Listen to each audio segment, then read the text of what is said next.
Today is time to start working on releasing the Spout2 integration for Linux. I don't know if I'm gonna be done with everything today, but I'm gonna make a little to-do list of things, and let's see how many we can get through, and if we can get at least part of it ready for some kind of possibly scuffed release. There's still definitely a bunch of things to be improved, so don't expect it to be perfect, but you know, we'll do our best. Sorry for the delay. I had some performance issues with OBS. Apparently, for some reason, it was dropping frames, and I restarted VTube Studio, and it didn't drop anymore. So weirdness might even be improved by the Spout2 stuff when it's running on my stream machine.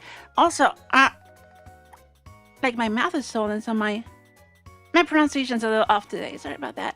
I have like my wisdom tooth is a little, you know, swollen. So let me get the chat. Let me get the chat up and say hi to everyone.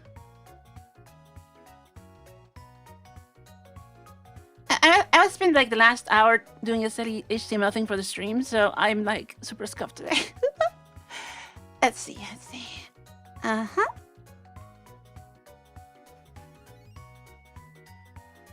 Alright, let me say hi. Hello everyone. Hello Zinux. Hello Rahul. Hello Fam Balancing. Hello Gustavo. Hello 3Gale. Hello Christopher. Hello Splastance. Hello Master Yoga. Hello Cherim. Hello Tank Tank. Hello Timcasty. Hello Super Livery. Hello Zone 12. Hello Digitata. Hello Invading Fish. Hello Cardian. Hello I don't know that one. Hello Where. Hello Fefum. Hello Ammonium. Hello Lee Stick.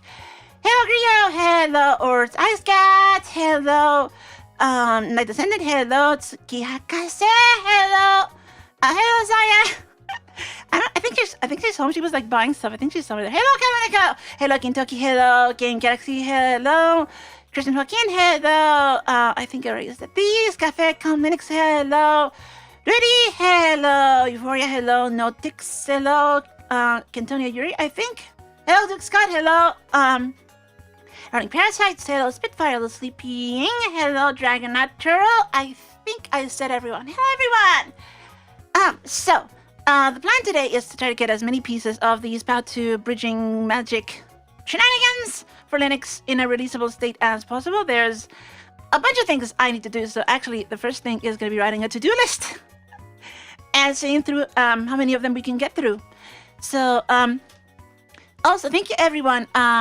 So I need an NVIDIA card to test on NVIDIA. We actually have two NVIDIA cards, but one is on Cyan's machine, and I don't want to take over her machine for testing.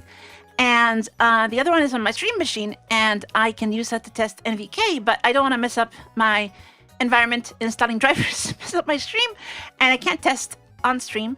So that's kind of limited. I really need an NVIDIA card for my my main dev machine that has a Radeon in it, and I put it up on Throne last night, and within 35 minutes it was funded, and I ordered it on Amazon, and it's actually arriving today, so thank you everyone. I don't know when it's gonna arrive. I don't know if it's gonna come in here. I don't know if Cyan is listening, if she's gonna hear the doorbell or what's going on. usually they leave them in the doorstep though, so either way, we'll see what happens.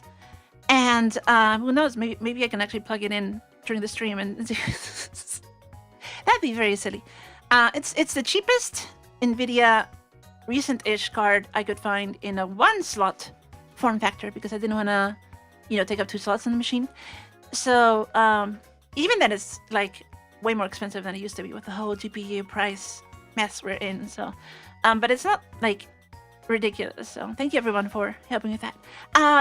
If you want to support me, I have funding links in my work screen, which I'm going to switch to next because I was just putting those on and I didn't have time to put them into my screen. So, all right. Hello, Continue. Thank you so much. Welcome to Team Lina. Whew. All right. Hello. So, I think the first part is going to be writing a. Oh my god, my pronunciation is so weird. Like, because I have this weird, like, I bit my like the inside of my mouth, and then also the wisdom tooth is like upset. So it's annoying, but it's okay. So let's get started. I think we can switch right into the dev screen. All right, let's go. So, if you want to support me, you have the links up there on the top. I don't know if I can look at it. You can sponsor me on Coffee, on GitHub sponsors, or buy us fiancee and stuff on Throne. And also, of course, YouTube subs and all that. So, the Lina who hacked an audio-interested drivers working on Linux. Yes! Yes, there was a stream about that. With Cyan. Alright, so, to-do list. Okay, actually, before the to-do list, let me explain for everyone who has not been following, though I'm guessing most people here have been following. I've been working on frame sharing between Linux applications and Spout2 support. So I keep saying Spout2 on Linux because that's sort of the clickbaity thing to say so that people understand the problem I'm trying to solve, which is that you can't use Spout2 to share generally Windows VTubing apps on Linux with OBS. So if you look at most people, I think Kyle Nico is maintaining. I think he's watching, or he was in the chat. He was is maintaining a tutorial, documentation for VTubing on Linux, and all that stuff generally has you using. If you use 2D, you use VTube Studio, and so you use Windows apps on Proton or Wine. And those would use Spout2 to send video to OBS on Windows, but that does not work on Linux. Or actually, it probably works on Proton if you run OBS in Proton, but who wants to do that? So what I am solving is making it work with OBS on Linux, which means bridging Spout2 from the Windows world to something else on the Linux world, because Spout2 is a Windows thing, and the something else is Pipewire. So Linux uses Pipewire for screen sharing and window sharing on Wayland already. If you use OBS and you share a window and you're on Wayland, you are already using Pipewire. This is the same technology, but it's not window sharing. It's sending video that is not a window into OBS. So there are 3 parts, and I'm going to write them here because we are going to have to release 3 different things. One part is OBS PW video. This is an OBS plugin that shows Pipewire video in a generic way. So the OBS already has a built-in Pipewire source for window sharing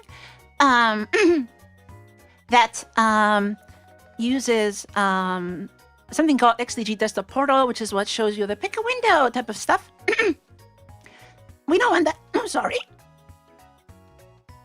Oh wow, that was weird.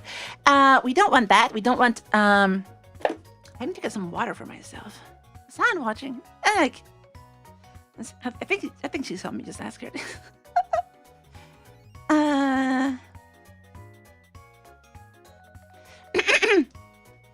So, where was that? Oh yes, PW video. So this is a generic Pipewire video source, which means you can use it to pipe video in from anything. You could, in theory, use window sharing if you had something else do the connections to the window source, or you could use anything you want.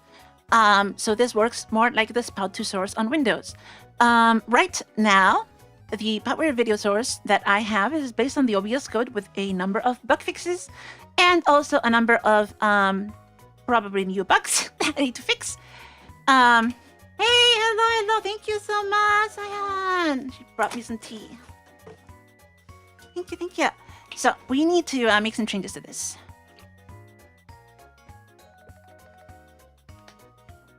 Can I build it to my RPM-based distro as well? Do I need kernel? Any reasonable kernel should be fine. I'm actually going to release OBS PW video for Fedora.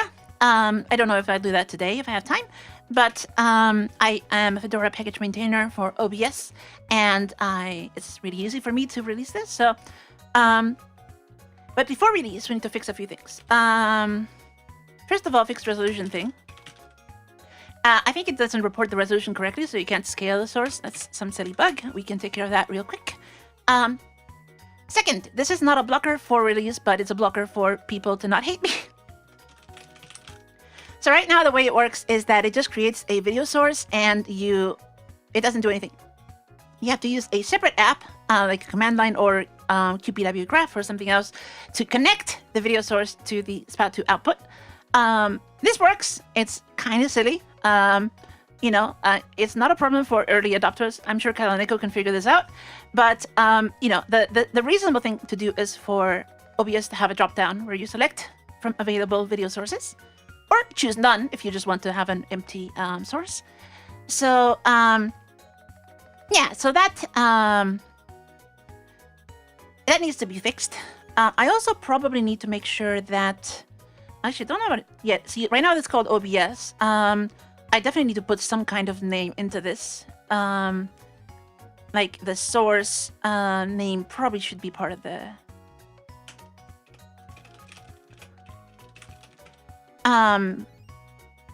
Pipewire source name, so you can identify them in QPW graph if you have more than one. So I think at least I need to fix the resolution thing and the source name thing for release if I'm doing a release today. Source selection is going to be a little more complicated. It's a bunch of code to enumerate sources and things, so probably won't get to that today, but we'll figure that out. All right. And then, of course, I need to...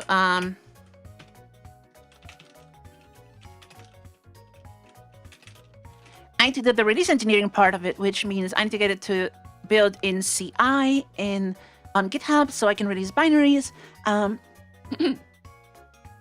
Make sure we can build it reasonably on Linux and all that stuff. Let me check. People are saying. Okay. 618, yeah. None of this needs a new kernel. The technology that this uses from the kernel has existed for many, many years. So don't worry about your kernel. Any reasonable kernel is going to be fine.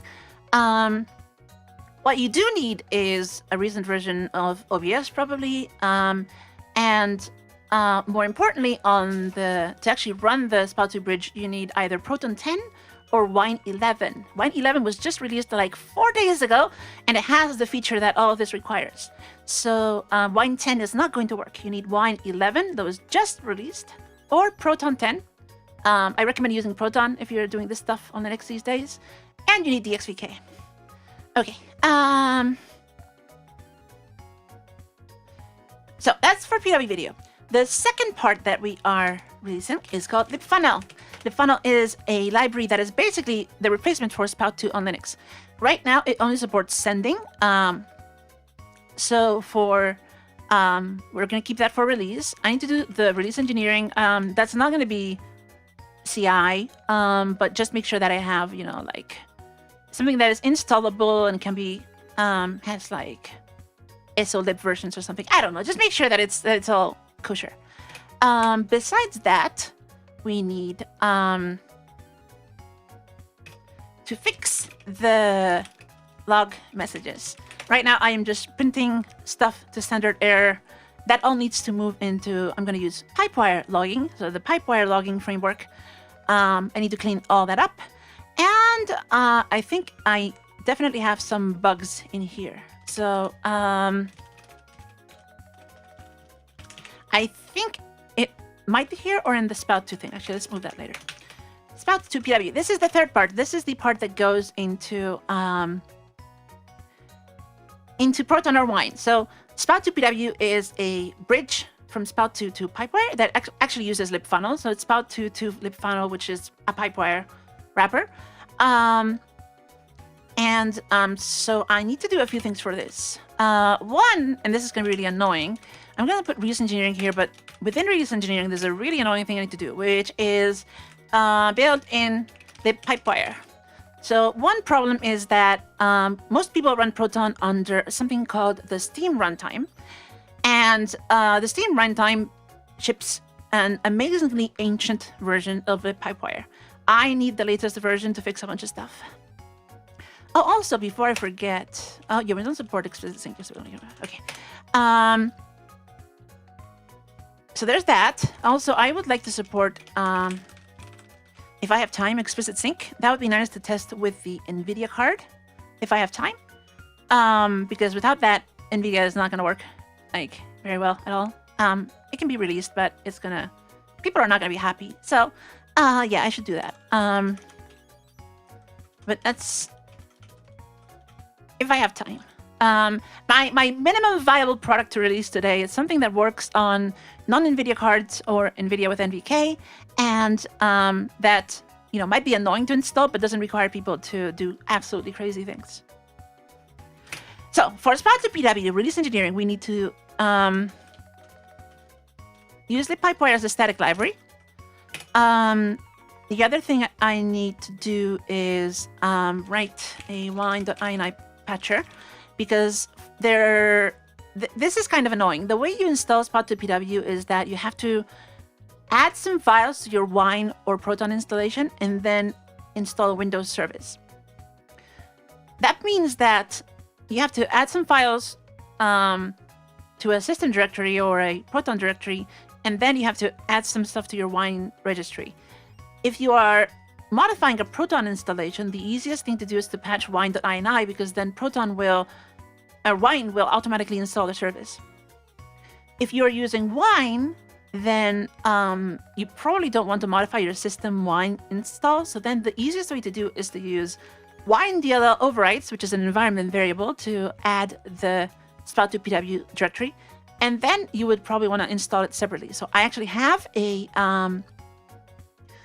ini file that I think we can use to install it. So that should work. So there's probably going to be two different ways of installing it. But I think at this point, most people are going to use Proton, especially since Wine 11 was literally just released. So I'm going to focus on the Proton stuff, which means a little patcher installer, probably a little Python script that people run to do the magic. And then, of course, CI. And then also, I need to fix bugs with multiple sources, because I'm pretty sure that's broken right now. And I think that's mostly it. I'm sure there are other bugs, but for an initial release, this is most of what we need to do. So, let's see how it works. Let me check chat. Yeah, this is a big blocker for media stuff. So in the future, libfunnel will support receiving as well as transmitting, and I'll have to figure out how to bridge that to Spout. So there's a lot of, this is definitely not going to be a complete, fully functional, all feature supported release today. This is a minimum release that people can try, so that they can give me some feedback on how it works. With the basic supported use case for this release is Spout2 apps on Proton to OBS on Linux. That's the scope of the release today. All right. So it's gonna be yeah, my mouth is so unhappy.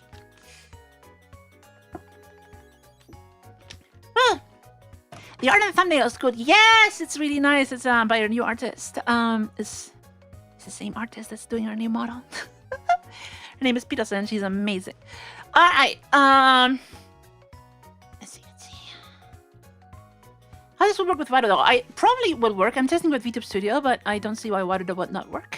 Can use dynamic library. libfunnel can be dynamic. Spout2 PW will use it statically, which is already done. All right, so this is the task list for today. So let's get started. Sorry, to save that, let's put this into my left screen. And first, let's start with the let's start with this resolution thing, because this is really dumb. So right now, if you maybe run the funnel tests, for example,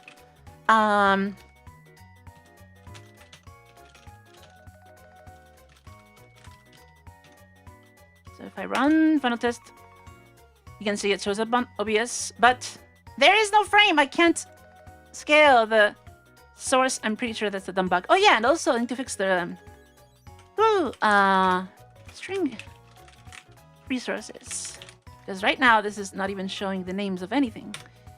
So let's do that first.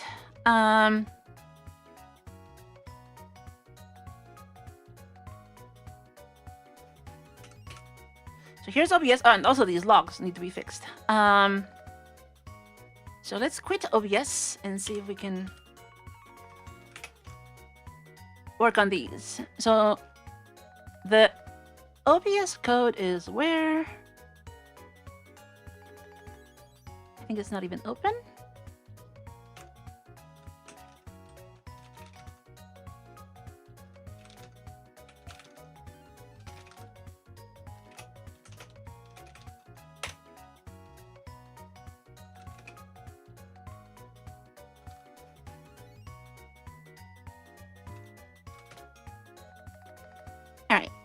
So what's going on with the size, the dimensions? Get width.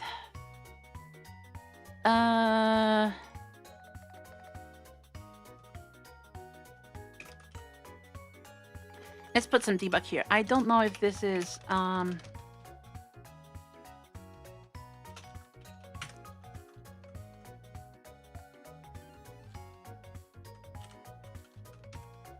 so this, we don't need this render thing anymore. Actually, one thing I wanted to try is it rendering multiple times if we have the source present more than once? I think it would, if in like studio mode. Yeah, it renders twice, and then you get a new frame. So it's important that render is supported. So we can drop this render stuff.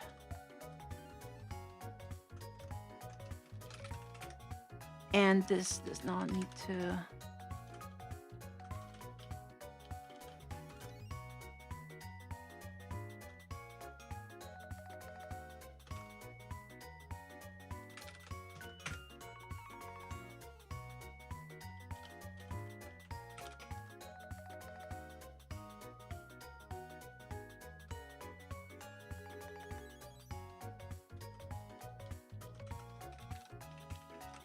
Buffer grabbing new frame.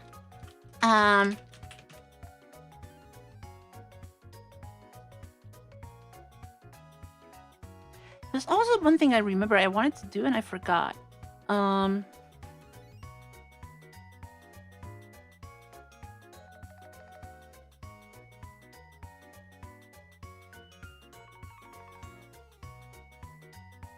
think I wanted to do a thing where if the stream is in lazy mode, then we never want to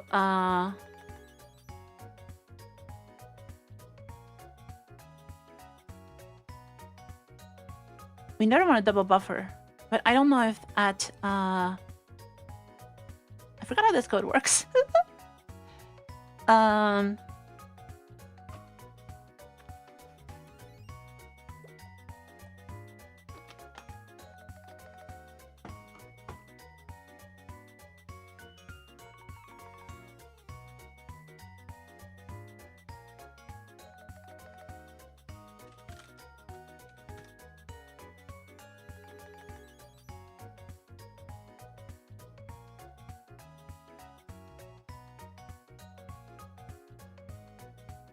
Yeah, I think we can just check pipewire stream.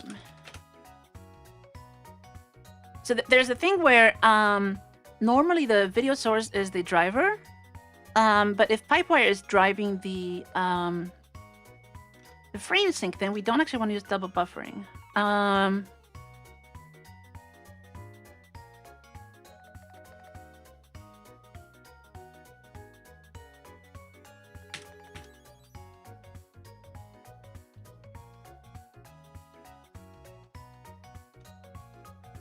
Yeah, so let's do a little thing here.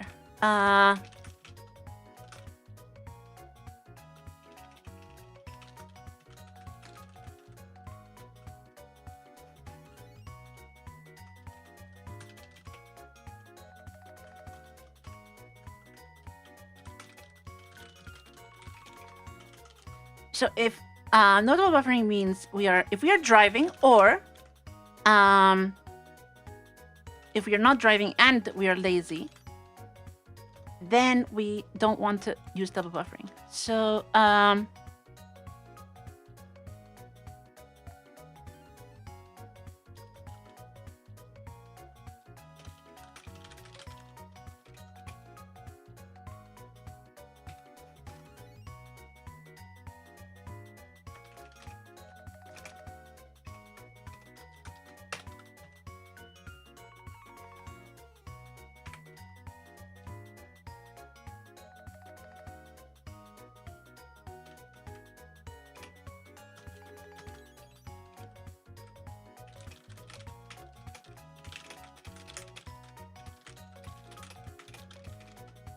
So effectively, for something like Spout2,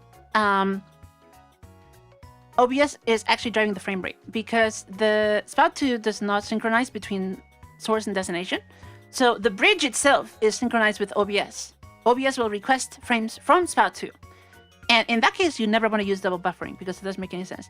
Double buffering has a use case when you are using something like window capture and the window runs at the same rate as OBS, and you don't want to have some weird like jitter between the streams. But that does not make sense if the OBS is the timing source. So let me just add this little code here before I forget.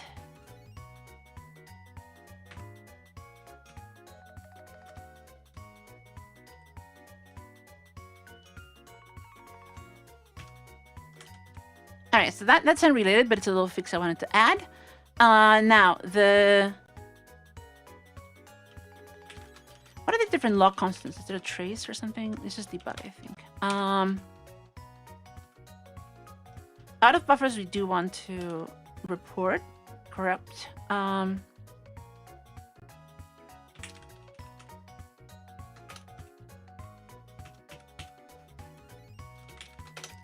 let's show these as debug. These info ones are good for the negotiation. Yeah,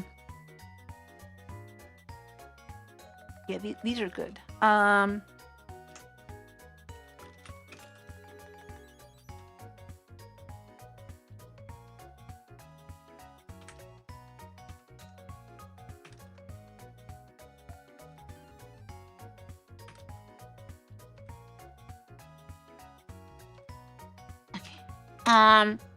So let's just say if this is not spamming. Okay, so now it's probably spamming because we are probably in debug mode. Are we? No, I think we have some stuff. Yeah, we still have some debug stuff in here. I think we can drop that. One. And these also. We can drop these.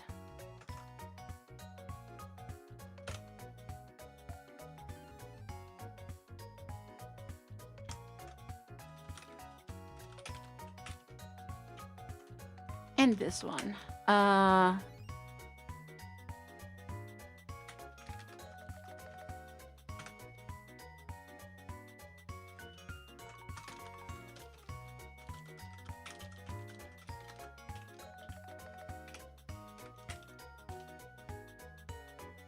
And this is complaining about video tick. There is an unused variable here. How do I do that? Just unused parameter. Make sure we don't have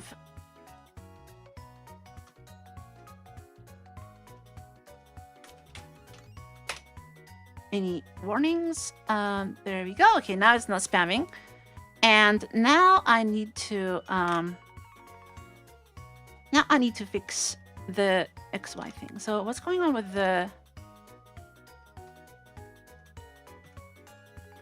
this?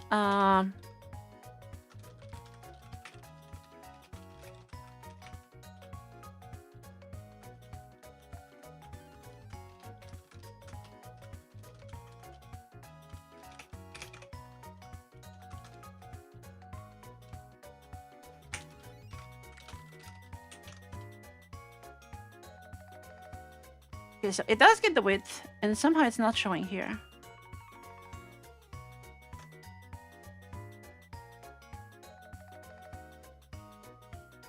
I don't know why it doesn't show.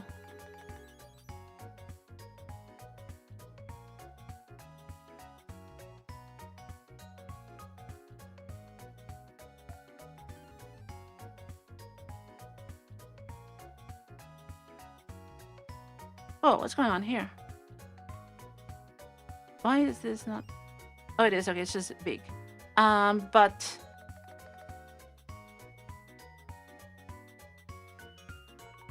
yeah, the transform here is like. Oh, the height is wrong. Okay, so we have a width and we don't have a height. That's the problem. What happened with the height?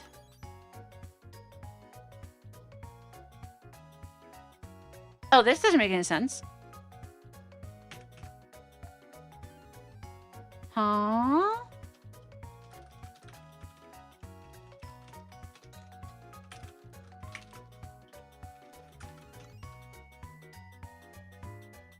Okay, that explains that. Huh?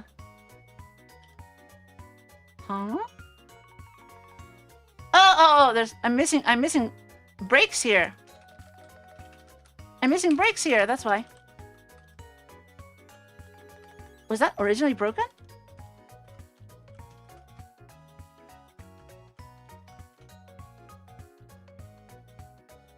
Okay, there we go. Now we can actually scale this. Okay, that was the city bug fix. Huh. Alright.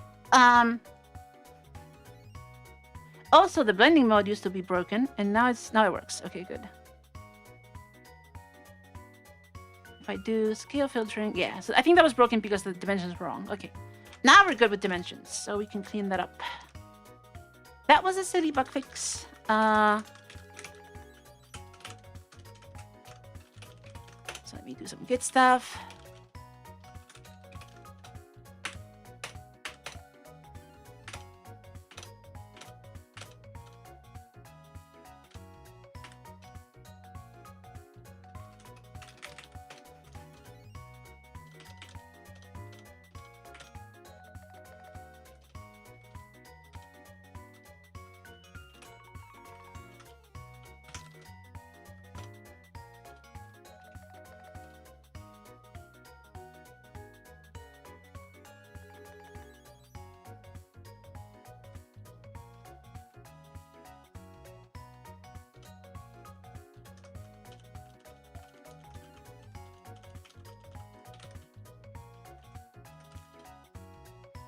It does not work. Why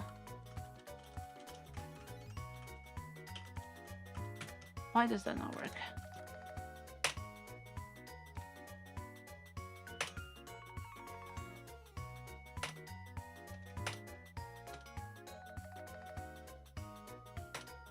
You know what? I'm just gonna add everything and force push because I am too lazy to care about this right now. Where's the height?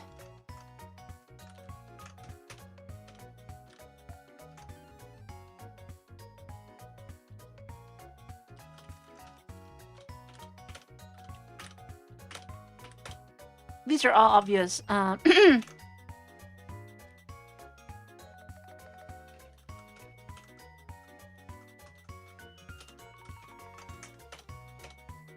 just gonna amend and force push because these are obvious fixes. So then the ini.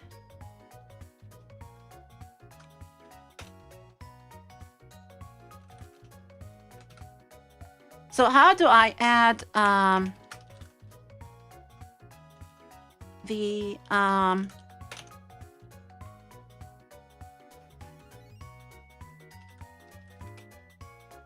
strings? The strings look like just in a very obvious format. So I guess what I need is one called Pipewire Video Source, I think. Oh,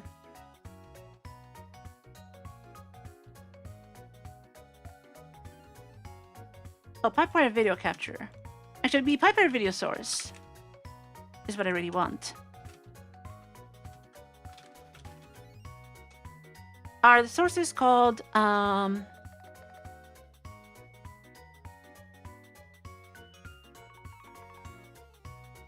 yeah, they use capitals.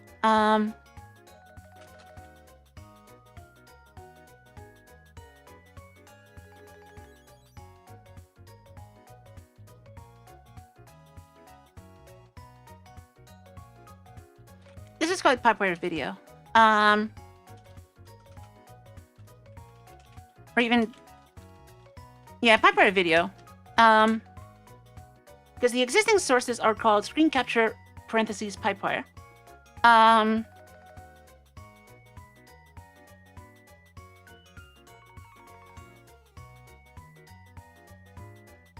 Yeah, I think Pipewire Video is fine. And then the other one we need is double buffering. Should just be like that. And are those, just checking the names again, supposed to be, yeah, they use capitals. So like that. Hopefully that means we can,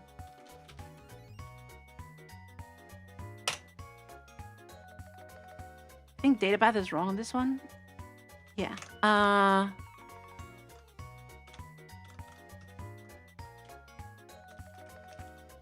Let's be data like that. No, still doesn't work. Where did my data go?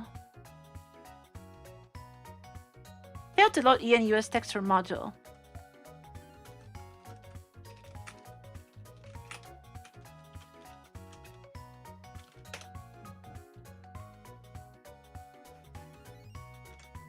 So it loaded this from locale. Data OBS video locale. Okay, so this needs to be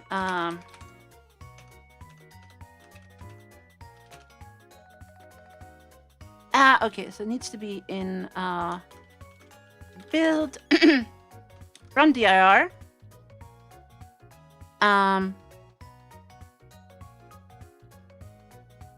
Debug, I guess. I don't know if I'm building with debug or release. I'm building, I guess, debug. So this is build run dir debug. And the plugins path would be then build run dir debug. Don't need S-trace anymore.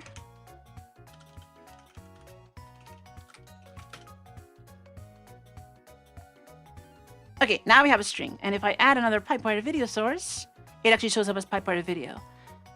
Okay, so that is a couple of things ticked on the list. To-do list, we fixed the resolution thing. String resources. I want to use the source name, definitely, in pipewire. So the way we would do that,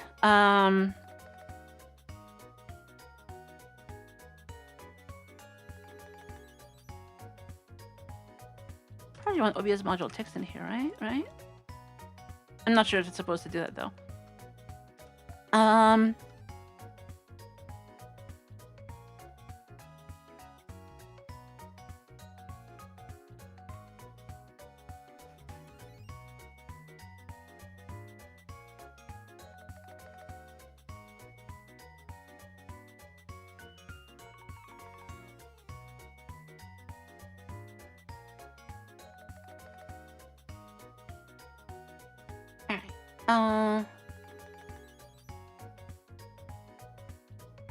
I think we're good.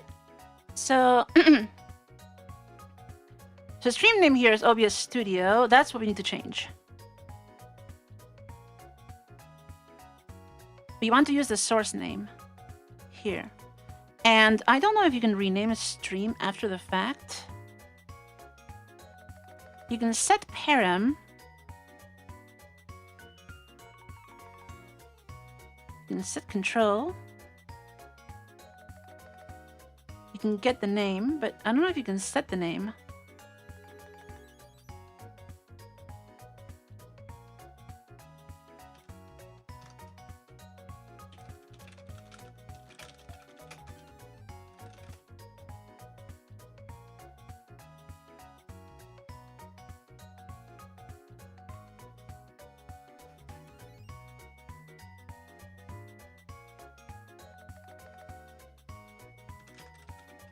You might need to recreate the entire stream when you change the name. So let's see what happens.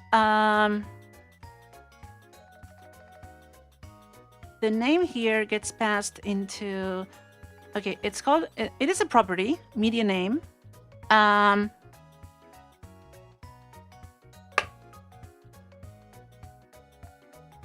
then the node name is using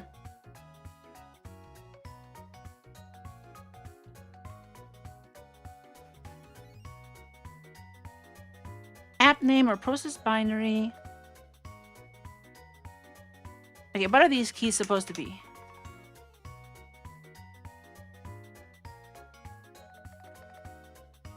What is a media name? No explanation. I guess media name is probably what it's you know what you want.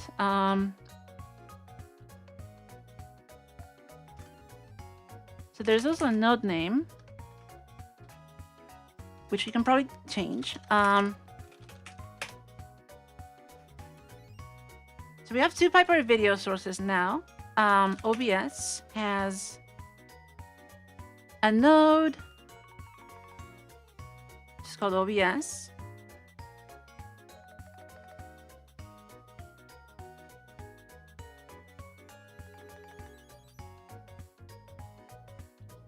And media name is OBS Studio. Really?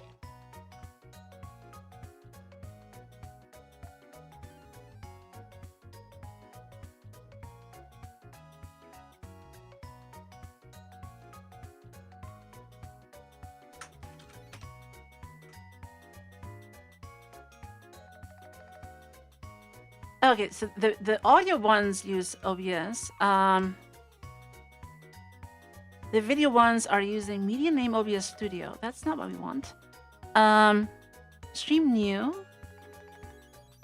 Yeah, we want to change that.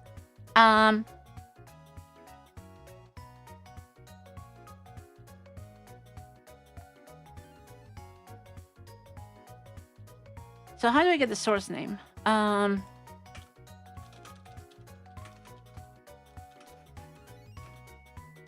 OBS source get display name.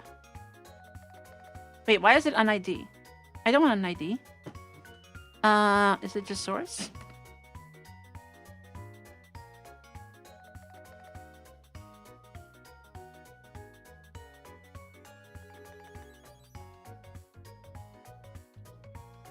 That's not helping. I think that's opaque. OBS API source. What's going on? Debugging? Do you have power bank? No. Okay.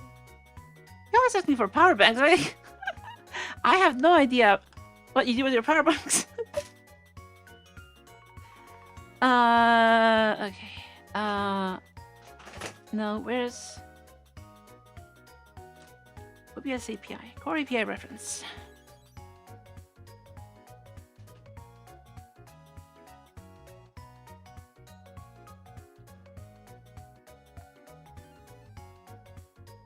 Sources. So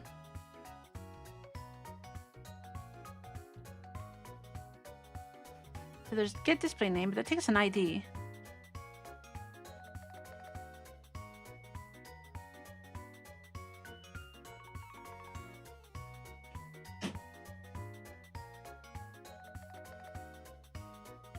Okay. OBS source get name. That's what we want. Returns a string. And then I need to check this connect info stuff to make sure that we are not leaking a string or anything, but I think we're not.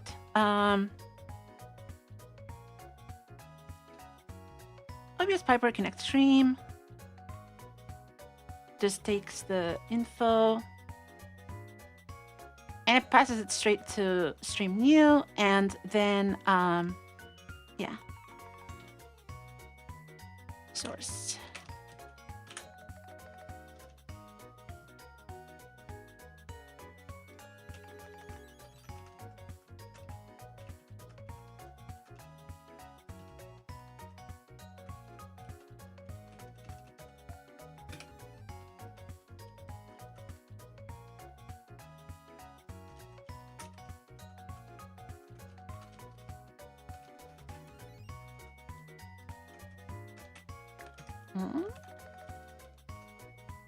Formatting. Okay, there we go. So that should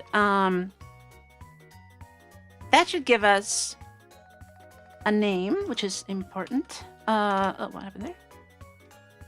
Something died there. Oh,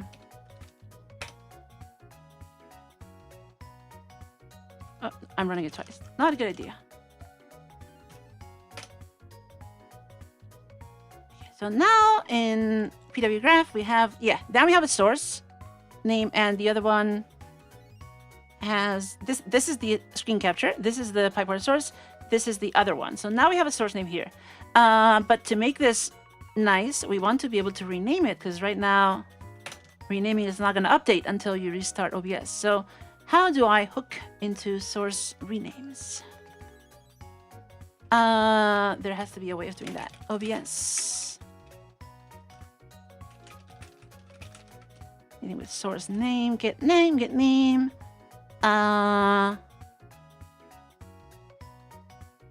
Rename! There's a rename thing, indeed. There is a rename.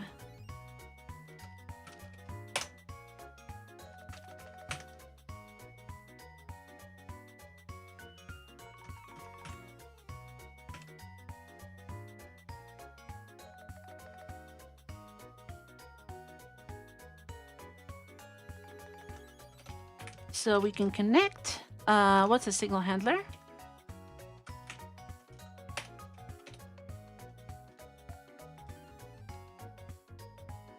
Aha, you can get a source get signal handler. And then connect to rename pipewire source.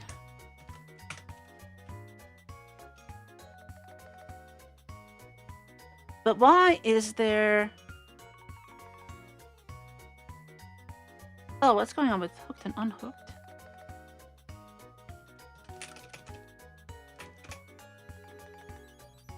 Interesting. I have no idea what's going on with that.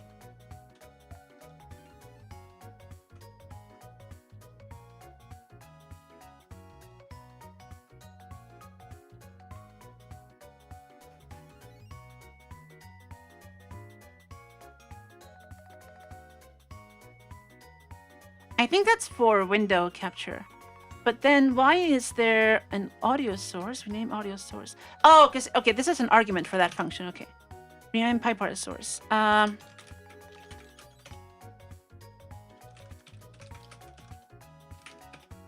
Yeah, okay, so it's just that.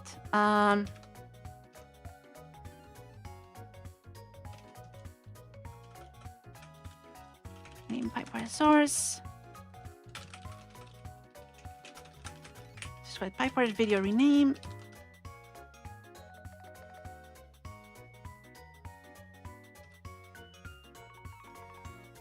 And we just want source.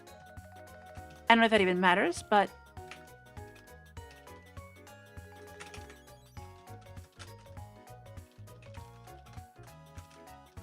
and when does disconnect have to happen? There's a disconnect on destroy.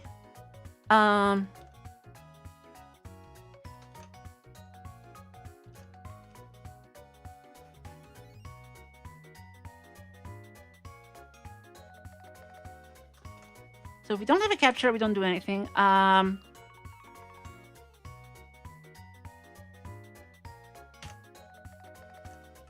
think we can just do this unconditionally.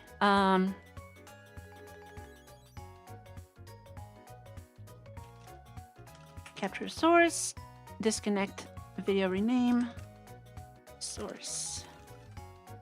Actually, you can just pass capture in here.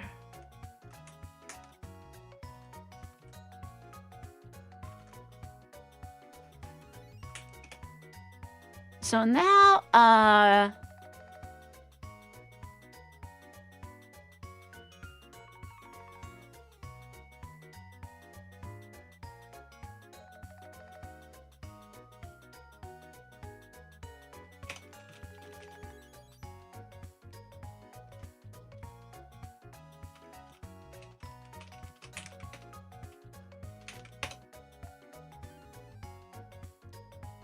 call data string, new name. But scene item is the param, and that would be the...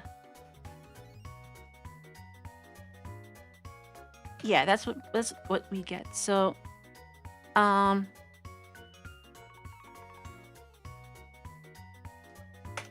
rename, we just want the video capture. And data is unused.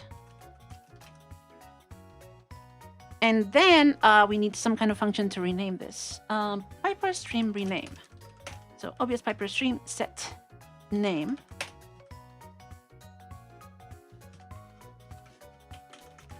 Why is there even a set resolution? I don't know what that does. What does that do?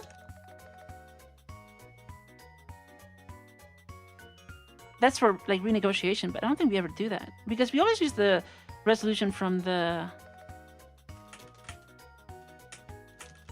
Yeah, we always use the resolution from the source. So, okay. Set name, where?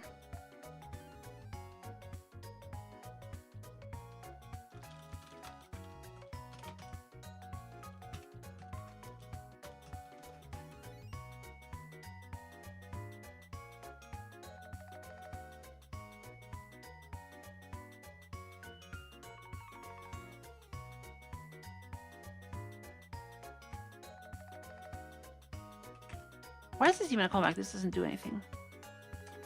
Can you just delete that one?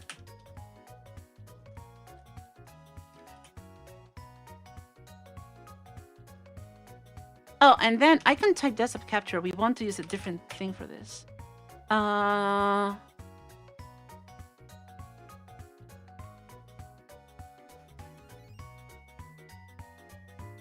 What icon do we want to use for this? This is a screen.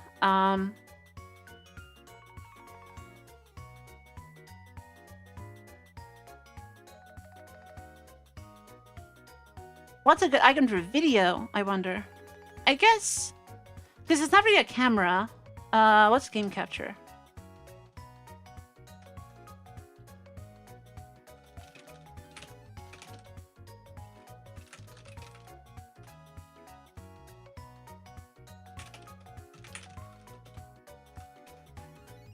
Game capture is called...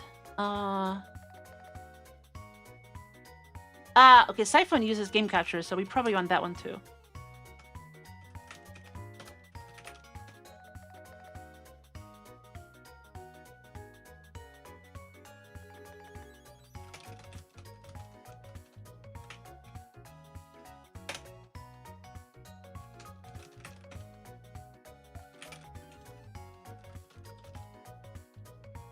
Yeah, that's the gamepad.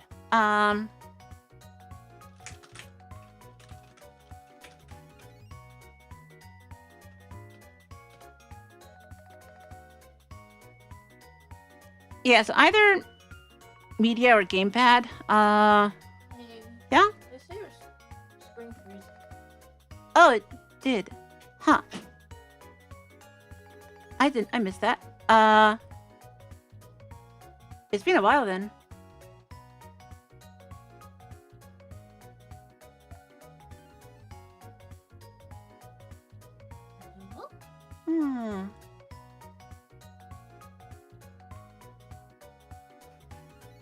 Huh?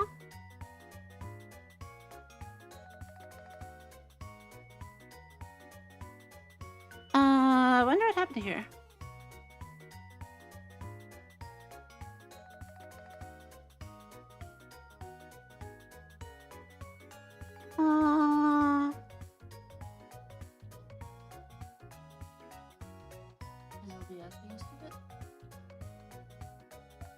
I think my video capture card died.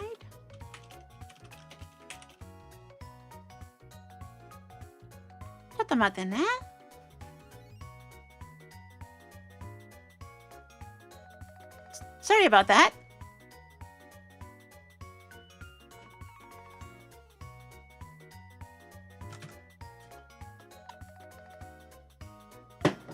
It's never done that before.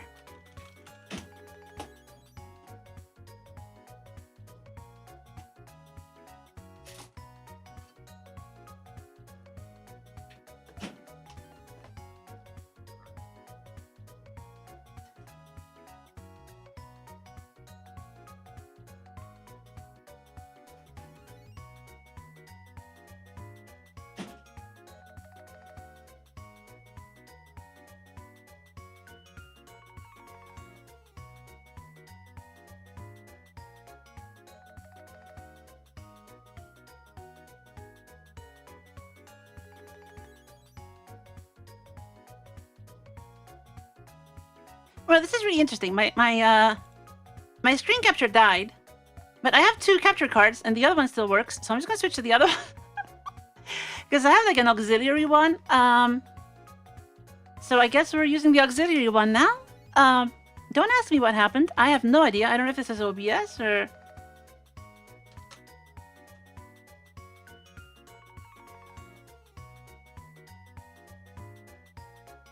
let me just check if OBS complained. No, OBS didn't say anything. Wait, did it? Hold on. Down here. Oh, okay. vFurl to input. Device resource busy. Stop capture. Failed to dequeue buffer.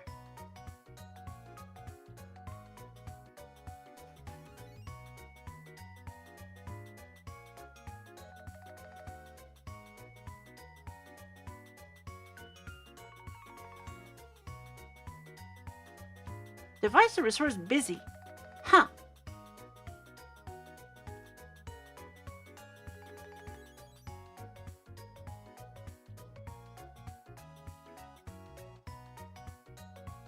Interesting. Well, I don't know what happened, but we're using the backup video capture now.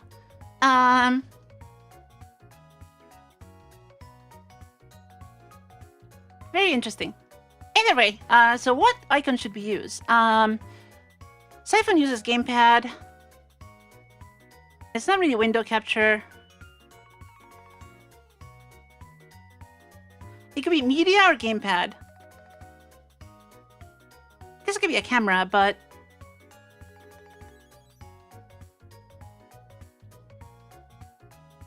because gamepad is like like it's not really game capture. It's more like, I guess media makes sense. Because we don't really have an icon for... Yeah, I guess media. Okay, let's use media.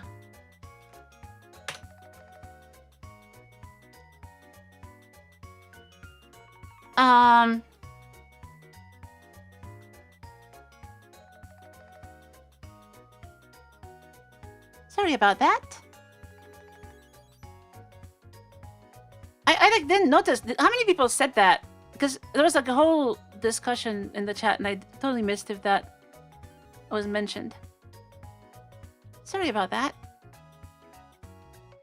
Next time let me know. Next time spam the chat, tell me it's broken. Okay. So about the name change. Rename is hooked to rename, and rename needs to call pipewire stream set name.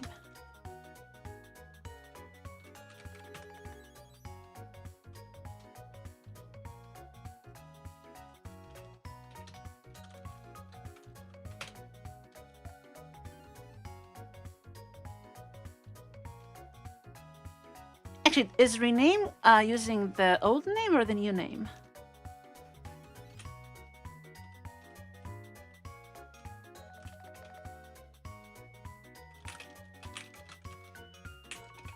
So rename audio source is using... Ah, okay, there is a call data thing.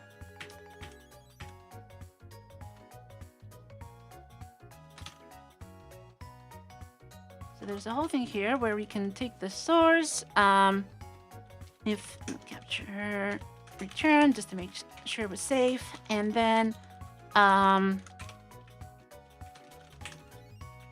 we don't have a stream return, and we don't need any funny thing like that. We just take the name and set it.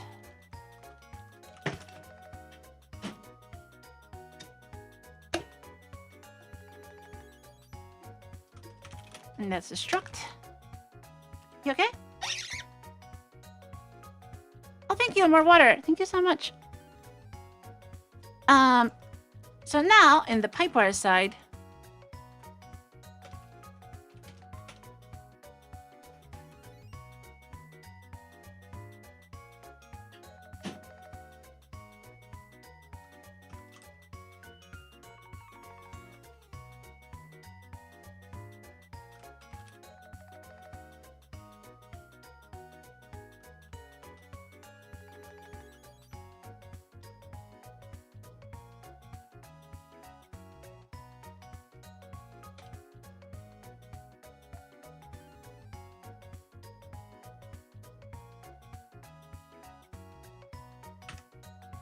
And I guess we want to rename event.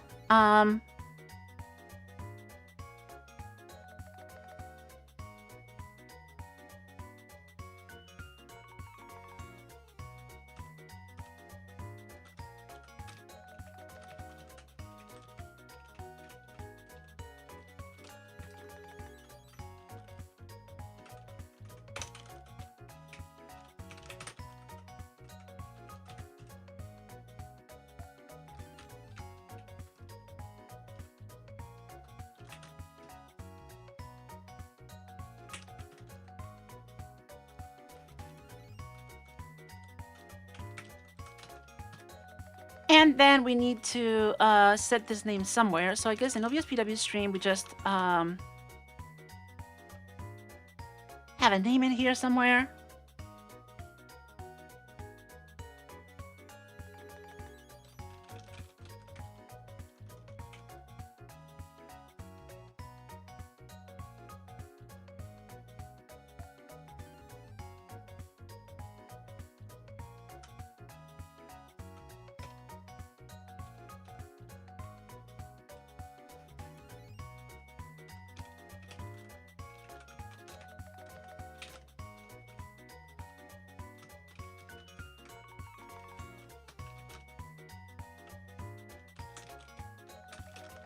Just to make sure we don't erase anything weird here, I'm gonna do this thing. I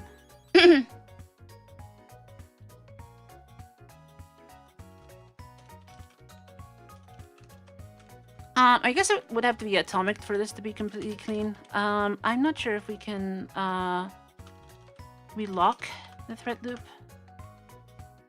We have a lock for some of the data stuff here. I guess I could use that. I can use that lock. Yeah, I can just use that lock.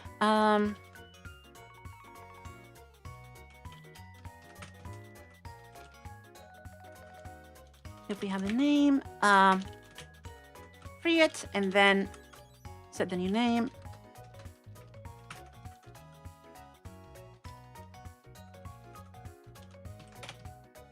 And then signal. So then this name, we want to create in string create, we want to save the name.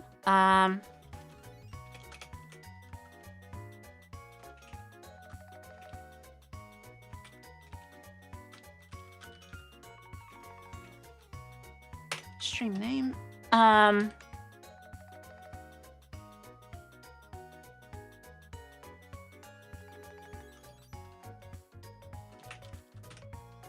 And then tear down pipewire. No, we want this in stream destroy.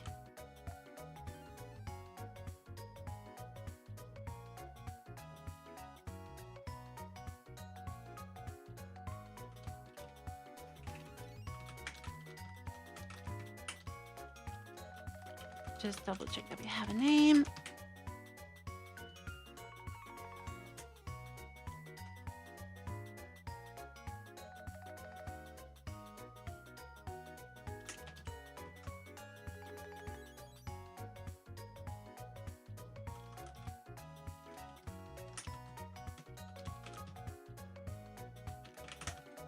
And then rename. And so then the rename event needs to have this rename node thing.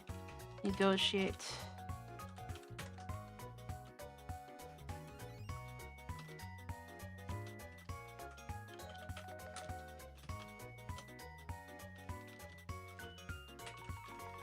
And that's called rename node.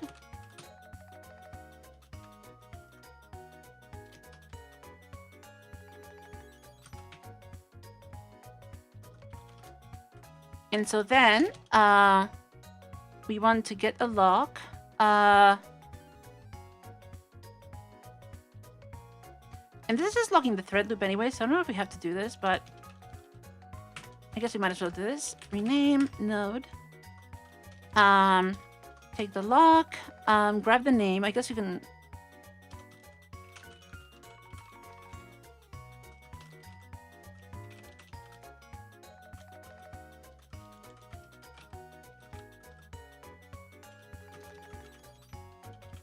We can just do this thing.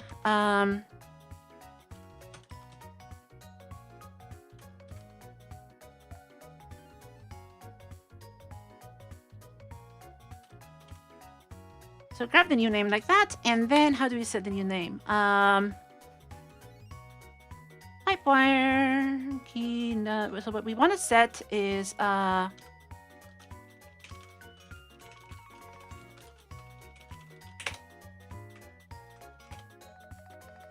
media.name is the actual name we want.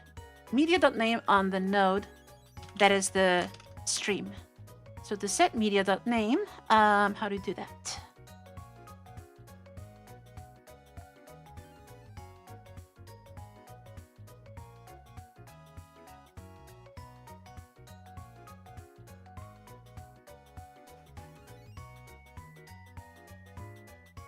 So it's not a control because it's not a thing. We might just need a param.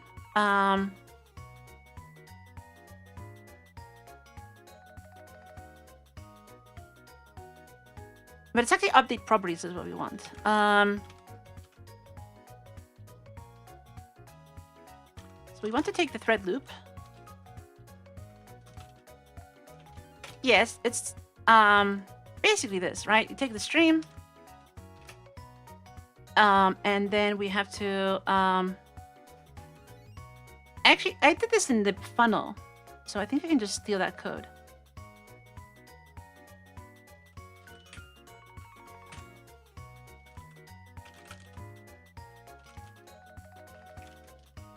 Yeah, I did. This is how it works.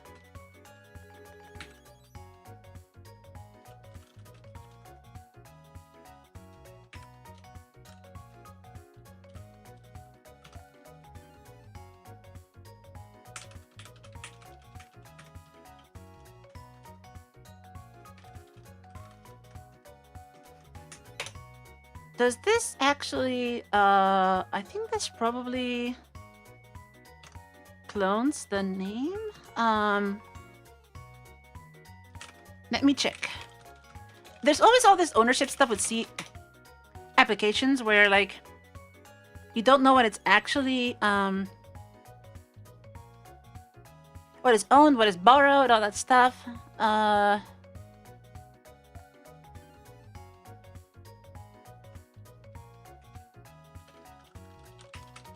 Properties new. So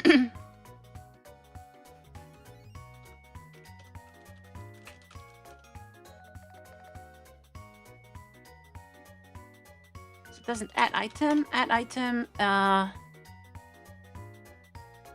It does third up one. So then what I can do is just do this thing inside the mutex.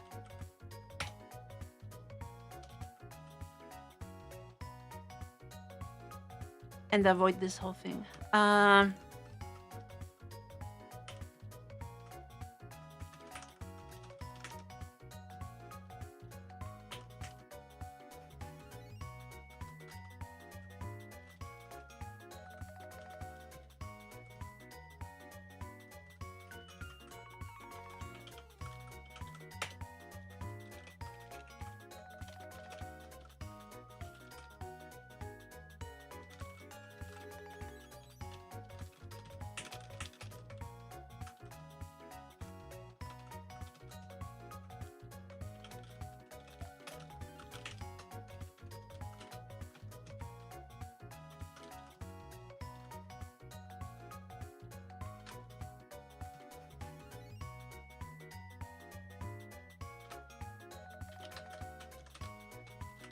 And then we use that and free the properties.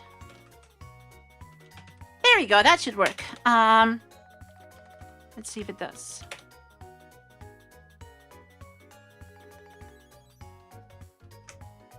So now, we have capture there was not used.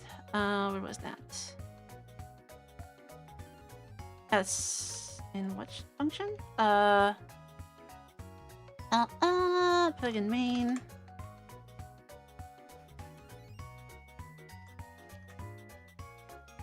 One to 9. Oh, get properties is we don't use that. Okay.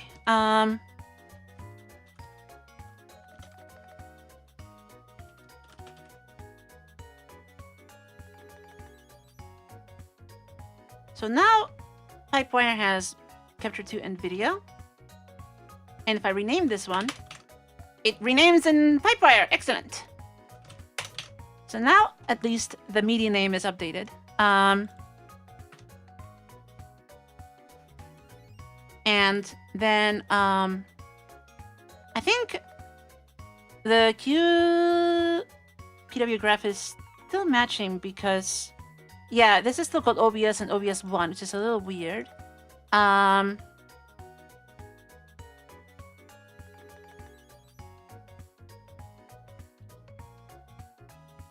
So I'm thinking I might want to use like an ID or something like that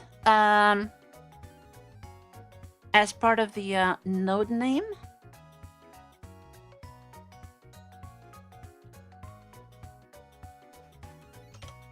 I think that makes sense because the ID is not going to change after a source is added. So that keeps the connections right. But then the ID, is the ID going to change when you... I think the ID sticks. The ID is probably... the ID probably sticks in here.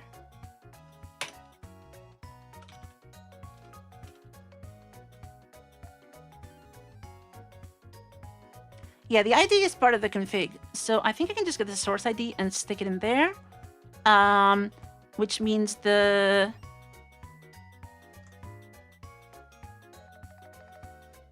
What Pipewire is doing here is using node name, is setting it to the processed binary.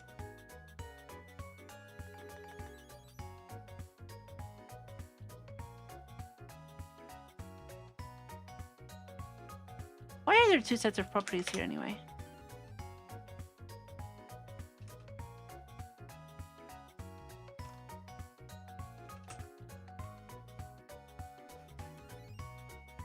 That's core properties. Okay.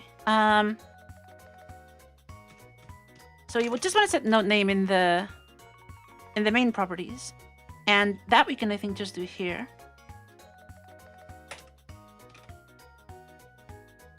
And for that, we want to use the sprintf type of stuff.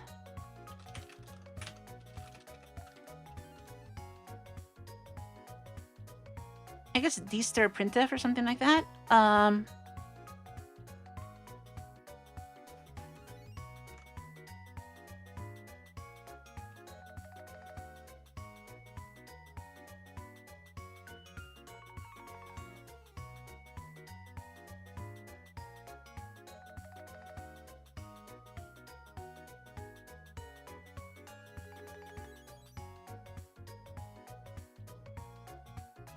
I guess smprintf is fine. How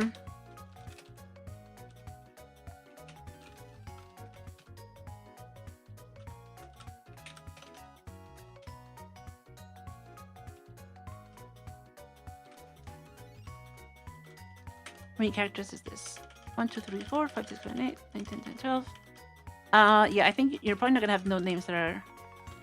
Let's just say 20.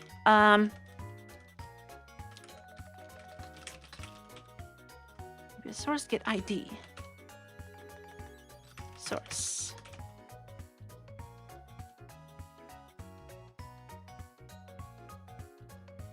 Oh, the ID is a constant car? What? Oh, it's a type identifier string. Okay, that's not what we want.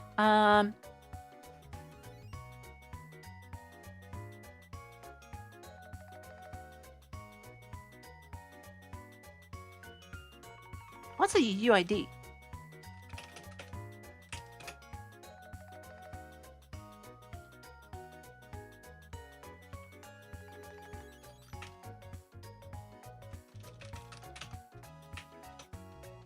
Ah, they do have a UID. Okay, interesting. But that's a little bit too much. It's a little too much. If Pipewire has like a UID thing, that would be nice.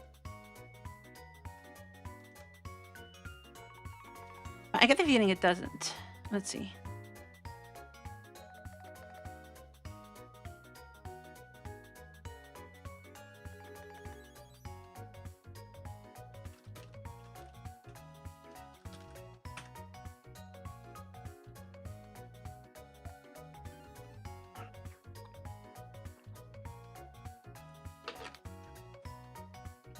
Yeah, there's like session.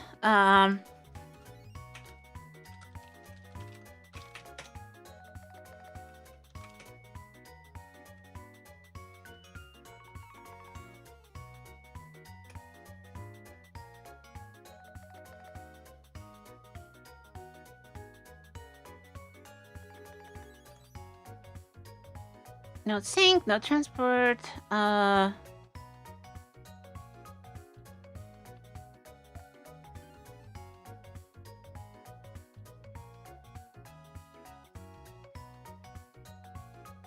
Yeah, I don't think there's like a UID in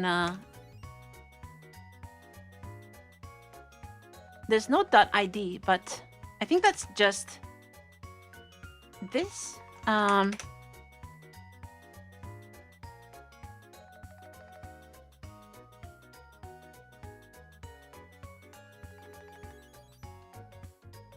So I don't think we want to use node ID. Node name is really what is being matched by.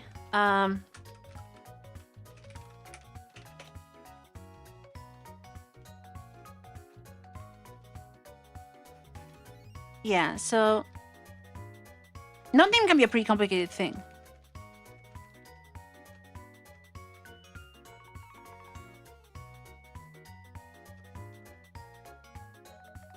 So let's go obspy video dot and then the like integer ID. And the integer ID,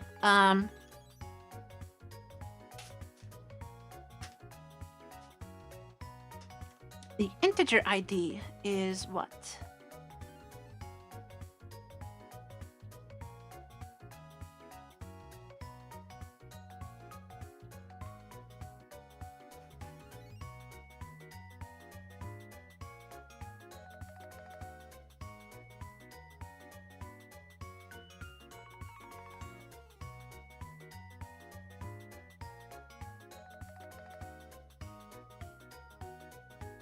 There has to be some kind of integer ID in here.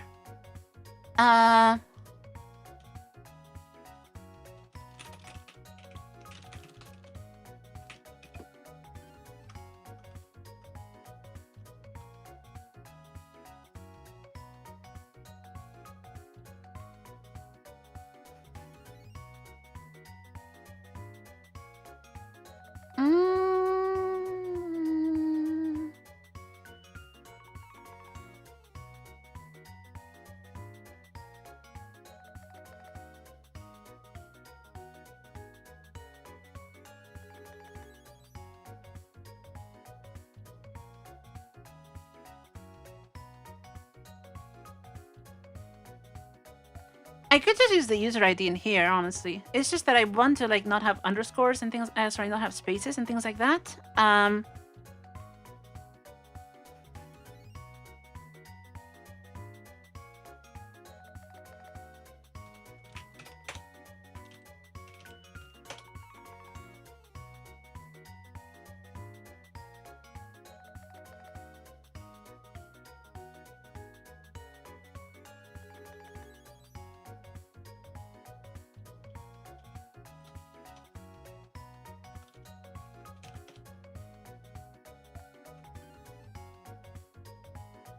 Is the ID just a name? No, that's supposed to be the...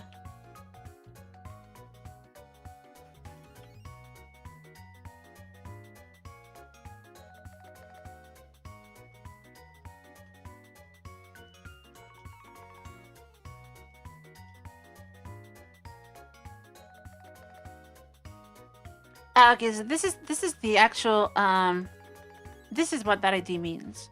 And then the source does not actually have a ID because it's just an index into this.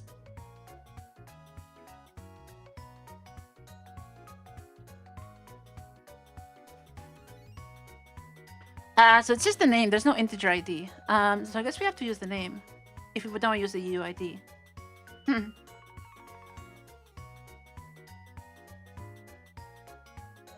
So then how do I do the underscore type of deal?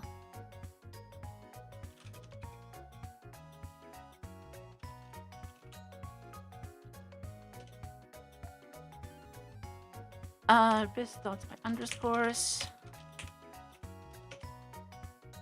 Ah, okay, you can do this kind of thing.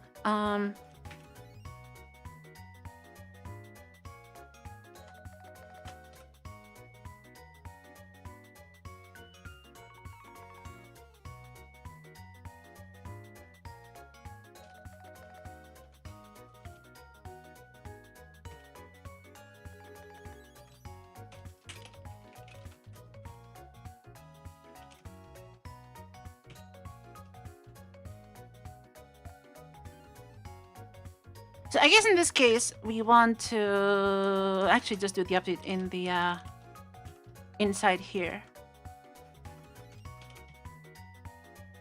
Pipewire, rename node.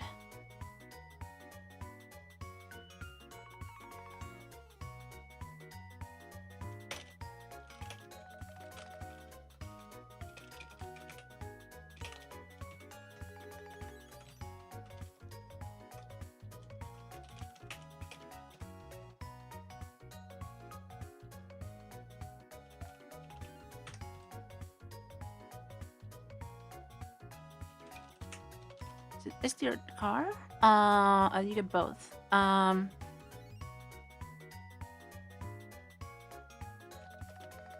Is there a talk?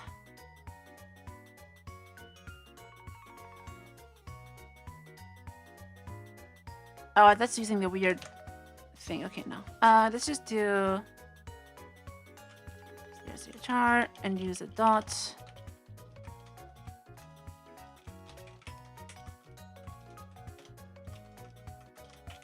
This is the 2 rounds. Spaces and underscores.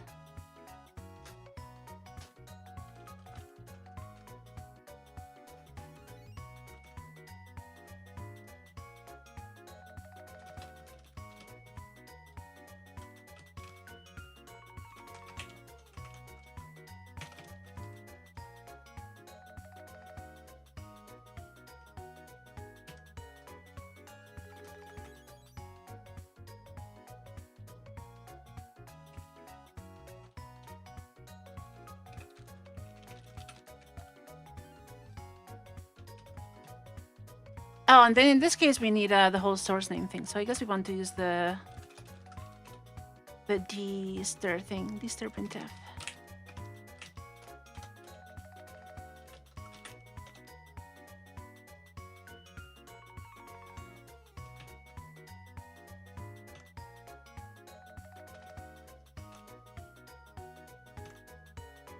D-stir printf, stir. And oh.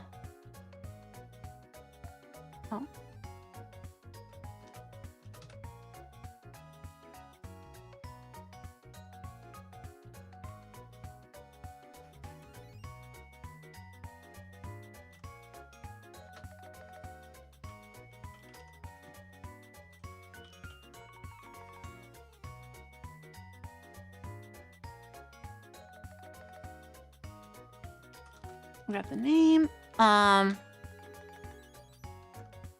Where is that used?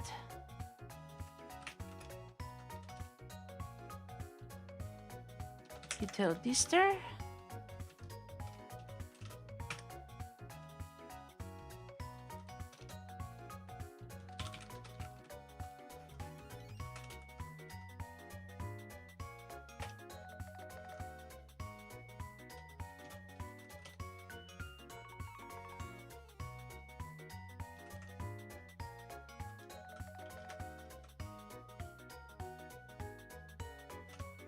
And sanitize starting at 12. Sanitize name.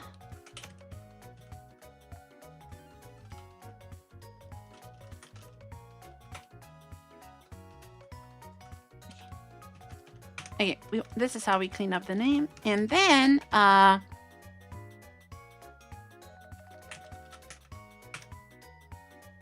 stream new. So in here, we want to add more properties. How do I add more properties to this.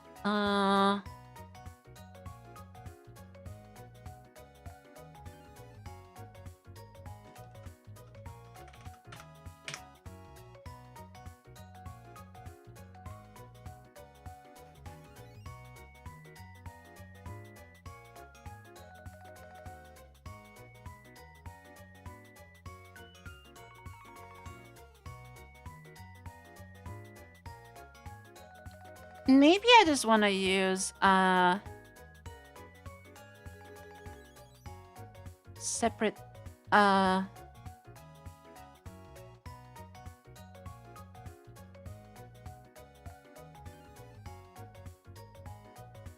separate strings and pass them around.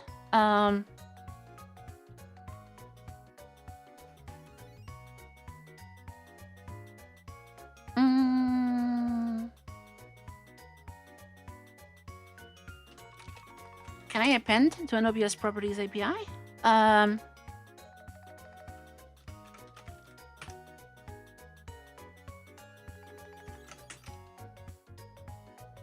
This takes an OBS Power properties. And can I append to that?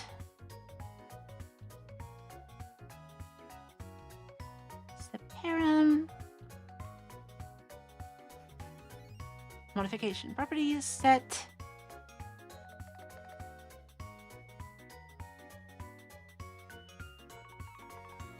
Oh wait, not obvious. What am I doing? Despite my properties, I'm so confused. Update keys, update string. Let's update string too.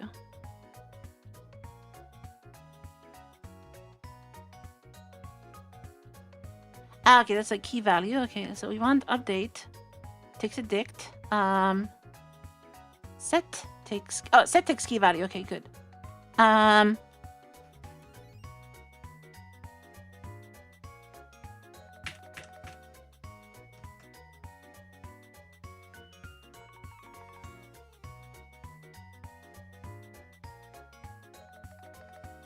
And stream properties is actually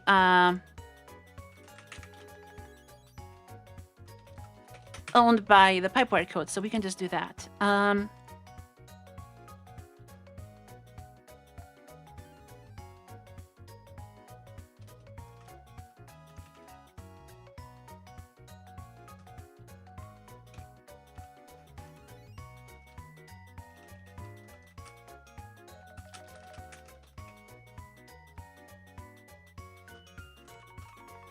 And then we just use this stuff again. Oh,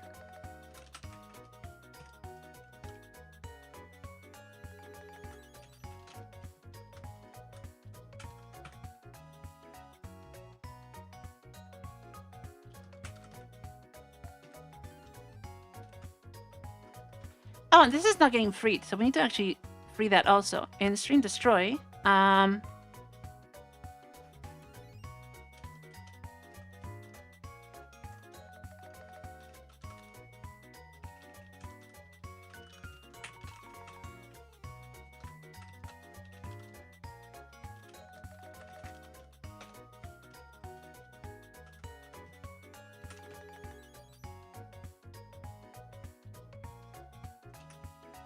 it's in connect info. Okay, so connect info does not get.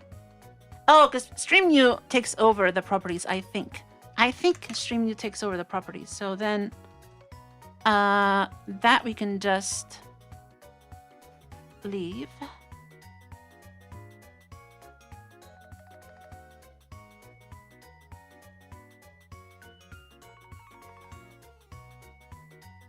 Yeah, on error it frees it. Otherwise, it updates props.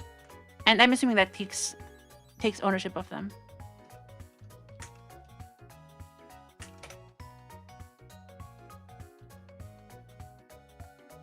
Does not say anything about ownership. This is why I hate C APIs, because nothing tells you if something takes ownership of something or not. But I guess because this is freeing on error, that means that we can actually just pass it. So in that case,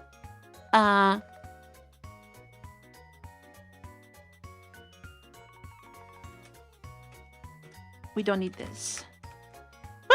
Jealousy is painful. Okay, let's try that. Oh, already running. Try that. All right, so now we have still called OBS. That did not work. Oh yeah, it does. Sorry, OBS PW the dot piper video capture. Blah blah blah blah blah. Okay, good.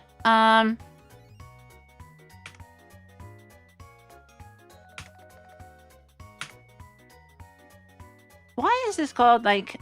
Why is this one using a clean name like that? Probably because there's a nickname thing going on. I probably want to set that too.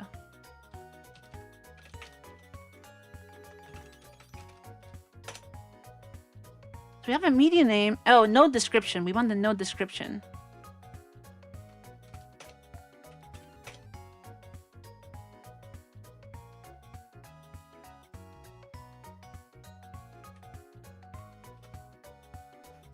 Okay, so that part is working.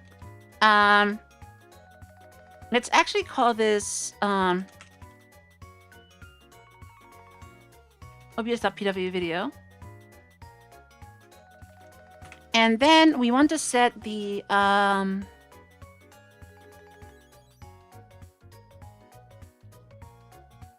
media description to something.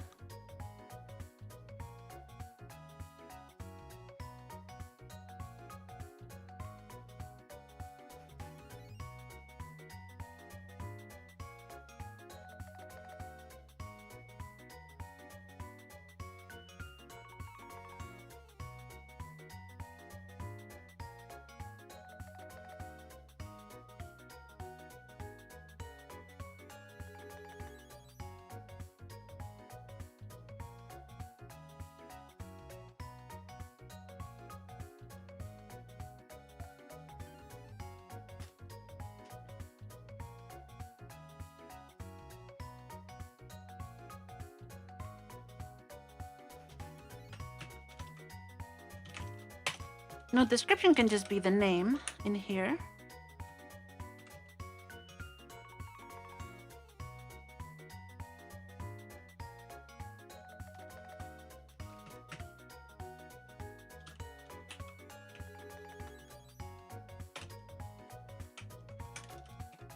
Oh, and for node name, we want to use the string array.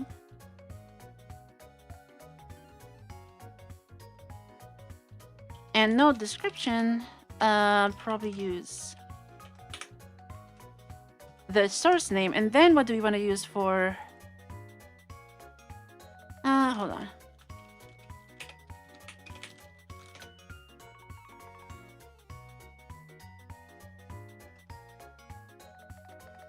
It seems to be very,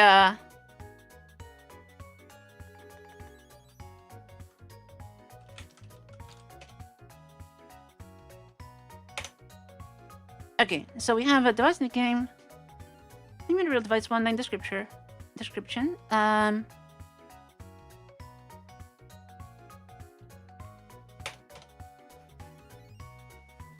node name is supposed to be unique. Yeah, that's what's supposed to use the target. Description, media name. Okay, so this is for... I guess we don't really need media name then. It's just the stream stuff is setting it.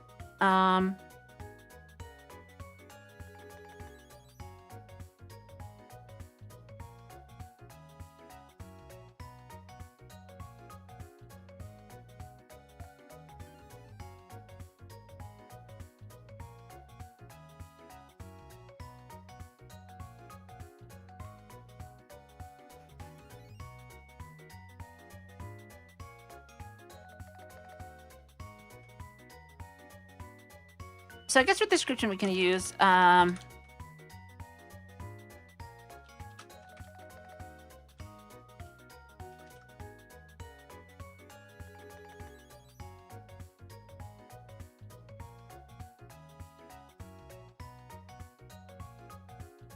actually can I just generalize this into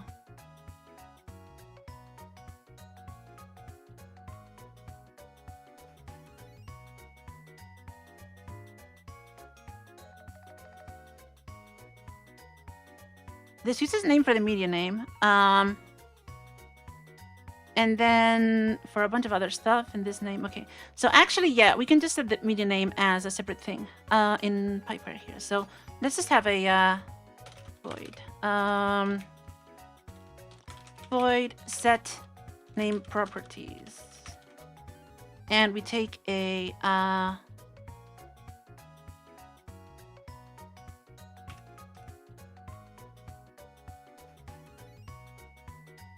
PW properties.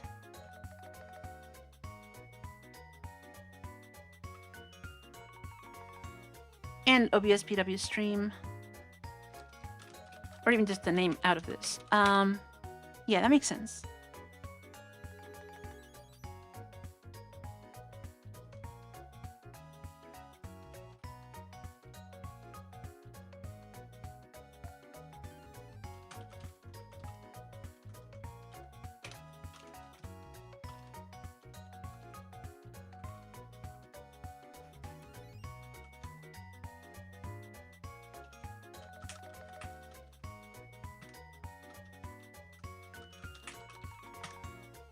So PW properties, where's properties? Add keys set. There's update. Takes a dict. I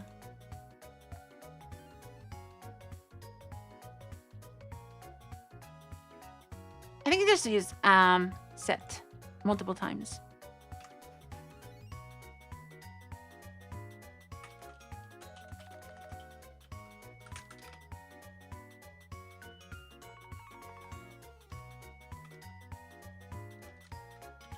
So the node name, and let's just not take the lock and take it around this. So the node name is obs.video dot the name and then sanitized.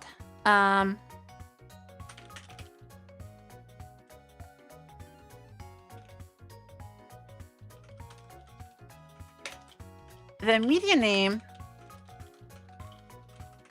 is just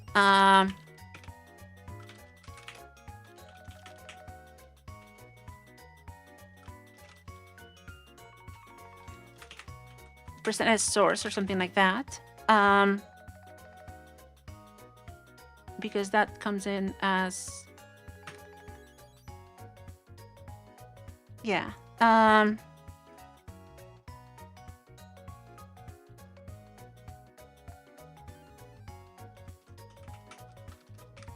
So node name, node description, and media name. So node name is the node name. Node description is just the name, and media name is media name dot array,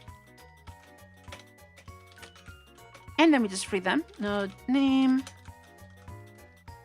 media name. Okay. Okay, I think this works. Don't need nulls in here.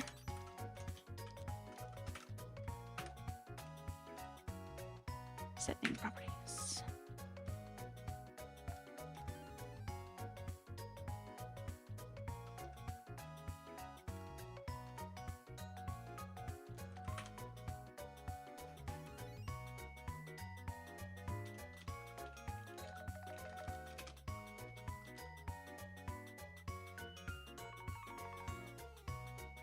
Oh, and this has a key first. Okay, how do I create an empty properties?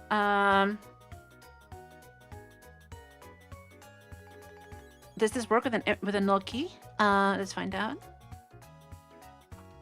Probably does.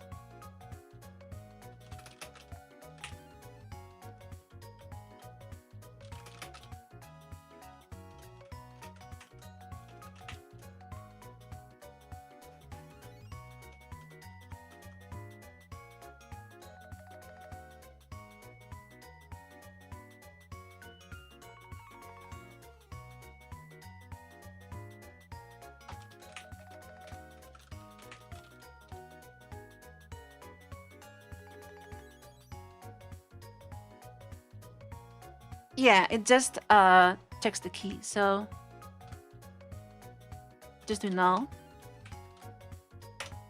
Set name properties.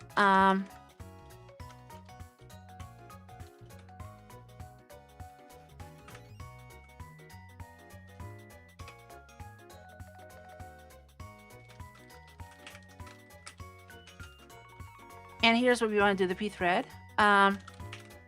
Mutex lock. And unlock.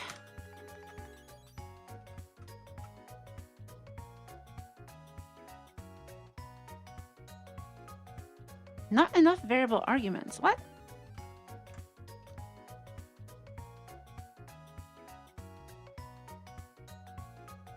Why? If it has a single argument, that's format.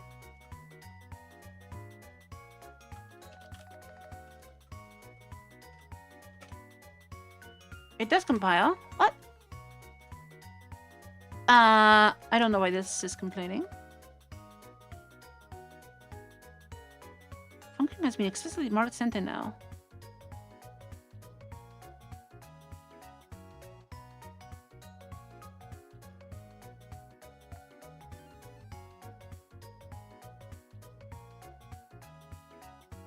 What? What is that?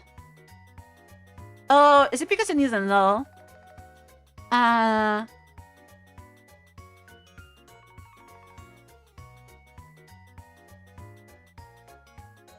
That is a bug.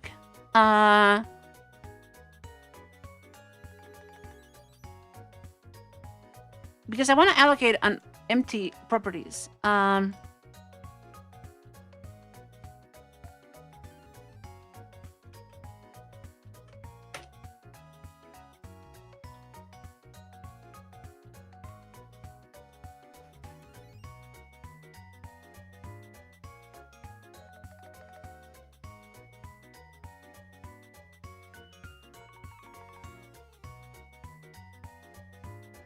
Yeah, I think I can just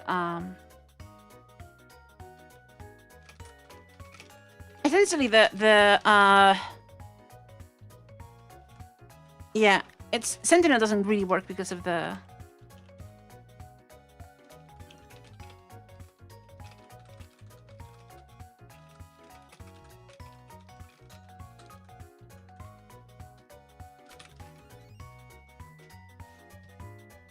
yeah, okay. So rename node just does this, set properties, and then update properties. And then we want to do the same thing for stream create. And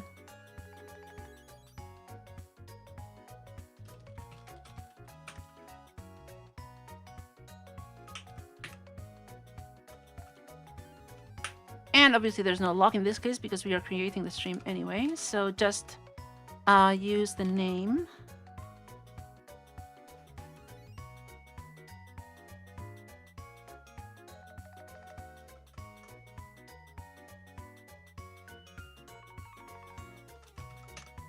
And see if it works.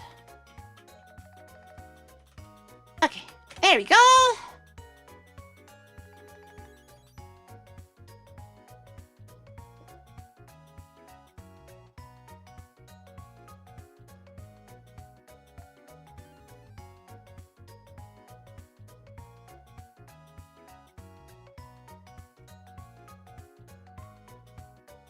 Sorry about that.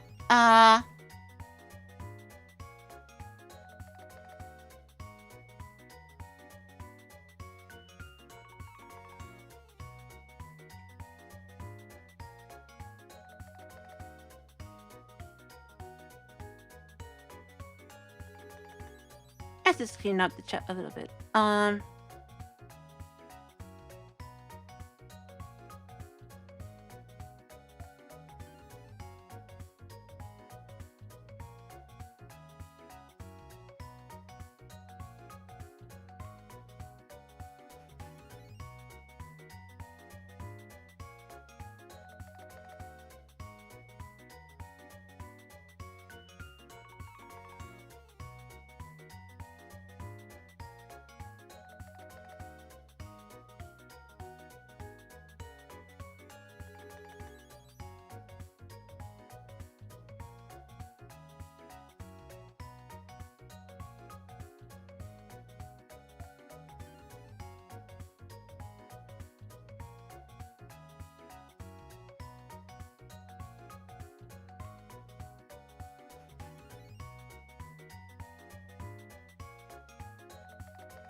Alright, sorry about that. Just needed a little cleanup there.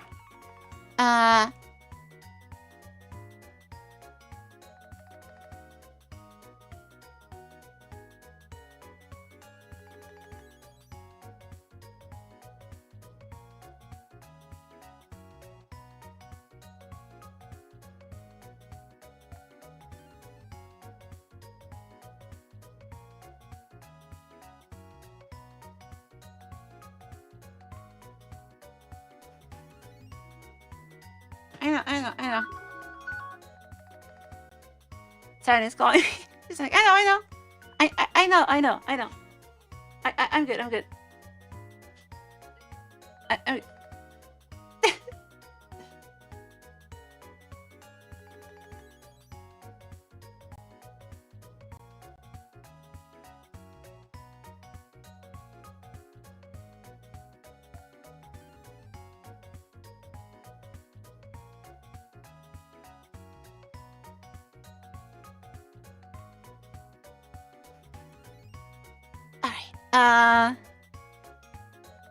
Also,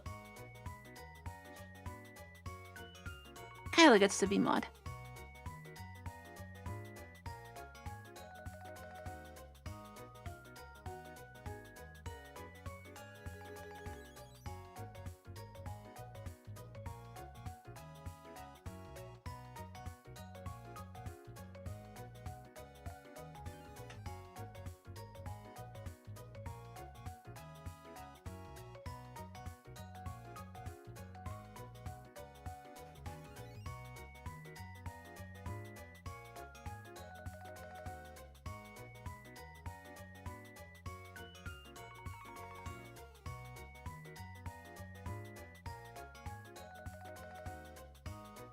Alright, I think we're good.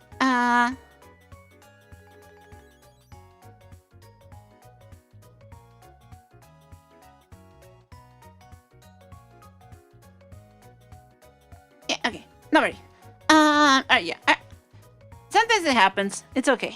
Where are there 7 captures? I use an 8-channel ADAT capture card for my audio system on my like whole stream setup I have here with Science Machine and all that. So yeah, it's 4 pairs of stereo channels. That's why there's 8. But anyway, I think this is doing what I want now. Let's see if we have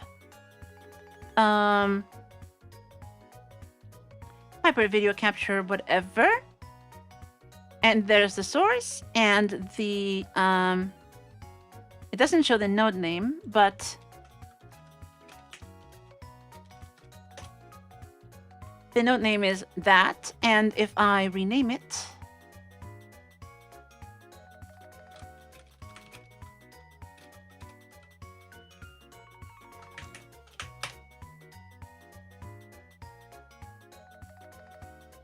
oh, it didn't rename, it didn't change the media name.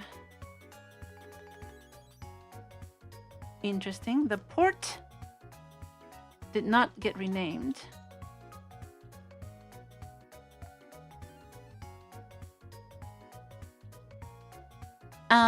Huh.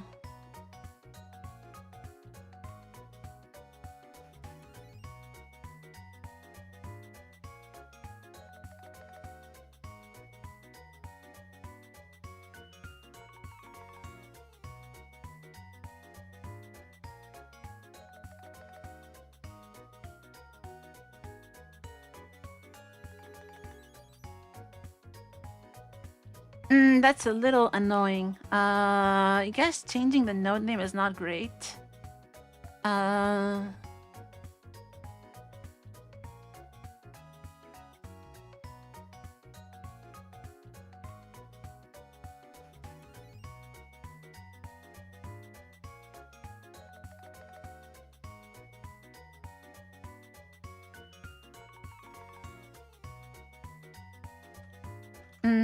It doesn't like that.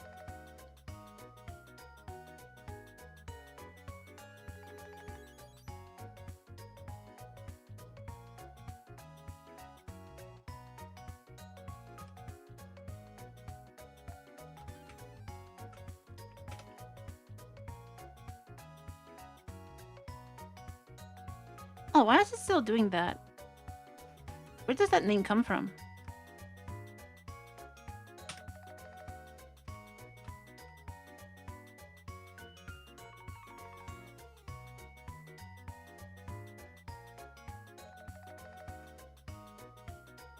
It's been renamed. How is it? Where is it even getting that name?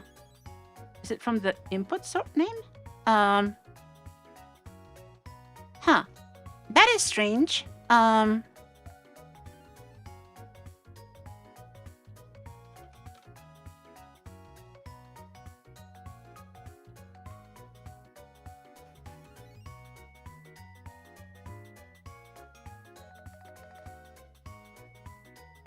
I don't know where that comes from.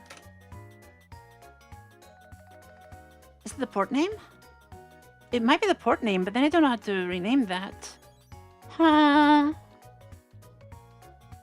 So we can't set the name. Should I just use a GUID as part of the name? But then this is gonna show.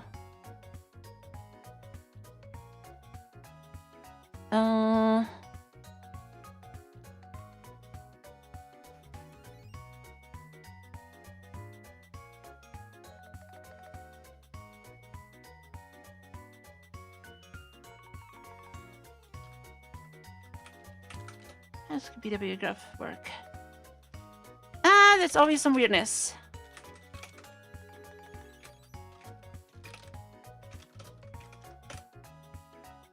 How does Jack source work anyway? Because that's similar.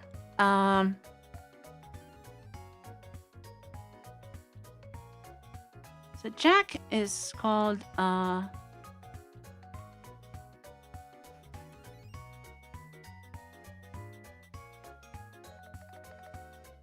where is that?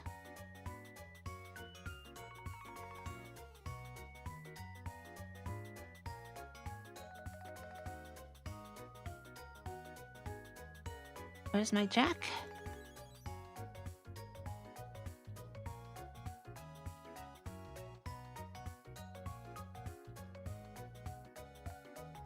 Am I blind?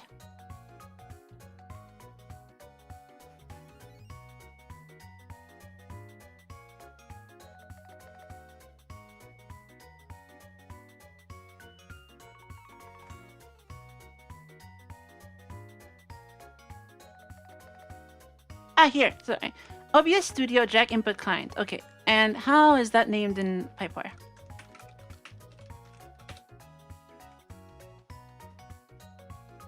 So that has a client. The client is called that. The node has that name and client name. And the node name is also that weird thing. So I guess the name doesn't have to be that clean.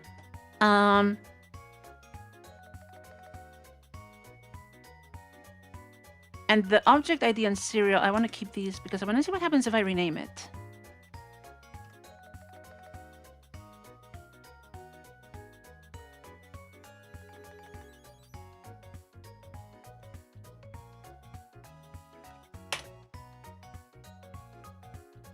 It doesn't even rename. It doesn't support renames. Okay.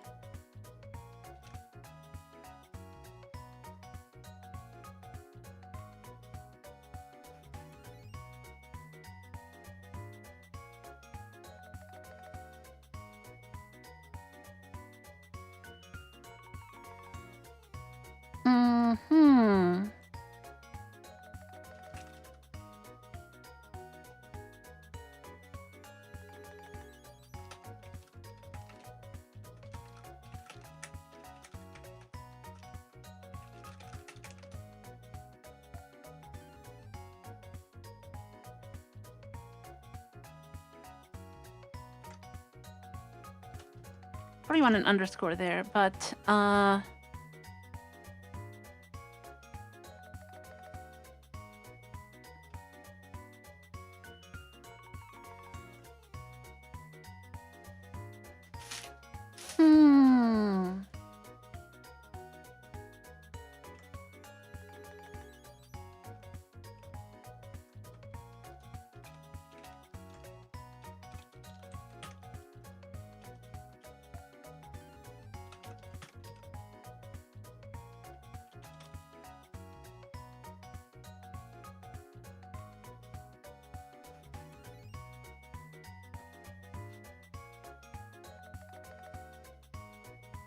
So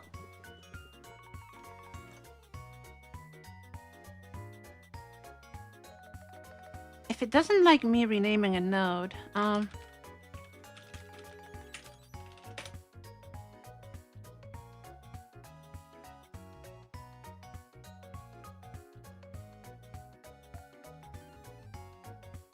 yeah, you can change the description, but the node is a little difficult to change.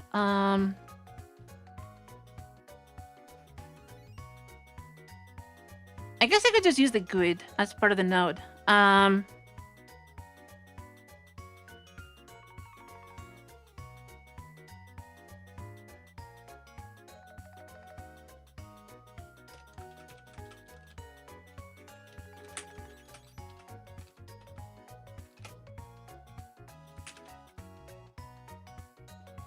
And never change that. I think that's probably safer. So we want to not use this.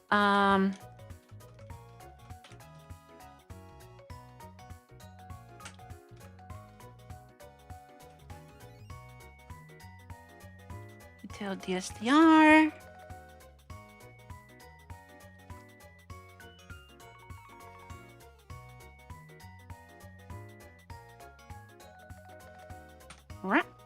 Where'd this go?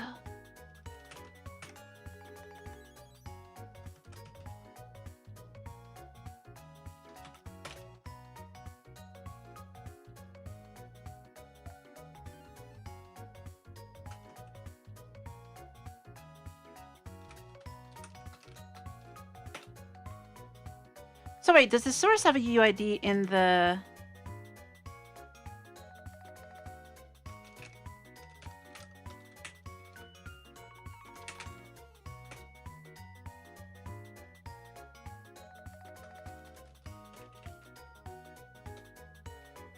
Yeah, it does. Okay, so the UID is that. Yeah, I guess we probably want to use that for the connections then.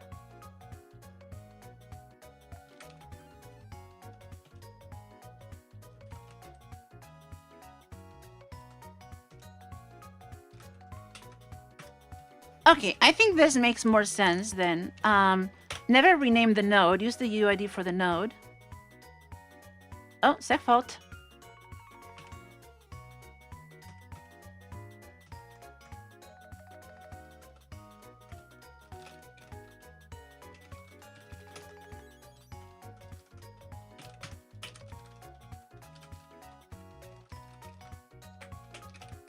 Let's make sure we actually... Okay, it's not that.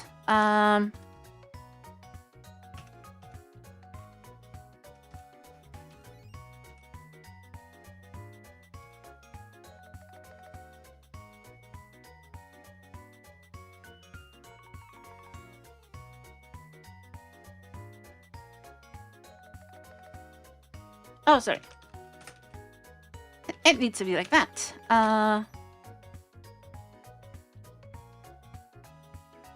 Okay, there we go. So now we have test source 1, 2, 3, whatever.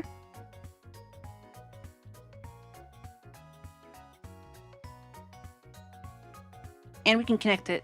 And I can, this is activated. I can rename the source.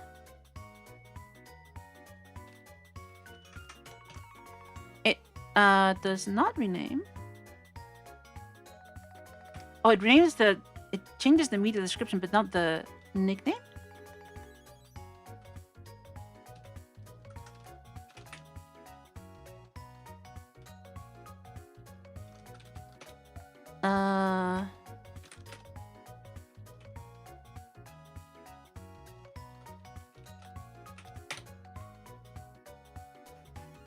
It did change the node description.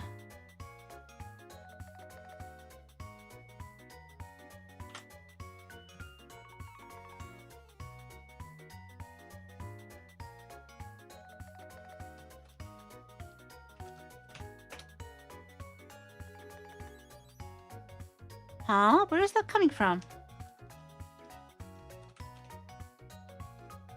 Port alias. I guess the port alias would have to change.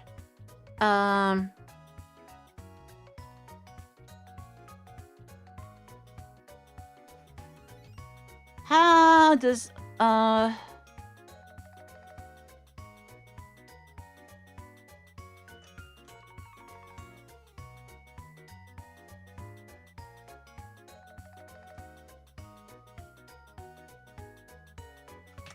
yeah, how does that work? Port alias.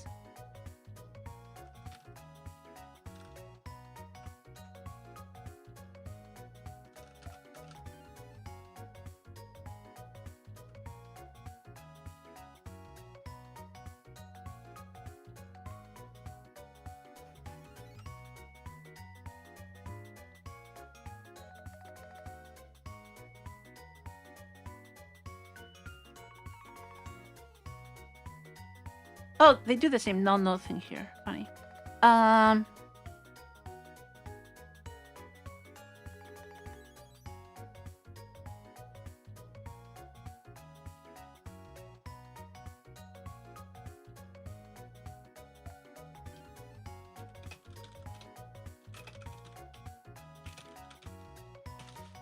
Port alias.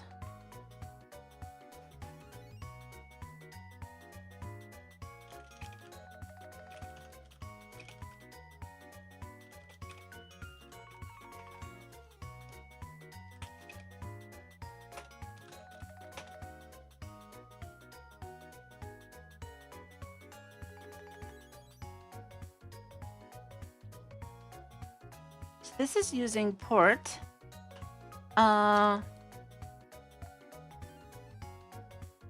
Okay, it uses the port alias.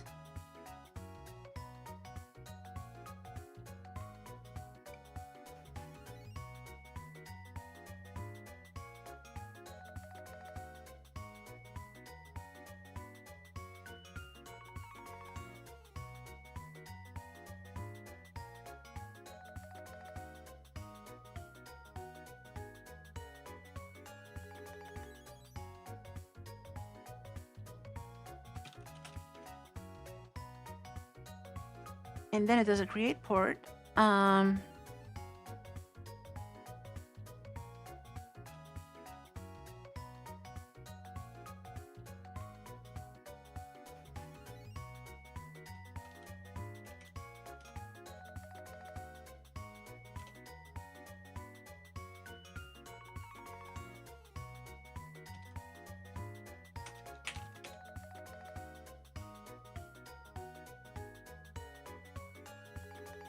So node media name comes from that. Node icon and media name, if any.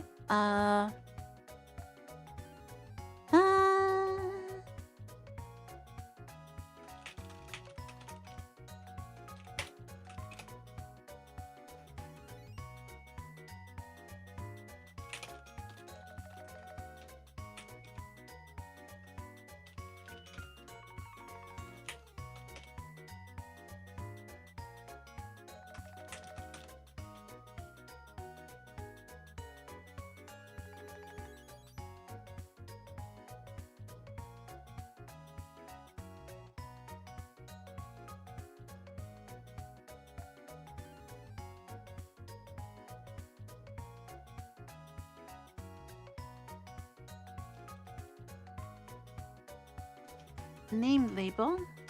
Name label is okay. Node name and then M label.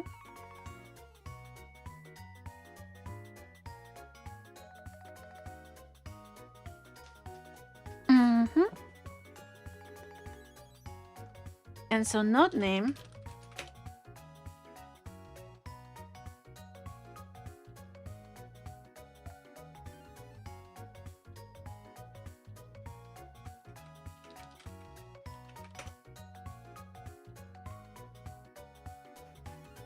so it's ID name. The name comes from that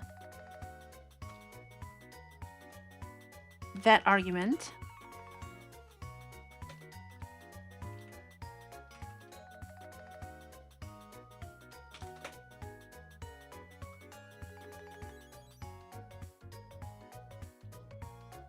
So node name here comes from, that's the node, and the node takes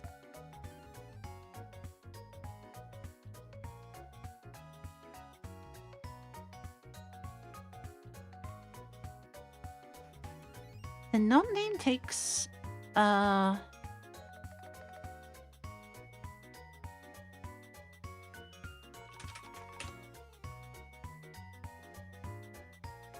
str, which comes from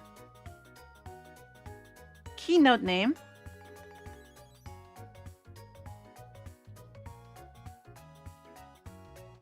or node nick, or node description.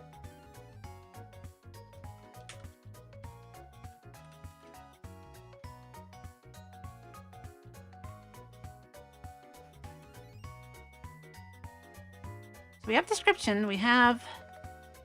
It's just the port alias that is weird, but is that where it's coming from? It takes the port alias for the port, but the port is actually just called input 1 in this case.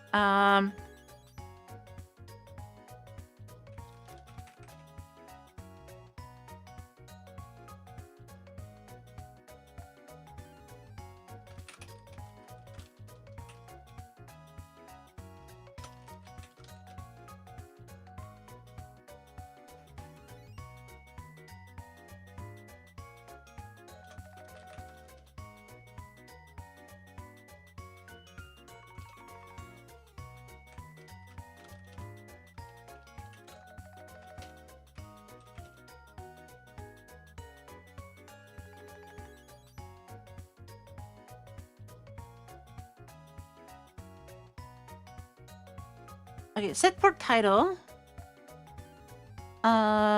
It deletes anything before a colon.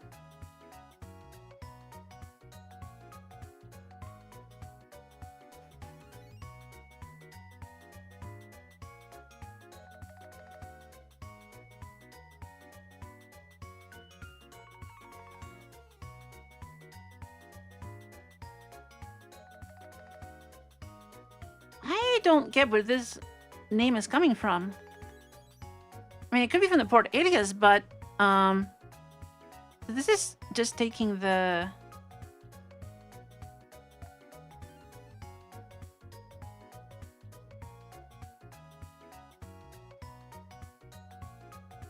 node prefix colons. It has a node. Okay, I'm gonna take a very quick break. I'll be right back and see if I can figure this out, because this is weird. Like, where's it getting that name? Is it the port? It's the only thing that's left. Unless pwdump doesn't show anything. Be right back!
Alright, I'm back. I'm just gonna do a quick test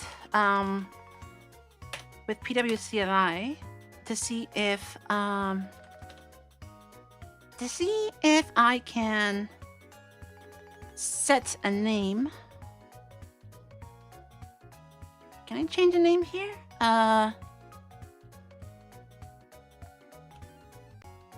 Not sure.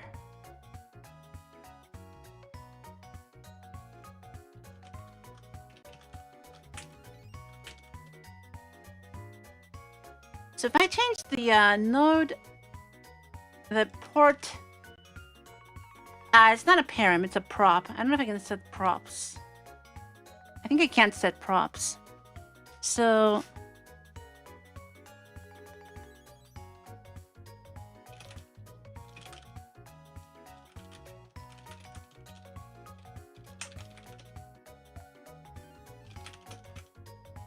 let me do a very quick debug of QPW graph and see if it explains what's going on. Oh, I think I just crashed my computer. That's interesting. I think my computer just crashed.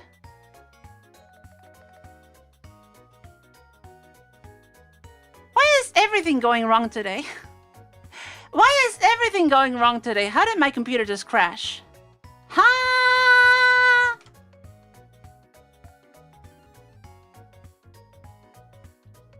What?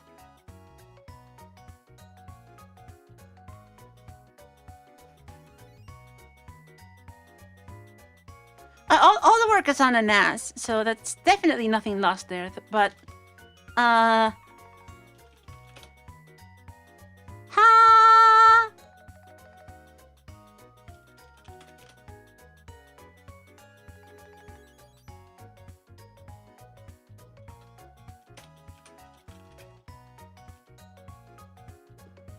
Yeah, I think it's very dead.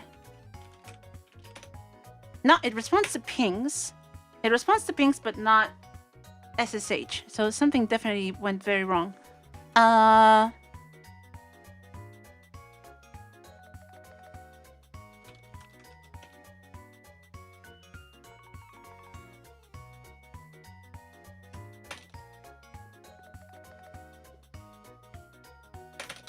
I don't know if I have a video output on this one. Let's see.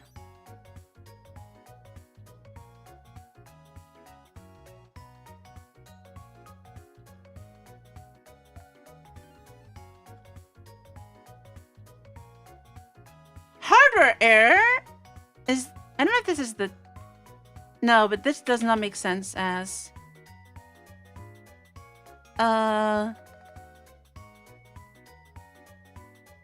No, because this is the host. The host is fine, I think. This is... this is an old message. It happens sometimes. So that's not it. Let me go back. Because the only video out for this machine is the... This is a VM, by the way. It's a VM with pass-through graphics. So... Let me just stick the message on the host and see if something weird happened.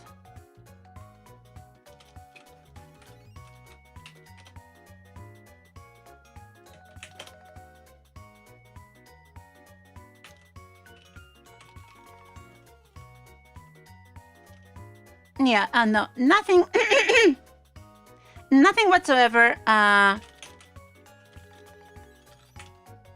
nothing whatsoever in the host log, and the VM is just dead. So, yeah, I have no idea what happened. I'm just gonna reboot it.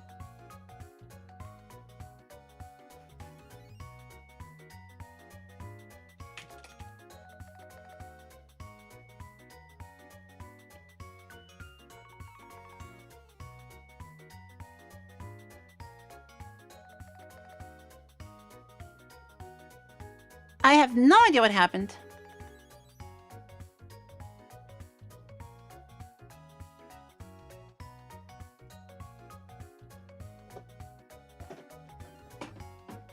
Well, it looks like today is an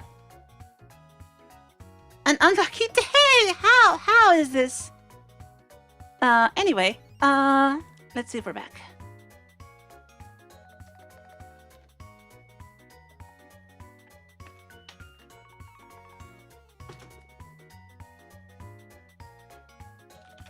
I think we're back. This host actually does have ECC memory, in fact. So we're back. And now I just need to run everything again. So I was building QPW graph.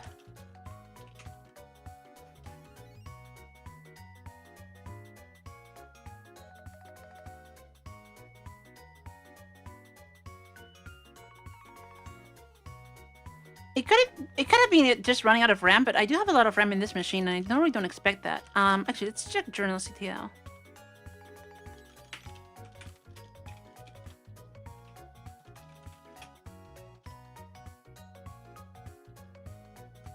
This is OBS. Before the reboot.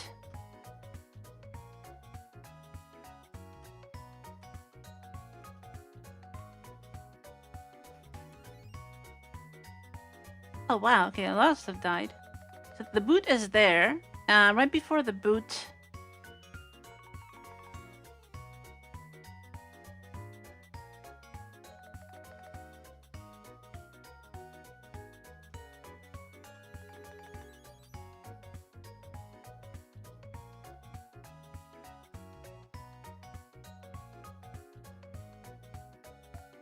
Like OBS crashed, which is fine. But how? Okay, it actually crashed inside Pipewire. No, but this is, I think this is just the old crash. I think this is just the thing where that was the crash when I was testing it, because it crashed twice. Yeah, this was the when it was seg faulting. And so then after that, nothing. Yeah, nothing in the logs. It just died, and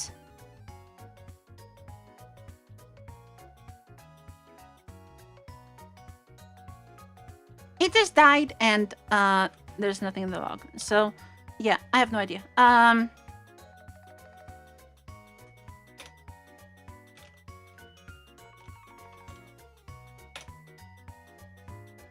right. So now, OBS.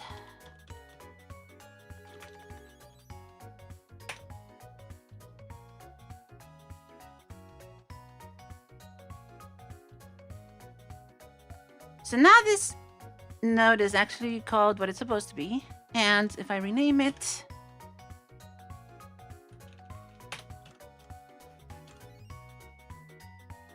it only ends up named there. And where is this coming from? If I do this again,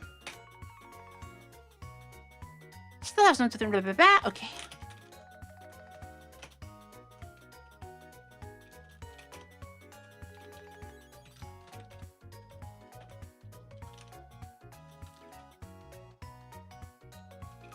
Pipewire.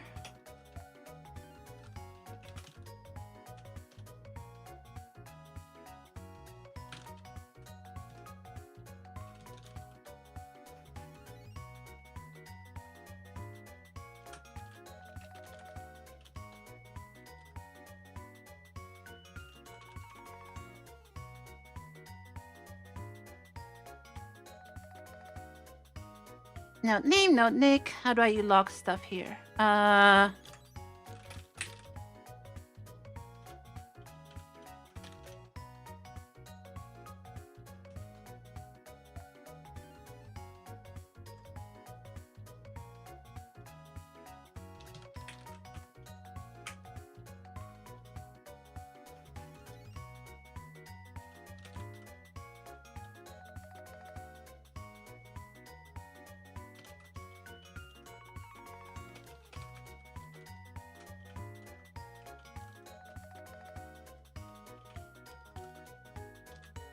No name.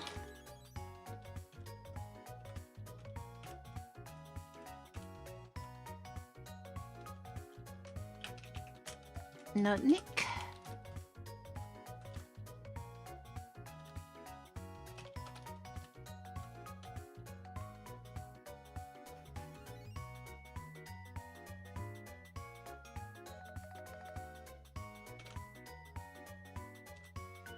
How do I enable Qt debug?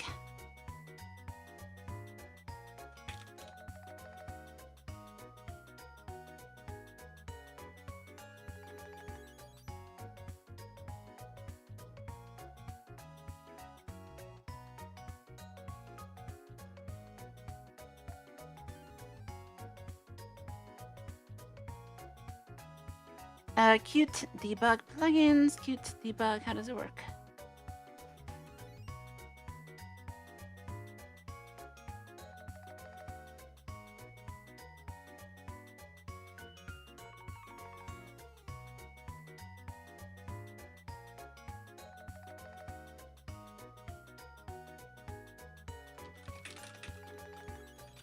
Where is this environment variable?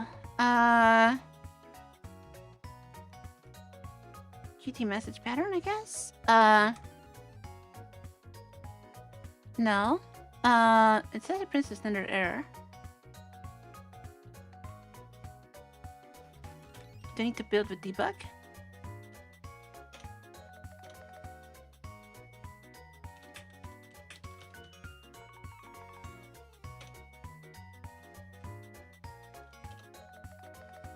Might need to build with debug.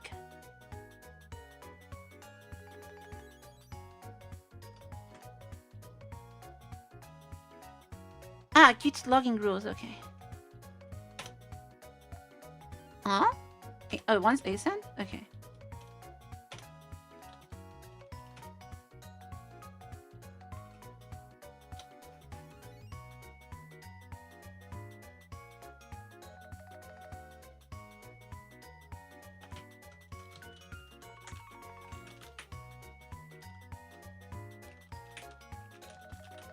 I probably want QPW graph only, but oh,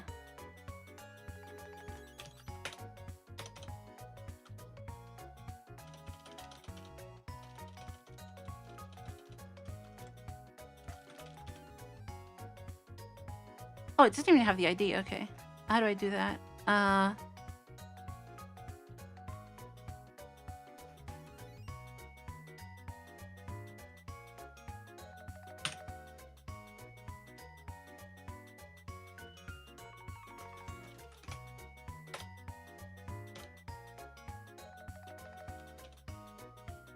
Okay, let's QPW graph.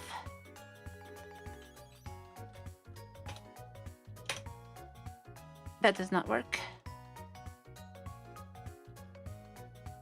Default unknown. Okay. I guess default.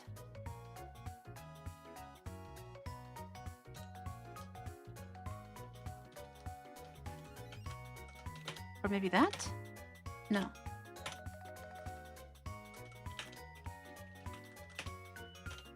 Ah, okay, it's default. Fine.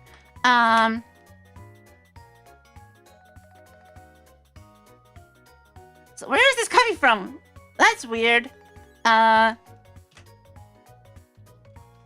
name str. Desk. Nick. Name.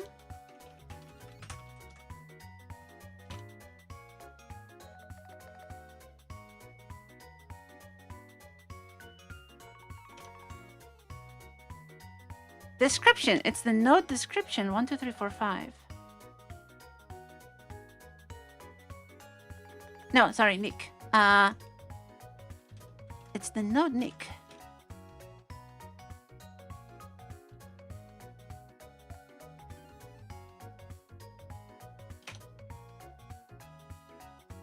No, it's not Nick. It's the name. Description, name, node name.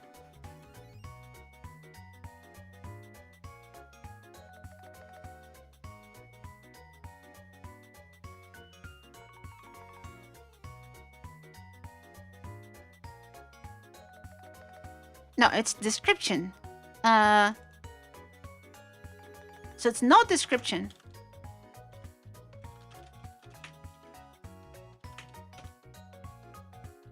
But it is set to 1, 2, 4.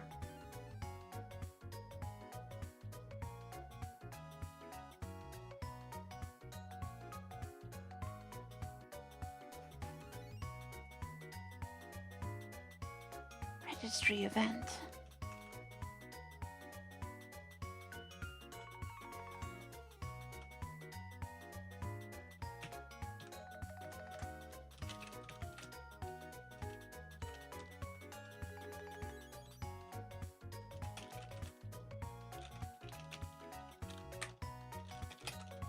I do set that.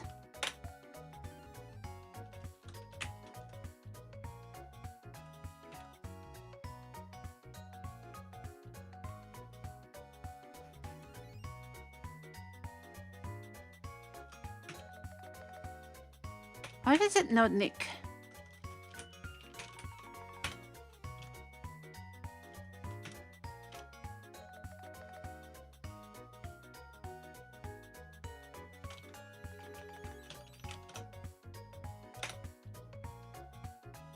Okay, so now we have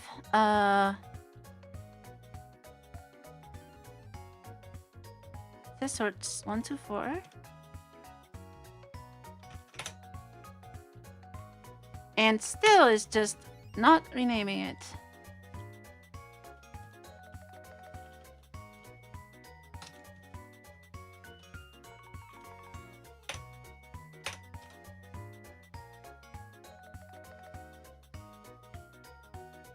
It's getting a description and the nick, so it's like this is getting cached somewhere.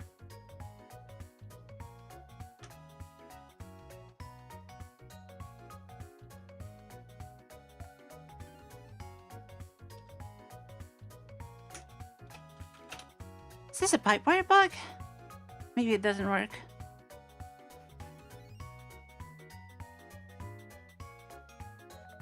Or it needs to like send an event for the update or something like that?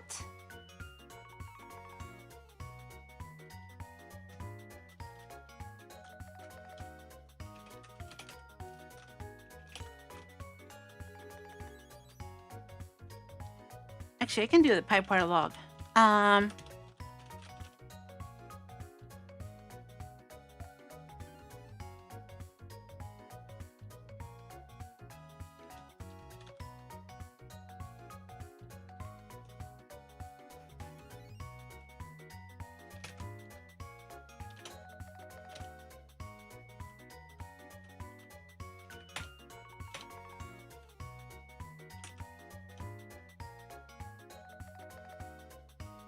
Uh-huh.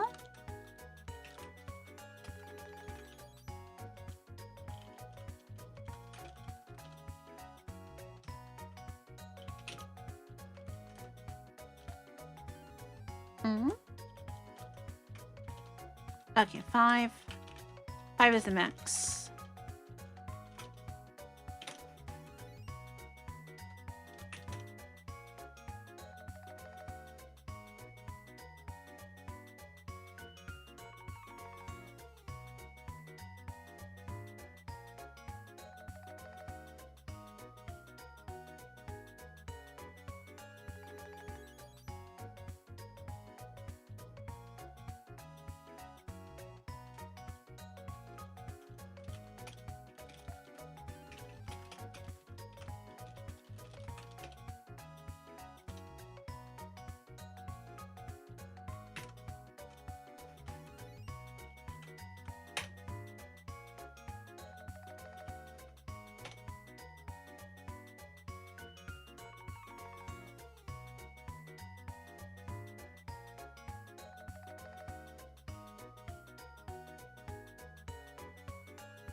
So there's a config file involved. Oh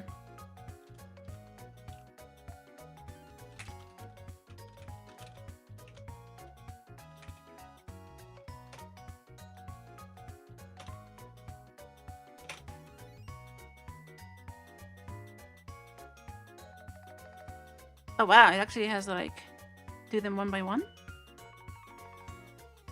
But it's still 1, 2, 4, so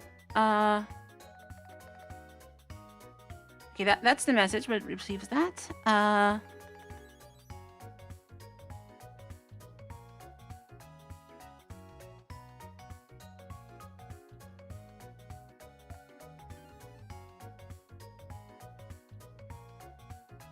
Oh Oh, interesting. So it has test source 1 to 4. And then 3, 4, 5, 6. Somehow.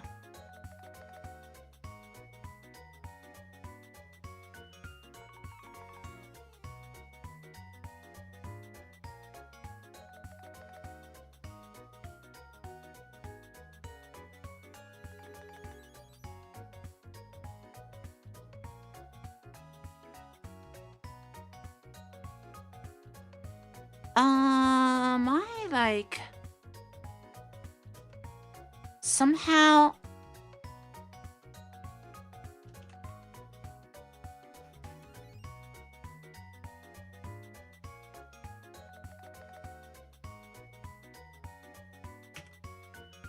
not updating properties properly?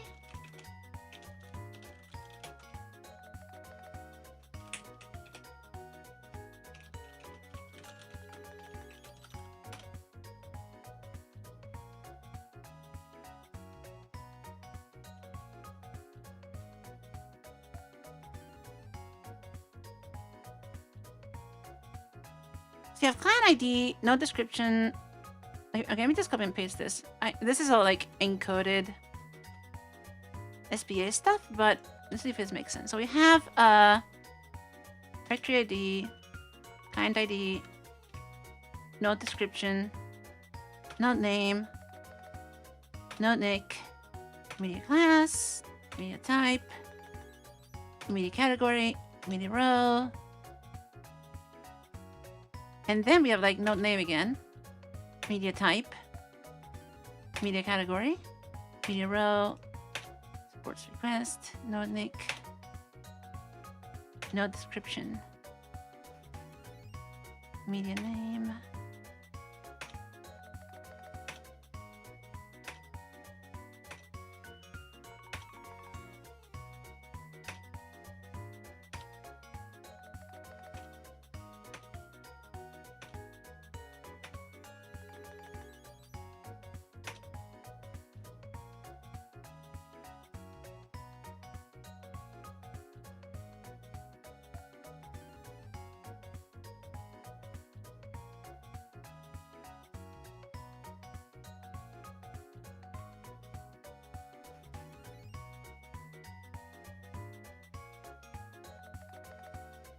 And I don't know where all this stuff is.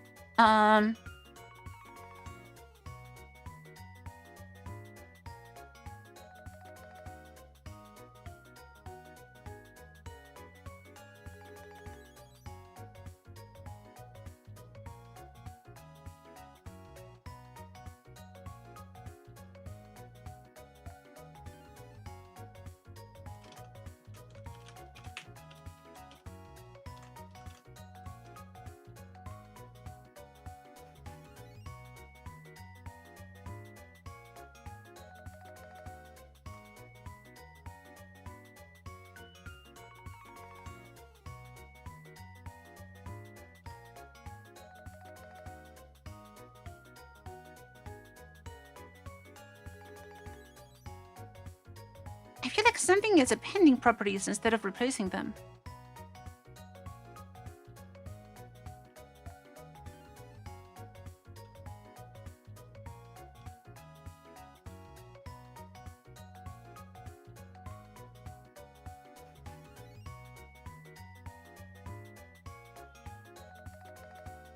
And so when qpwdump like parses this, it ends up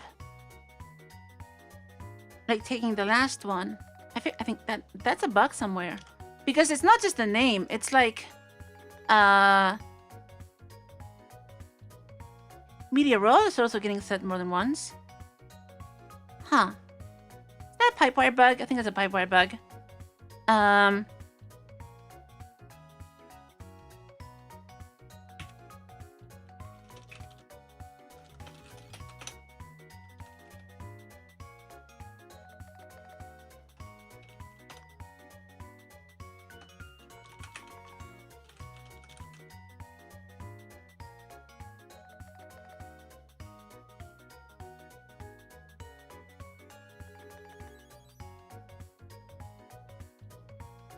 So does PW properties update on stream properties?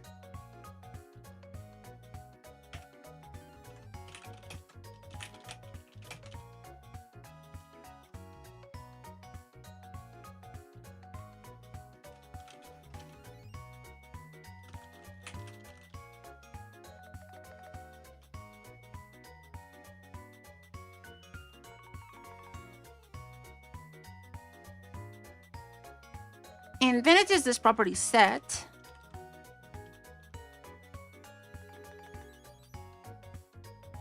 Which does a replace.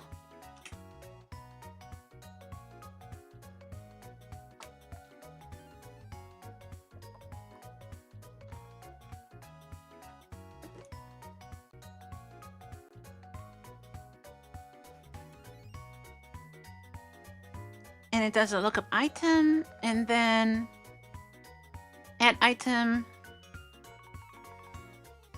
Otherwise, it just does all this stuff. So it does actually try to update the properties. I guess I'd have to like debug pipewire. Okay, I'm not gonna waste more time on this because this is, I'm pretty sure this is not my bug at this point.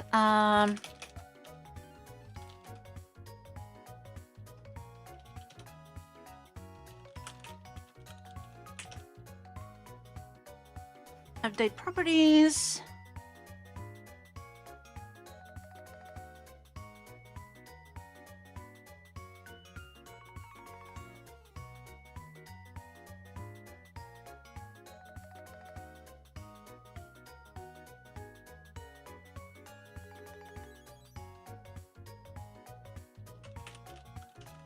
Okay, I can do a get properties at least and see what's in the properties list. So let's do a quick debug of that. To see if the problem is in the streams code or somewhere in the core. Not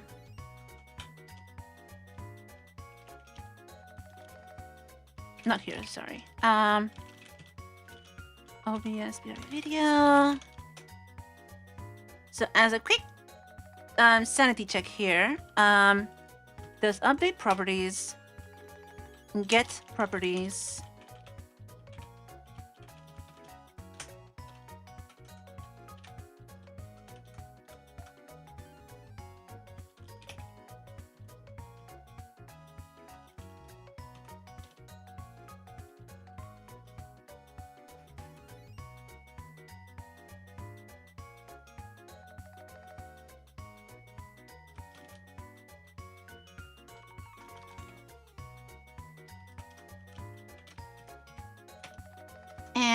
And then I can iterate this somehow.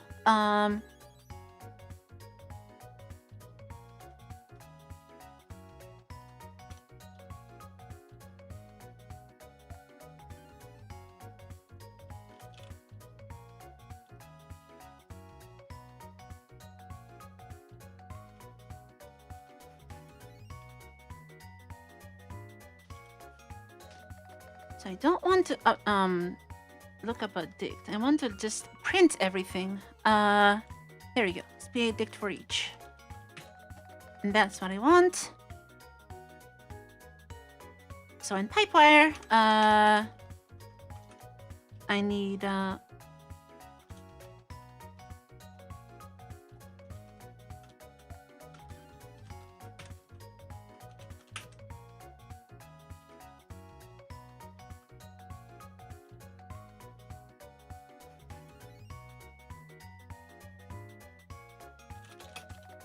and that's in where's the include? SPA utils dict.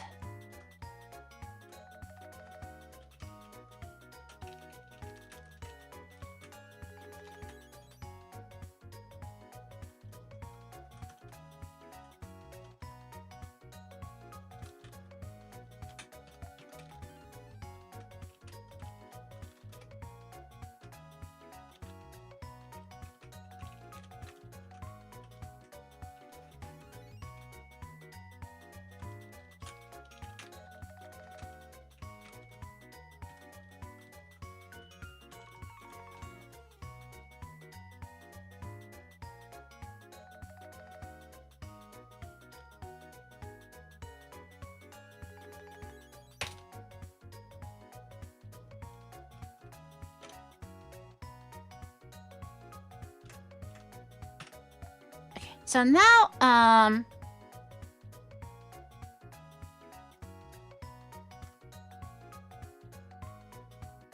rename.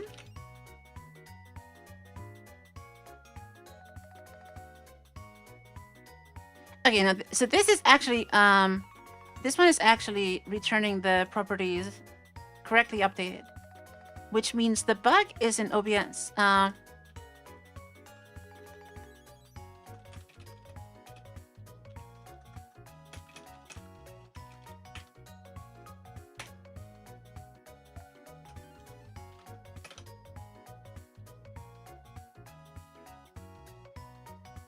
Yeah, because you get both here.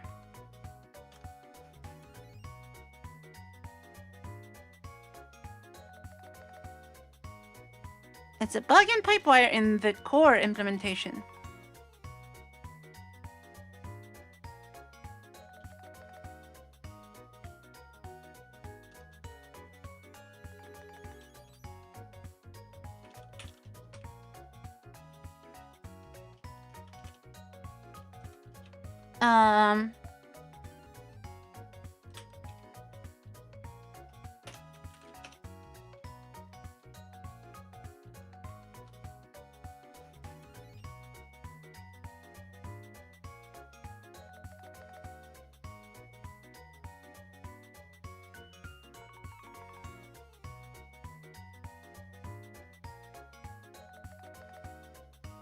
There's an emit info changed.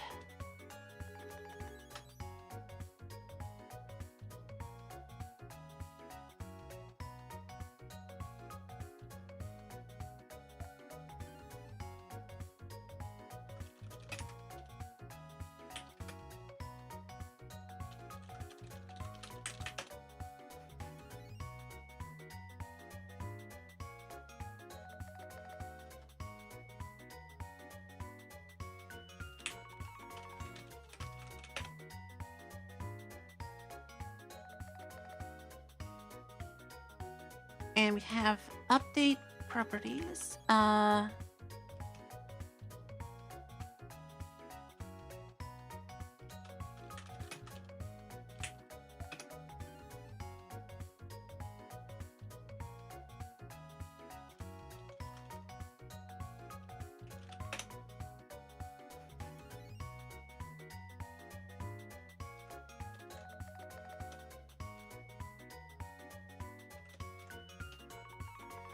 Yeah, you get a change notification, right? Yeah,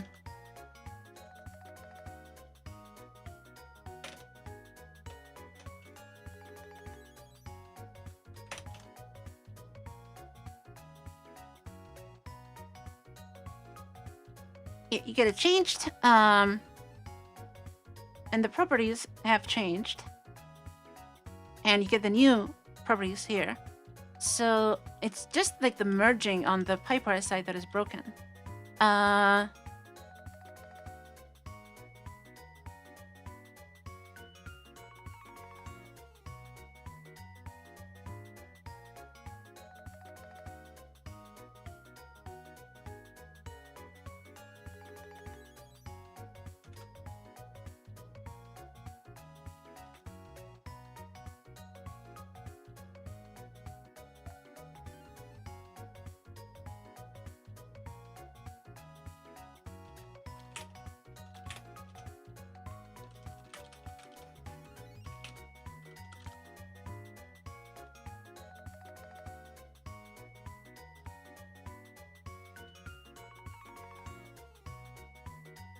Marshall update, change mask, and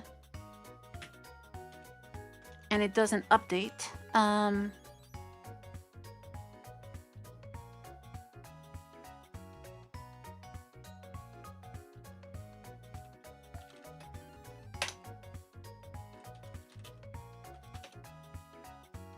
Okay, and not update.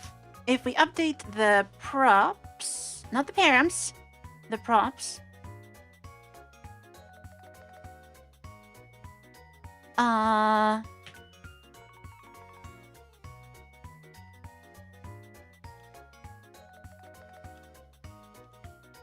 Hold on. Change mask. Props.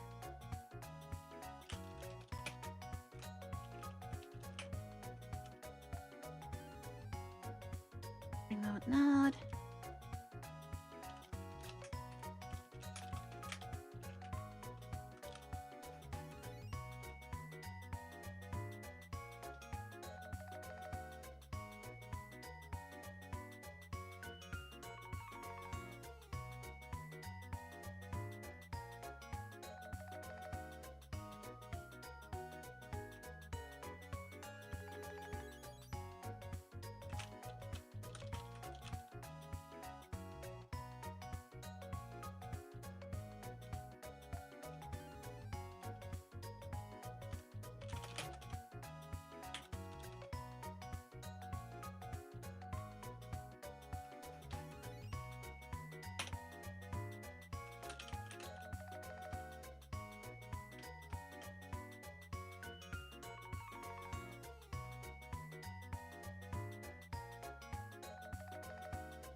update properties. And this does primary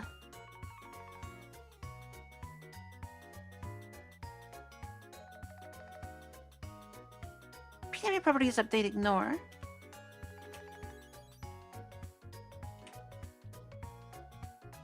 And that is the set. Huh.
So it actually gets the update message that includes only the new properties.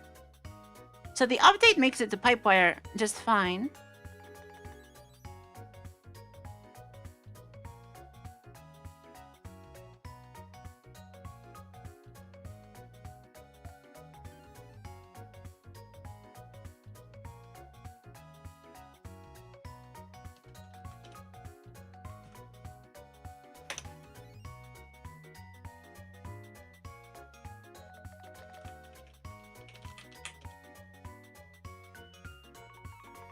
Yeah, the update has just the changes.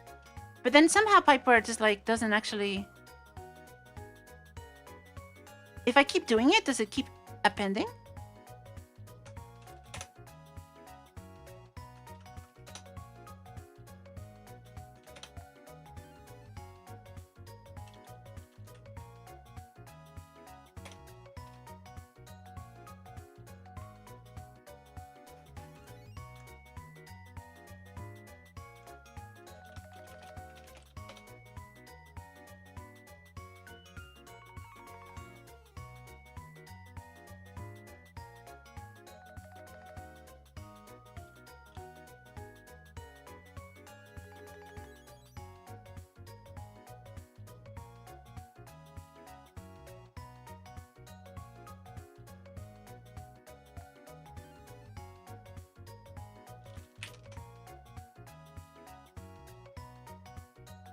Actually, no. It only gets the old one and the new one. Well, that's interesting.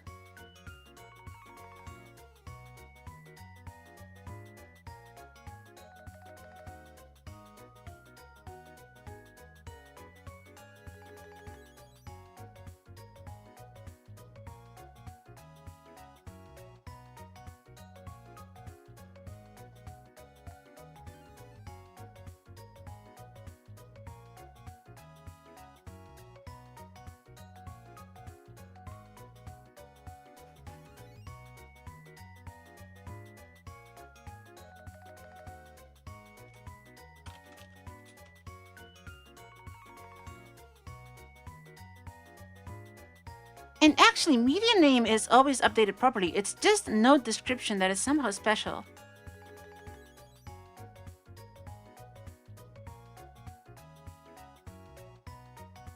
So it's not about merging properties. It's like this is ignored somehow, somewhere.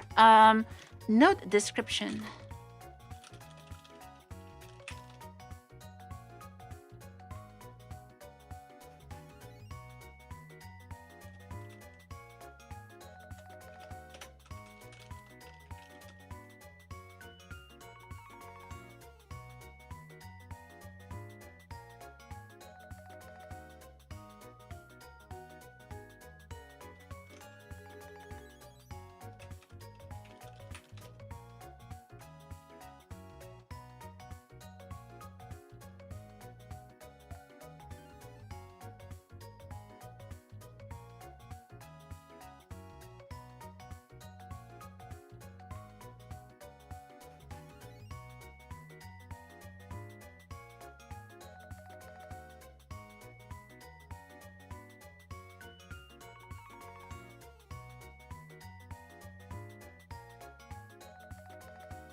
His media name is not in there.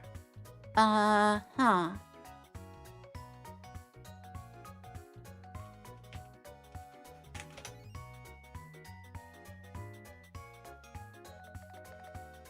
Oh, is there a concept?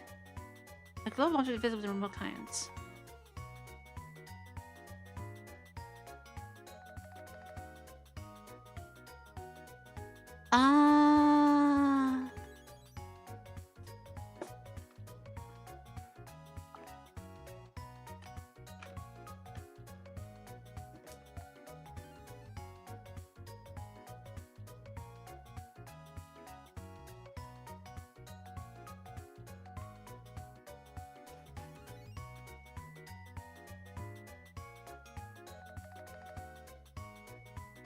So it's the registry.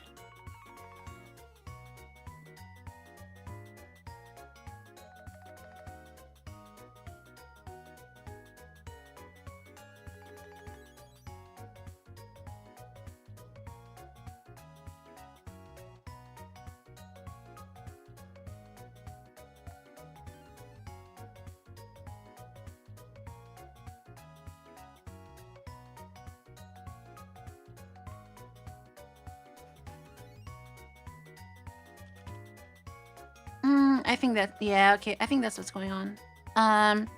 So some properties are like fixed somehow.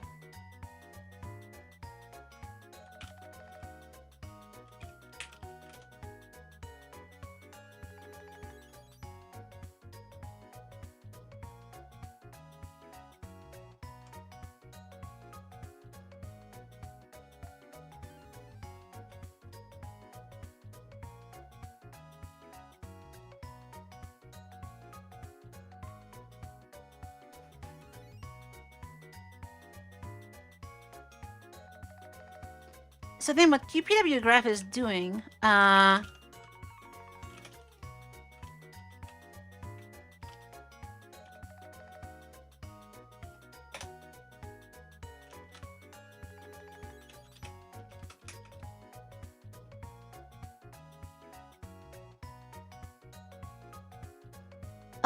okay, so this is looking for updates and it only pulls the media name. It doesn't pull anything else on updates.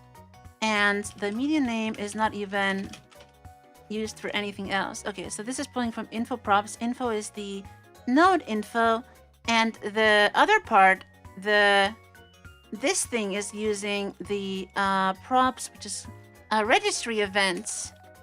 Okay, global. That's why. Okay, so this is using the registry. That's why this is.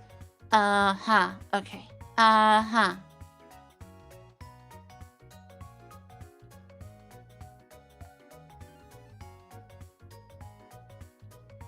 Okay, that's why. So it's the stuff in the registry cannot be changed.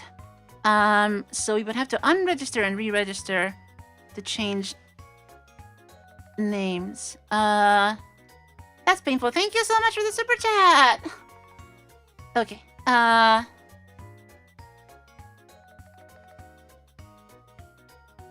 Yeah, global registers are immutable. That makes sense. Okay, so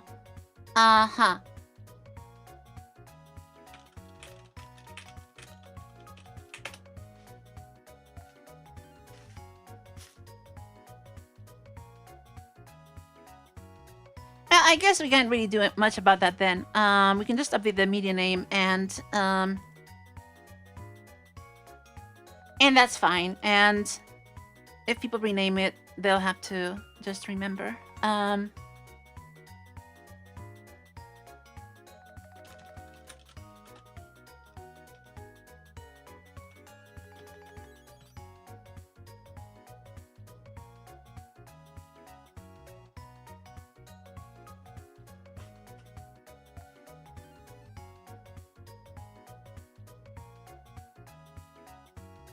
So in that case, it probably makes sense to set the node nick to the name and the node description maybe to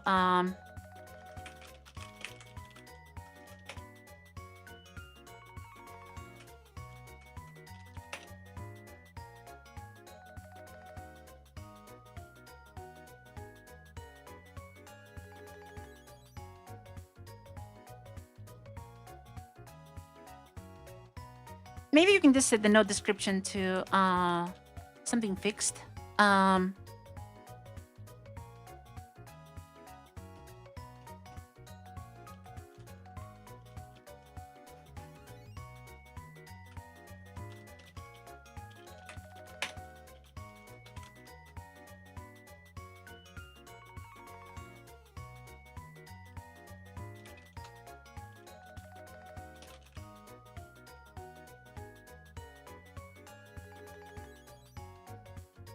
And then we don't even need to do this. I think we can just set the media name to name.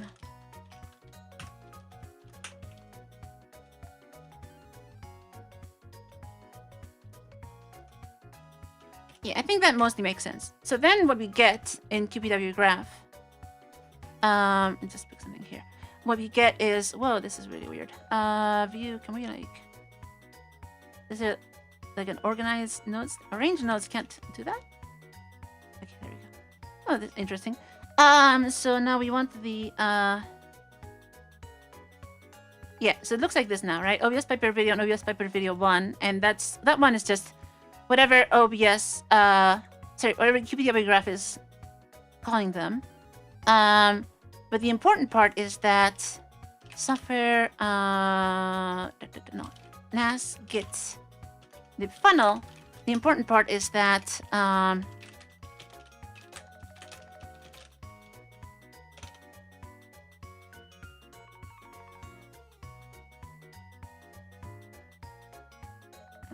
so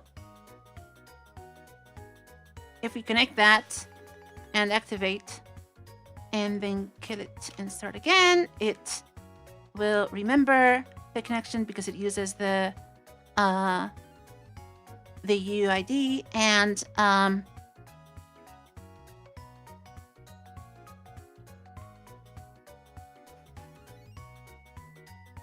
if I disconnect this, connect it to the other one, still get that. It's connected to video 1. If I restart, it's still connected to video 1. And if I delete the test source, then PW graph calls that video 1. But if I quit, I would have to save the.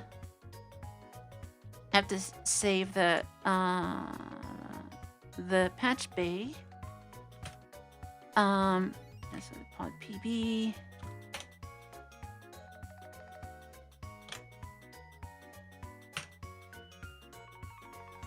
Actually, I can just quit OBS and start it again. So if I quit OBS, start it again, this is called not one now because it wasn't changed. And but if I run funnel again, oh, it didn't work. Why didn't it work? Interesting. Oh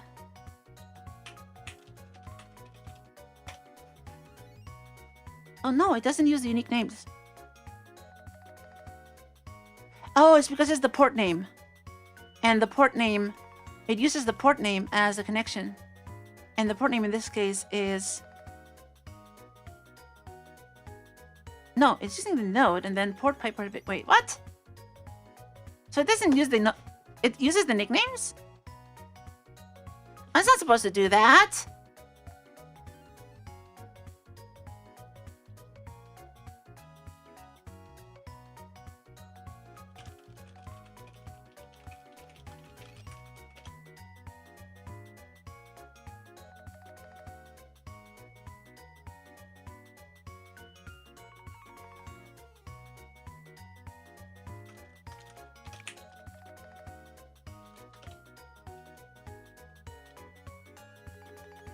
So we have a node description, and the nick is pipewire video.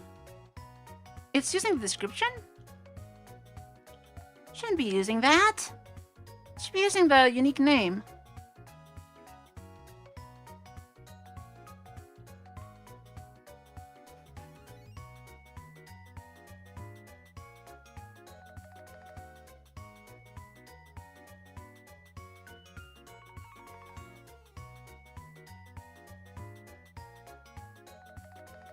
That's not fun.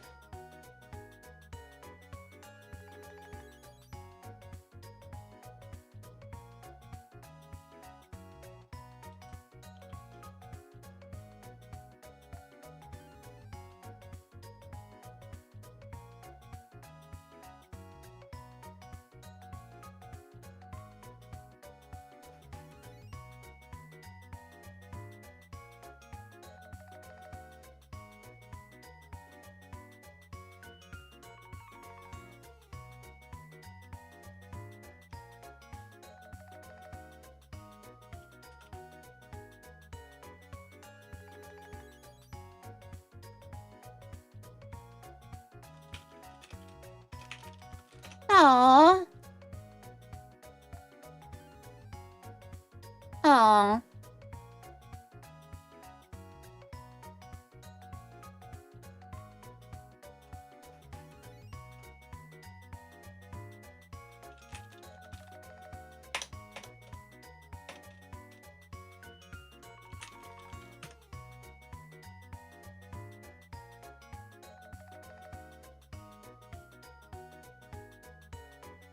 Well, I think we're just gonna have to live with the fact that renaming things doesn't quite work.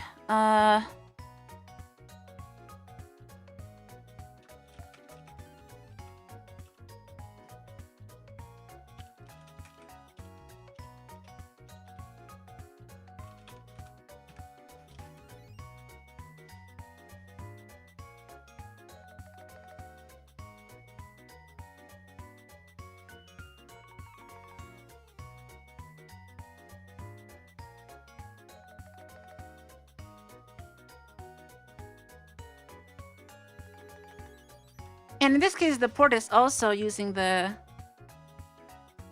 name that comes from here. So, I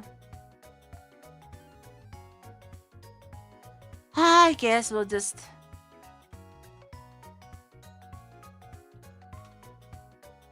leave description in here.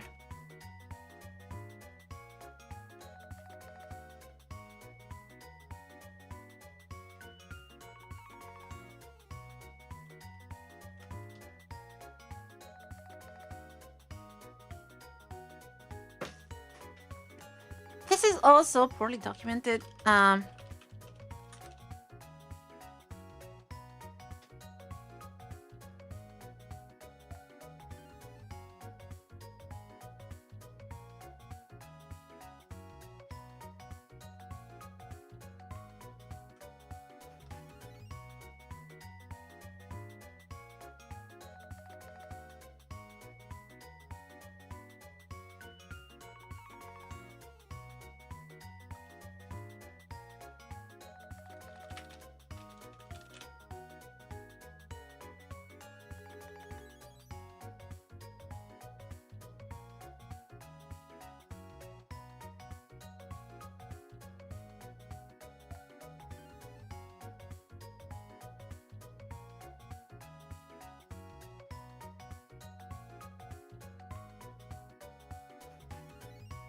Okay, I give up. I'm just gonna use this, and rename is gonna be a bit weird, and that's that.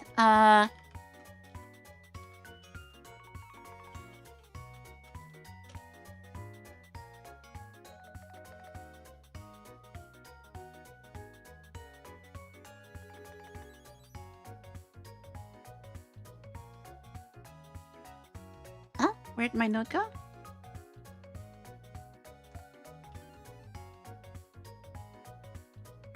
Oh, down here. Okay, so now it's just called Pipework Video. I just got my source. It gets renamed here. My source. I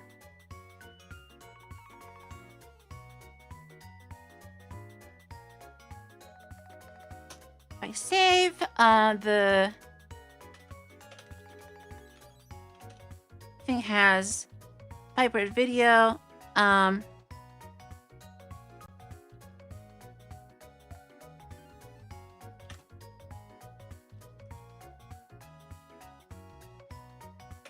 run it again. It doesn't work.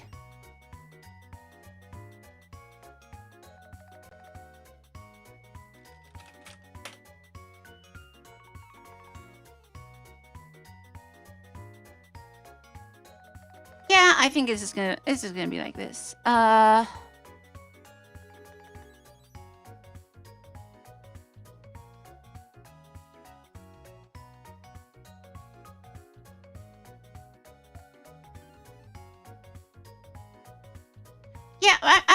I'm just gonna leave it like this for now. Spent too much time on this, and apparently there's no good way of doing this because PW Graph is insisting on using only descriptions. It's so weird.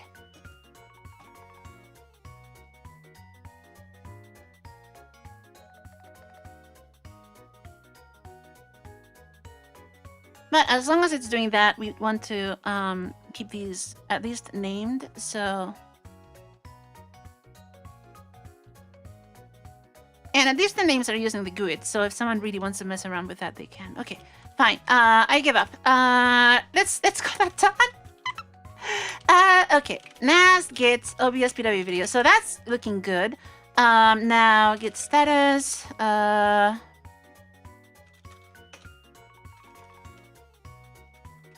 Did I put that in git? No.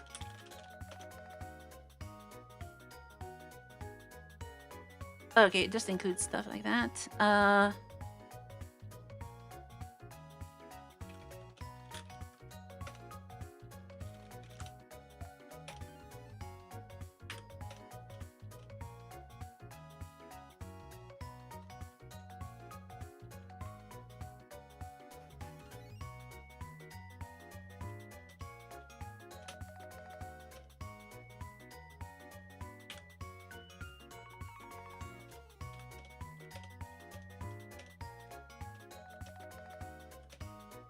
And again, I'm just gonna squash this because I'm lazy. All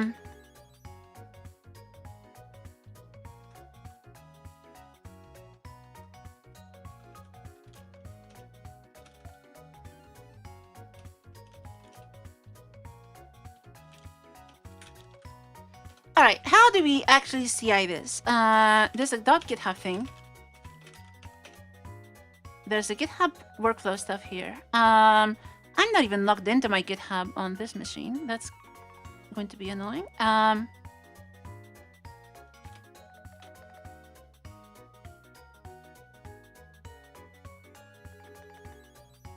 there's Windows build, Ubuntu build. We just want Ubuntu build.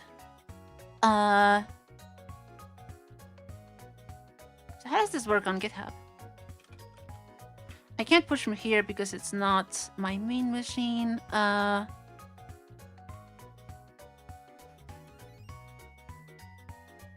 Do I want to just log into GitHub from here? I might. Give me a sec. Let me just do some shenanigans. Actually, I can just be here. All right. Hello. Hey, hacky. Let's see. How do I want to do this? Probably 1 second.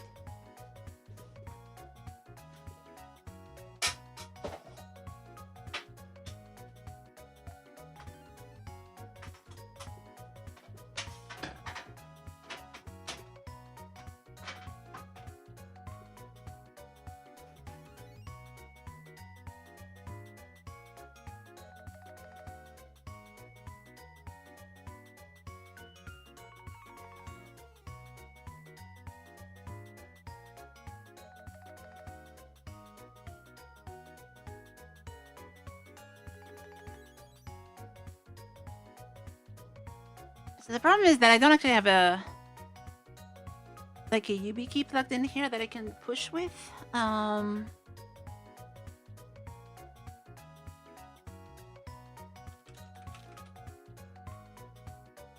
Let's see if I can make this work.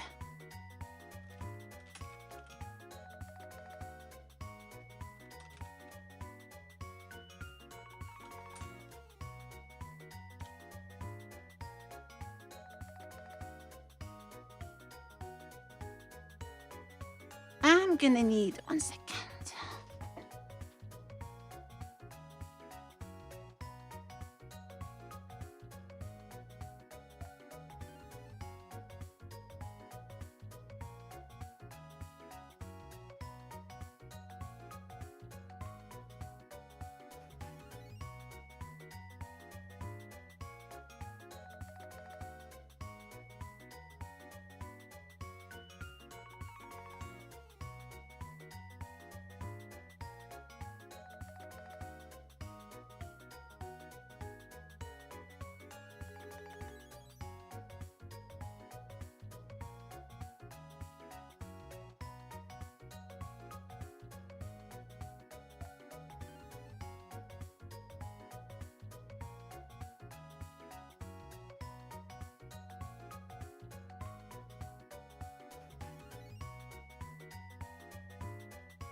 I think I'm just gonna create a new SSH key for this machine for now. Oh,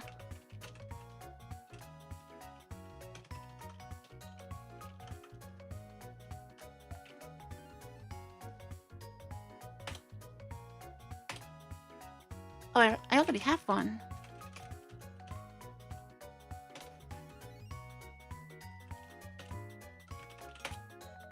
Oh, I already have one. Okay, good. Is this set up on GitHub?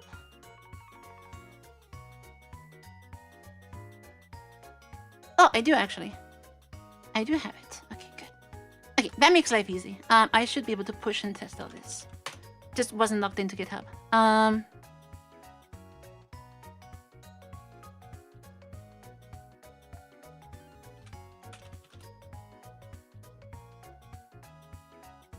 Alright, back to this. So now,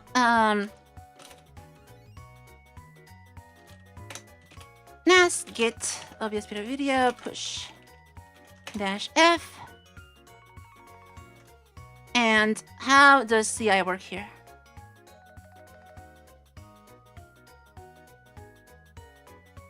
So it's actually already building. And I need to disable macOS and Windows. How do I do that?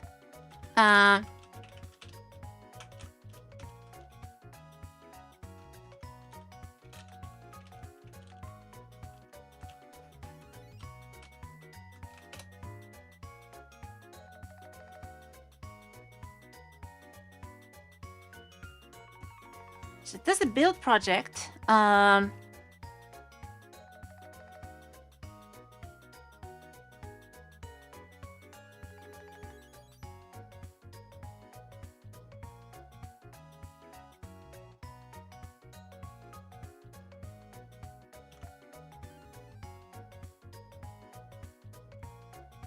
How do I disable? I guess I can just delete them.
So GitHub is failing on everything. I can disable build for Windows.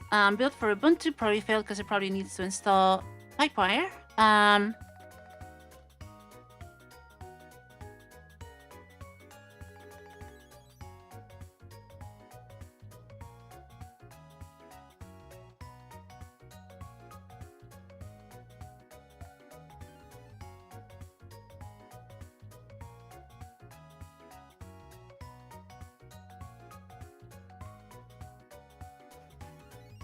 So calls actions build plugin.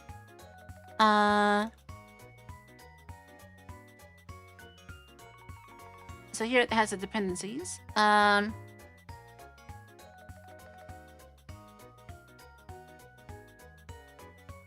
It's using Linux Brew? Why is it using Linux Brew?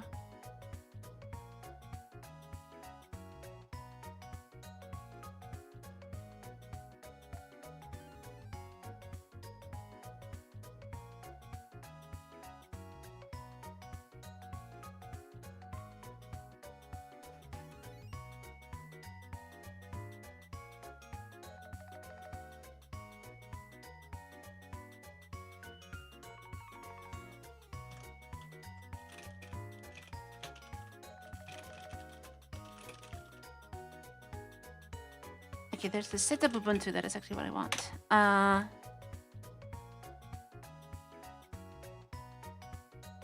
Okay, OBS Studio build dependencies.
Yeah, we need the Piper Devil. Ubuntu packages.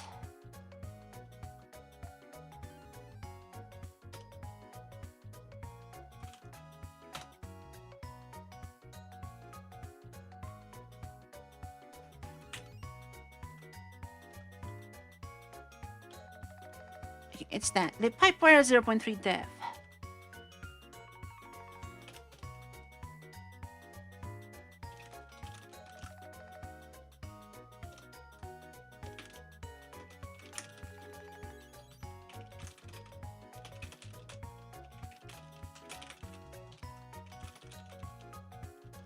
And I probably need to disable this somewhere else in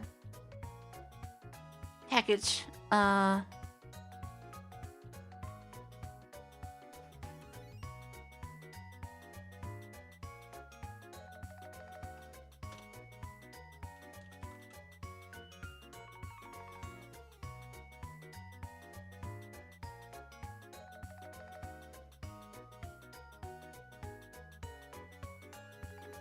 Oh, actually, no, it already does the packaging in here, so it just skips that.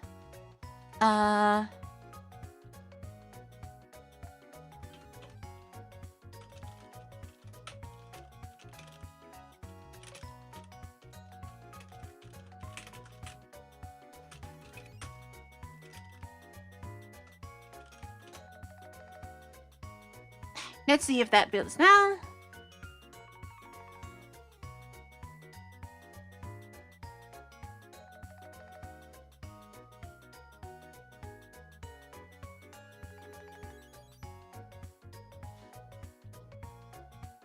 Yes, now these are disabled.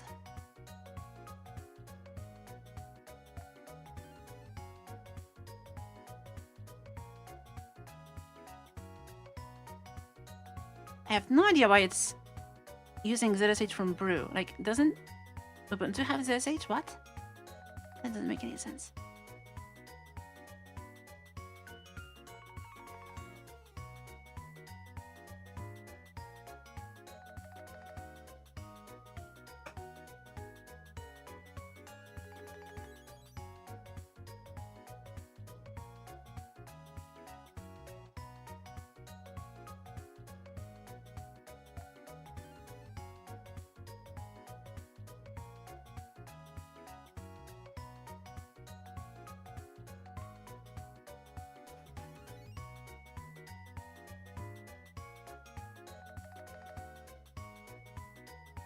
It's a lot of installs. Okay, configuring. Oh, that's a interesting thing. All right, it failed because it needs what? The DRM. Okay.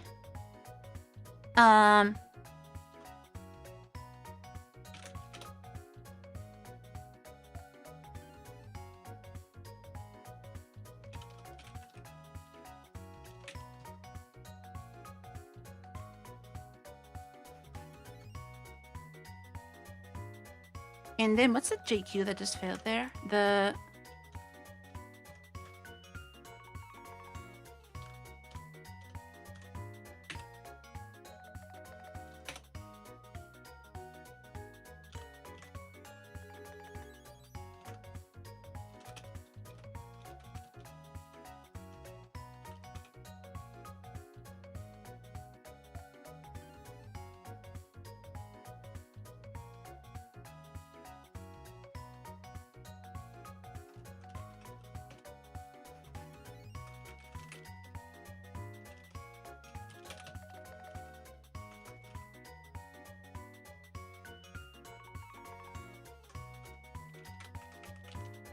Ah, okay.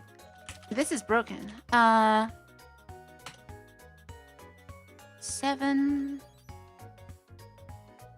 Uh-huh.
Let's see if this works any better.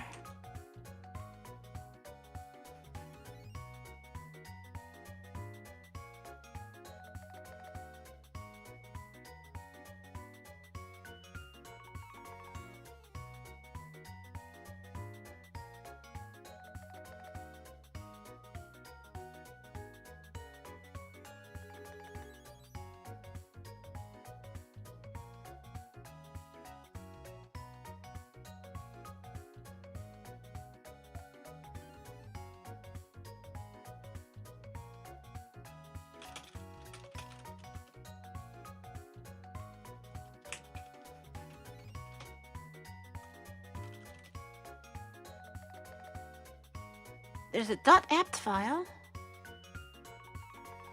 Oh, okay, so it is there.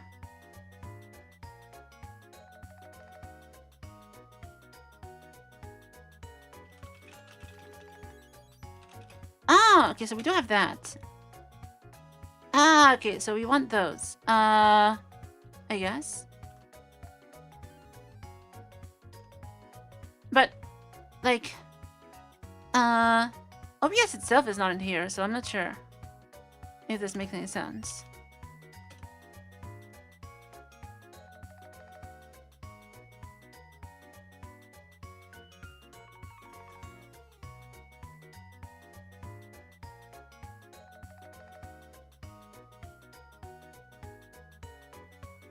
Oh, okay, it actually... Okay, so the problem now is, of course, Ubuntu's Pipewire is old. Of course it's old. I need that. Of course it's too old. When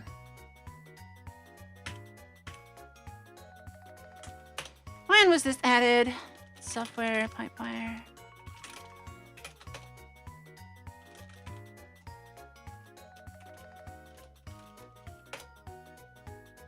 2024-11, okay.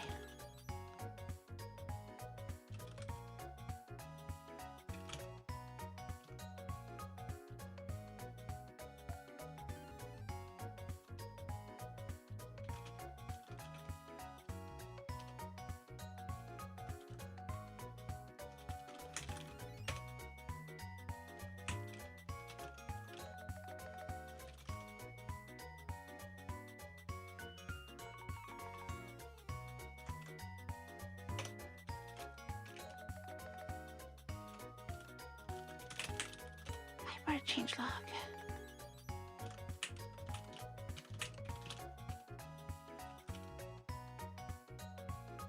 Okay, so 127 lazy scheduling. What does Ubuntu say about this? 1584.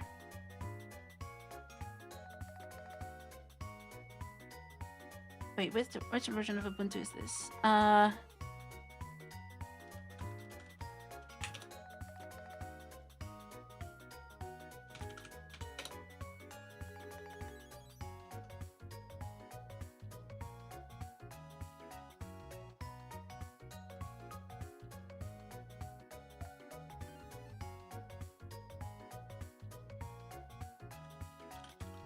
What's the name of that one? This is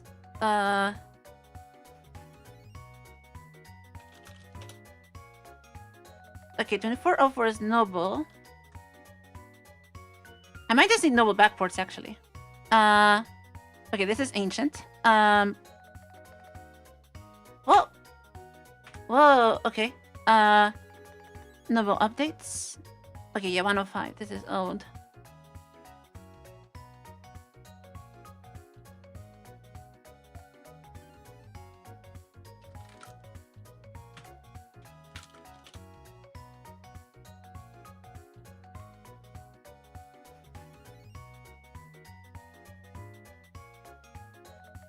Yeah, 105 is really old. 127 would probably work. So the next one.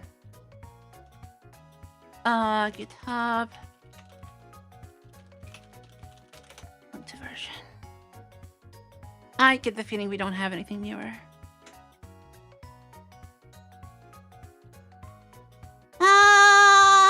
That's such a pain.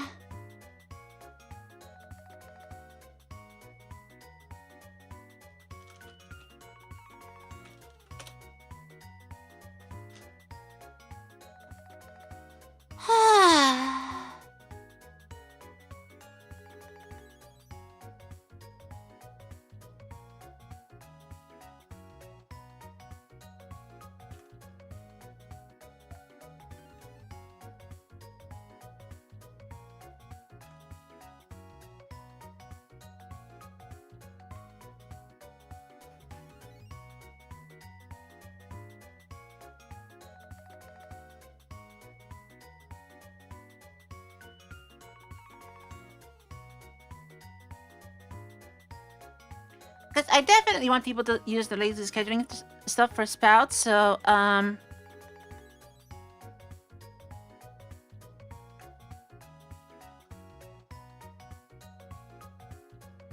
but this is not backported.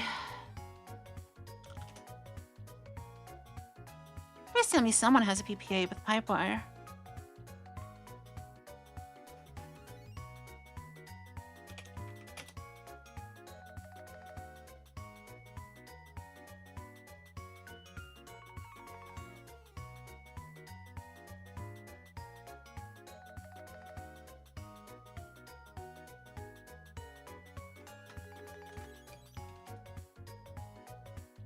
Well, GitHub Runners doesn't do 2410.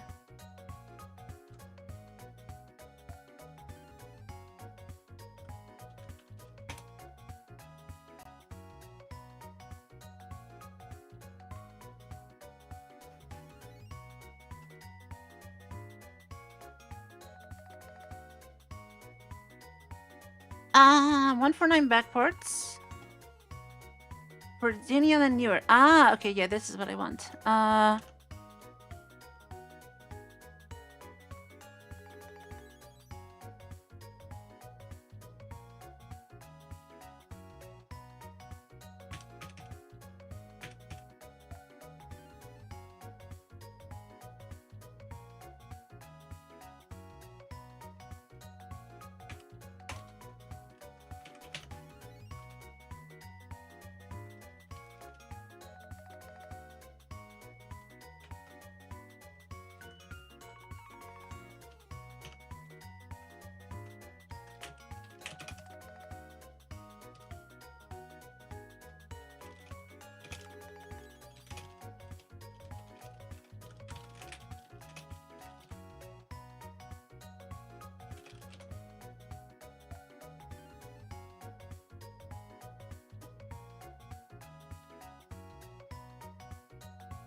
mean, I'm not even sure how portable this plugin build is going to be anyway. But it's even if the actual binaries are not used by many people, at least it's nice for the CI to work and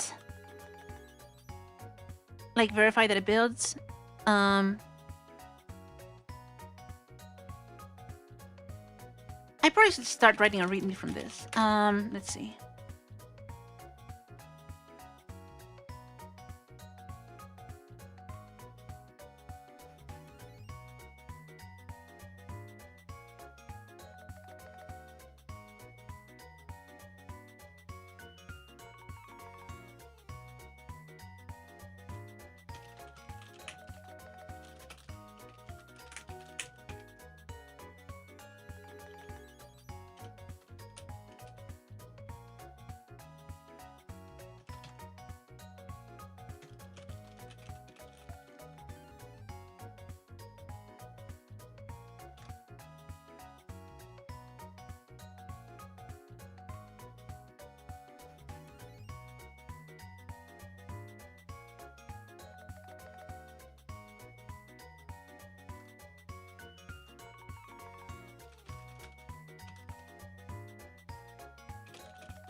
I can check which Fedora version has this. Yeah,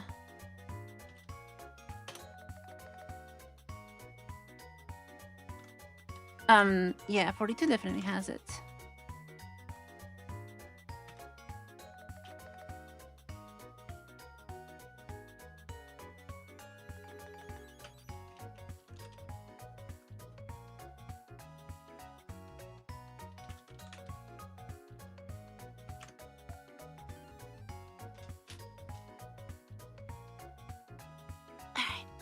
Oh, it built! Okay, good. This actually works now. So what do we have? This actually builds. And I didn't create a release because I guess this is not a release. So what happens if I want to create a release?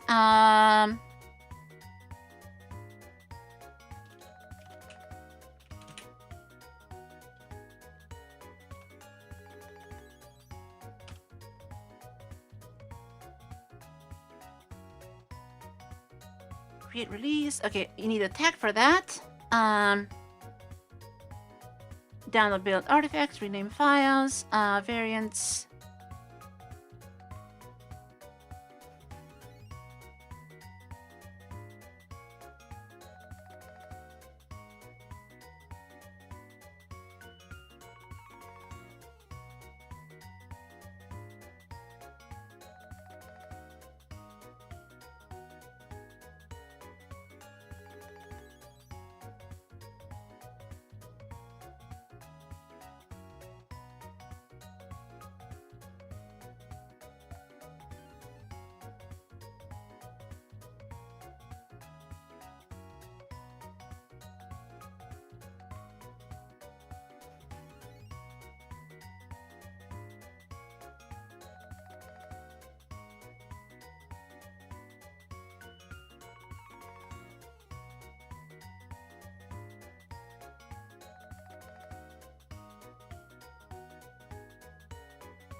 It's like a ZSH thing. Okay, so I think it's gonna do the right thing. In that case, I think we can just the tag is supposed to be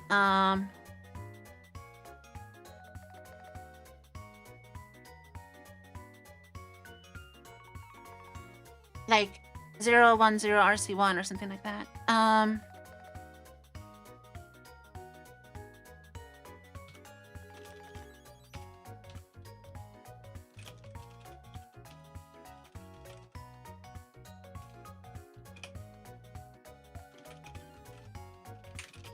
Let me just check with some other random plugin that exists.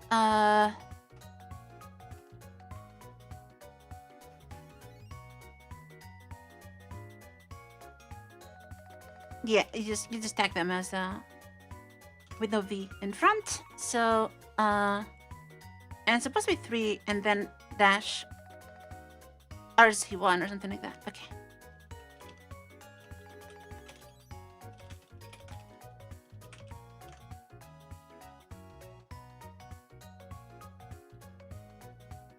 What's this at?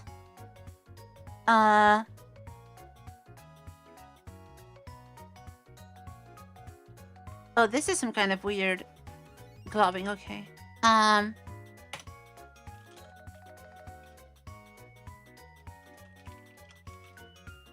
let's see if the tag works.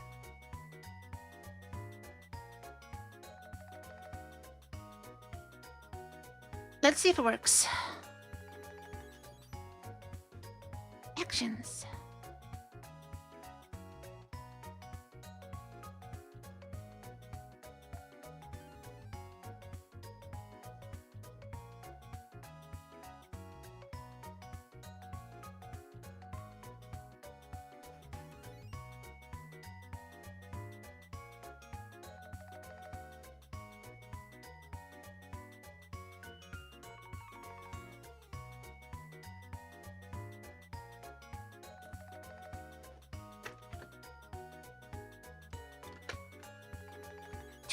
Concurrent viewers.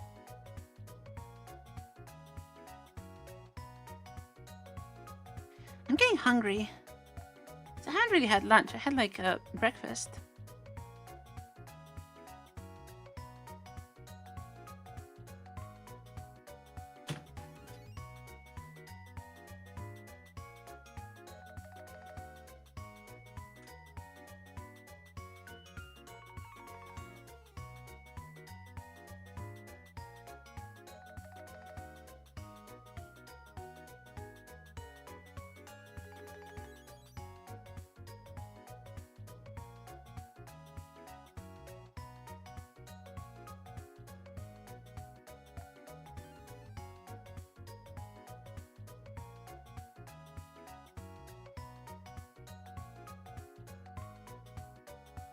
Still getting the JQ thing? What?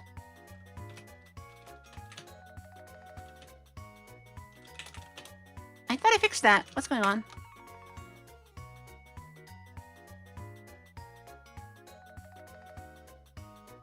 Huh?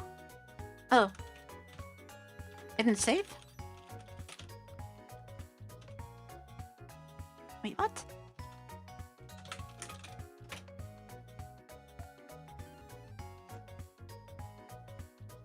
Oh, there's more than one problem there. Ah, silly.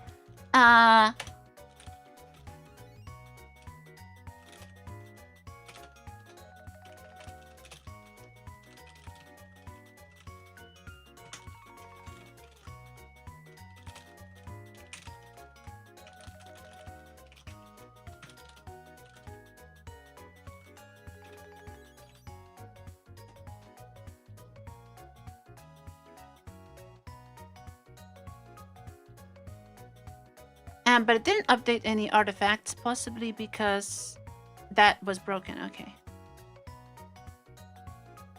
So it created a release that is probably empty because... because, yeah.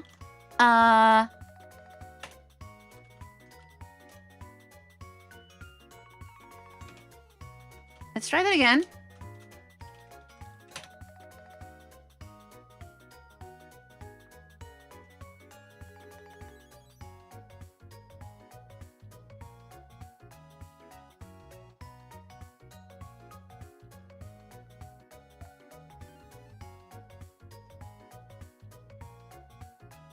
Alright, let's go back to our to-do list now that things are mostly working. So, oh, I lost my to-do list because the computer crashed. Great. I thought I didn't have to save and then it lost it. Whoops. That is sad. That's very sad. Can I just go back and like steal it from my own stream archive? Oh, and I don't have my landmouse. Need that so I can go to my other computer.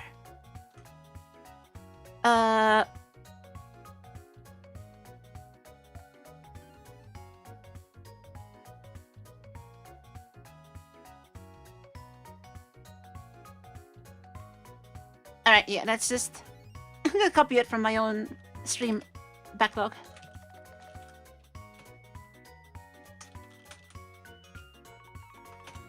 And actually save this time.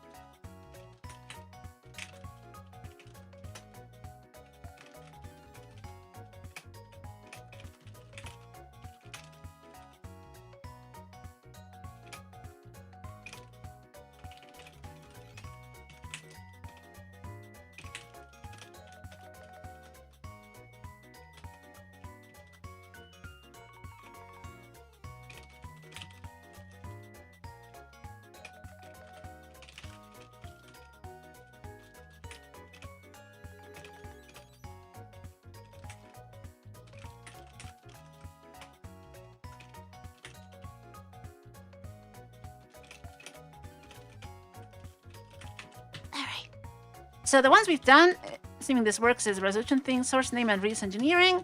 That's good. Is this working? Create release. All right, that looks better. That looks better. It gives you a Ubuntu build, and the source. No idea if this works. Does anyone want to try this? It's at github.com/Hoshino Lina/OBS video. If anyone wants to try if this actually installs on some Ubuntu, if anyone's running Ubuntu, that would be interesting. And if it works in OBS. But you're gonna have to, if it's Ubuntu 24 or something, you're gonna have to install that PPA. If it's 25, you should be good.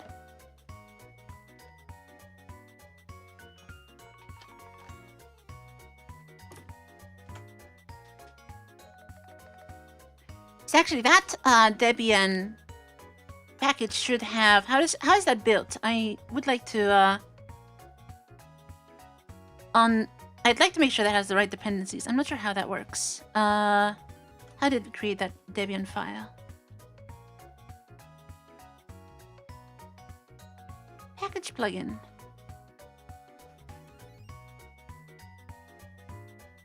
Generating dependency list. What did that do? It might have automatically done something useful.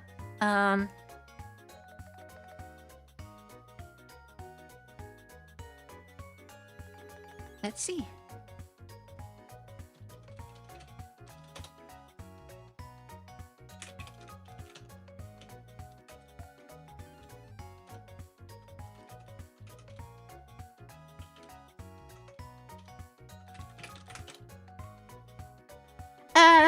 The pipe wires open 3. Great. 127. Okay, that's good. I don't know how that happened, but it looks like it actually worked. The only problem is that this is the PPA, the pipe wire, so I don't know if that's actually going to...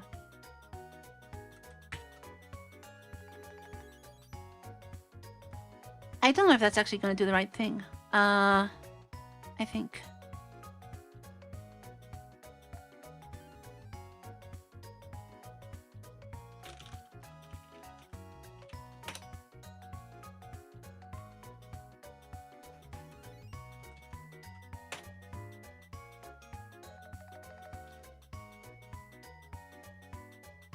Yeah,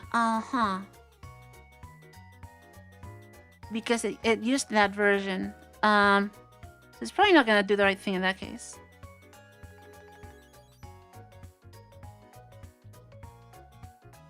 Oh wait, no. This is officially in Ubuntu, sorry. What is that suffix even then? I have no idea.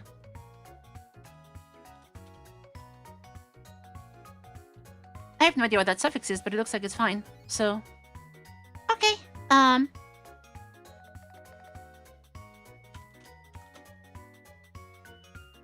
guess there's like a... something about 1064, maybe? Okay, that's why. Okay, then it's fine. Then it's fine. But I package it for Nixon though, but I will package it for Fedora, ideally. I guess I might as well do that now, actually. Should not take very long.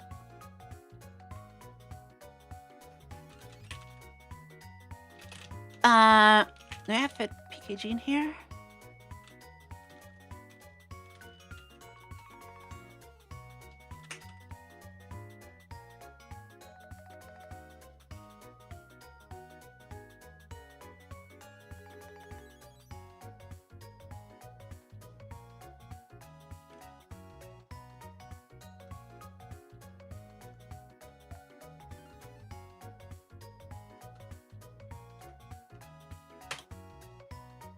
And I can probably just steal the spec file from an existing source. Yeah,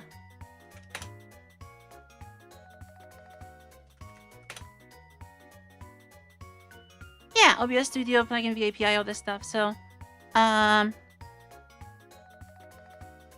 flatpaks, just RPMs.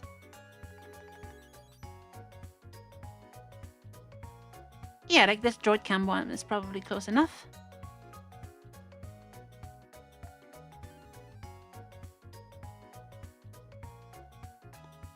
And it's very simple, it's just a spec file.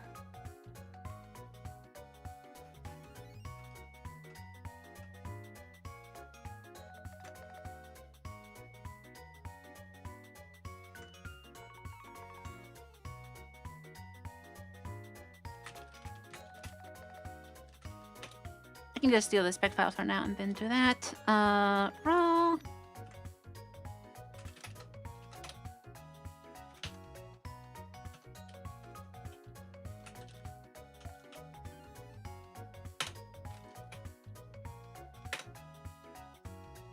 Alright.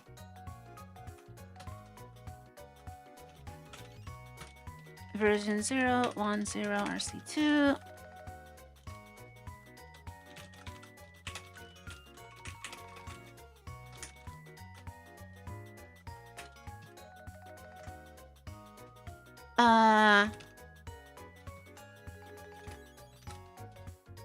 What license did I use for this?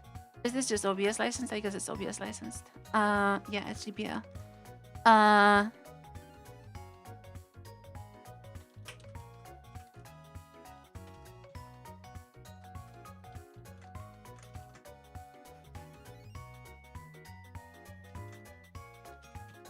OBS BW video, source 0,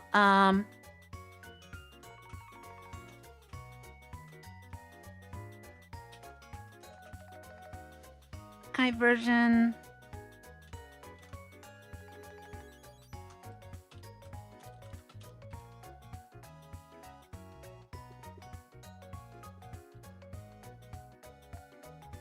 And we're just gonna need pipe wire.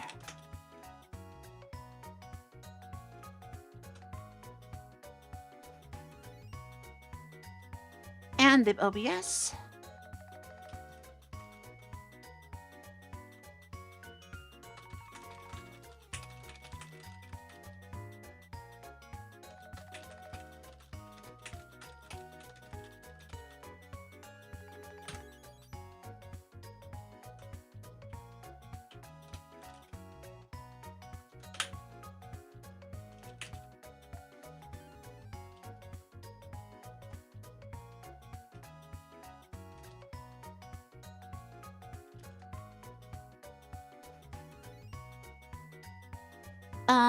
And in this case, is this using CMake or is this a weird one that's not? It might not be.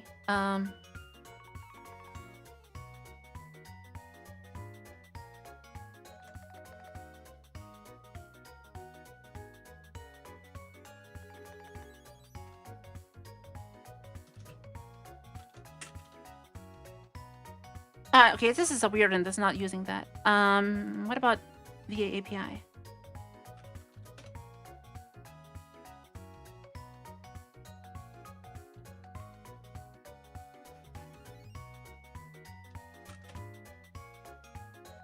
No, this one's also not using anything. This is like Mason stuff.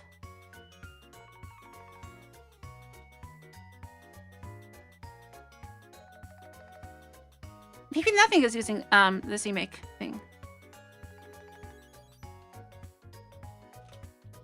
Well, then I guess I can just use OBS Studio as an example because that definitely uses CMake.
That should mostly do it. Let's see if this works. Yeah,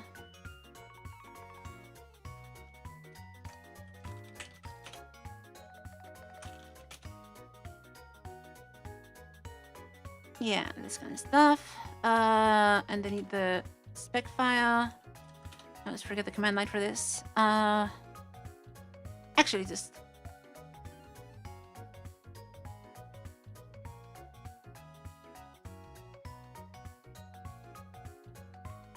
Okay, I found it. It's mock-r Fedora 43664 sources dot. And I need and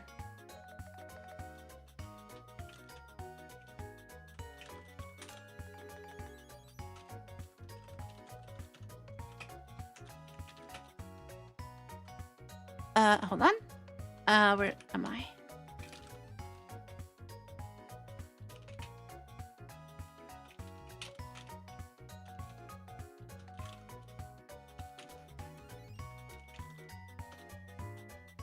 Illegal character and version. Okay, the version. I think RC1 means like.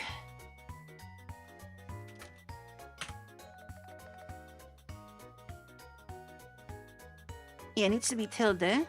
And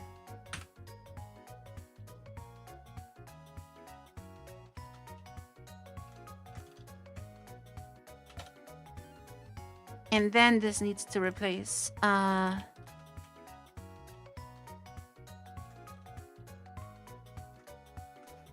does that work?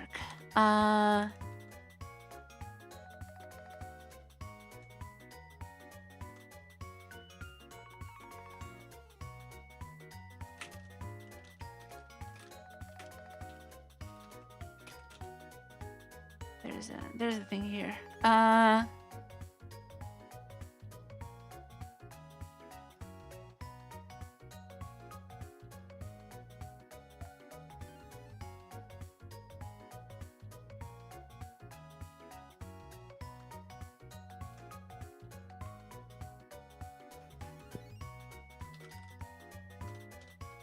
Version no tilde, is that what it is?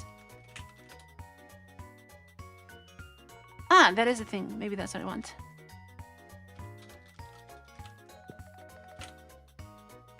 Uh-huh.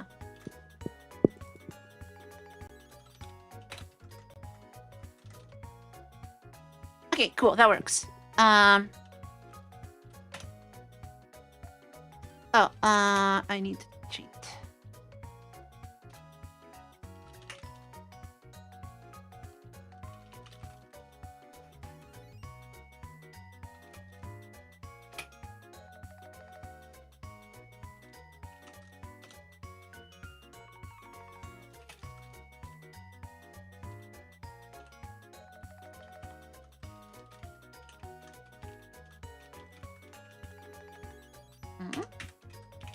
Why is my dash not working? I think that key is messy. Okay. Error reading package header. What?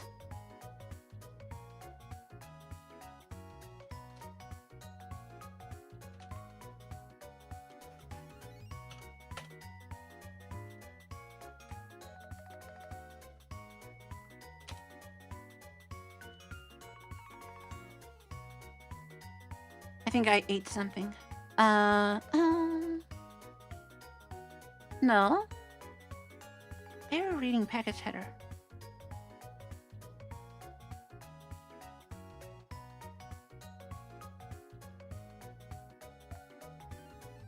Oh, can Mock not read this?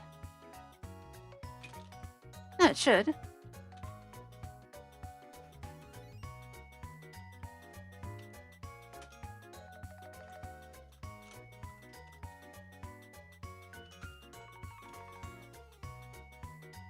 Is this permissions?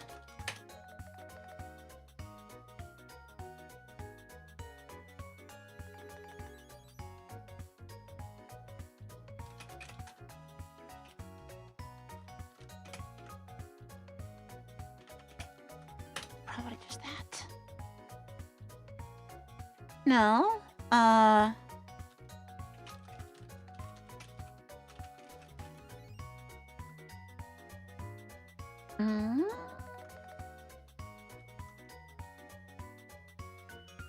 Is this SE Linux?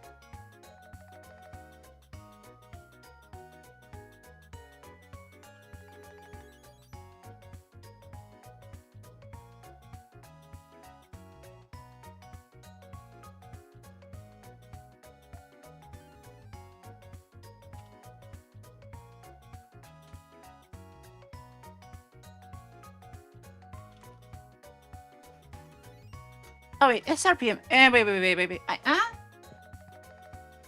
I'm done. I need hats. I need spec.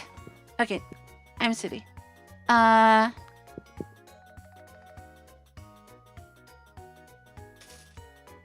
microphone is touching the touching her chair.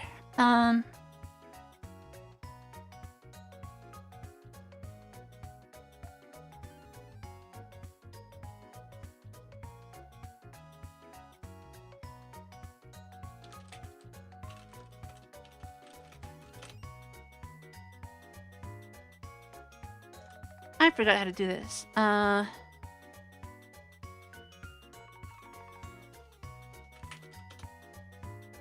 just do new here, probably.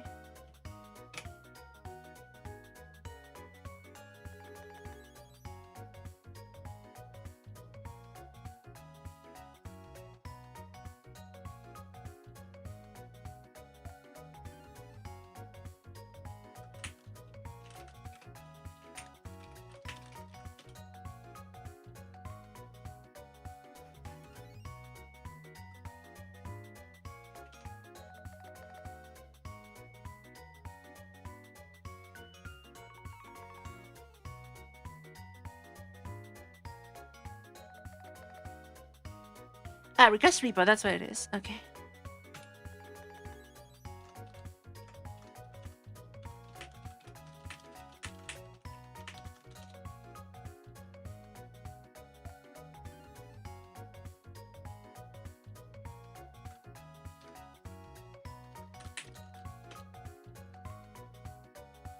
I think it's just request repo.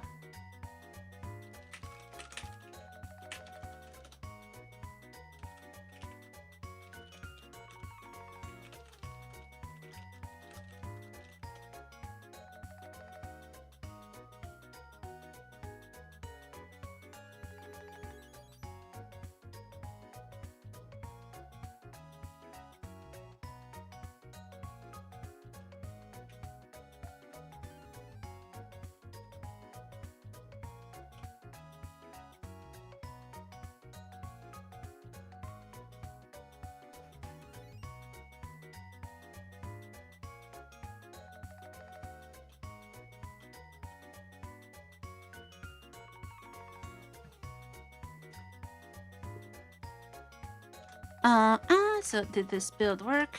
Not quite. What happened? Package can be fake pipe wire.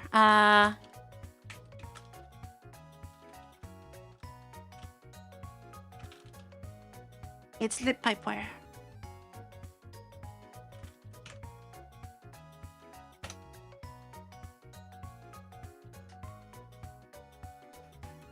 And I can probably do a node clean and make this a little faster.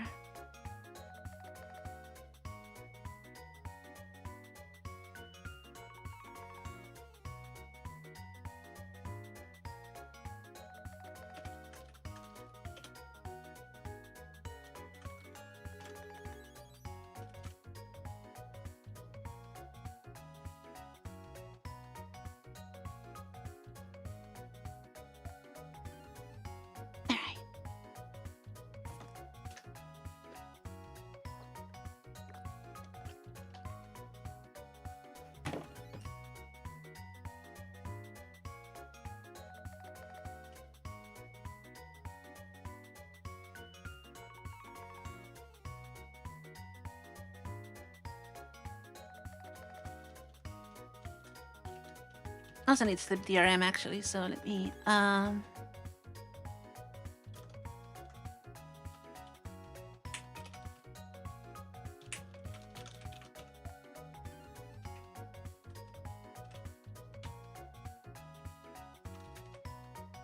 yeah, this is libdrm. Try that again.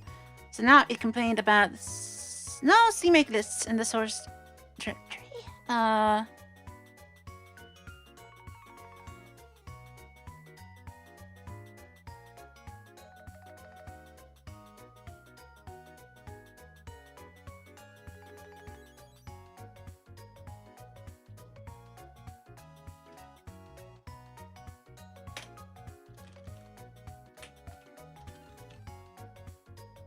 Oh wait, where's this droid cam? Huh?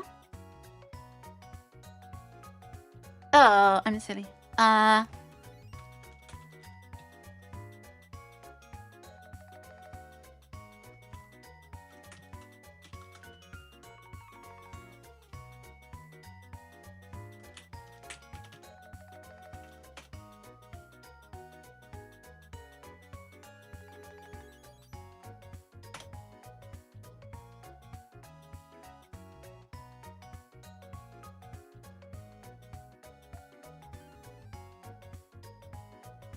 Does not attempt.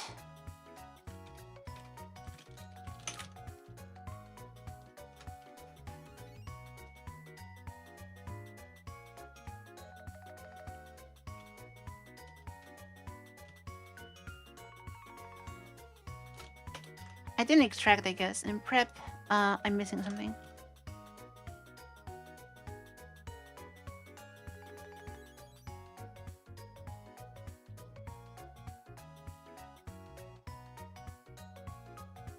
I need a setup in prep. Oh wait, no, this is build. This is not prep. This is build.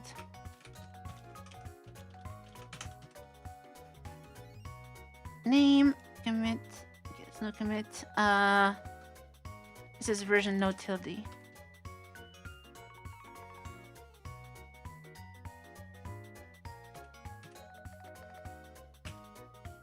And I guess I can just use name here, and I think it means it will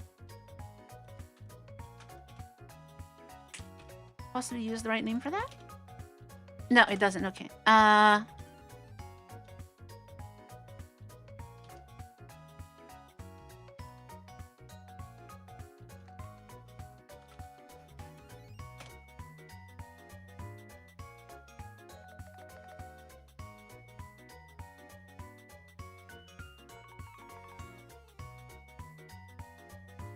And it failed on GL? Why does it need GL? Huh? Does it use GL?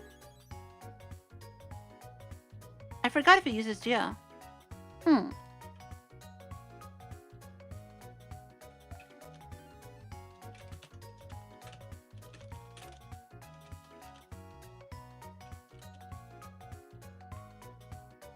Yeah, the texture stuff is... What? What is this? Oh, it's a swap red and blue mess. Yeah, which we don't even use.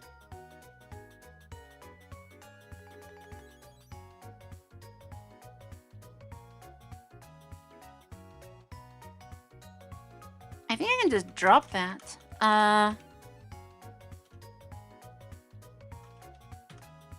Because there's no reason to ever swap red and blue. That just means your format got messed up somehow.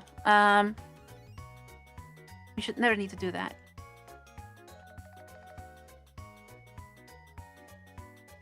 Well, I guess since this is using the upstream pipewire code, maybe we want to keep it. Yeah, I guess just keep it. Okay, let's just add the GL thing.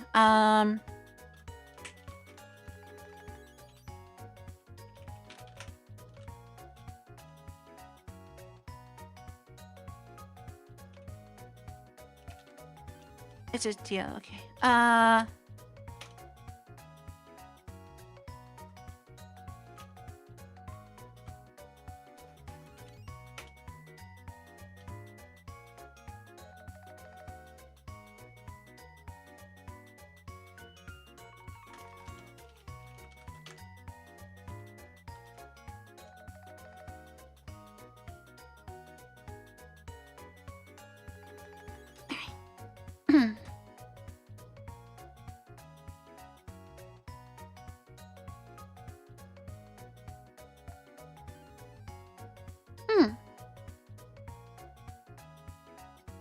Okay, it finished. What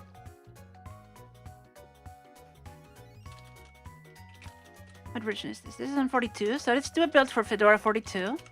And I can just install this and see if it works with Pipewire without, with OBS without any overrides.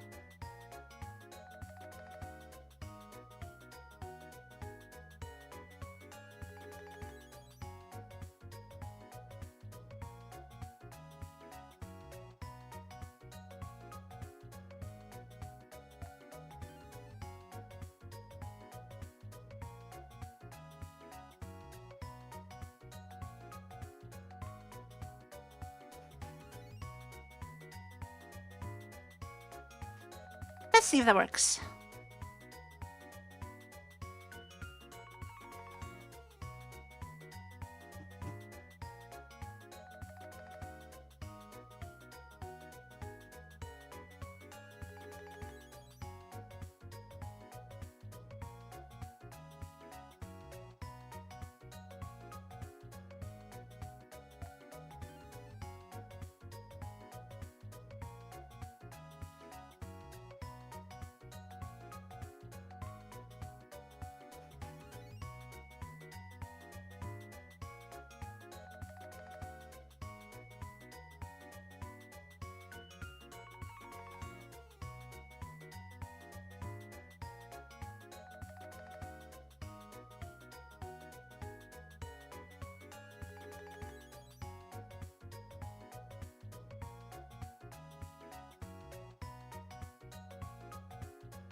There we go.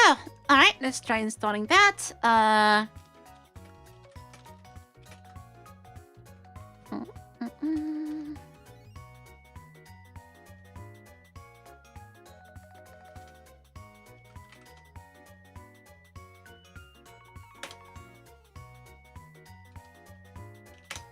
Run OBS.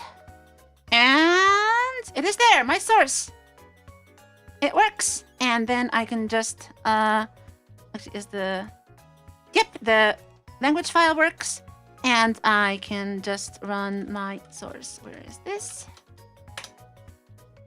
And get it in there. Cool. So my Fedora package works. Fedora package works.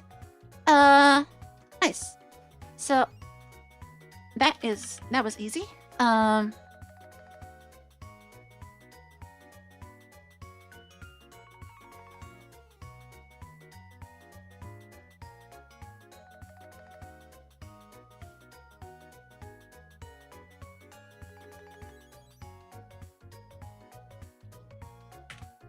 Alright, I think I can literally just push this to Fedora right now. And this is for 44.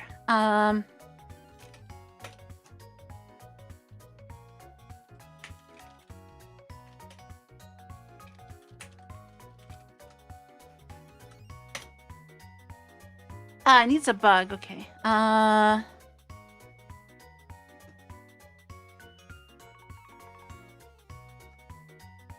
forget if this has to be reviewed every time or just the first time.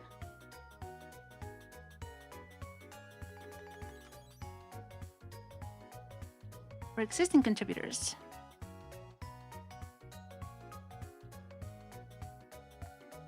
Ah, yeah, I need to file a bug for this. Yeah,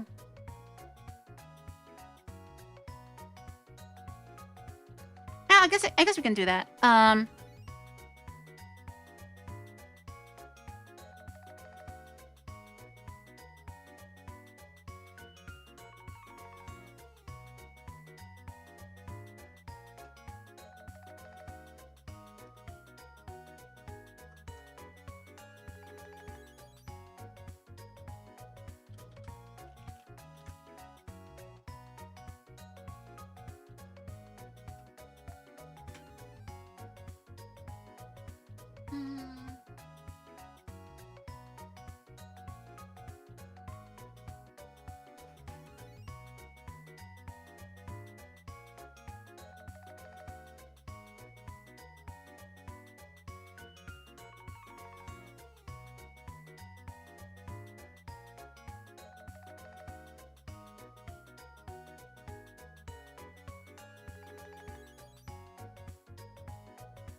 And I need to upload the spec on this RPM somewhere. Can I just do that in People Fedora project?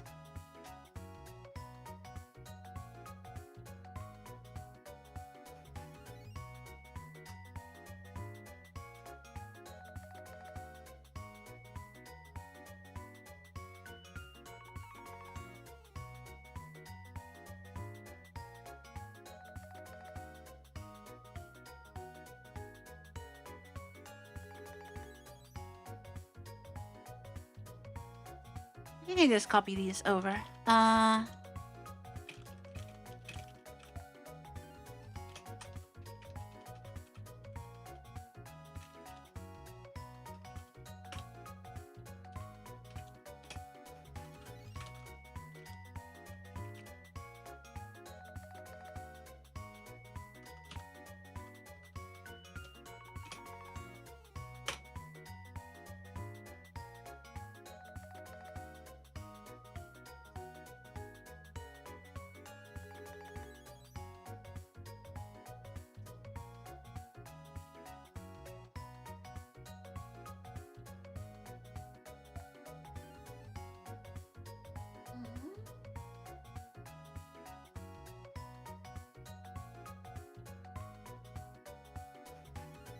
I think the hold on. It's probably prompting me for my password on the wrong screen.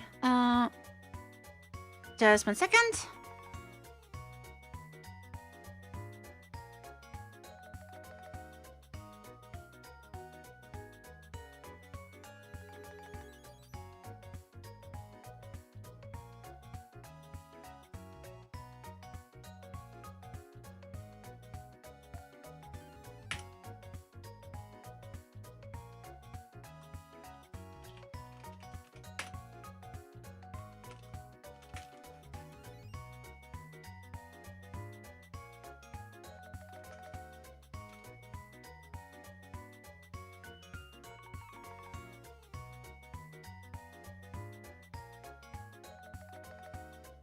Apparently I can't log in. Oh wait, hold on. Wrong account.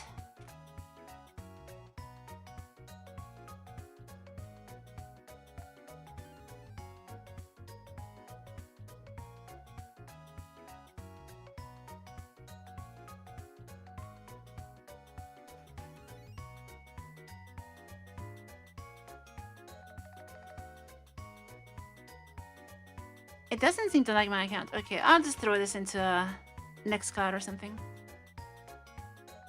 Hold on.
Okay, Nextcloud's not great for this.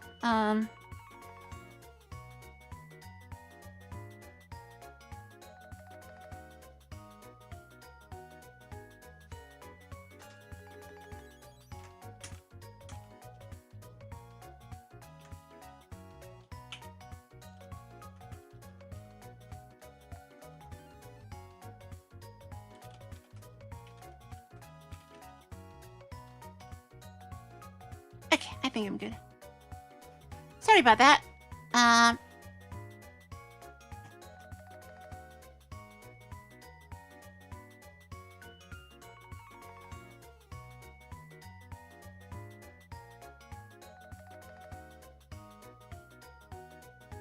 So now back to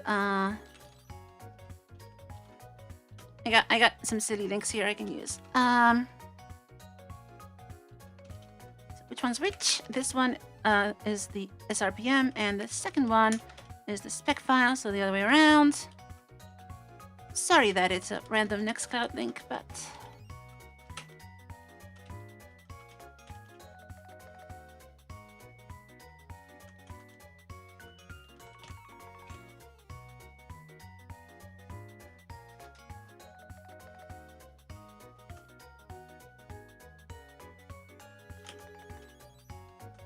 I think that should work.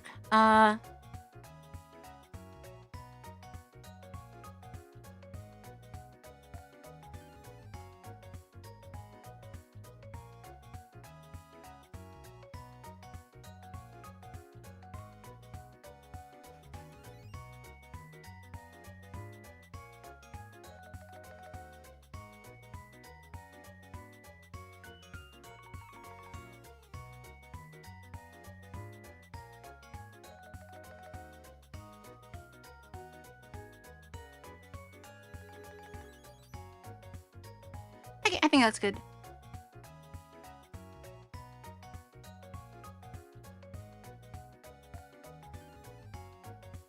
And I'm just gonna ping a certain someone in case someone wants to review it.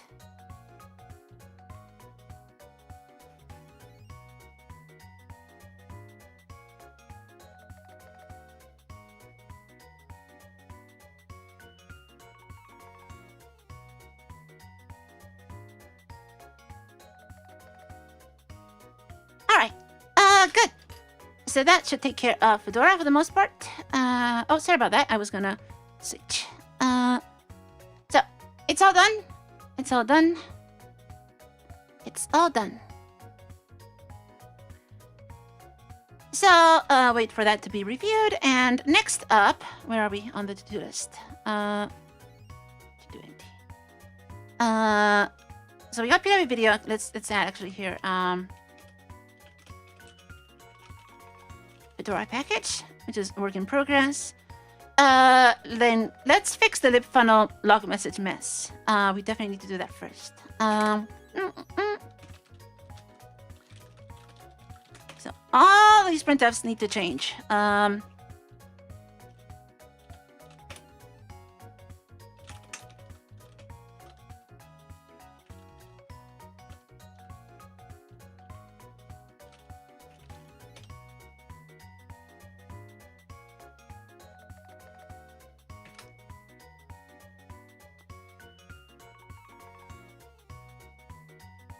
What happened here? That's garbage. Uh-huh. Alright, so fprintf.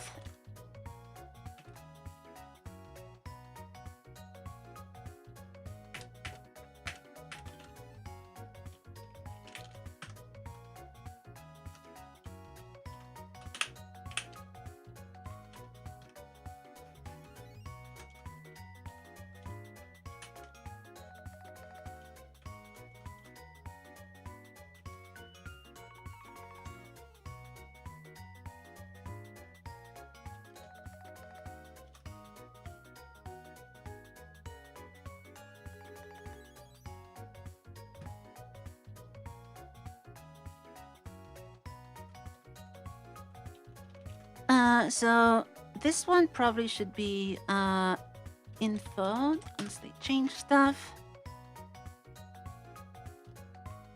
And we already have the ask string there, so why do I even have this? It doesn't make sense.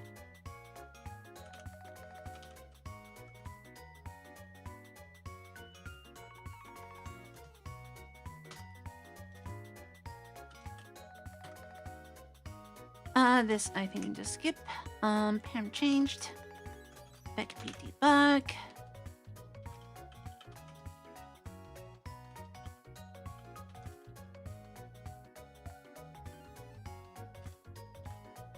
And this is already a PW, which is nice.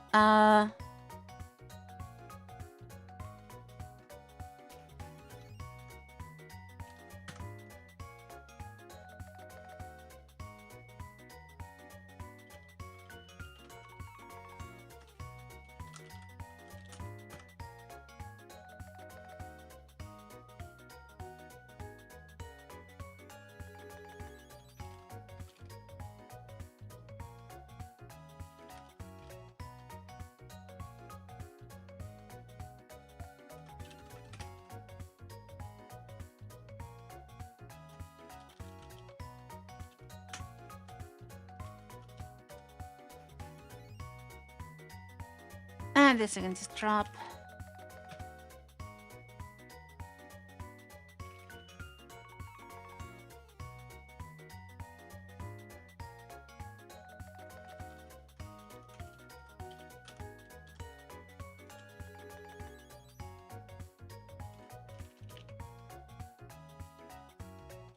So this one can be info because it's waiting for stream start. And this is trace because that's going to happen more often. This one trace. Trace.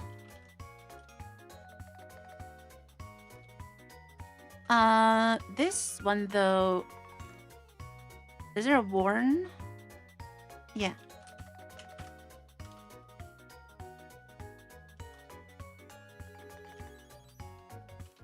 trace.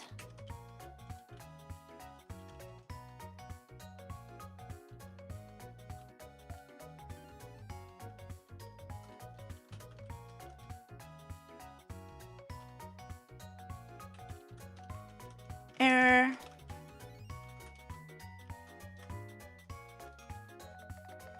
Error.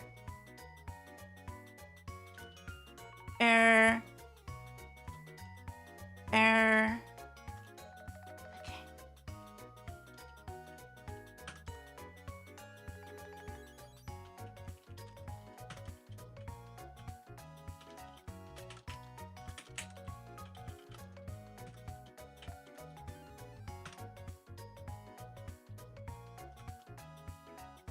And this frame thing can just mostly go away. I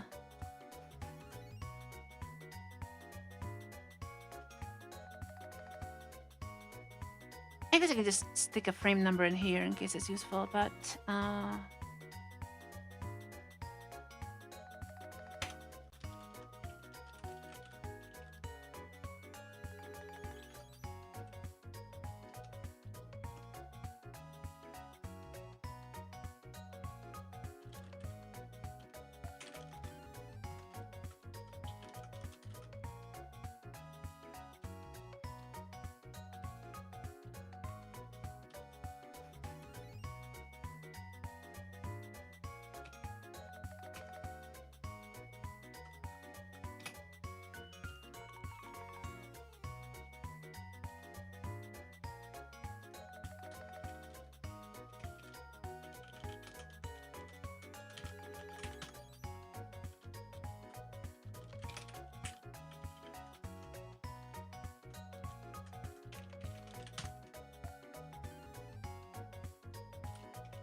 so these are all traits because they're going to be very noisy.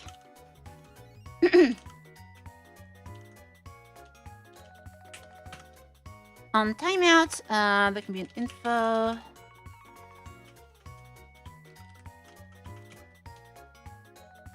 Okay, that's trace.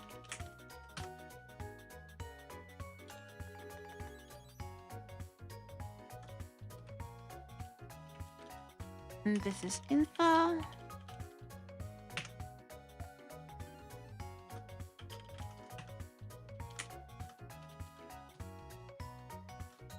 All right, let's see if I did not break anything.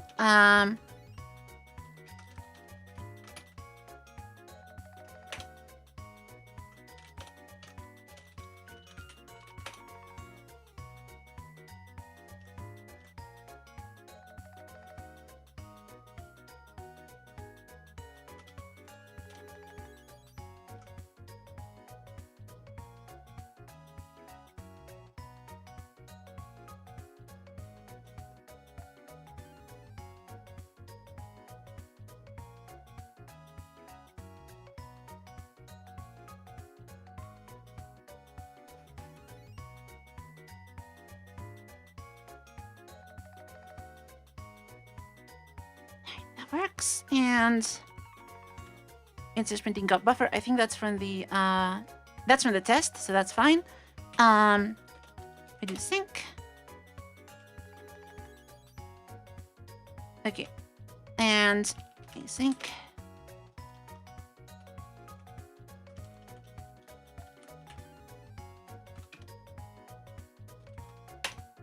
So now you get this stuff, and it's coming from default. So we need to set the funnel stuff.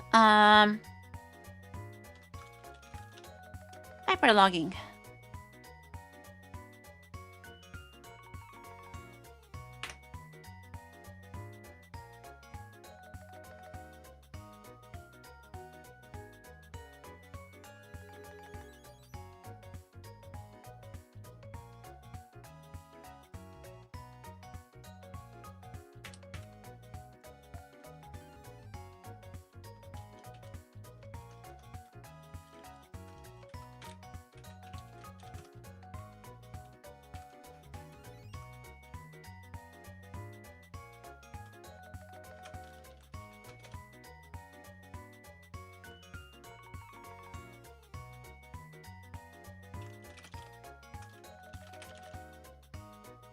And this is where type Verilog the H.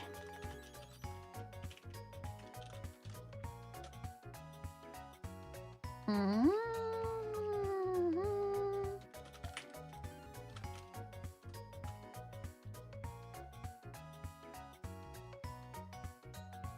Var topic.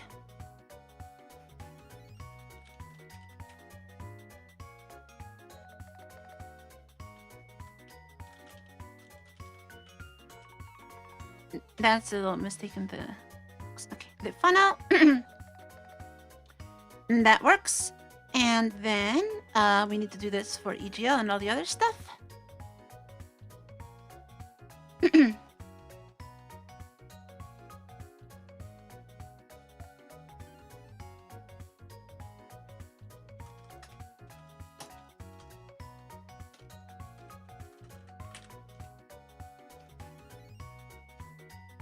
Actually, let's just call this funnel, log funnel. A little shorter. And Vulkan.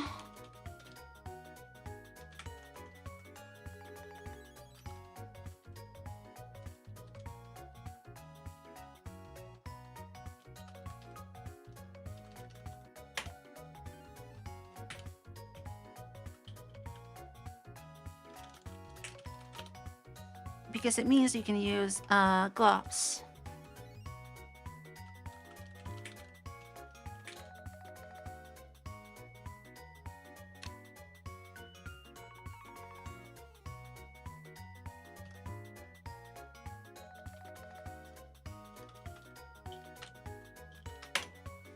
And that did not work.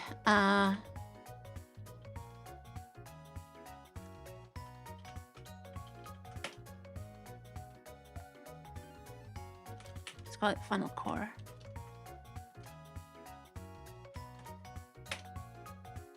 Yeah, there we go. Oh, and I guess no new lines on this one.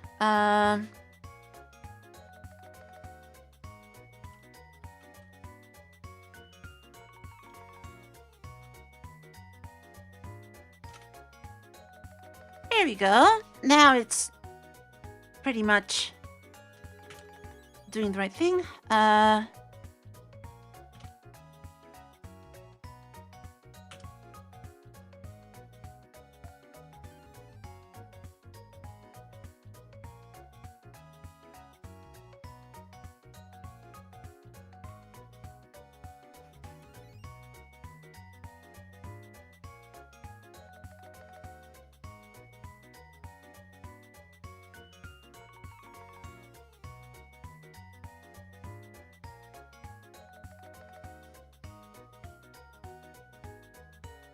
And since this shows the function, we don't really need this process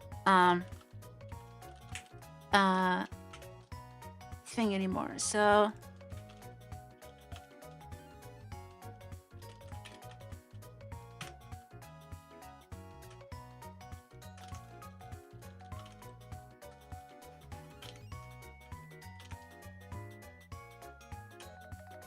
we can clear this out.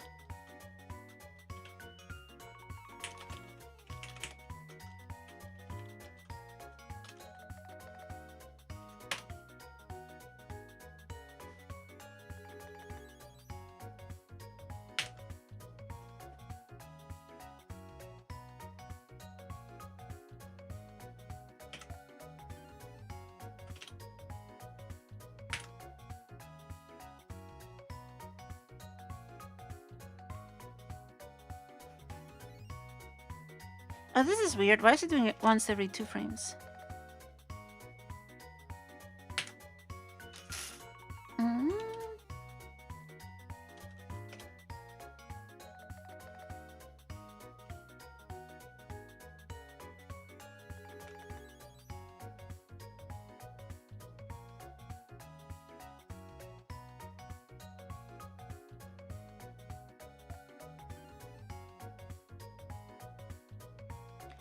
Yeah, in synchronous mode, it does the right thing. In asynchronous mode,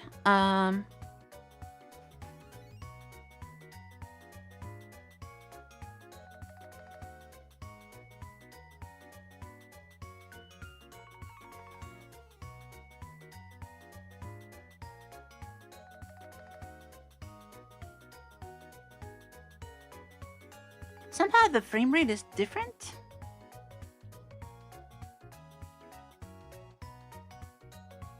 No, we end up calling it twice. Why is there 2 calls to process?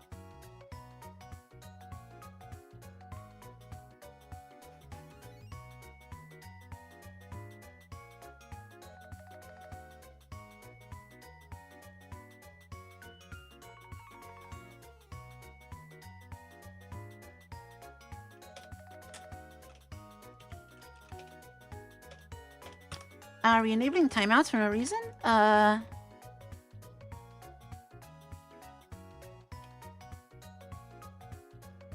It's lazy 0, so it shouldn't be using timeouts.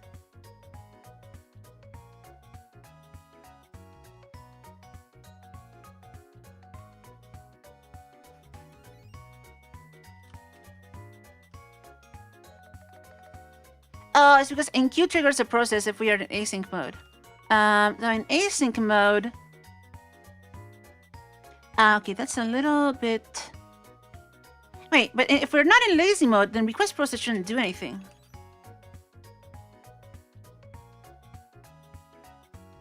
I think I just need to ignore this then. In lazy mode, we don't even care. Because if I do synchronous, we should be in lazy mode. Yeah. So then I need to skip that then. I thought it didn't matter.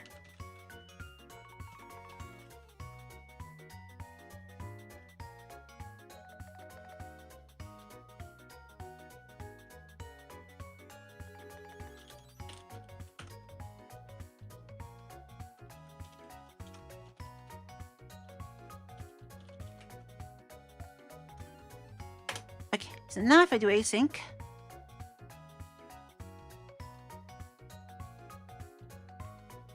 okay, that makes sense. So now there's no triggers.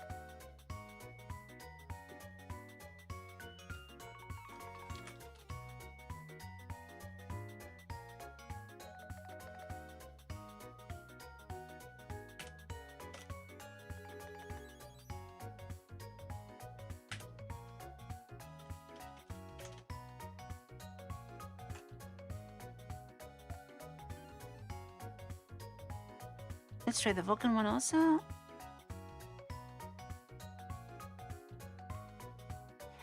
This fixed the double buffering thing. We had a thing where it was skipping every... Oh no, it is, sorry. It does happen without double buffering, so it's still doing a useful thing when you enable that. Okay. And then, yeah, this is doing the right thing.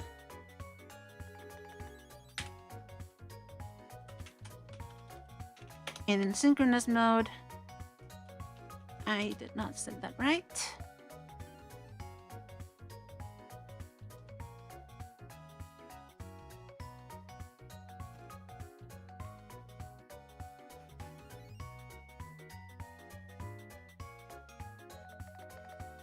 And this CGL and VK.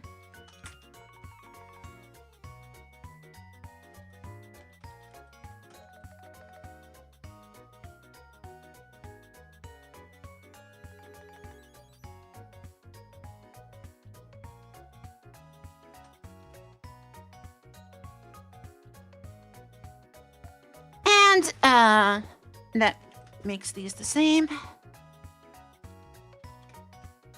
So now to add the same thing to the rest of the code. EGL here needs the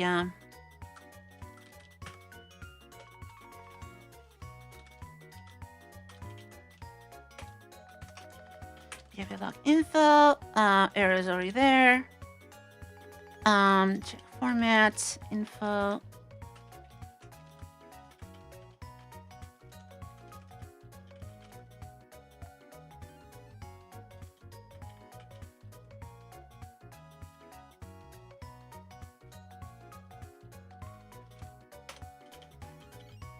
Error. Error.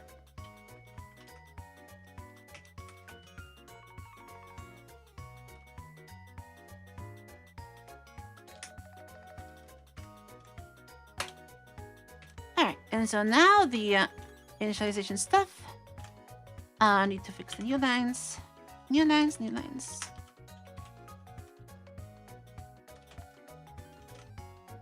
Alright. So now the unit code does not print anything to standard output.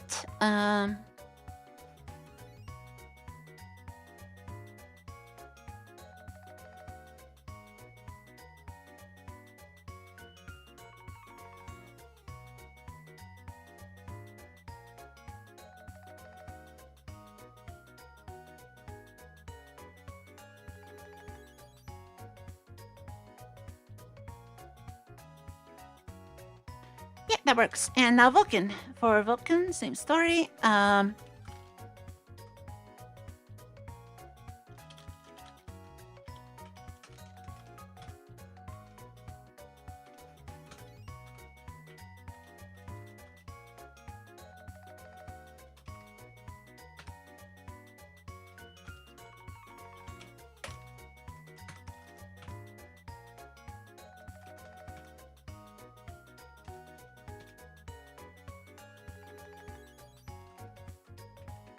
Info.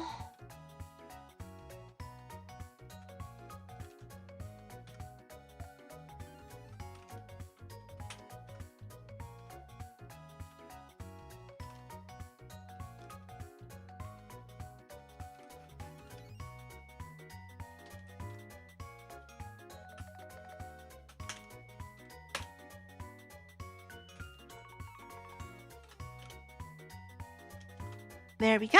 And now, all these prints are going to the right place. Cool. Synchronous. Yep, all good.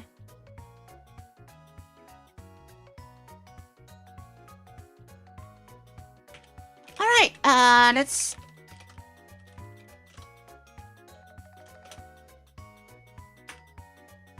There's some stuff there that was missed. I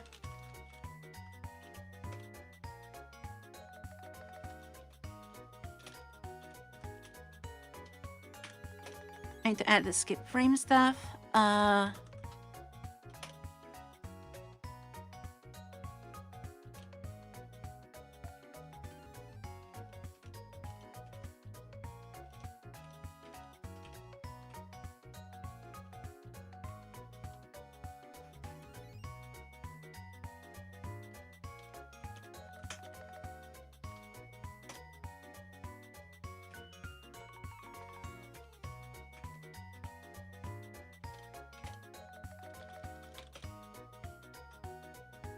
Not that.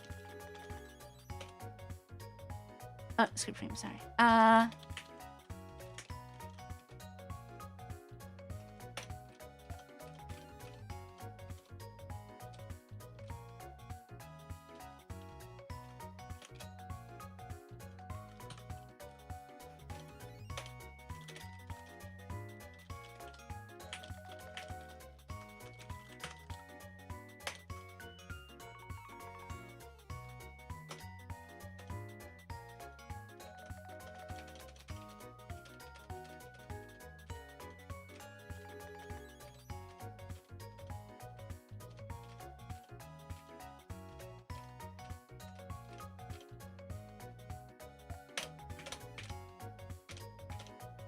Oh, I did that.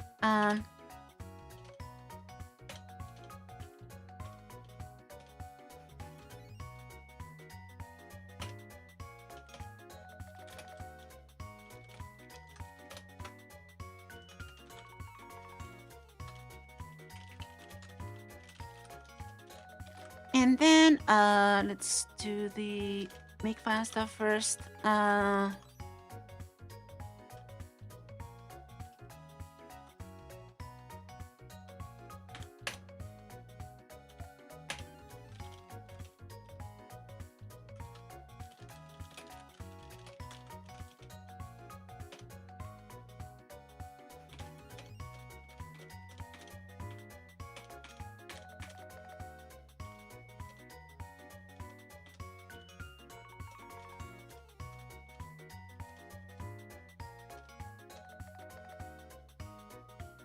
Oh, I forgot something there.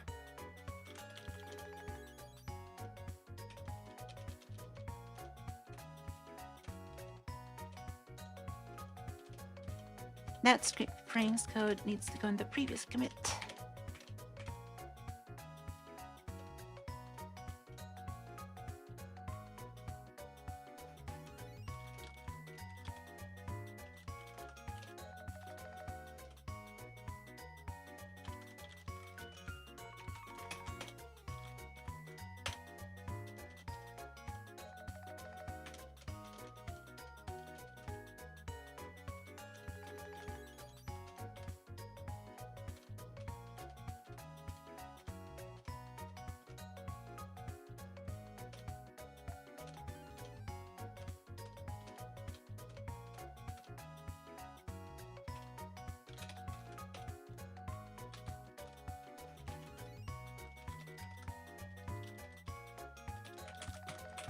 And finally, that synchronous thing.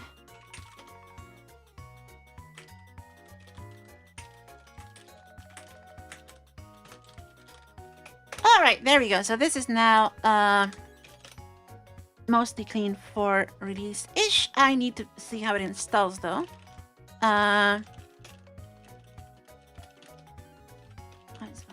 There. Also, TestVK had some junk shaders, I think, that need to be cleaned out. This isn't used anywhere.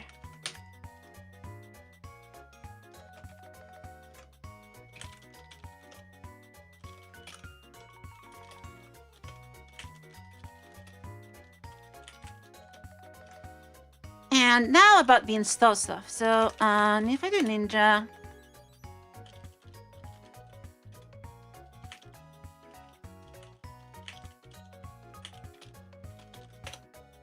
Nothing to install. How do I Ninja install? I need... Not Ninja, sorry. Mason install library. I need a simple setup for installing this stuff.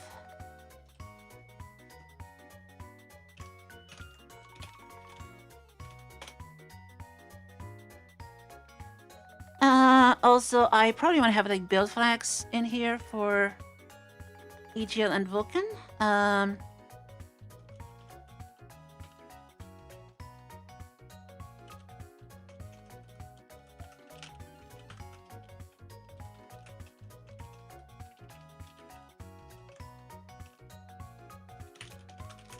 Mason options. Can I set up? Yeah, description, yeah.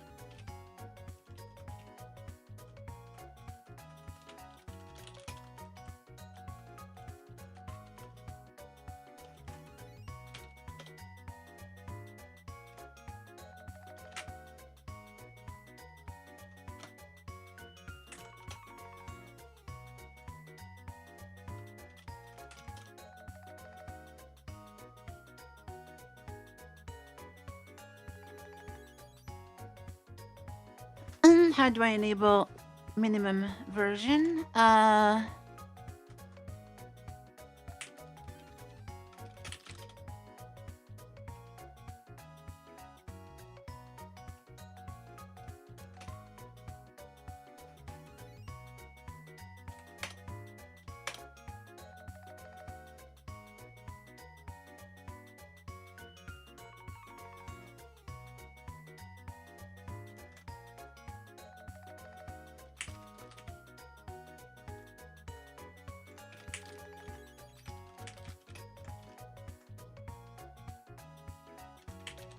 Is Mason 1.1 released fairly far long ago, so that's fine. Wait, Mason version.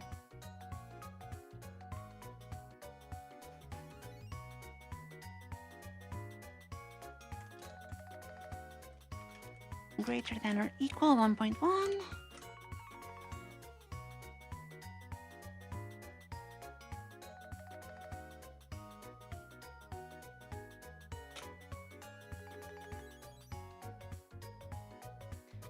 And now I need to check for these settings. Hello.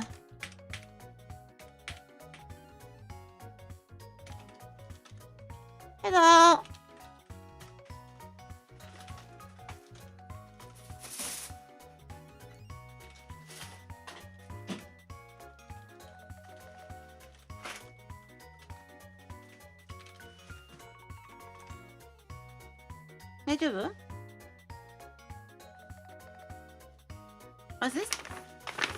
Something arrived? Is this a GPU? Woo! We got a GPU! I think. Is this? Yes. Maybe. No. Yes. It actually has minimum system specifications and it like lists Linux on the back. That's pretty funny. Fedora 31 minimum. That's pretty cool. This is like an official NVIDIA box. So we can test this later. You should eat. I should eat. You should Can you eat. give me something? There. Oh, thank you. Look. Thank you.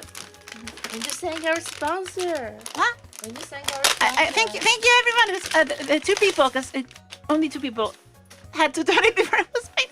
Thank you everyone who supported me. Thank you. So I got this. I mentioned this at the beginning of the stream, but I needed an NVIDIA card for testing a bunch of stuff that is weird on NVIDIA, and I put it on our throne last night, and in like 35 minutes it was already funded. Thank you so much. Thank you, everyone. Remove film. Ooh. It's a very cute card. It's a very small NVIDIA. Yes, definitely. And it has these weird mini DisplayPort outputs, which is like, why? It makes It- sense, because then you can Do you have want coffee or milk tea? milk tea. Milk tea, okay. It's there. Okay. There are 2 pasta you can choose from. Wait, why do I have... I'm confused. You should eat first.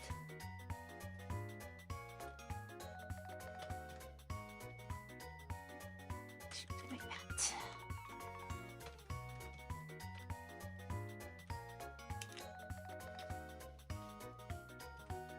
And I probably should have a static thing here.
That seems to work. And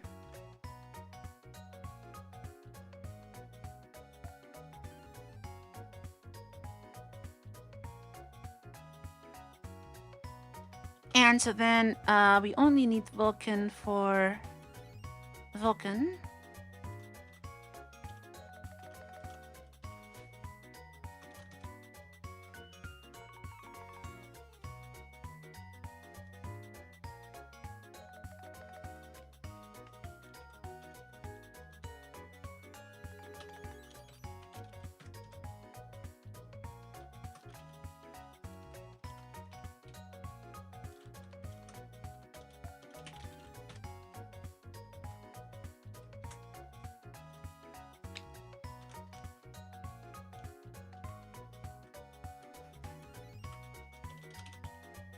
HL, we do need GBM and WTRM in general, and Pipewire.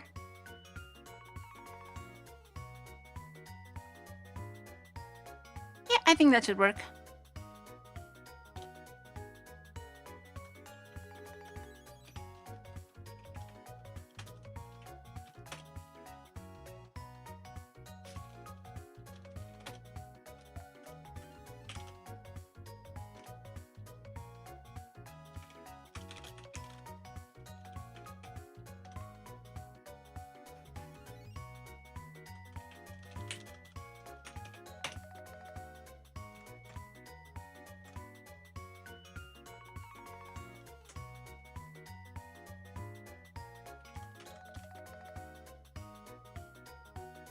There we go. Test apps. True. Builds nothing because we said we enabled nothing. Yeah,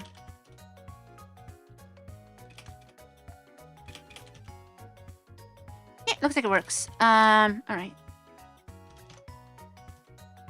So this is a little nicer now. And now the I need like package config files and stuff. How do I do that? Install. Okay. So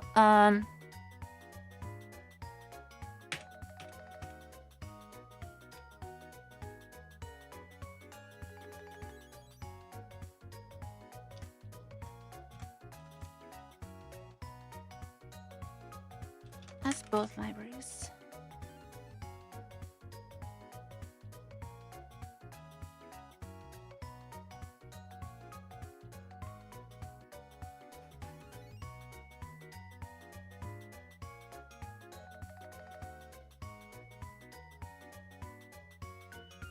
That's a little bit annoying.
Okay, so now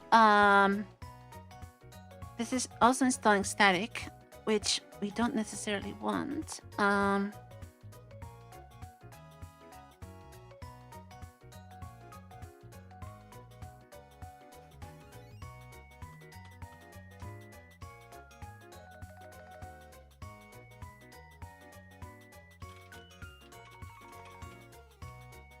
So I'm gonna have to do some weird stuff here.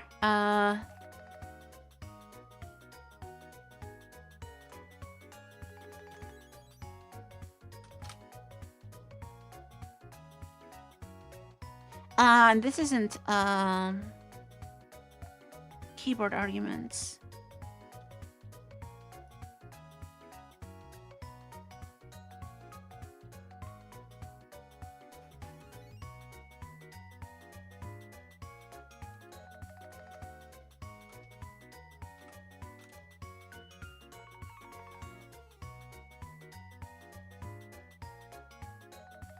I'm just gonna duplicate it.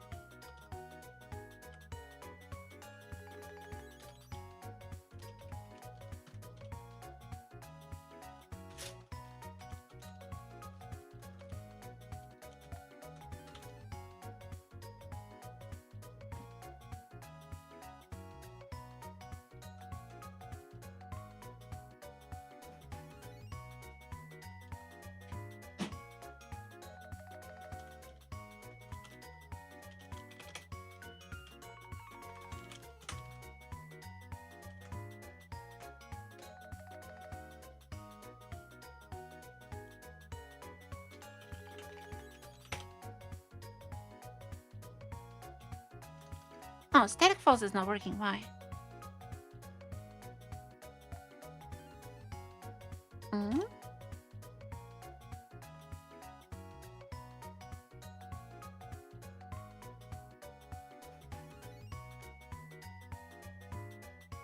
Oh, because it's not both libraries.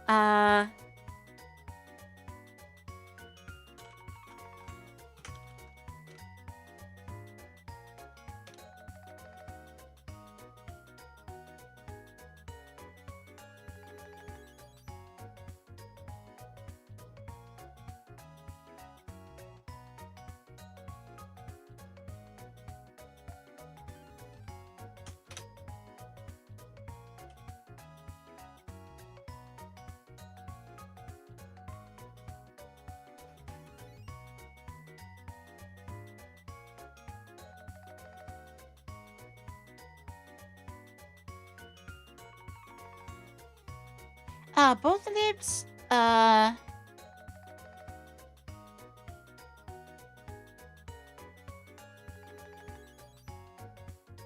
actually don't know how that works.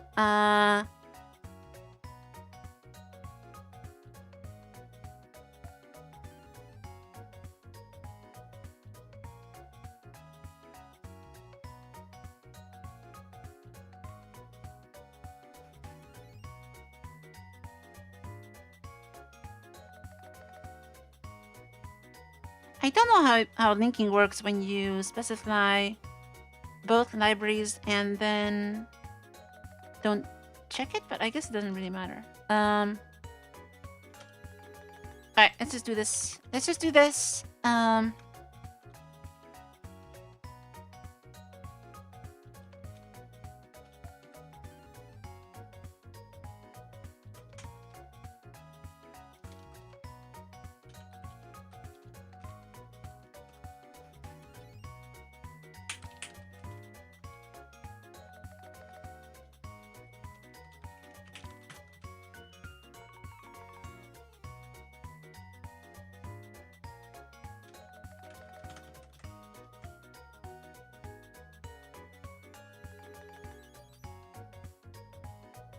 Oh, there's a default library user option. Okay, so maybe that's just what I want. Okay. I don't even need that. Okay. Oh, but this comes from... Oh, okay. So I don't actually need any of this static stuff, I think.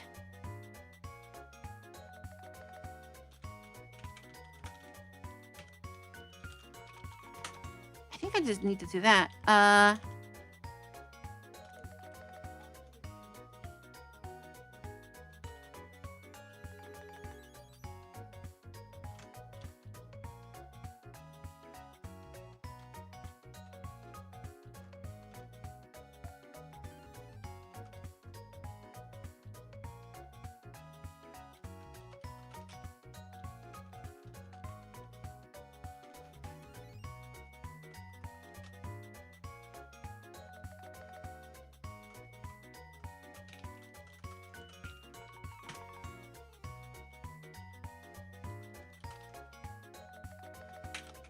So I can just drop all that. I think.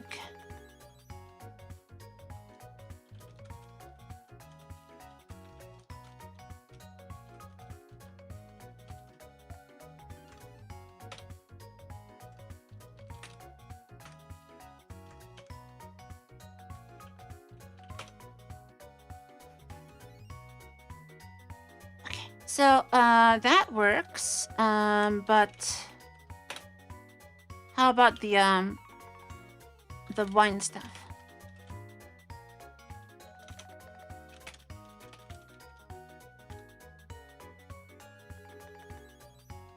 Target for build machine, there's a cross build. We don't want to install.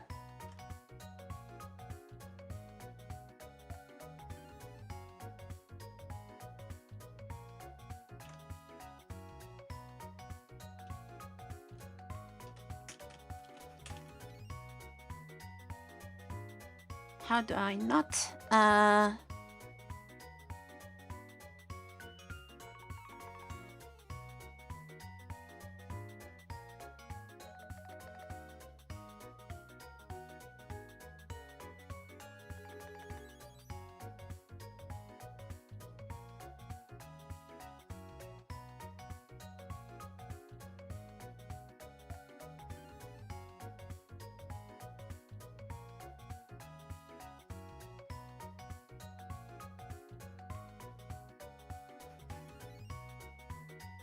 How do I do not?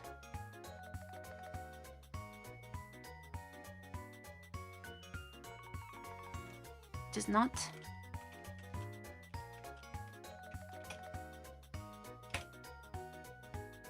Yeah, okay, that makes sense.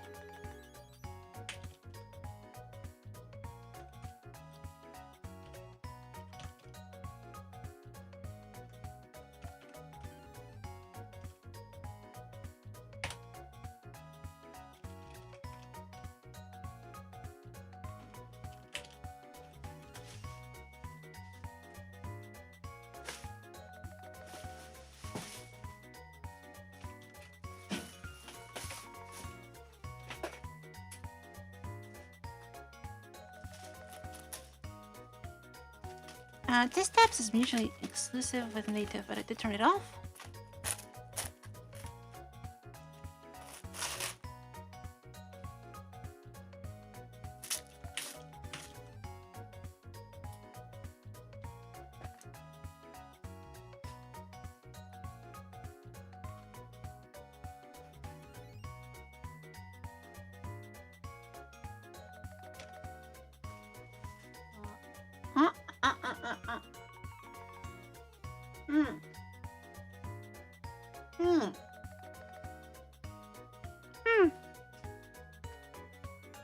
I see.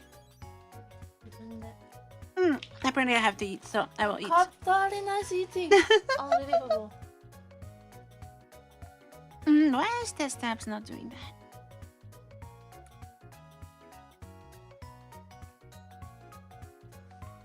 Do you want strawberry sandwich? No, I'm good. Okay. You want to eat? The problem is my mouth is really bad, so this actually hurts. How can I help you? I can't. Do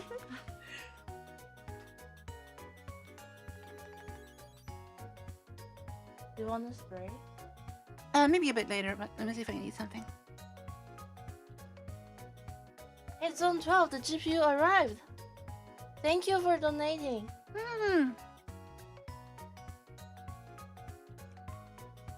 We opened it on stream.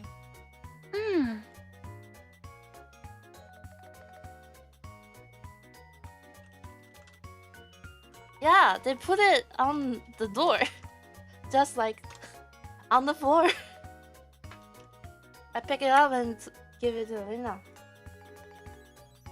Why is this not...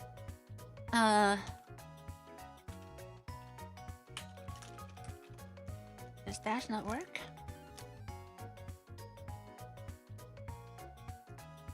I guess you probably do have to use underscores.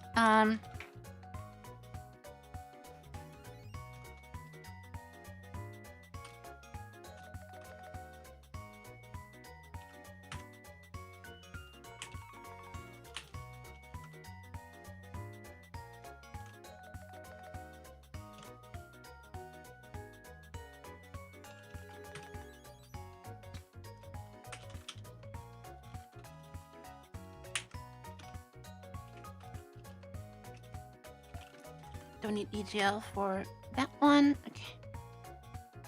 So that is using an SO file, which we don't want. So how do I set it to static? Library is using...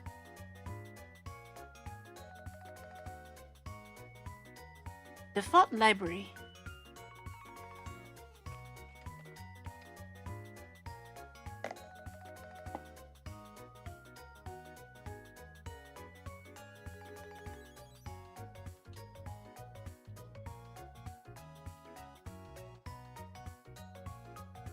Oh, okay, that's for like the return thing.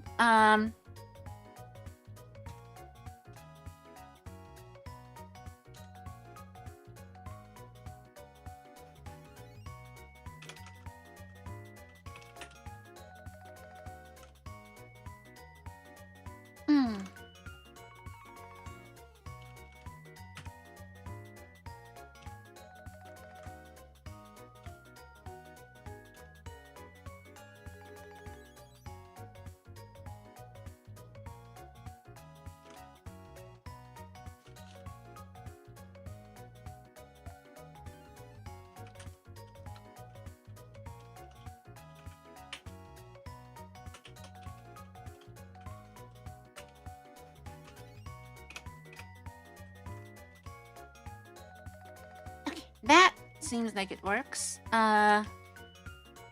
Maybe?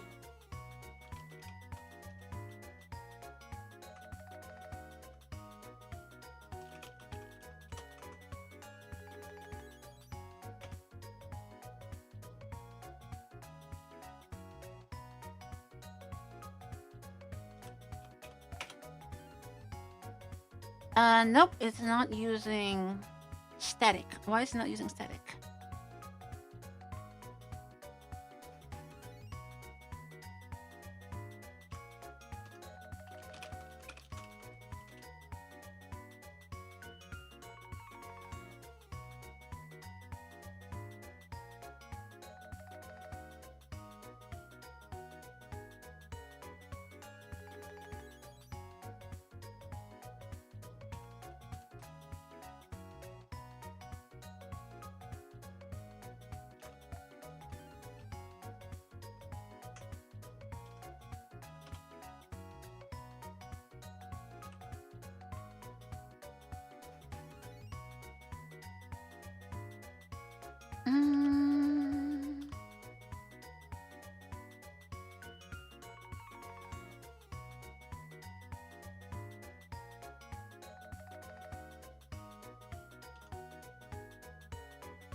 Is there a machine file? No.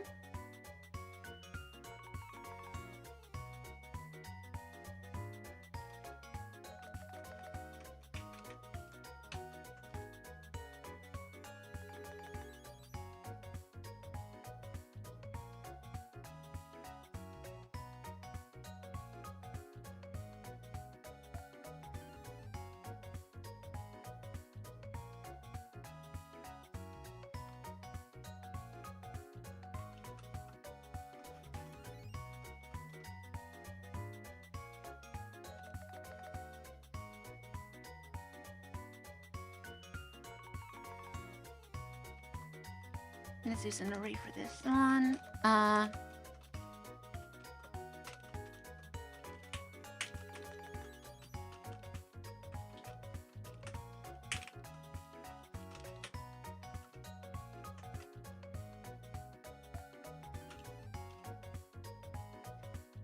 That might have worked. No, we only have Vulkan as a.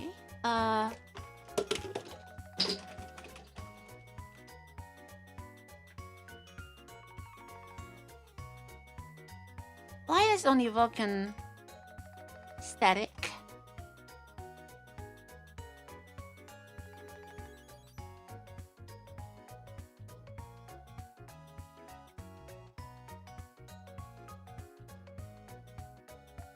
Oh, because that's both libraries.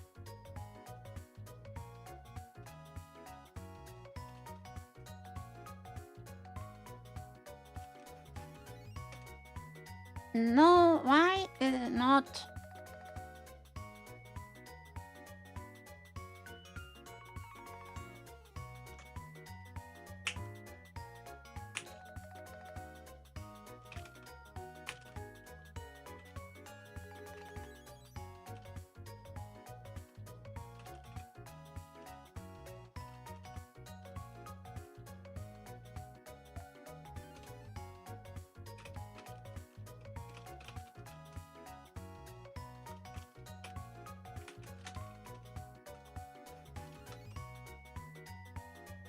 I just deleted my crossfire. I just deleted my crossfire. And it's not Git.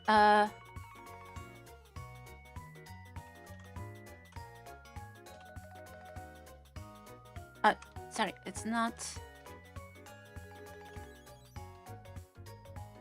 I did not delete my crossfire. Okay. Where?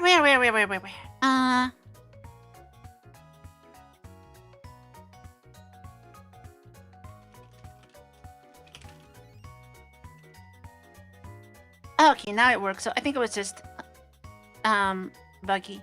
Yeah,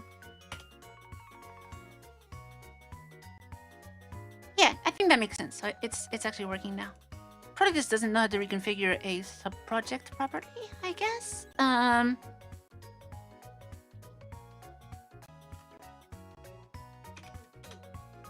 need to open the door. Okay, fine. Can you put the... You can stay here, but just open the... Okay, put the door stop on. Okay, I'm gonna eat a bit.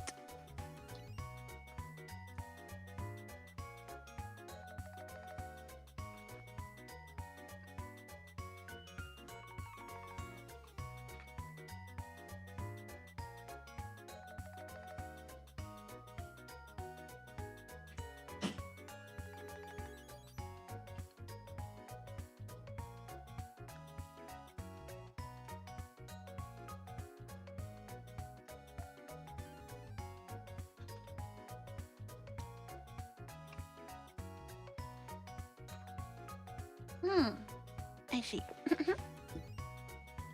Yeah, I need to set the project version.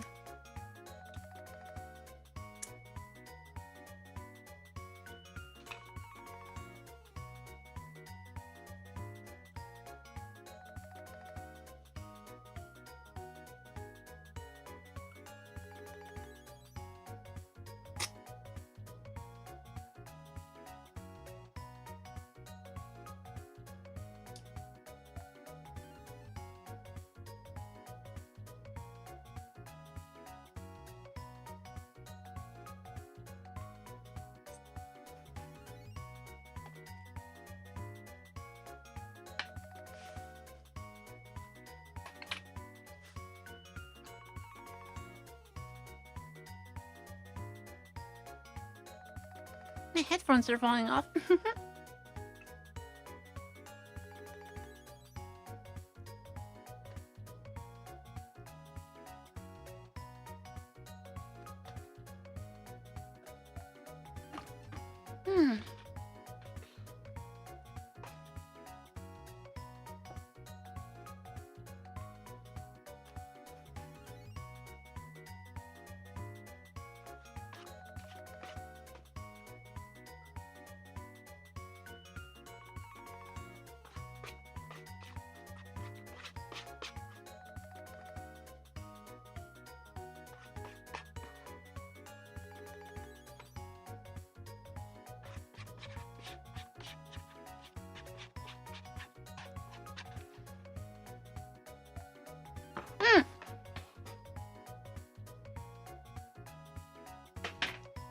Alright. I'm just hungry now.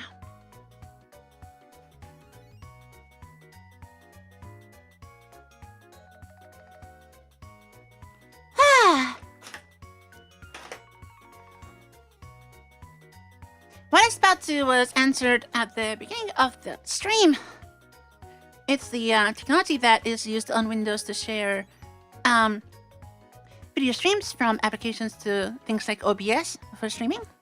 Sorry, Mike. Oh my god, my mouth is so bad.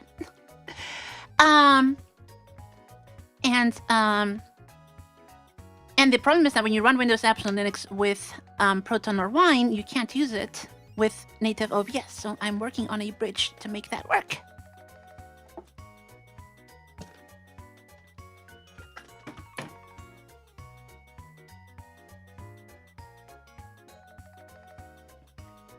All right.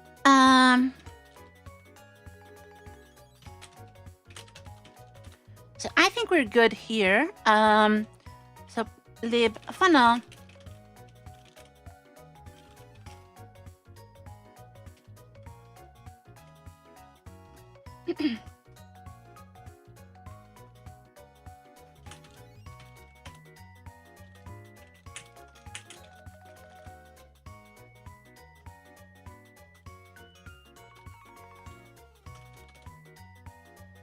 So that gets me the libraries, and I need include files and so go back to install. I need install headers.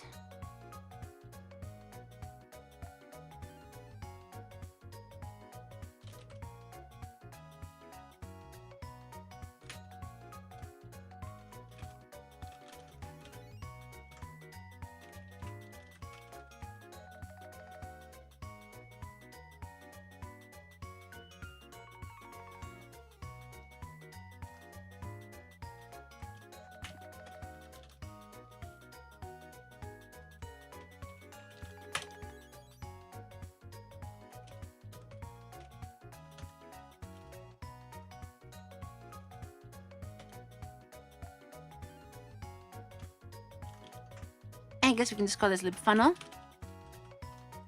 Or even just funnel.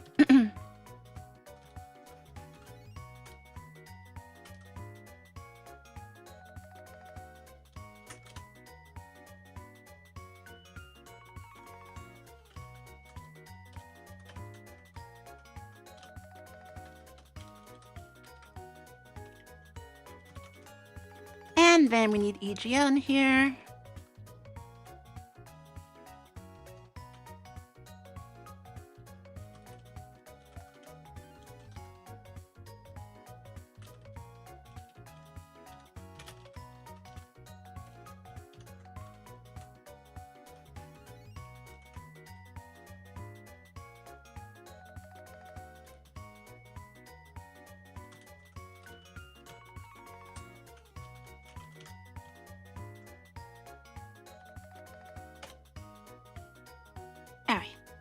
Yeah, user local, whatever, because that's the prefix, which is fine.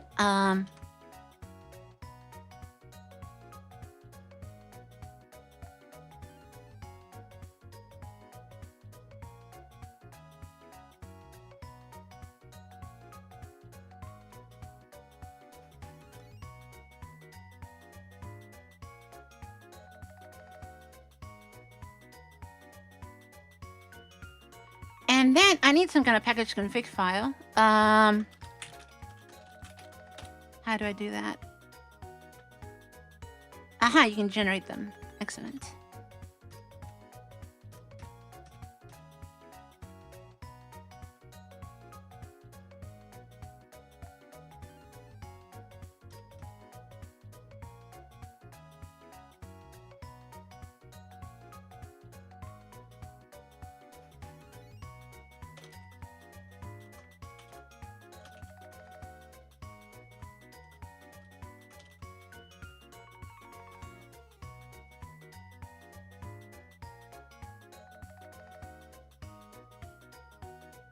Prefix include theirs is just funnel.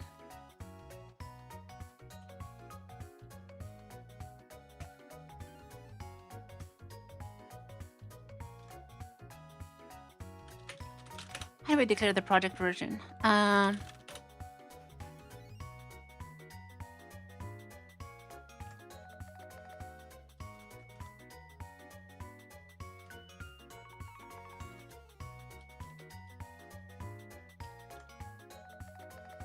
Oh, and you can set up version from a file.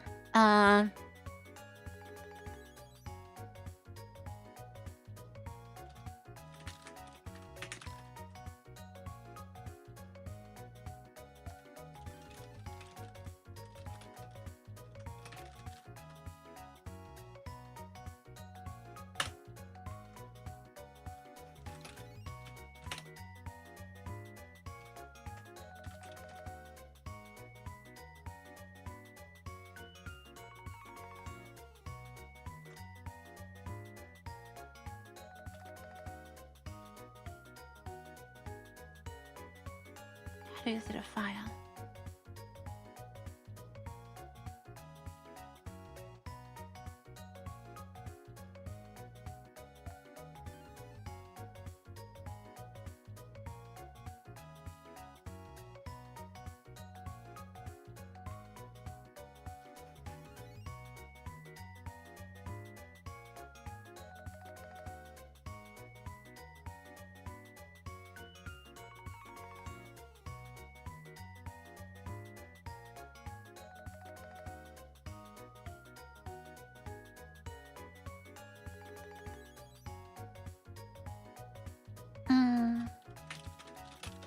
Is there a thing to set up from Git info?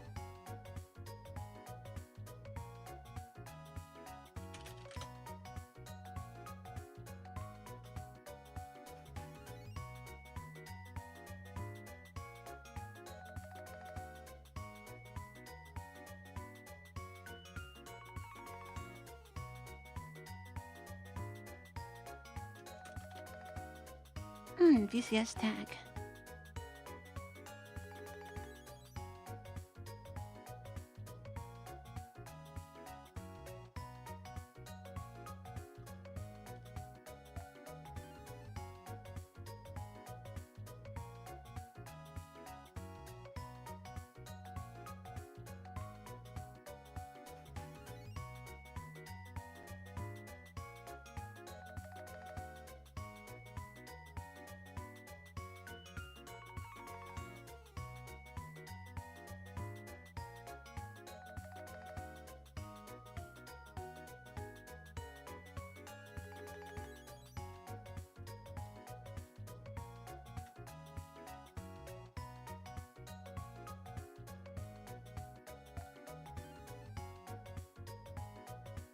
I guess, wait. Why is this different?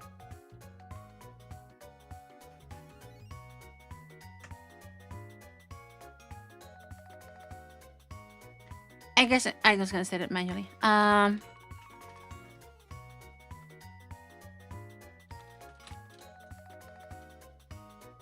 Okay.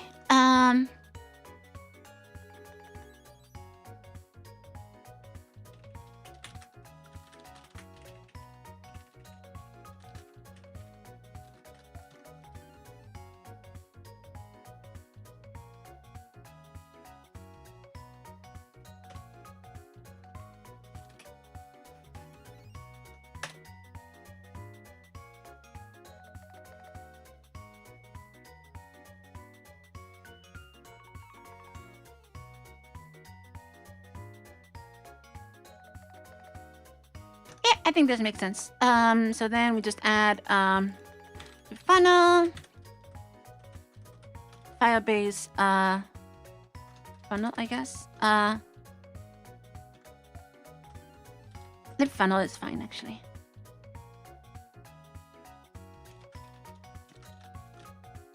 Do people use lib or not? I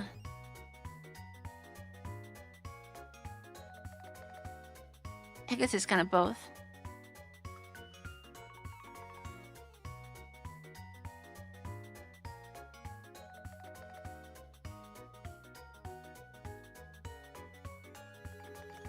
I'll just keep the lib.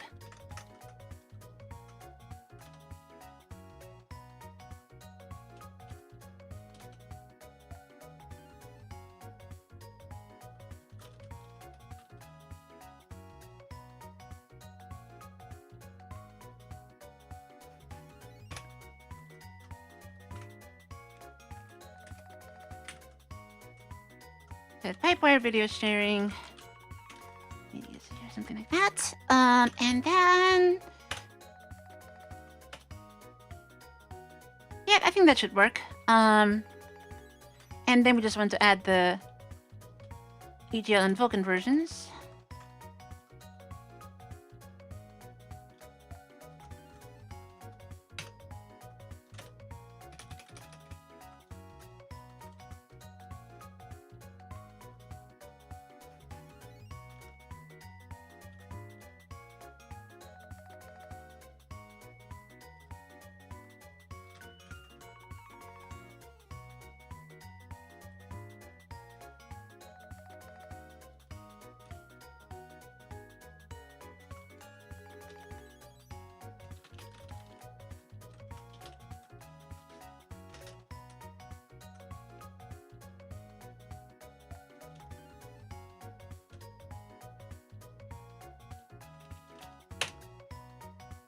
Cool. That makes sense.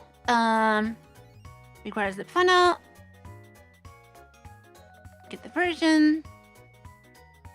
Yeah, that should work. And now Vulkan.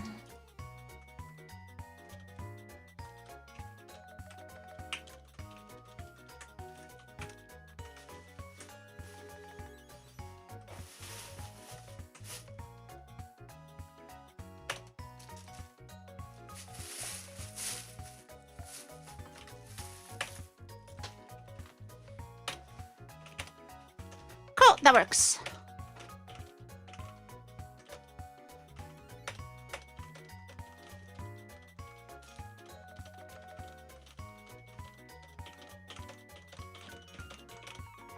All right. I think that's that. The test apps could be installed if you want.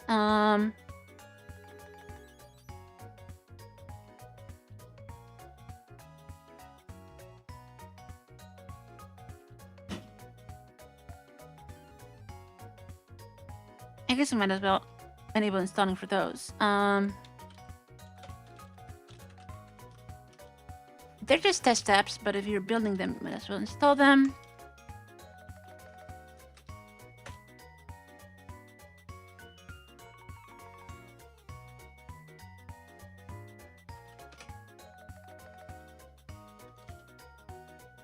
Yep, and those don't have the... Don't find the libraries because it's not there.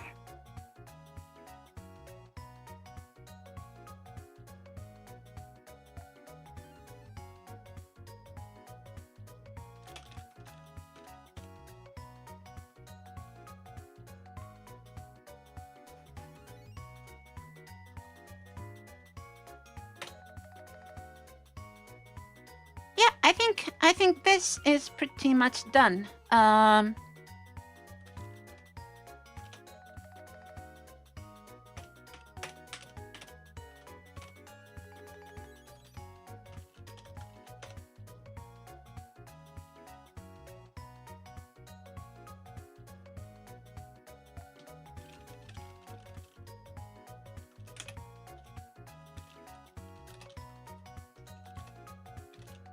Oh, and I forgot to add that. Oh, I'm missing a bunch of stuff.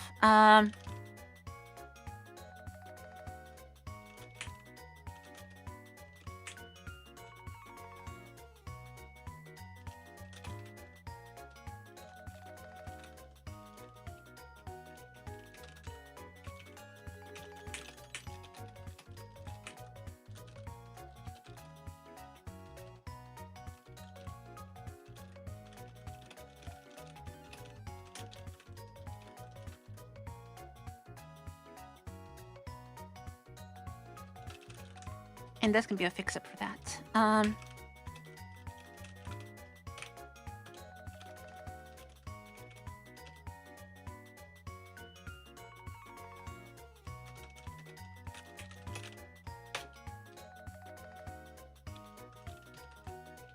Auto squash it. Yep.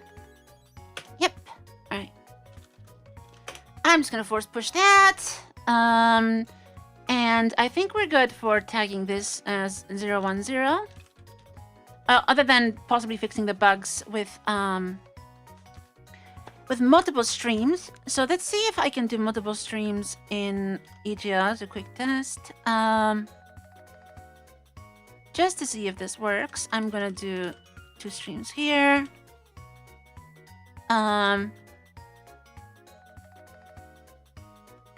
It's just a quick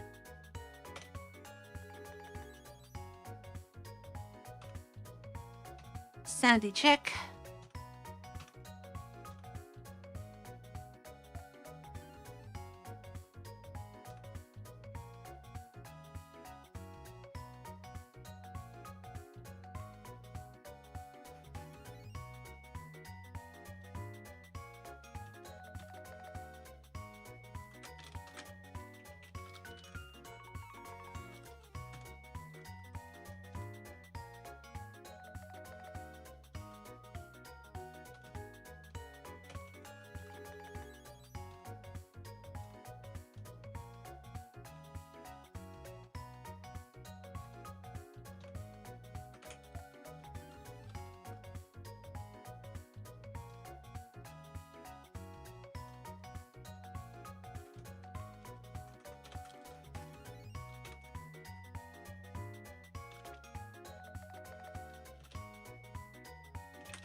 All right. T equals.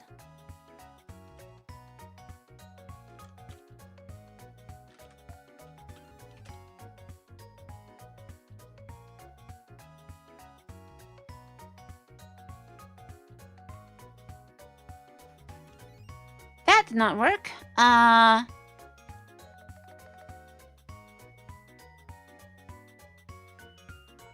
Oh, stream 2.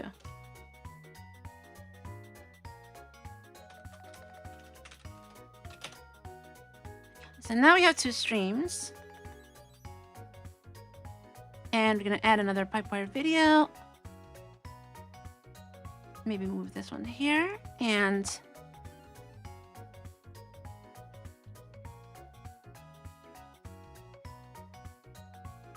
that crashed. Because I did this wrong.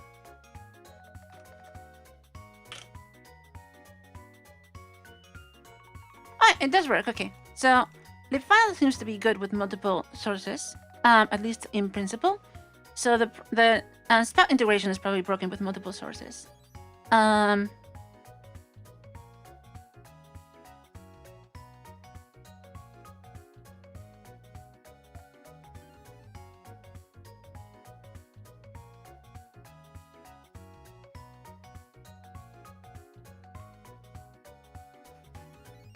Just undo all that. Just a quick test. So, what else do we want to fix?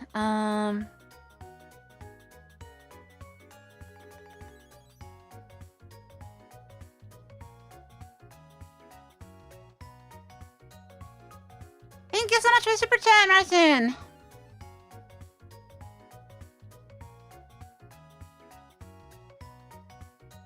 All right. So finally, where are we with my to-do list? I'm not gonna do any GitHub actions for the funnel because I don't think there's anything interesting to be done there. So let's call this running done. Fix the documents this yes, explicit sync later. And now the Spout2 PW. This is going to be annoying, as I do want CI for that if I can.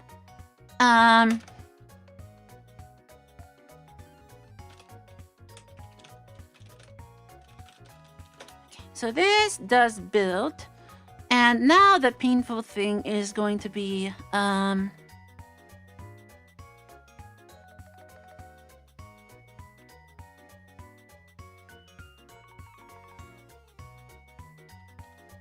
Oh, I should do another cleanup here. Make sure this still works with package config. Because it might actually be complaining about not having package config. We'll see.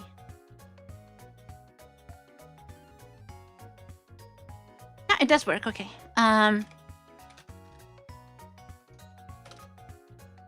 So now the painful thing is going to be that I need to use a static...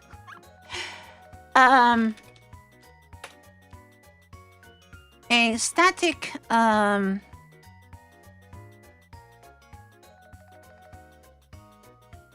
actually I want to check, is the am I doing the Spout DXC as static? I think I am. I think I did that last time because I definitely don't want the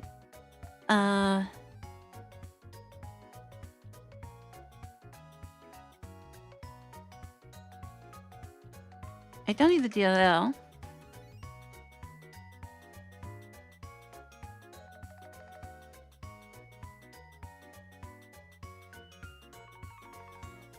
Yeah, it is static. No,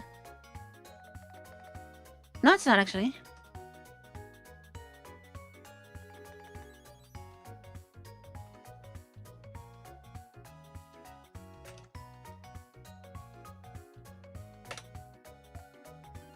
Because that'll be easier if it's a statically linked library.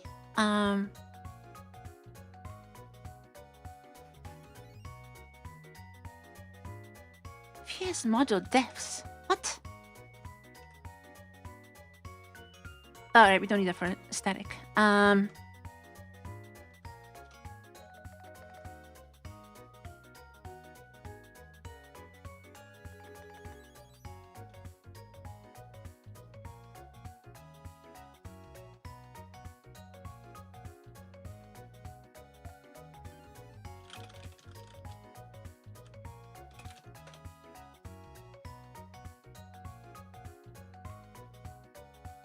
I think we're good. I think this worked. The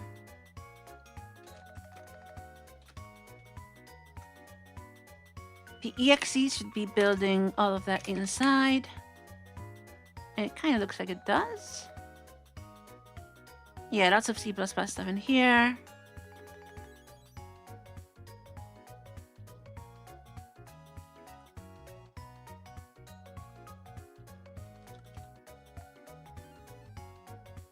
I think we're good.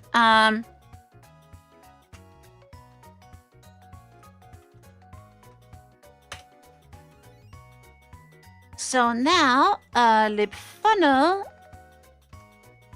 is good, but now we need to use a static pipewire, which is going to be a little bit painful. Now the problem is because this is using cross-compiling and pipewire has to be a native build. And Mason is missing a feature to do that. This cannot be part of the build process. Rather, I need to build this separately.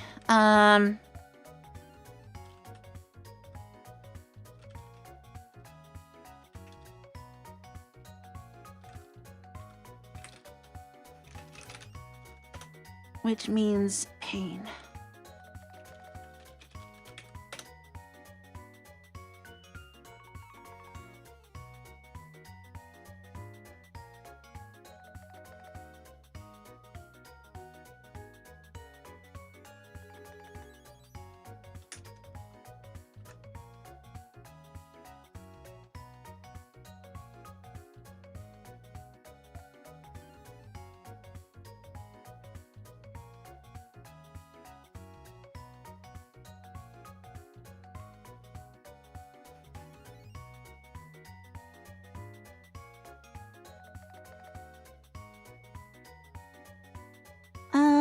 So, I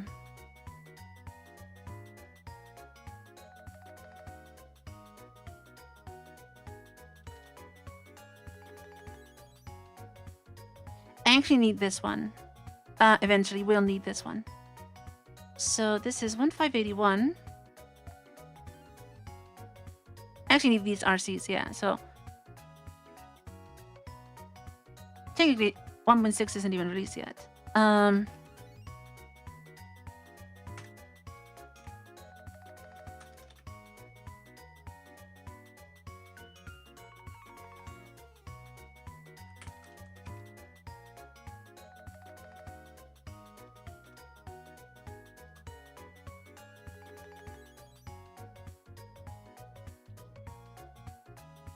Yeah, it doesn't support the explicit sync stuff. So let's grab a tarball.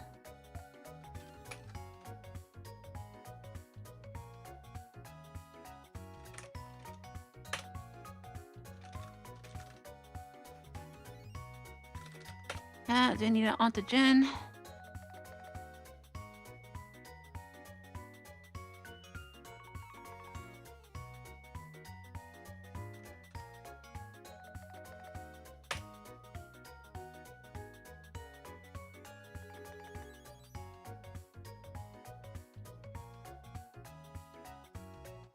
I do not need wire plumber.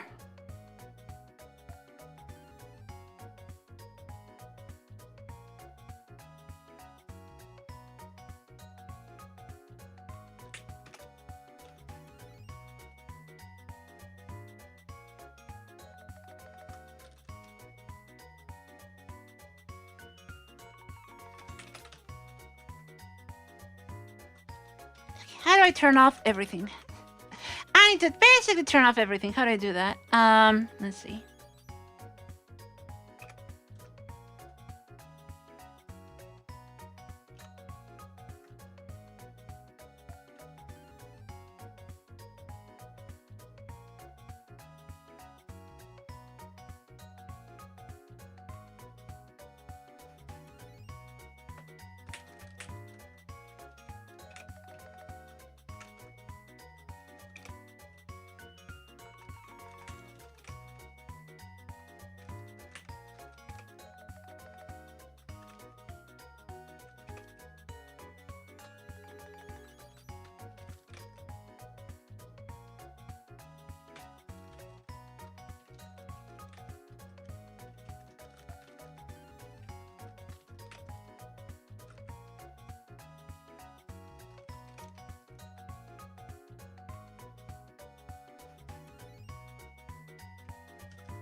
Okay, I think these are plugins.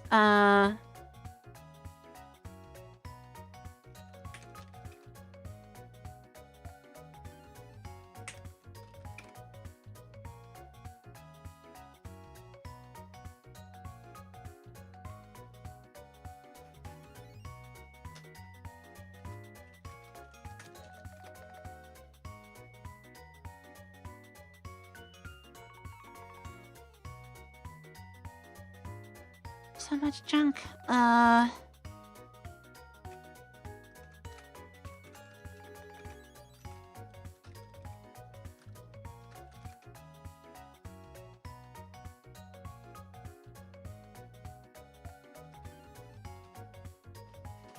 Do I need flatpak support? I might need flatpak support.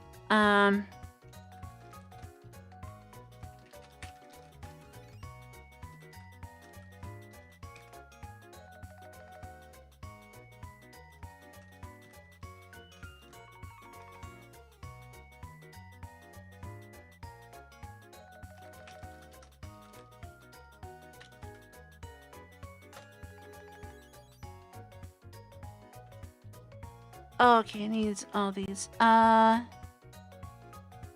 option none? What?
Alright.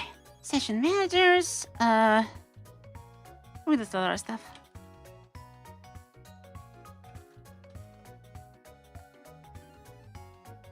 And something is already broken.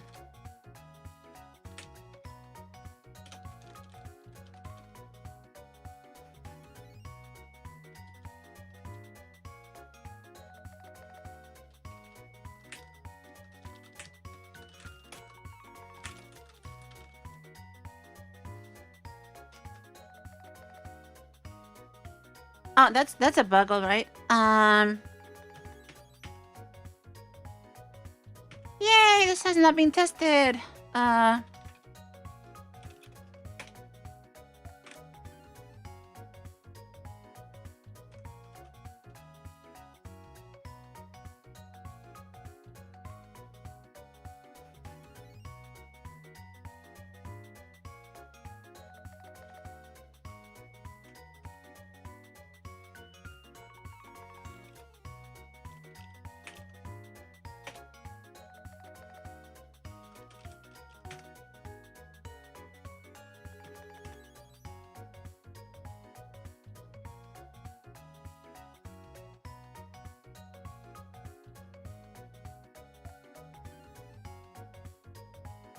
Why is this even in there?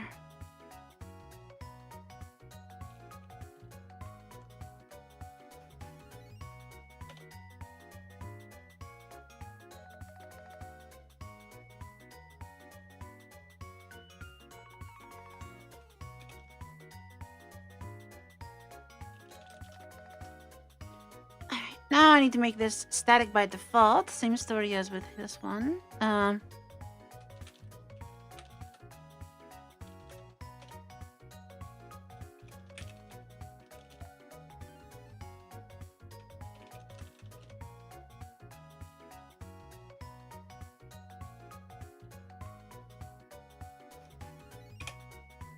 Okay, what's this optional module stuff?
Hyper else. Hyper else disabled. Wrap. Disabled.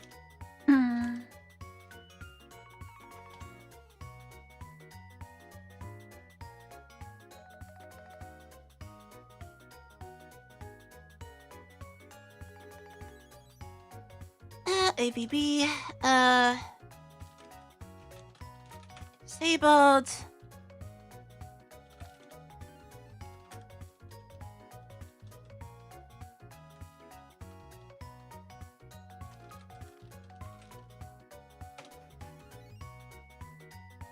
So painful! If you're ready to VTube with your VTuber, because I'm using a green screen. Look. This is what's going on right now, okay?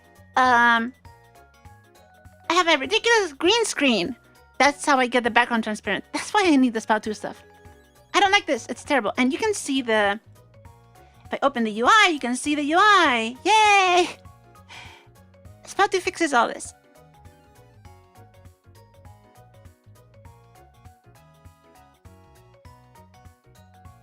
That's why we need it.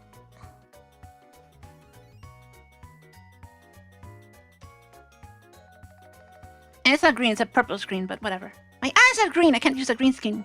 Oh my god, I wisdom tooth is killing me so much. Portal, I don't need portals. Probably. For now.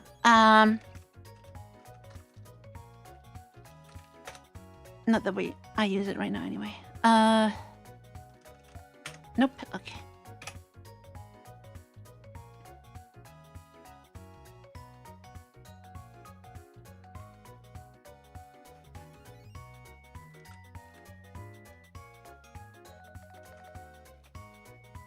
And somehow Piper Elsa is being built even though I disabled it. I don't know why.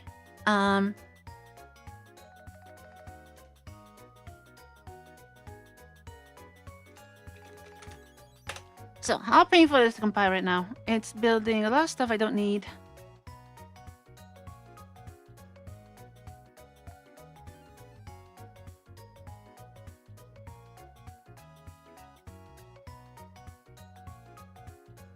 How is it doing like VBAN and stuff like that?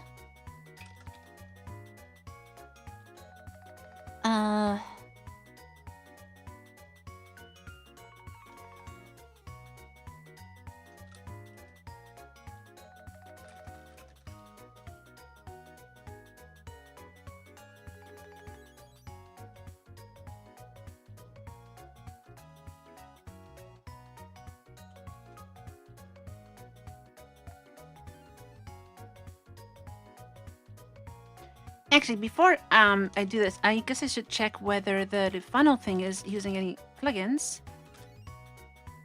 It should not.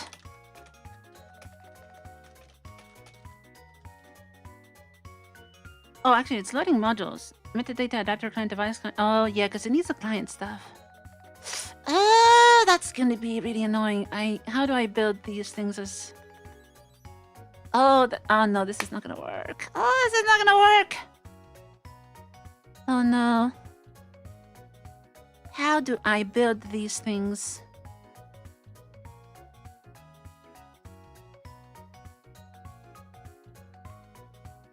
Protocol native.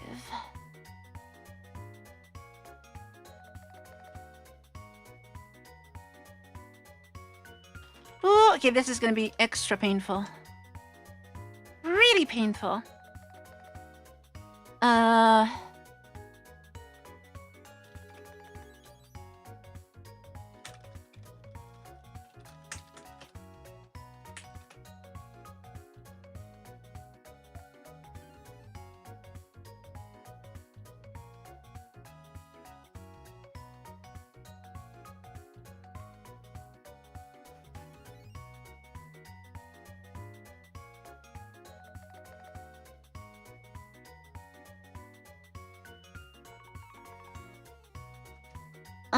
Is it this reading any configuration files?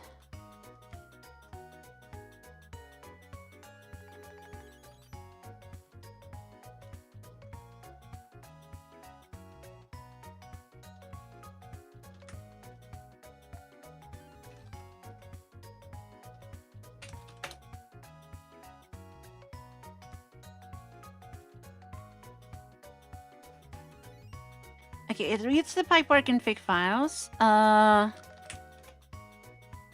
Kinda conf.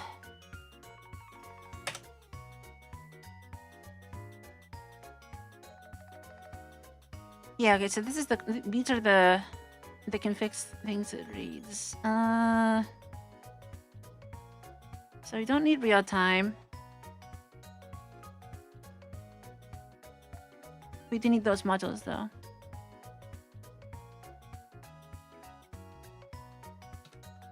Kinda conf. I think I'm gonna have to fork Pipewire and just have a weird version with some hacks in it.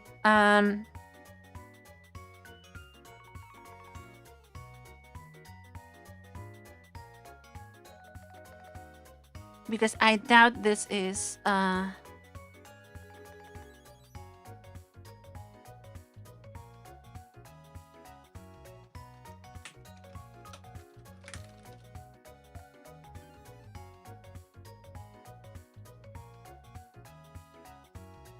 yeah, there's like a Pipewire config name, config prefix,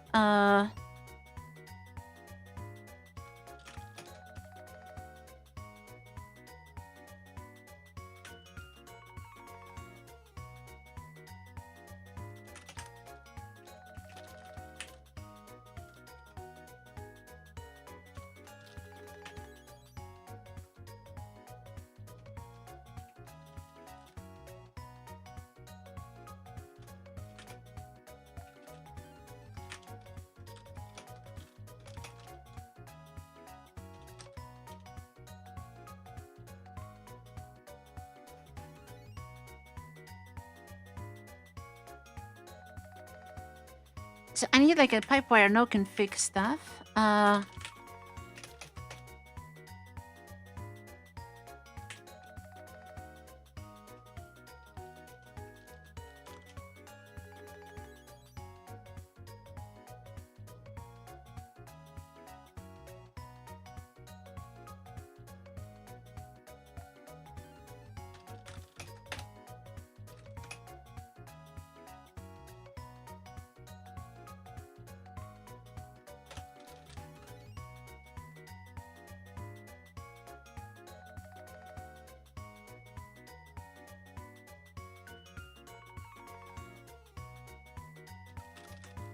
No config.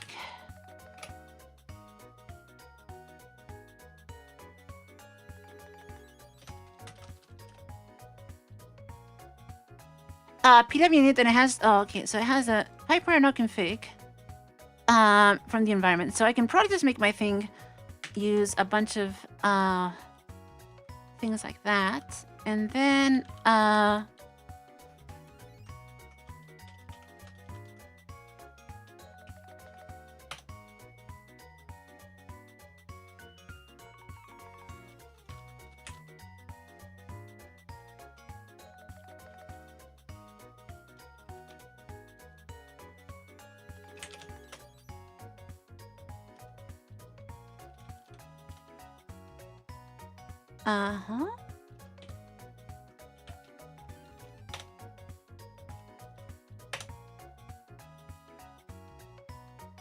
I think I broke it.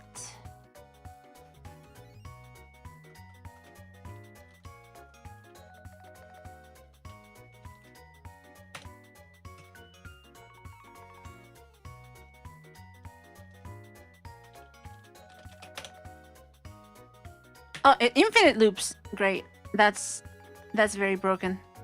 It's extremely broken. Huh.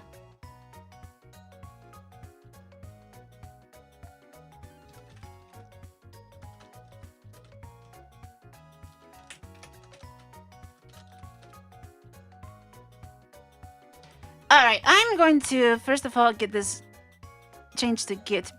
Oh wait, hold on. Is that what? I'm confused.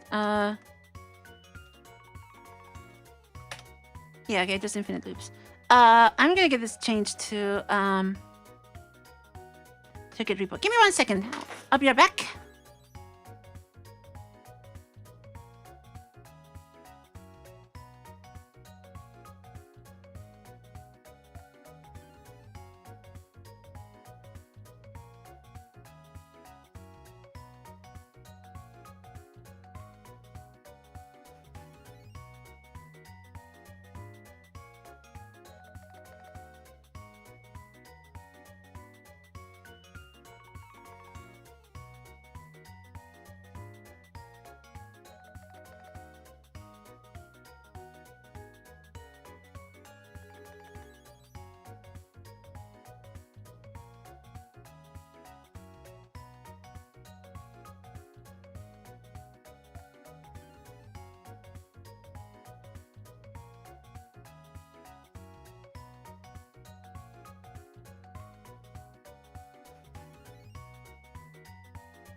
So if I'm gonna have to modify pipewire, I think I might as well actually use the submodule in this case. Because I think I can just make it work. So pipewire, is there a GitHub project I can... Oh, it's a mirror. Yeah, I can just fork that.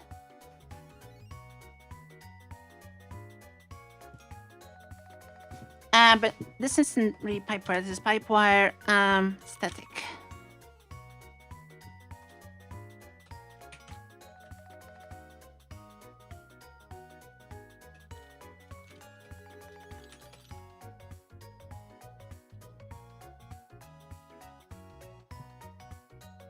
Oh, sorry about that. I'm back.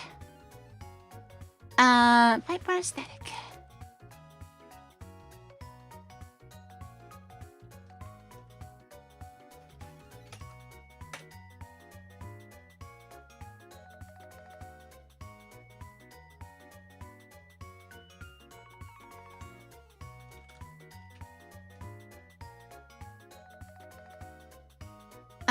Okay, AutoGen. Let's try building this anyway. And see how I can... this is gonna be so painful.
So the best way to test this would be to use the funnel test and somehow build it against this. What's the best way to do that? I can probably... So the test files don't build in native mode.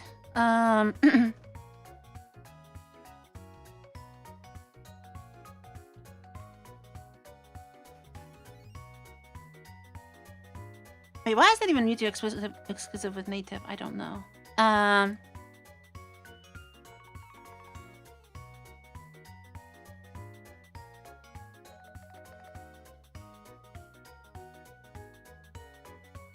guess one thing I can do first is just try to get everything to a single lip.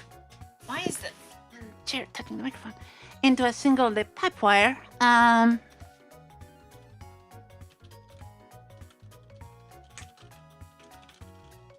And then see about the static stuff. Can't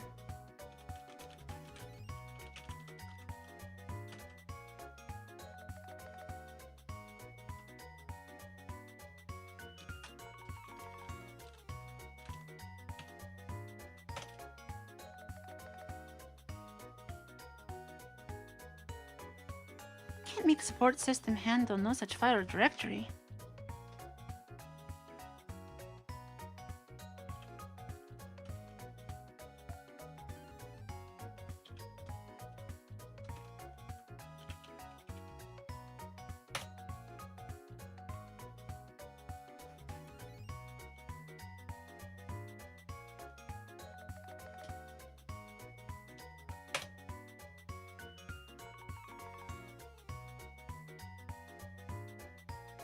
Because it's trying to load stuff from from support. So how do I start building these statically?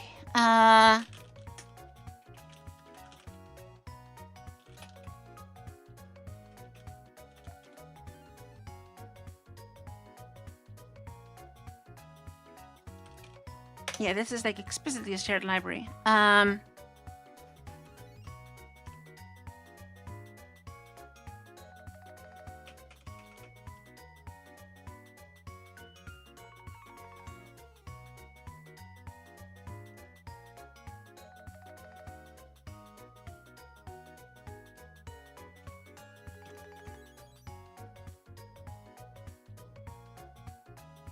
So I did build it with default library static.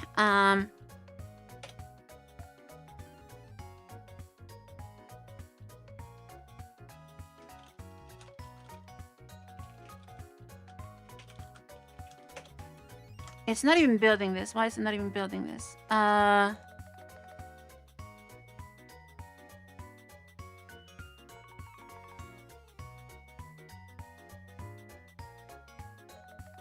So we do need support.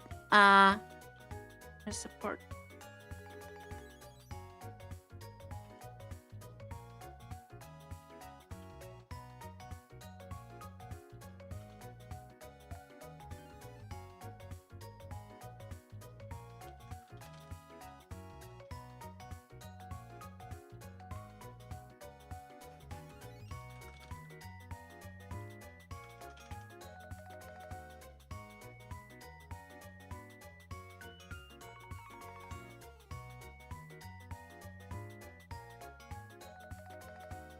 Yeah, it does need support. Why does it need support? CPU and system.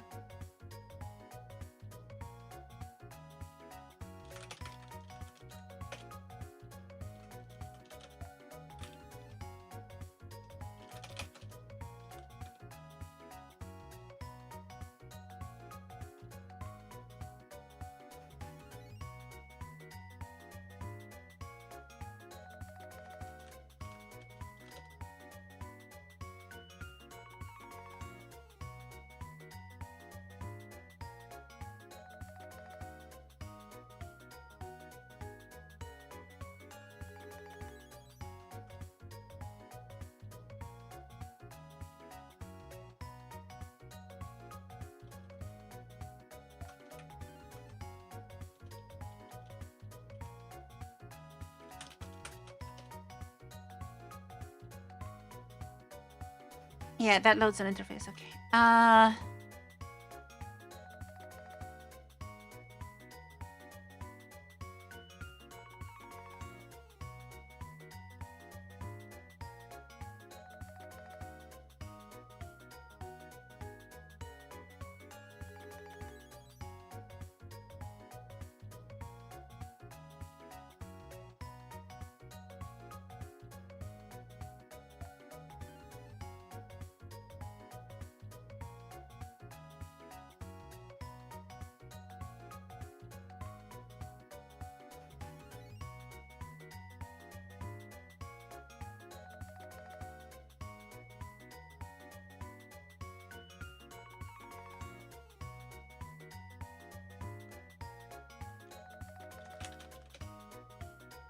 Open plugin.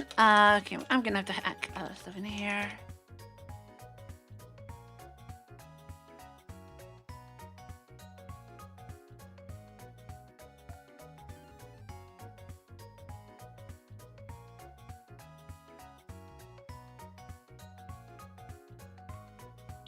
So this is a DL open. How do I try to make this? So there's a find plugin. I probably want to like preload stuff.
So I'm going to have to add something to create plugins.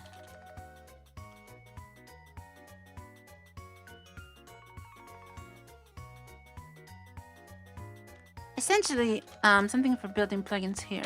Add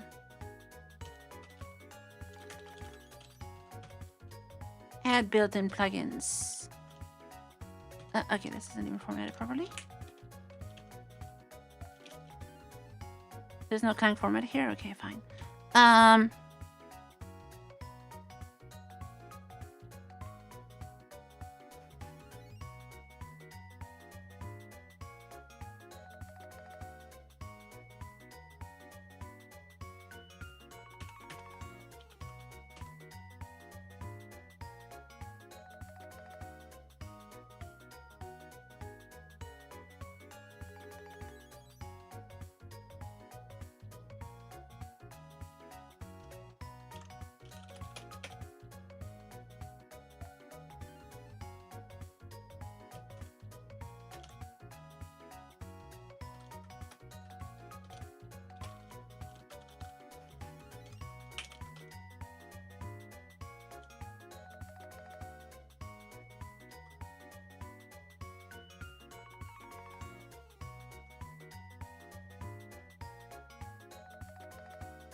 So how do I add some built-in plugins here? Ideally, it would be something that it automatically enumerates based on the stuff that got linked in.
I can do one of those weird things with C and section names. I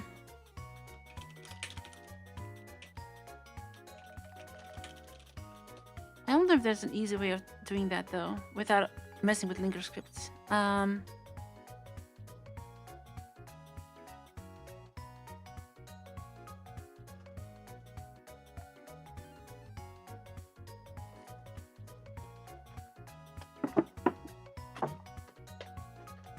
Okay, there are magic variables. I think we can do that. So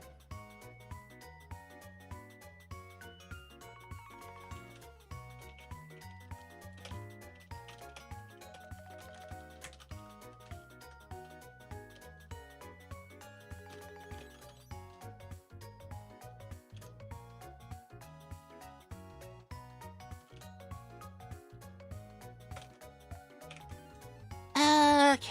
I need something include SPA. Include SPA.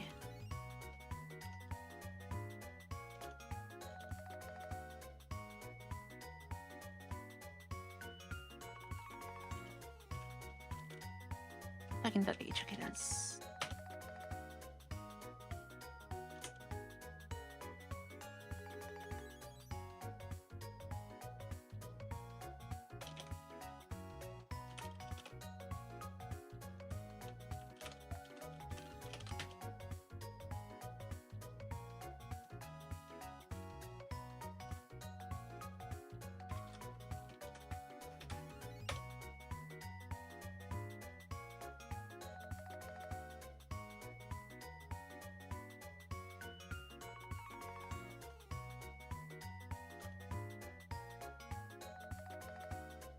And the log topic stuff.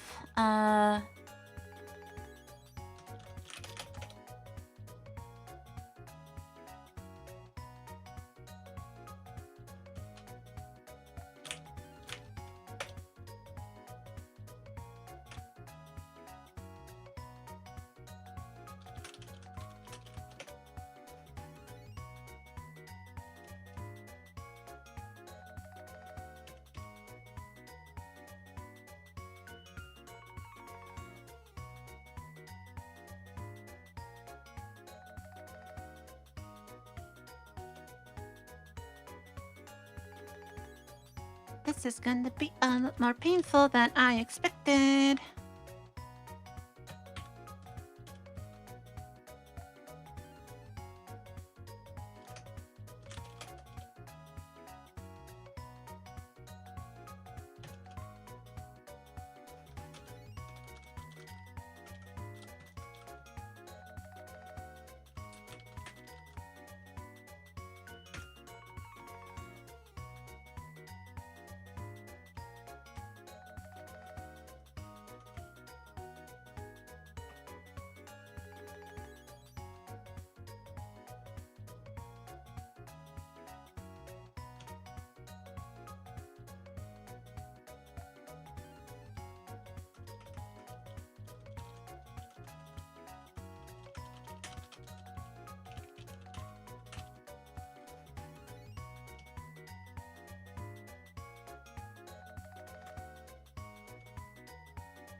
Stop. Enter. Okay.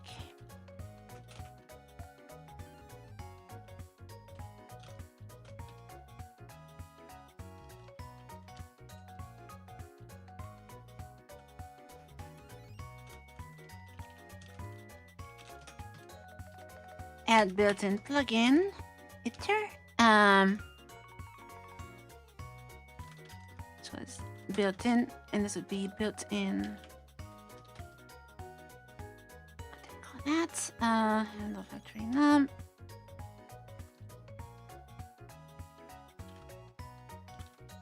Log topic. I guess we might as well add a name. I think we have some name stuff. It declares the function for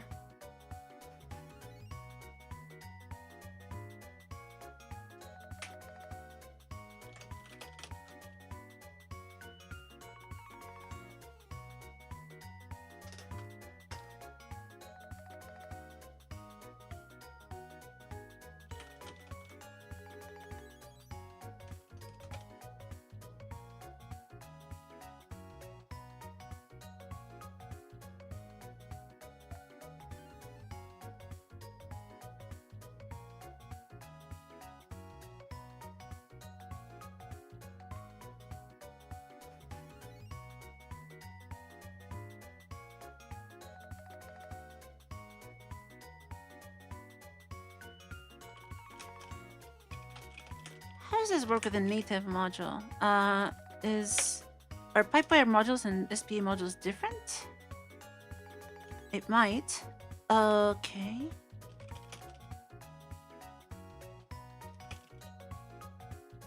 Oh, they're different. Ah.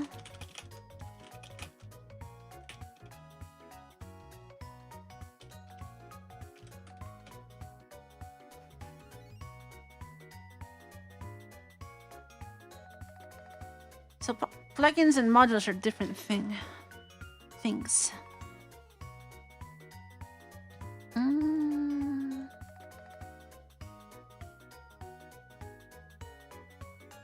So I have to do all this twice.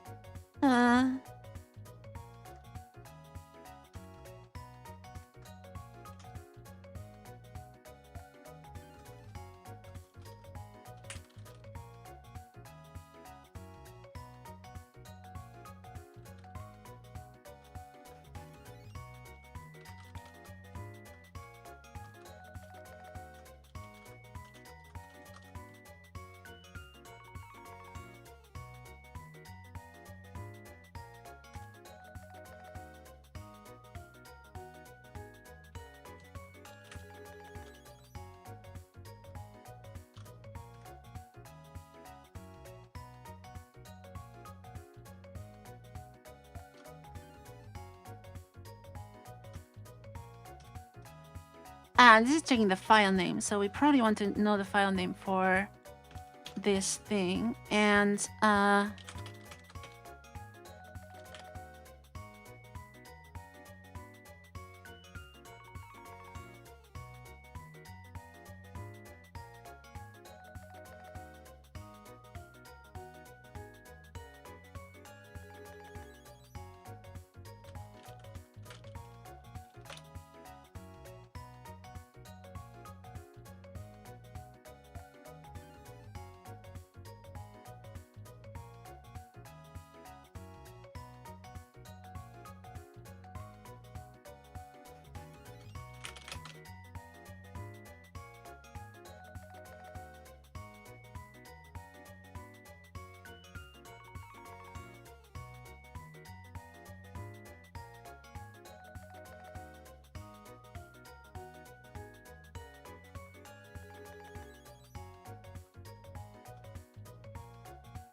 so I might have to have like some kind of define here for SPA static or something like that.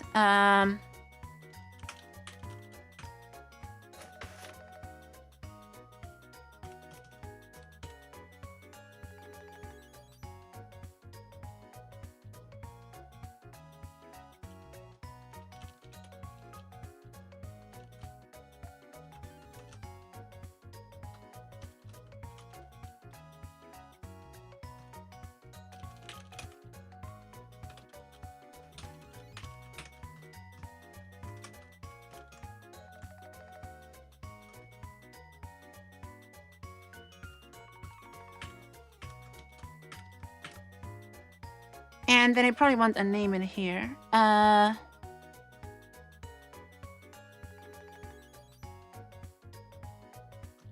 I can just rename these.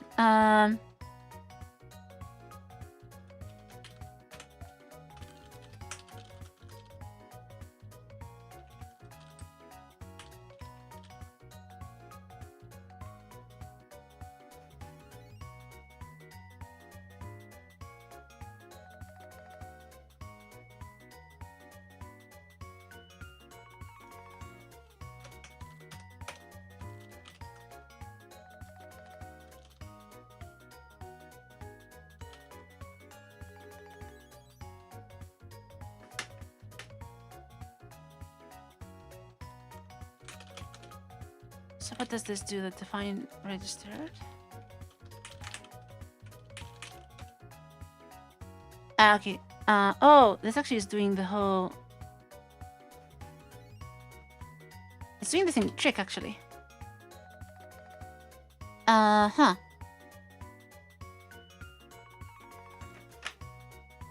Okay, cool. So actually, we can just use that, because those are going to use all the topics.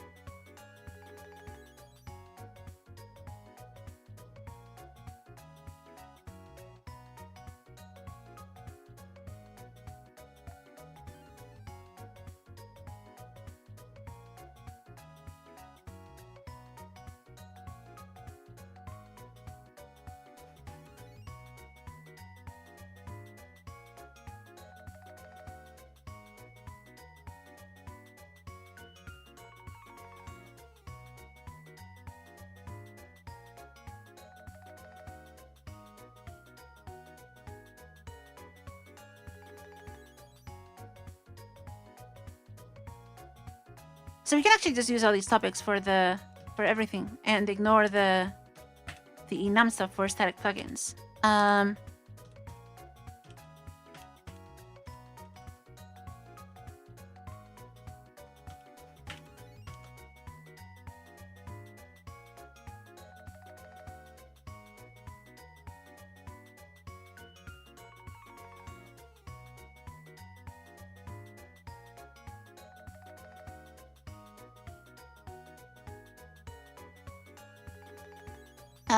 This is gonna be so painful.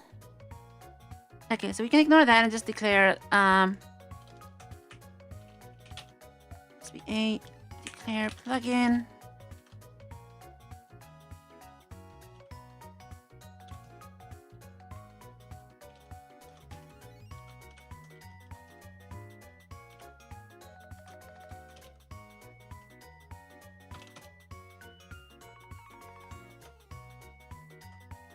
And do this little register plugin, and then do this thing here.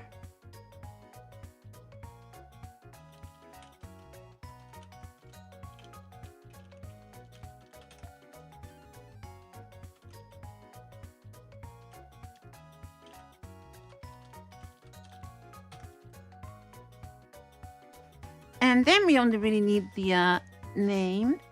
But we would like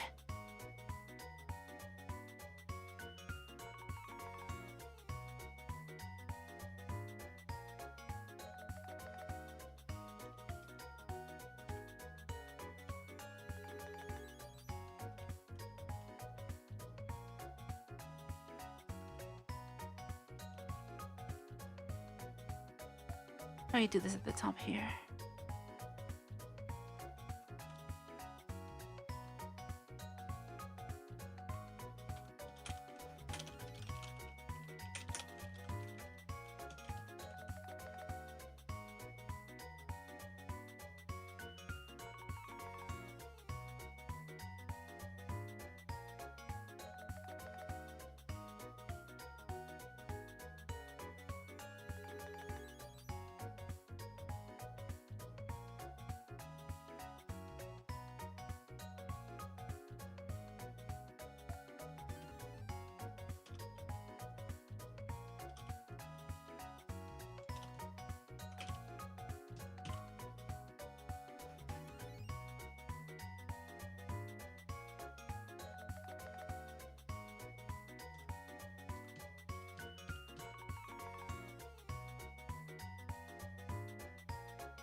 Something like that.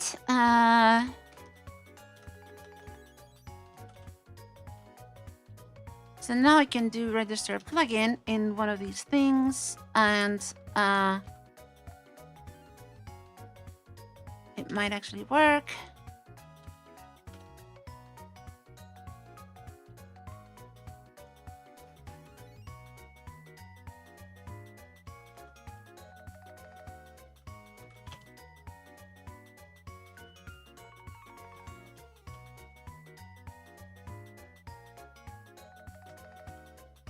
And we don't need any log topics.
So that fails to build because we don't have that function, and that means we need to start actually creating those sections. So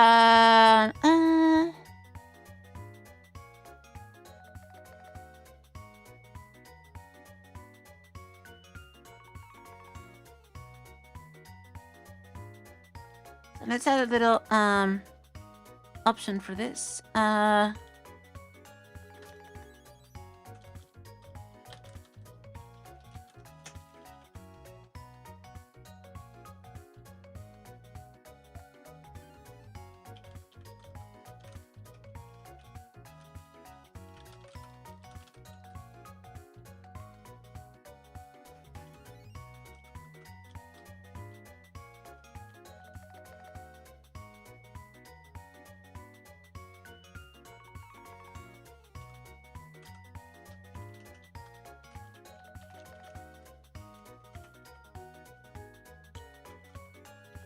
Statically.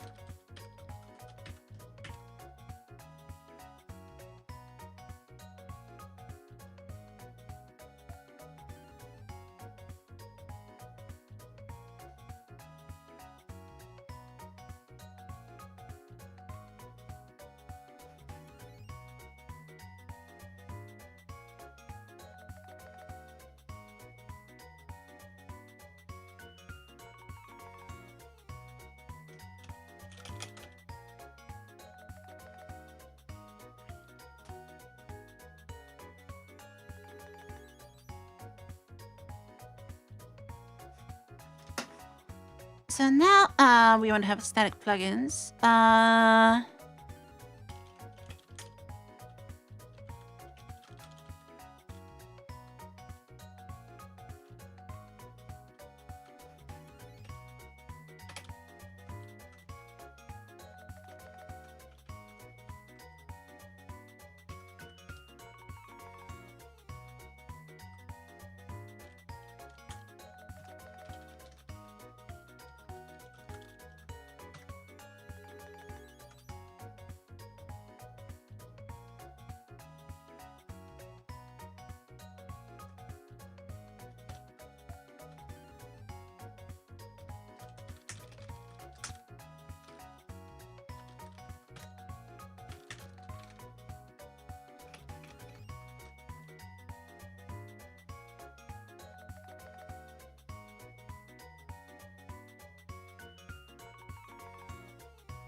So it's got static plugins.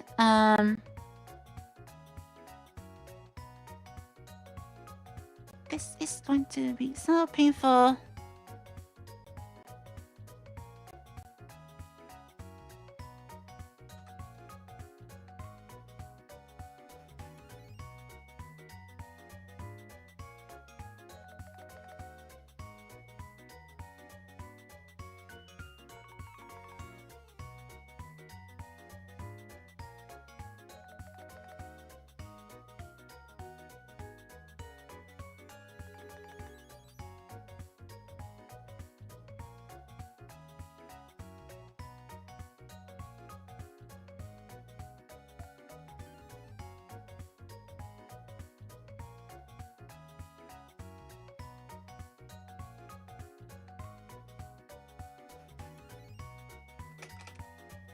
Static plugins.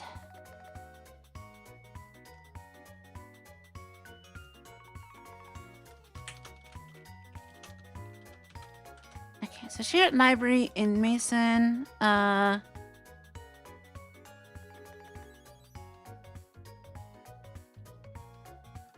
just link with, that's what I want.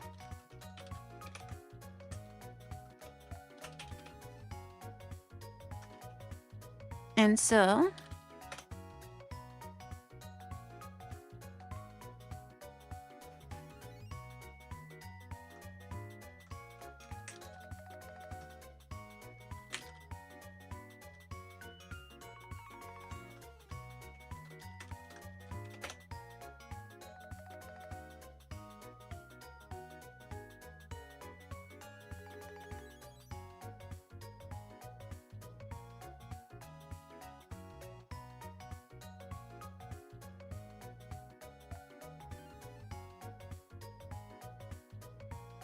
So now,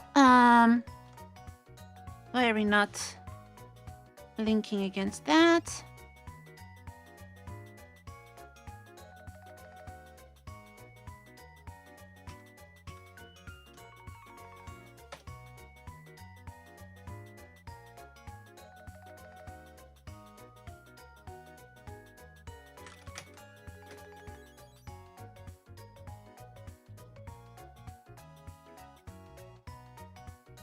Probably a build order issue.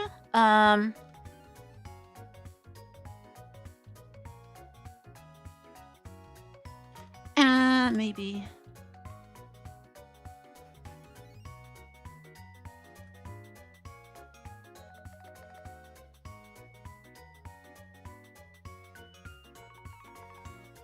No, this is before source.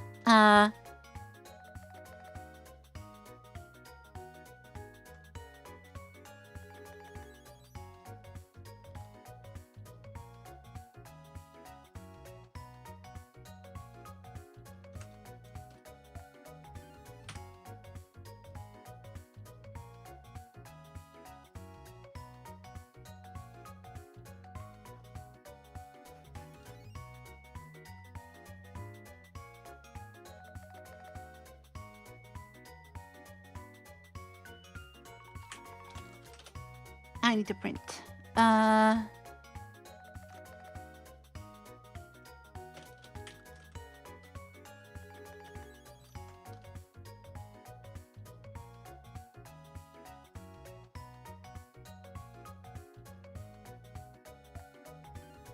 Yeah, that's empty. Why is it empty?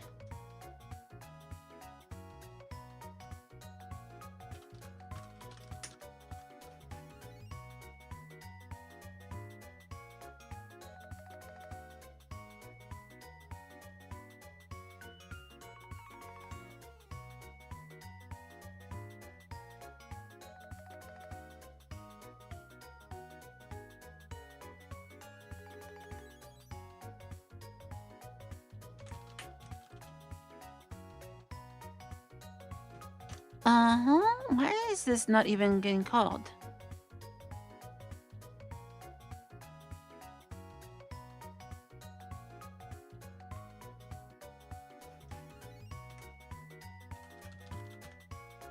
We need support. Am I disabling that?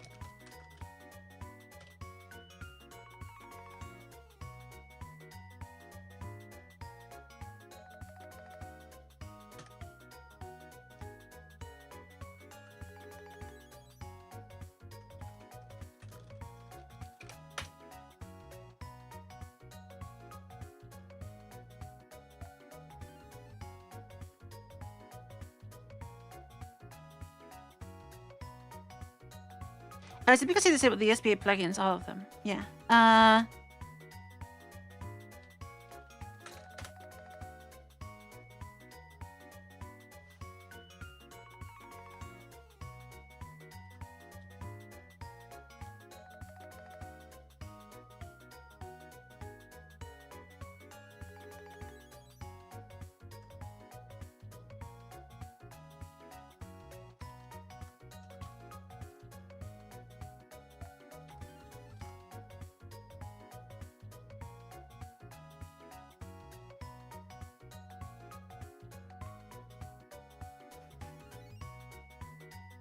Okay, now it uses support.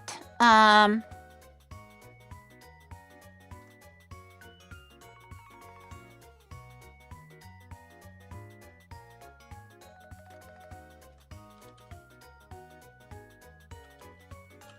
that is wrong.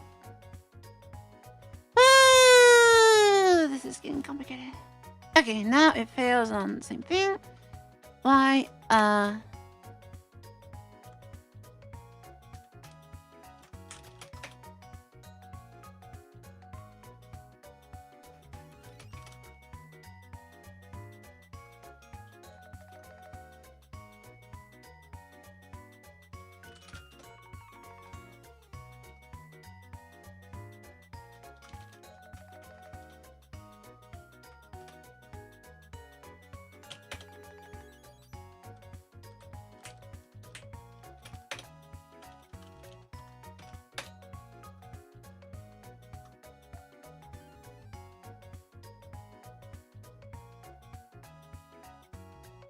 Oh, I need the define. I'm not using this define. It's be static plugin.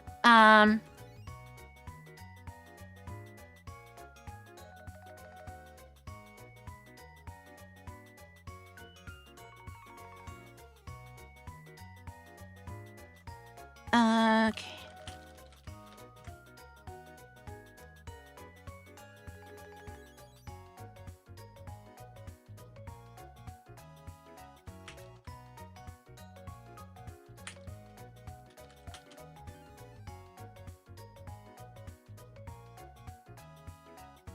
It's add project arguments. But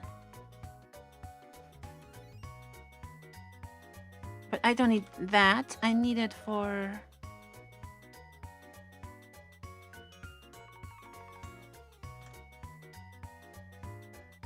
I guess basically this.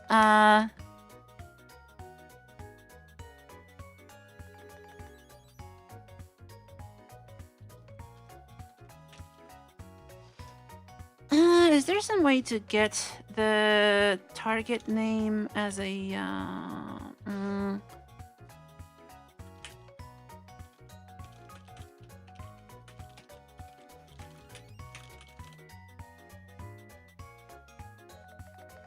Probably not. Uh-huh.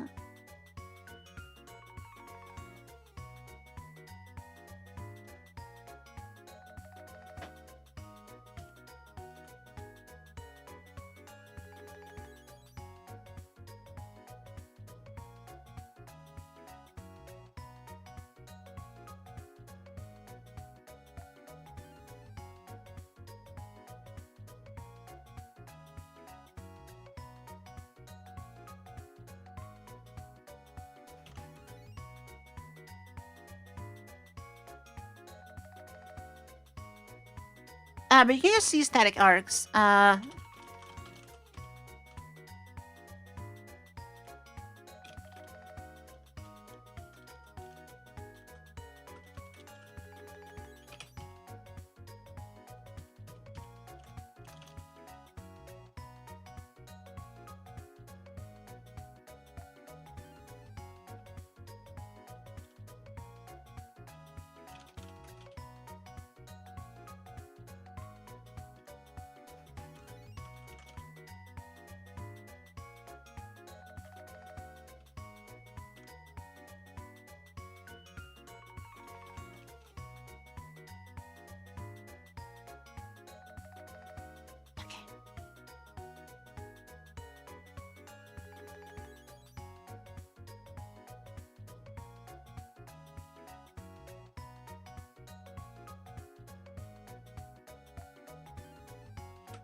It has to be a parameter, okay. I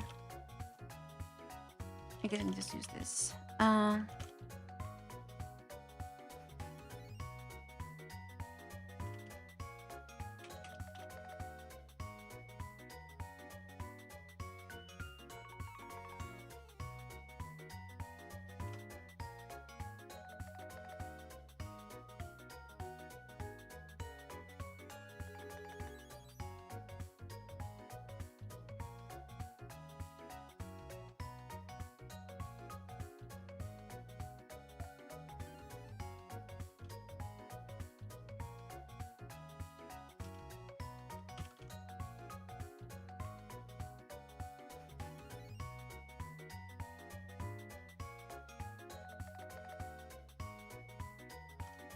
Oh, okay, because this has to be, it's just this then.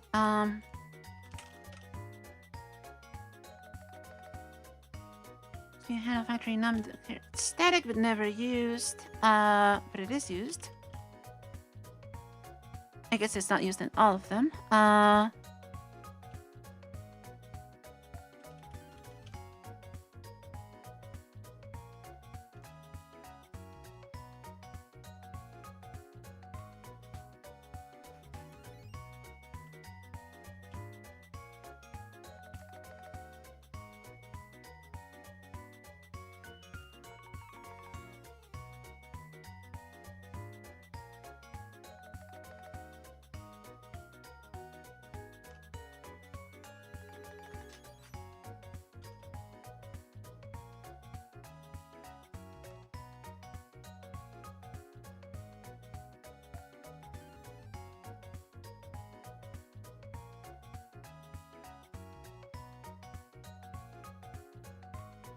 That's just because they are.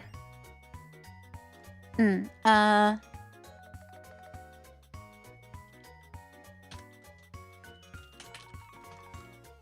guess I can just do that.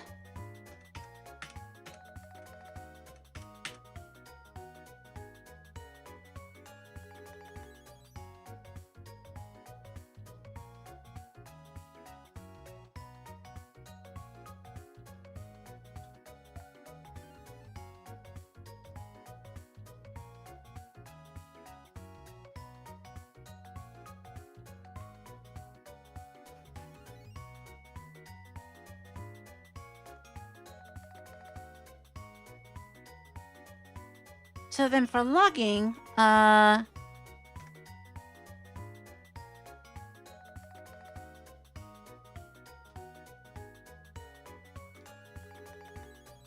logging,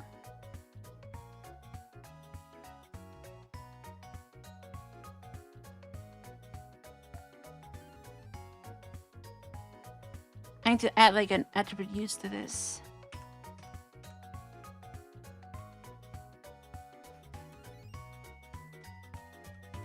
Actually, do I need to add that? No, I don't.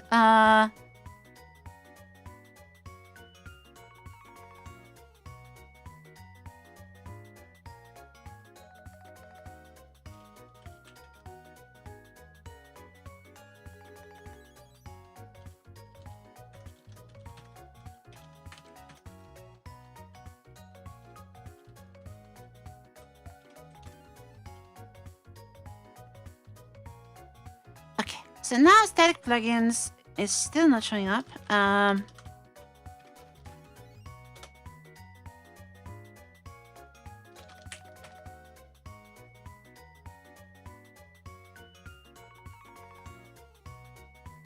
Okay, it is in there.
So how do we get that magic thing? Stop spam static plugins.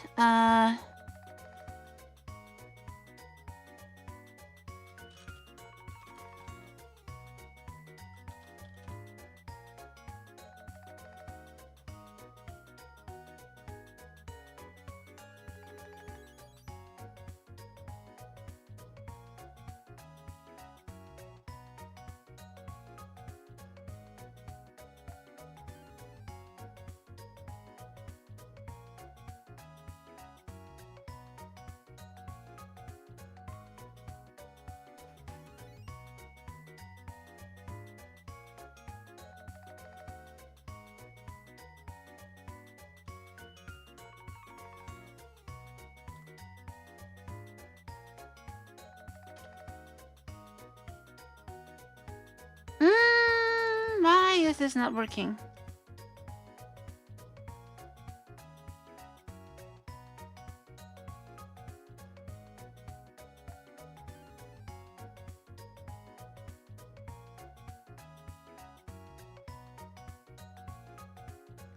Why is it not working?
Is it because of the name?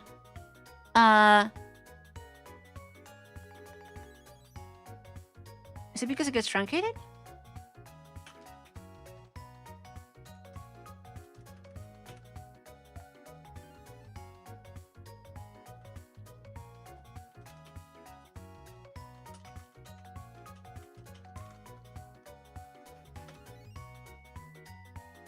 No. So SPA plugins isn't there. It has a size.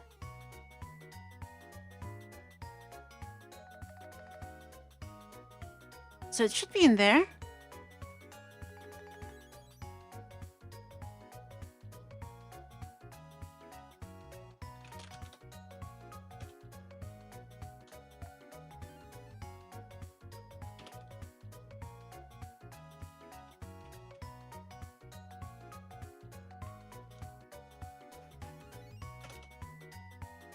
So it's about the group, because if I use the object file, it works. If I use the library, it doesn't.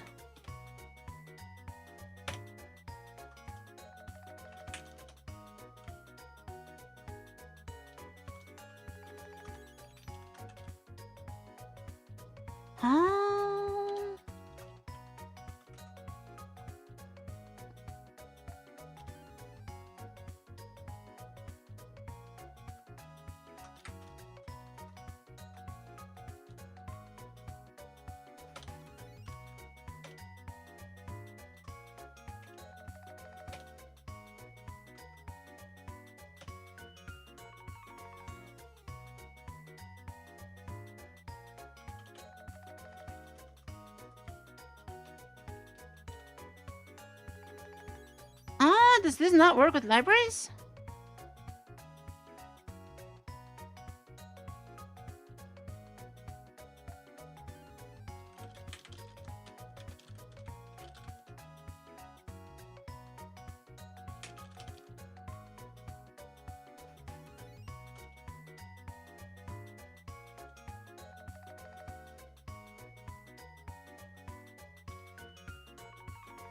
This does not work with libraries.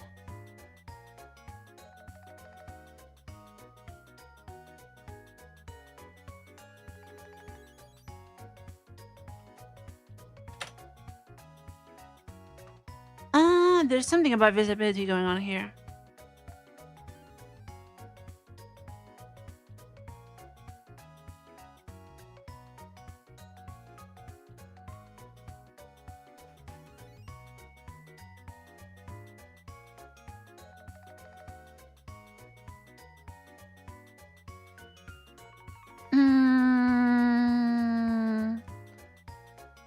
It might need SPA export on this thing.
Oh, SPA lock topic does show up in there, but SPA static plugin does not. Why? Huh?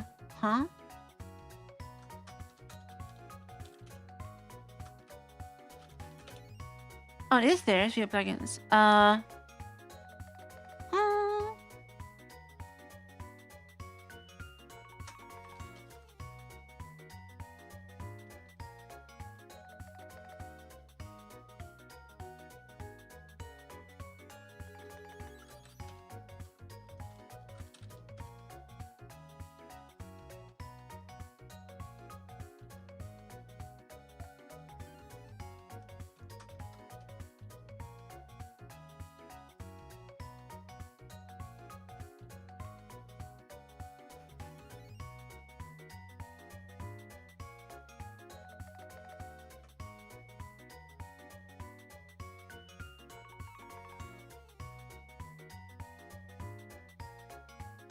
I don't know.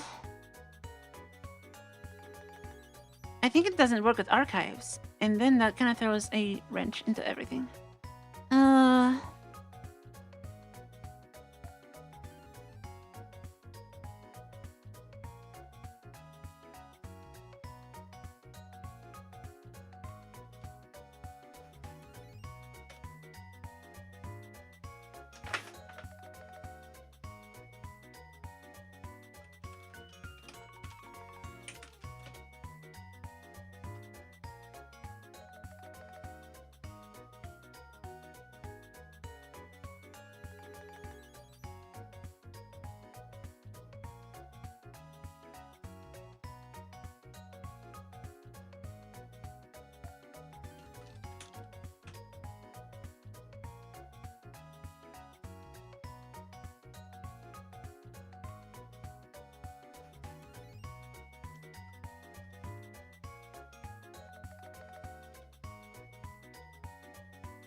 I don't know if this is gonna work.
Do I have to download WinUtils and see how LD does this? No,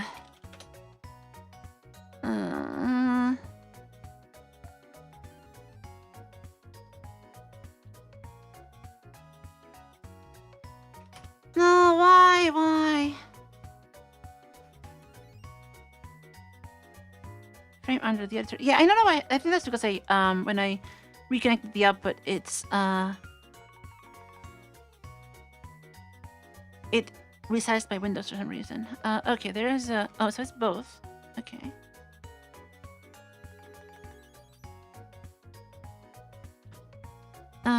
Okay.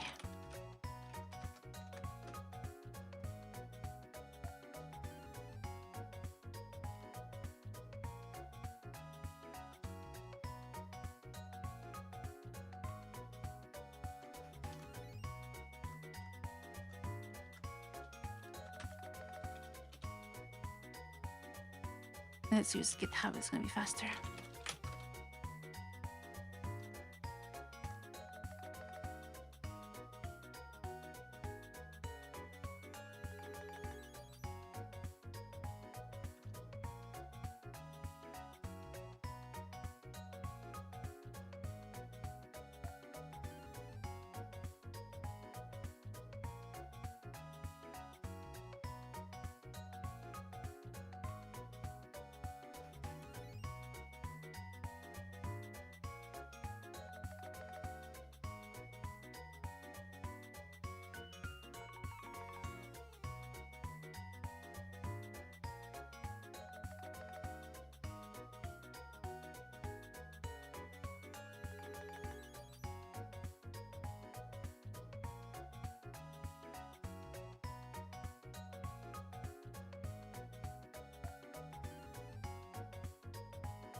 Bit. Oh, okay, that's interesting.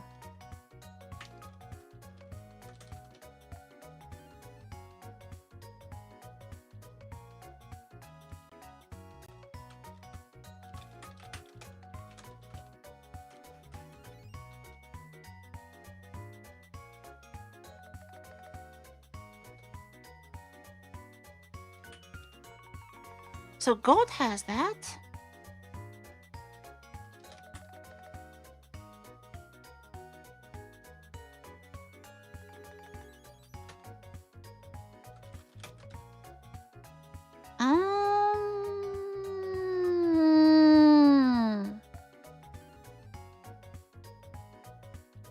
That's what I need. And this is kind of recent too.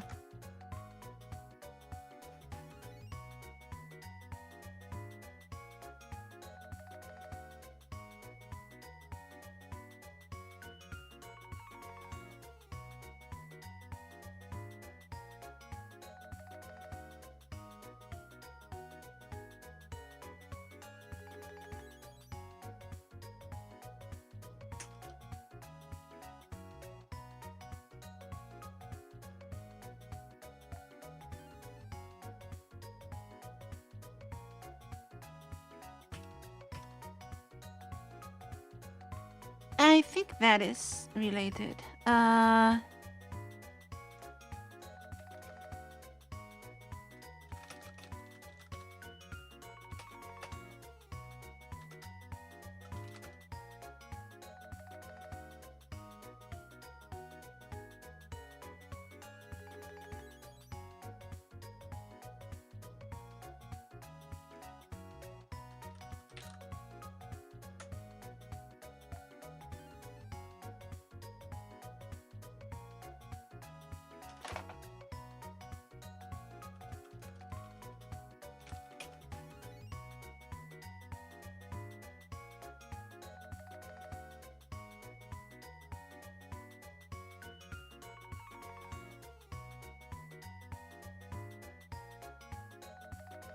What is the meaning of that?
Does AR have anything interesting here?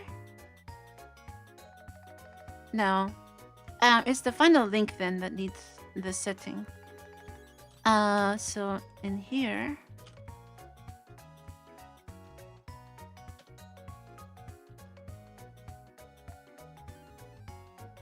No.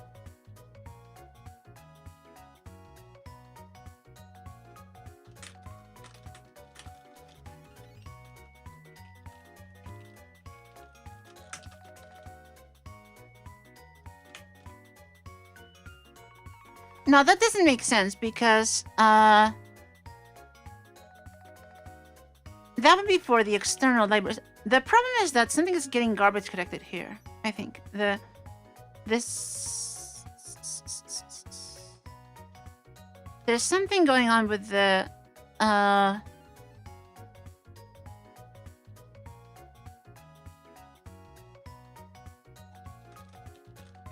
okay, first of all, what is the start group thing?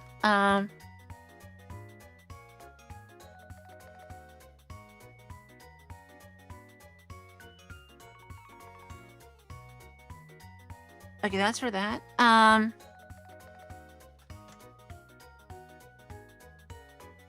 Okay, so what happens if I don't do this? Do the symbols make it in there?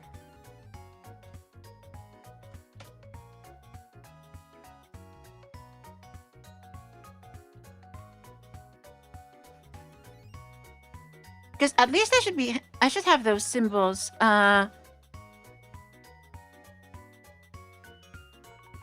in the sections in the pipewire output.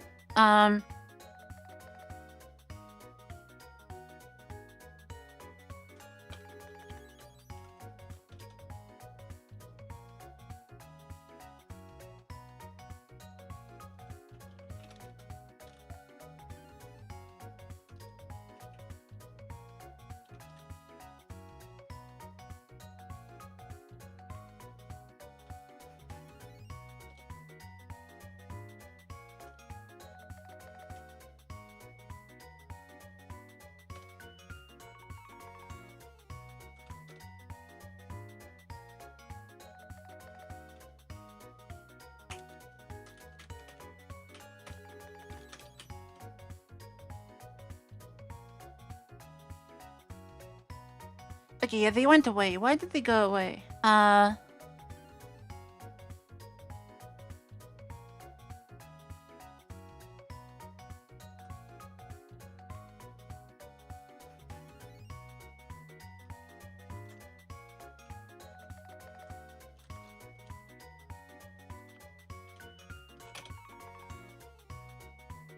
So I think they would support.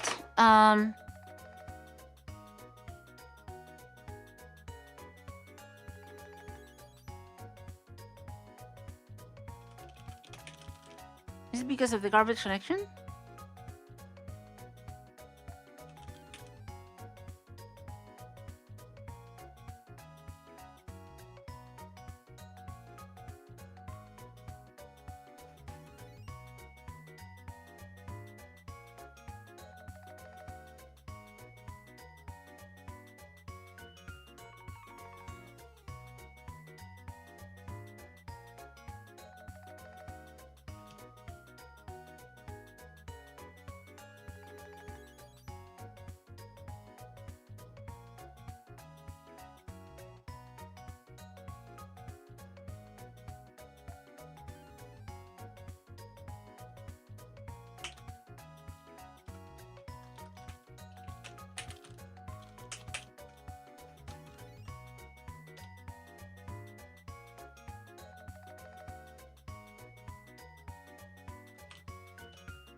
Oh, wait, hold on. Where did the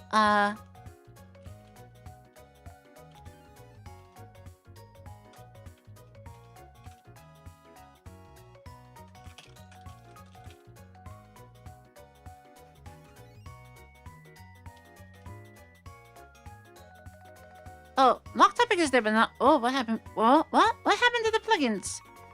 What happened to the plugins? Section.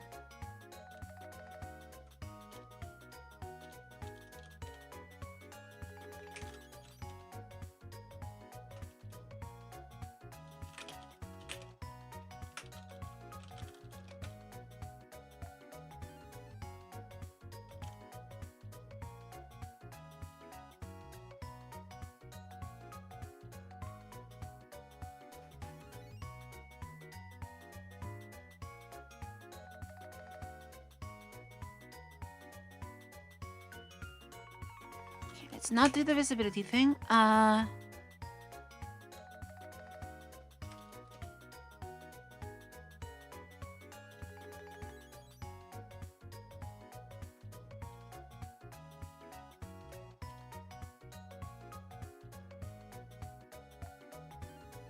So lock topic is in there, but not plugins.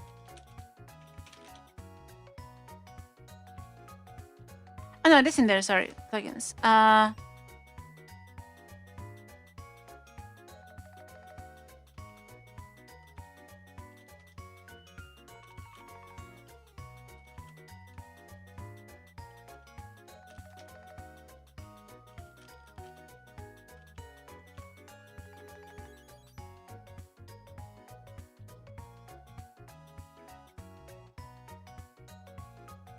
Is it as needed?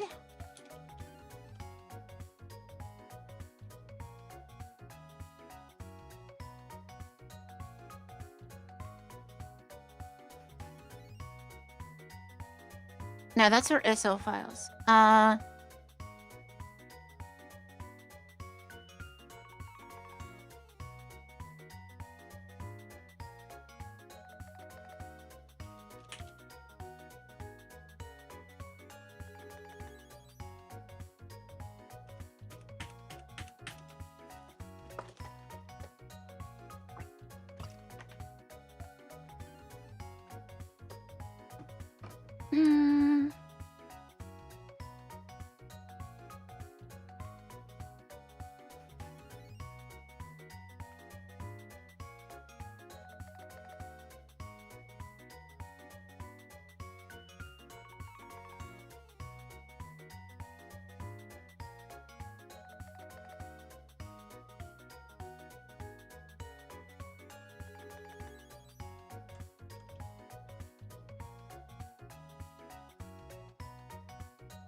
if I actually have this as a non-static,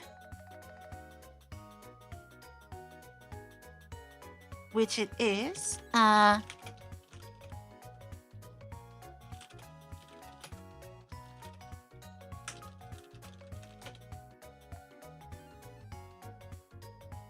is this not getting exported? I need visibility to make it exported.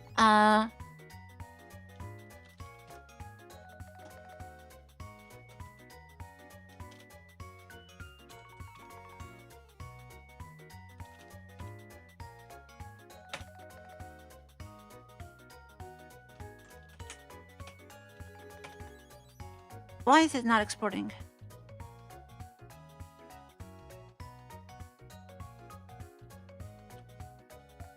If I don't even have it in the section.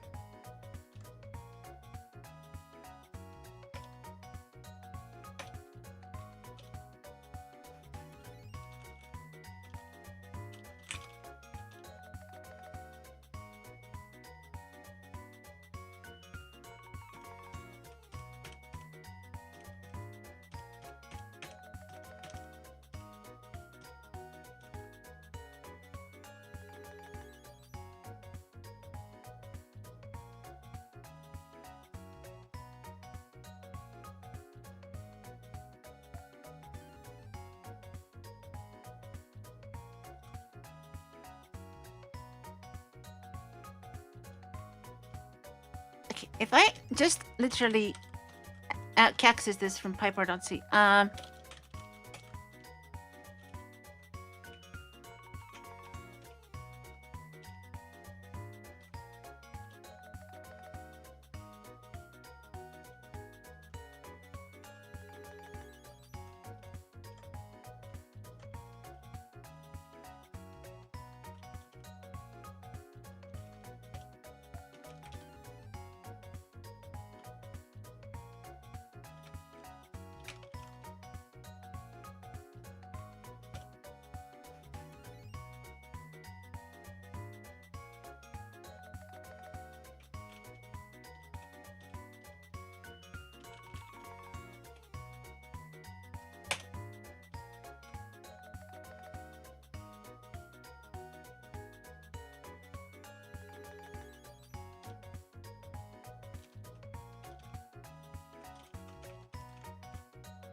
okay, so if I reference the symbol, then it works.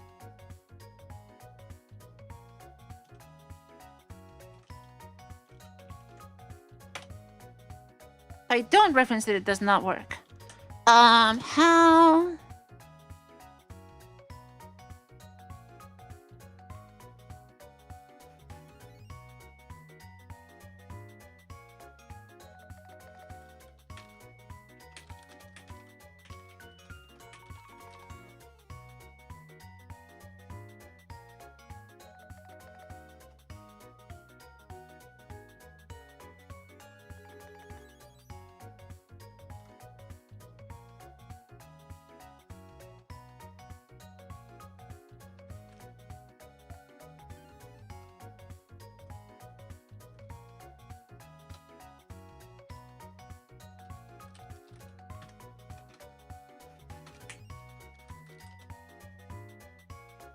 Yeah, so it actually keeps plugins and lock topic in there in this case.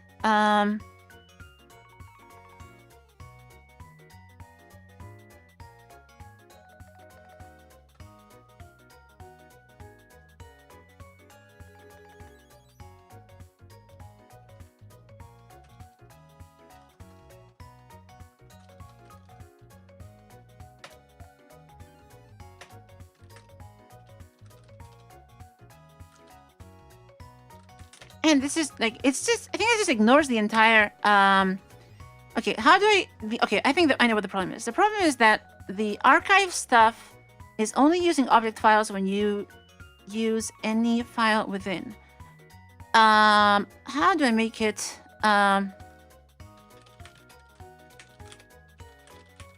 link everything inside? Is it whole archive? Oh, that's gonna be it, okay.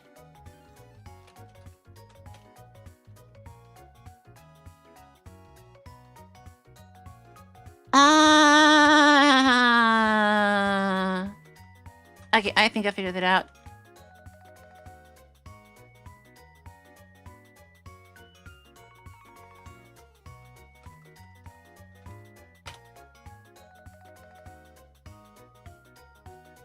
It needs whole archive.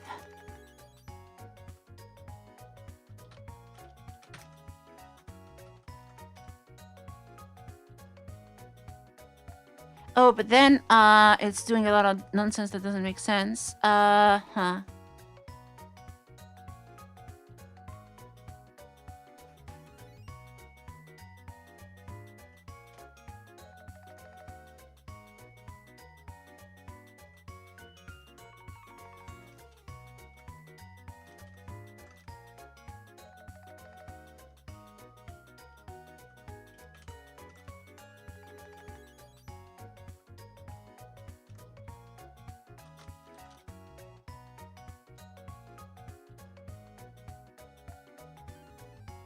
And it's even not working anyway. Oh,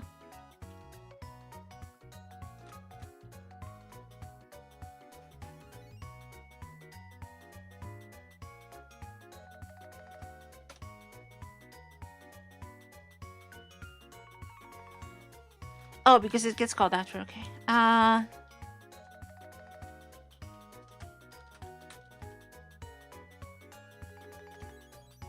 That works. Okay, so I need to somehow get that around the library.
Oh, there's a link hole.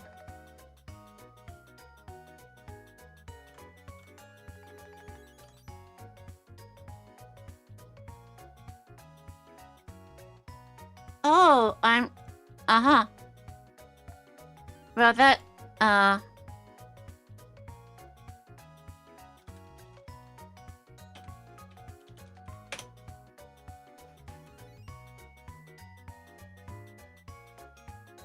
That explains some things. Okay, that's painful. Alright, it works, finally. Whew, okay. Alright, so now I think I can actually try to make this work. So it wants support. Okay, so actually now,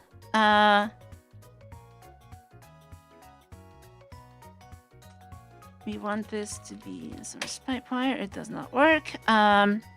Support.cpu, load lib, let's via support.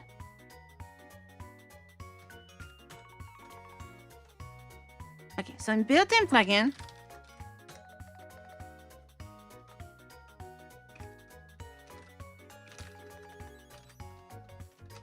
you get the built-in name, SPS support. And now it's trying to load an object file because it's calling it support/SPS support. So we want to call that in here.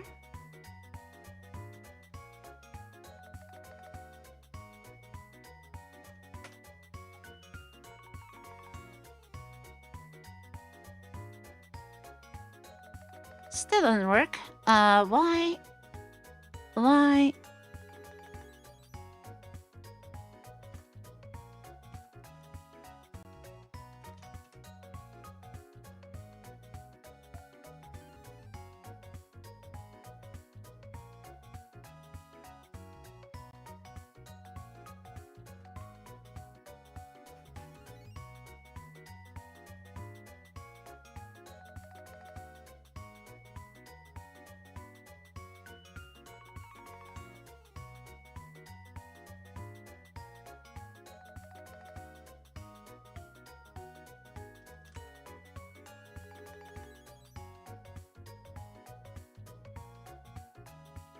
Okay, because it's actually using an SO name for the file name. Path. Find plugin.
I think we can use find plugin here and keep it a lib also. So we can use static, just the library name.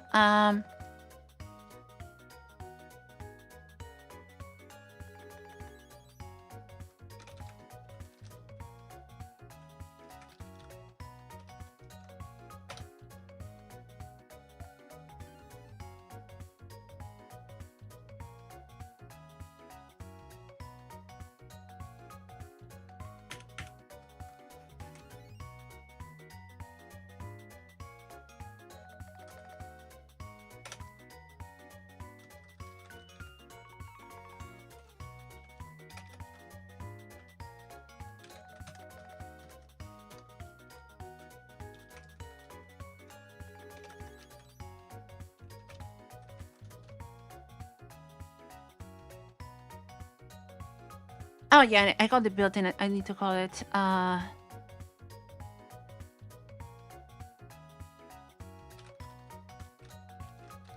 built-in name.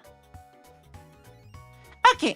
Getting somewhere. Now it actually loaded support, and it's failing at loading a client.conf.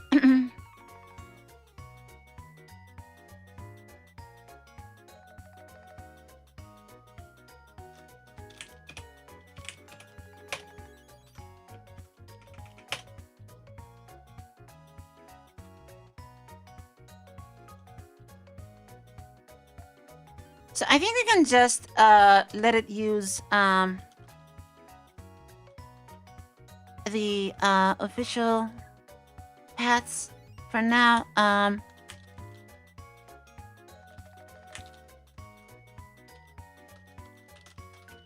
Just use prefix user.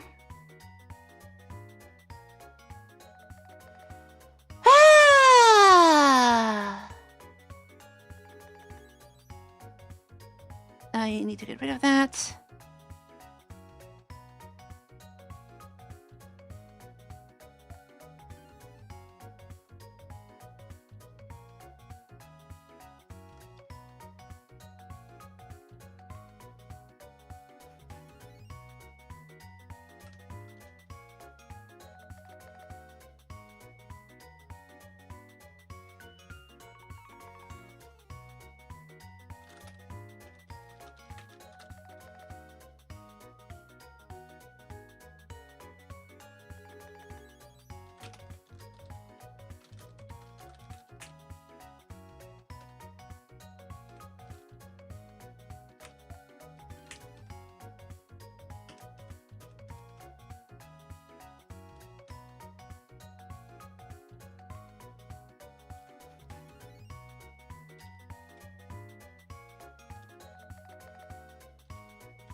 Okay, that makes more sense for this one.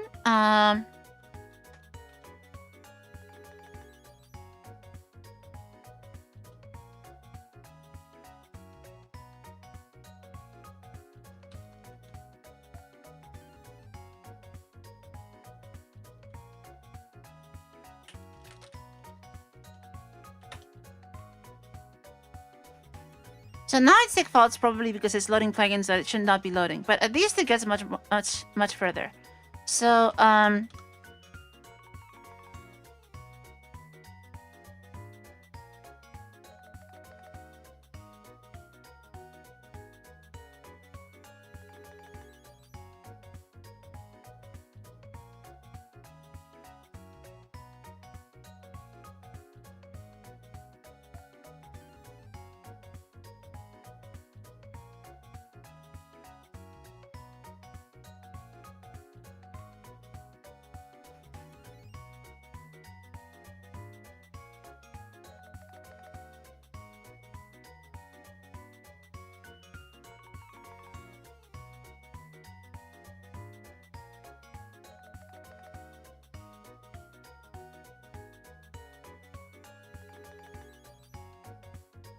oh no, now it's actually loading the plugin from user. I don't want that.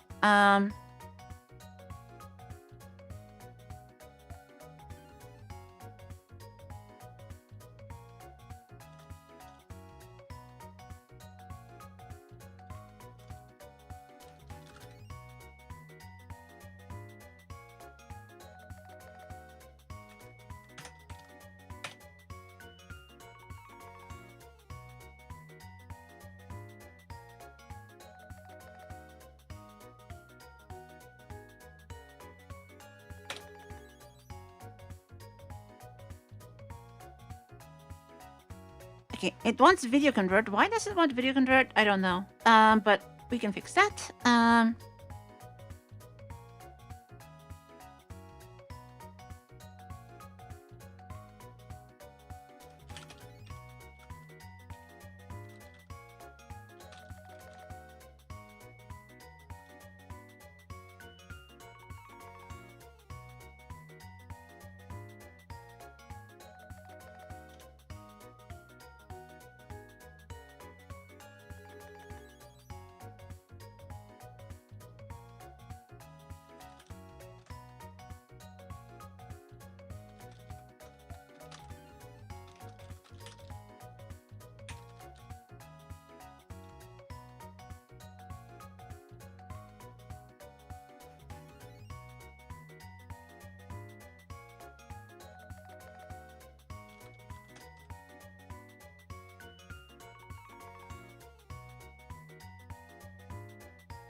And then I need to declare that in the plugin, just like this one. So in video convert,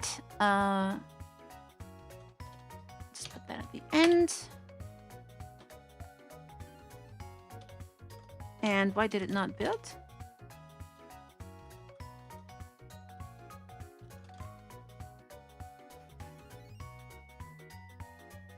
Oh, because it didn't add the static plugins.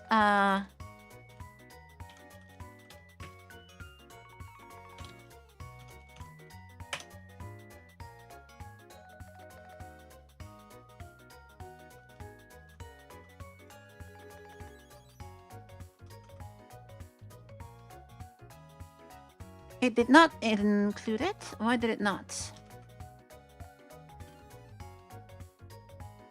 Oh, because I did not do this. Okay.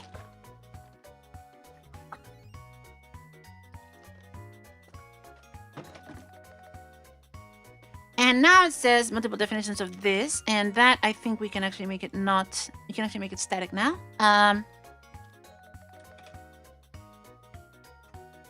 And not add any visibility. Okay, oh look, it works. Okay, cool. But now it's probably still using Pipewire plugins that we don't want to load from anywhere weird. So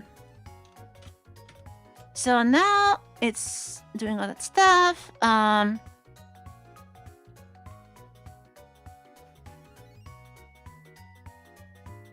So now in Pipewire.c,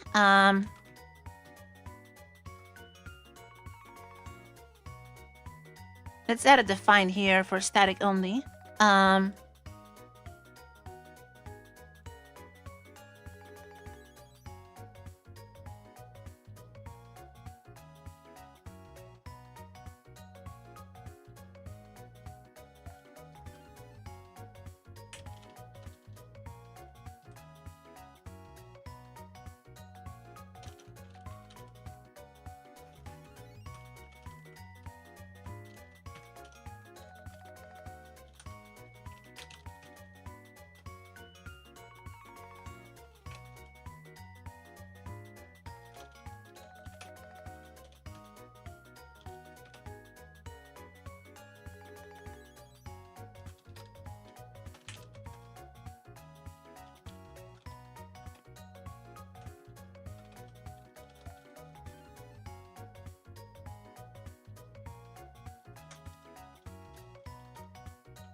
Okay, so now we need to do the same story for Pipewire modules.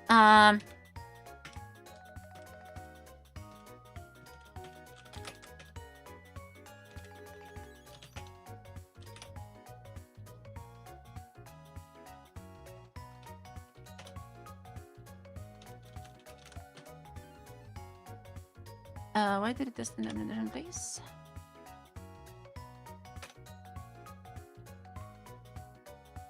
So there's find module, so all that stuff.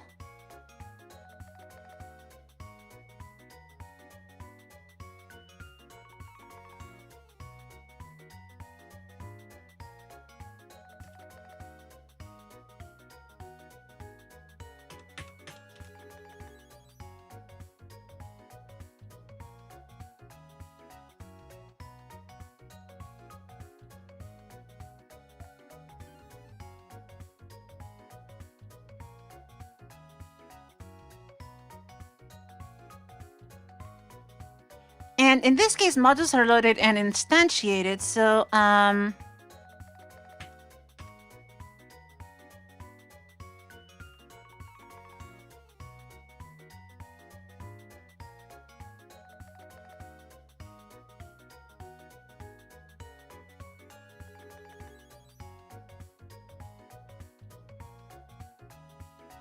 in this case, we're gonna need some kind of trick for built-in modules.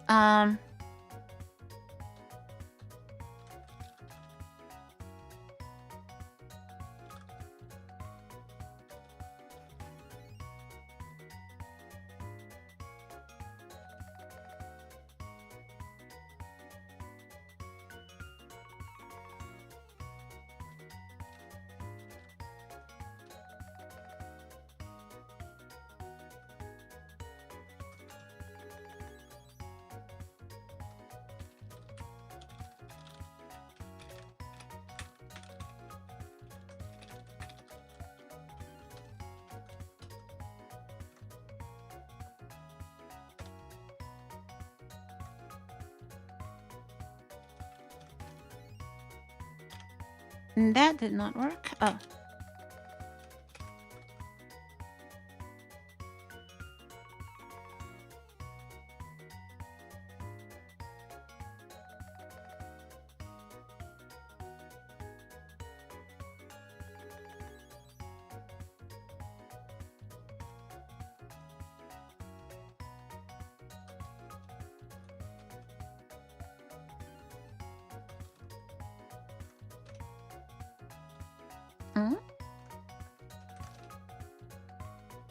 Okay, so now it fails loading protocol native, which we definitely need.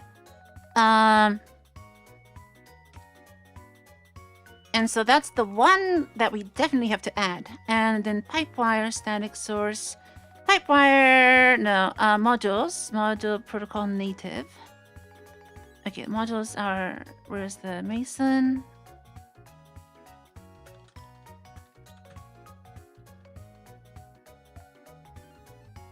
So native was gonna call this a library and do the same story with the modules.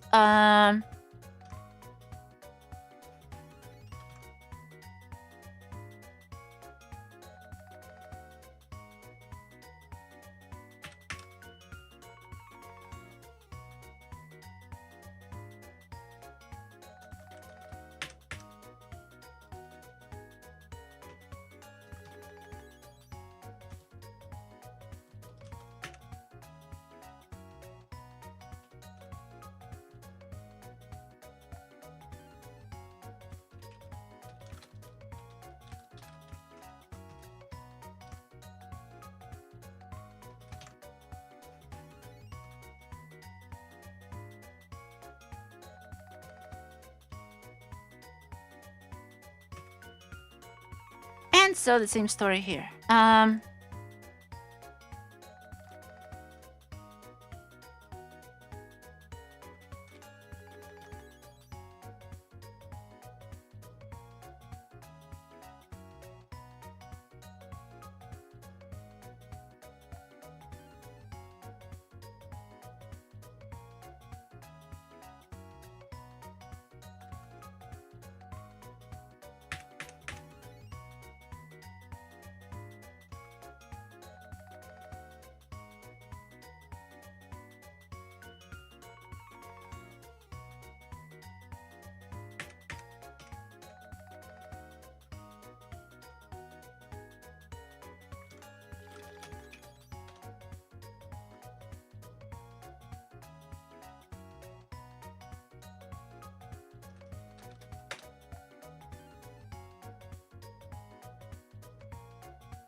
Module init.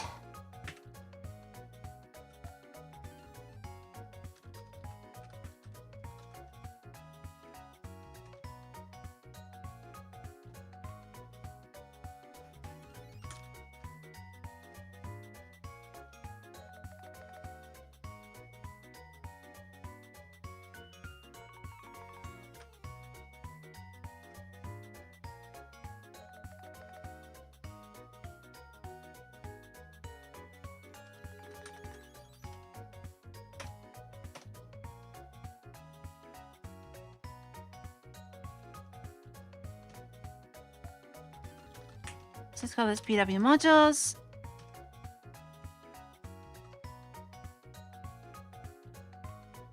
And then the init function is this one.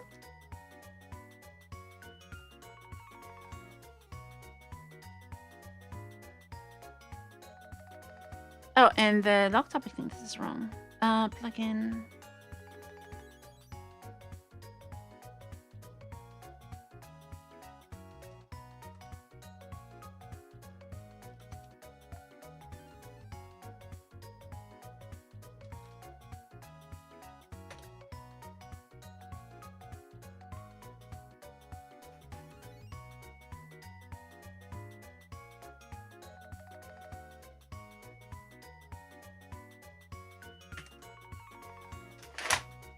So then, same story there. We need to initialize the plugins.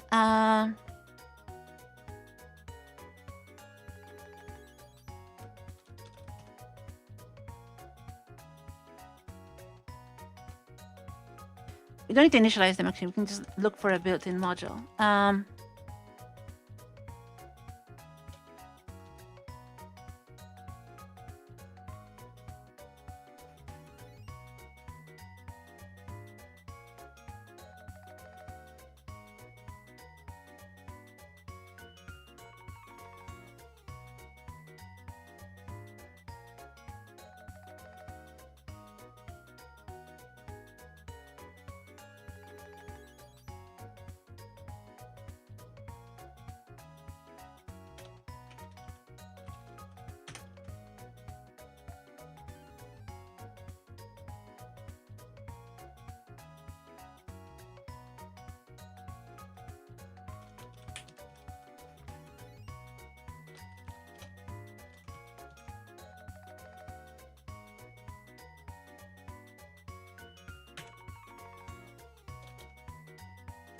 So we can do a little thing here to look for a built-in one. Essentially, this thing.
Let's just leave that there so it doesn't complain.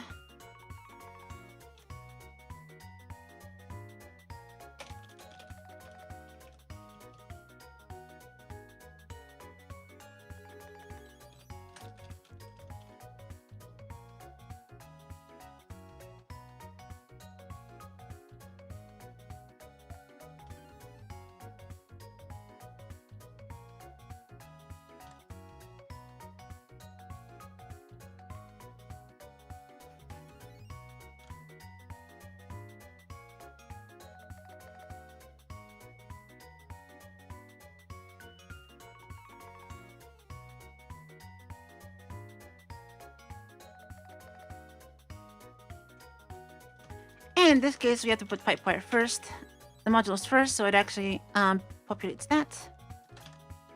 Oh, but that wants the dependency. That's recursive.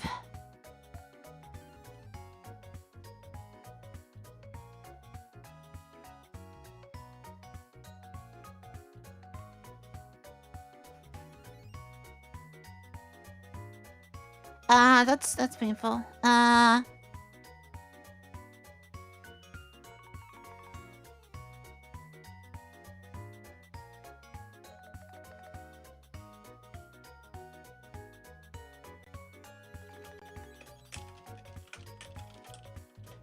Is there some way to do this?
Can I just have a dummy dependency actually?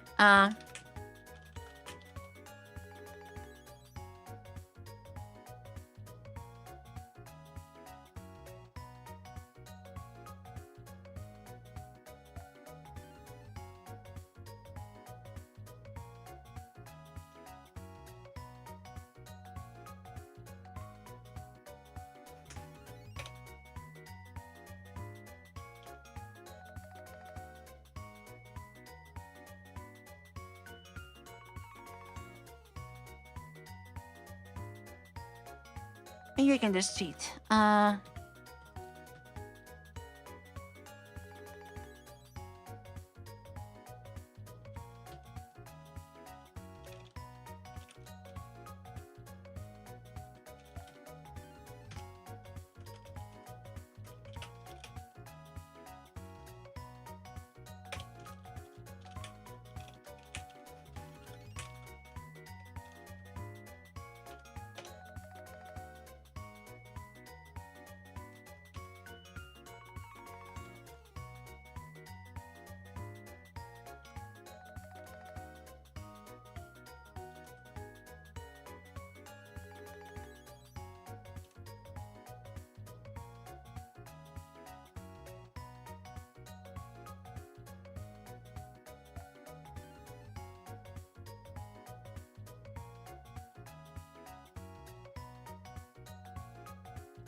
This is getting ugly.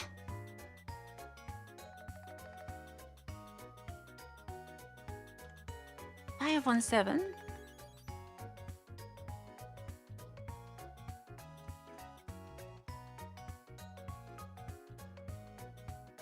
Oh, because there's like weird stuff in here.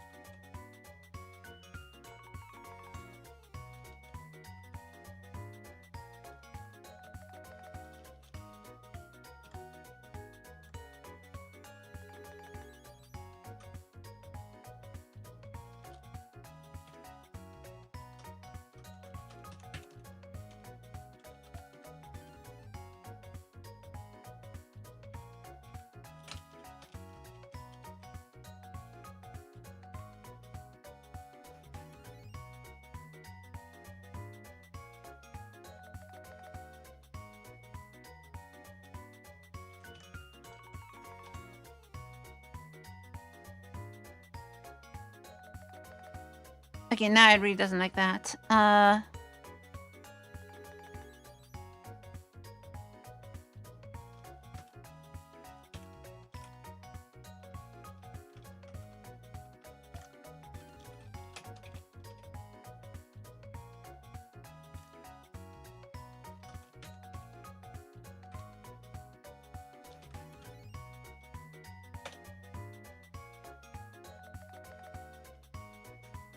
I want SPA because this has dependencies on SPA dep.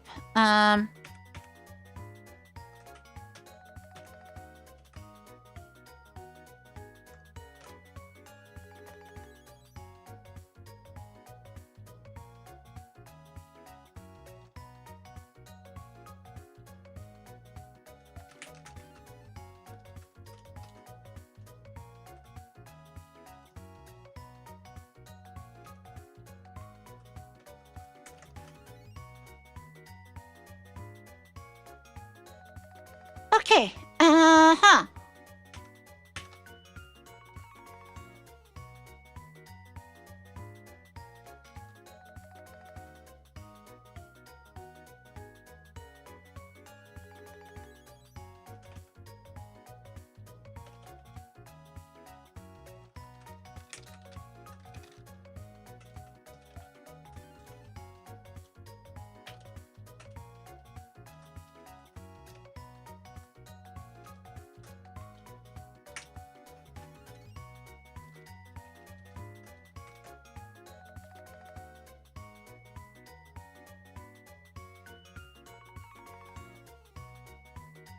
It's looking for client node.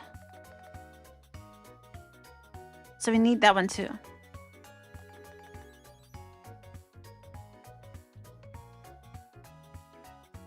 Okay.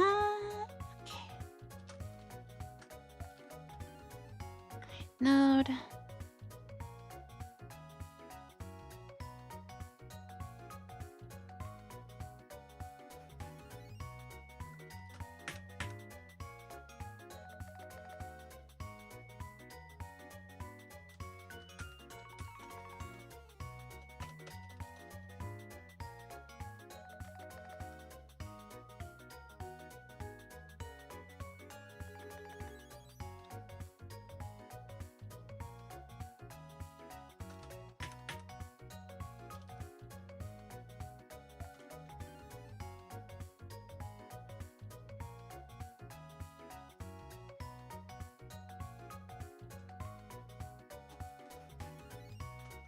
Client node.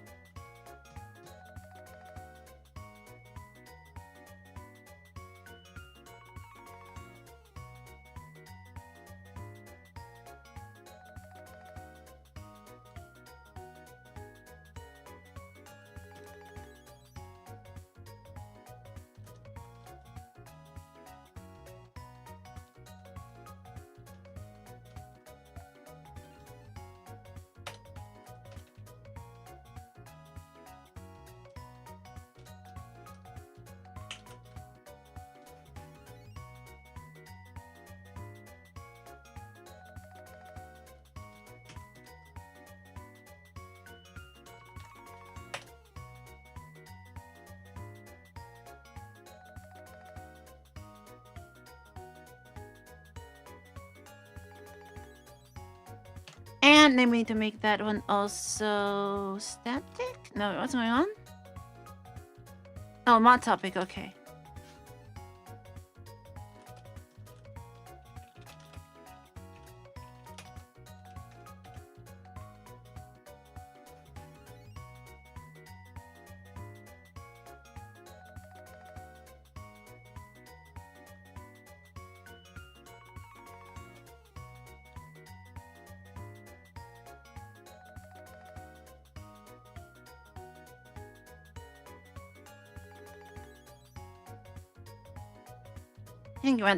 I think I just want to set static on here.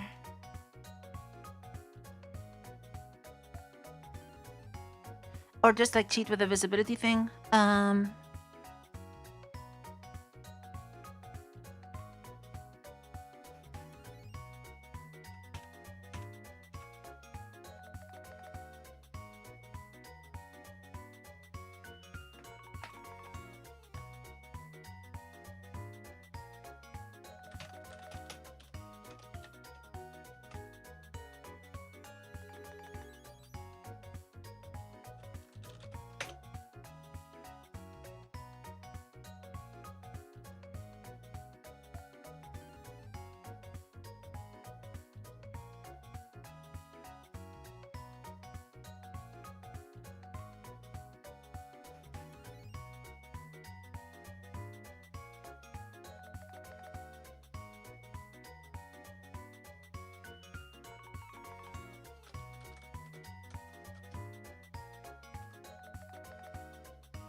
Yeah, let's just change this.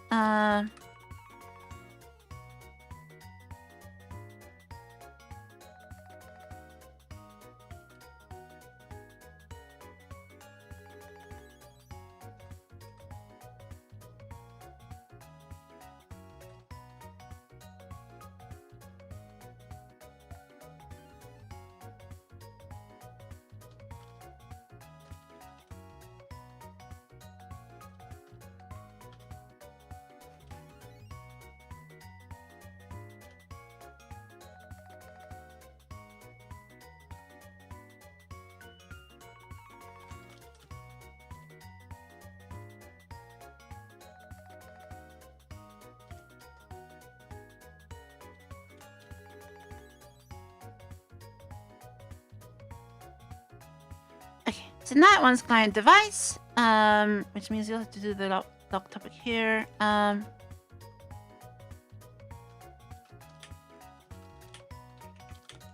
Not topic node.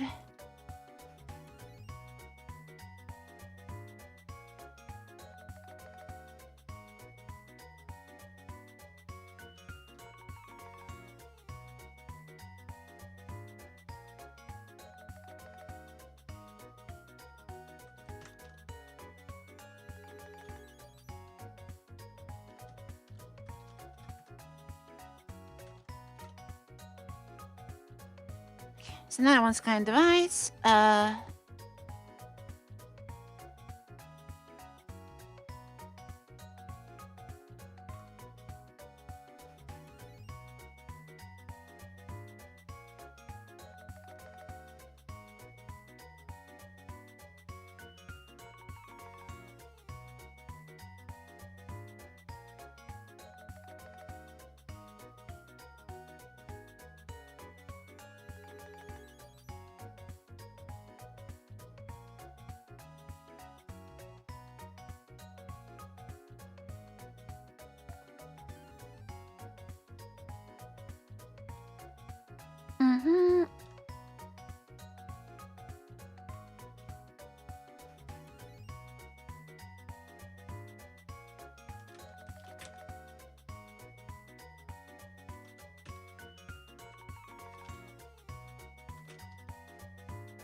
Device.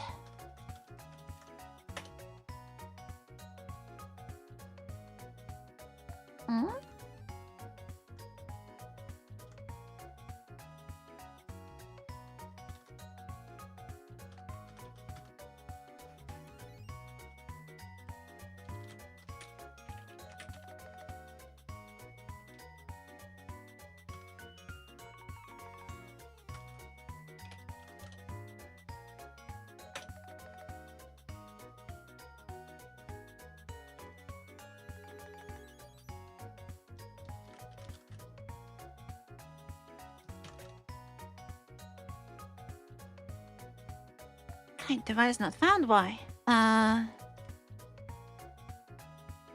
because it didn't add the initializer.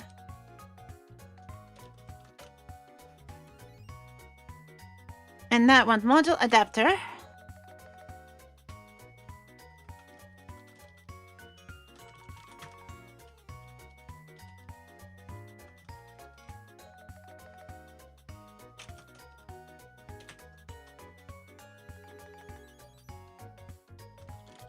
Adapter.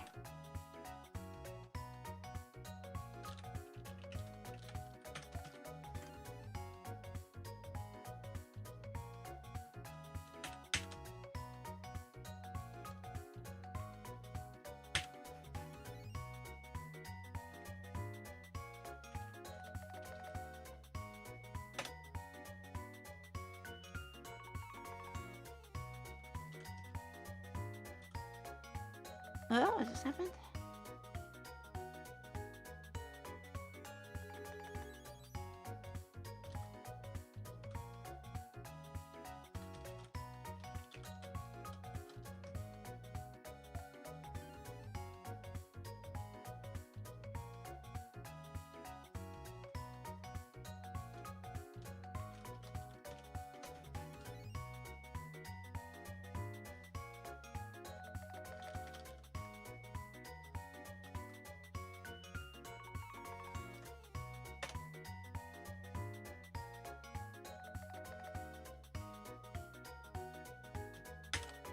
And now we are...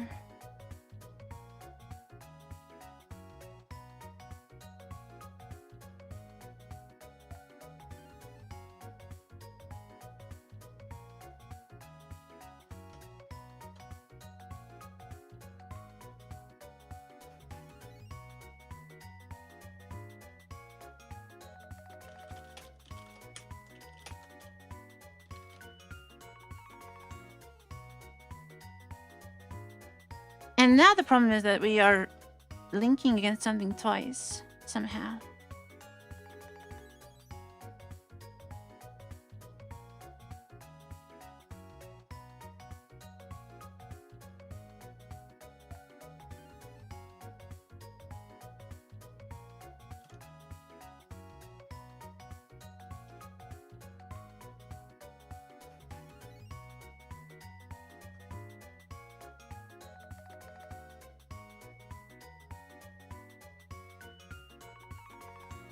So we don't want to depend on SPA for linking. We just want to depend on it for include.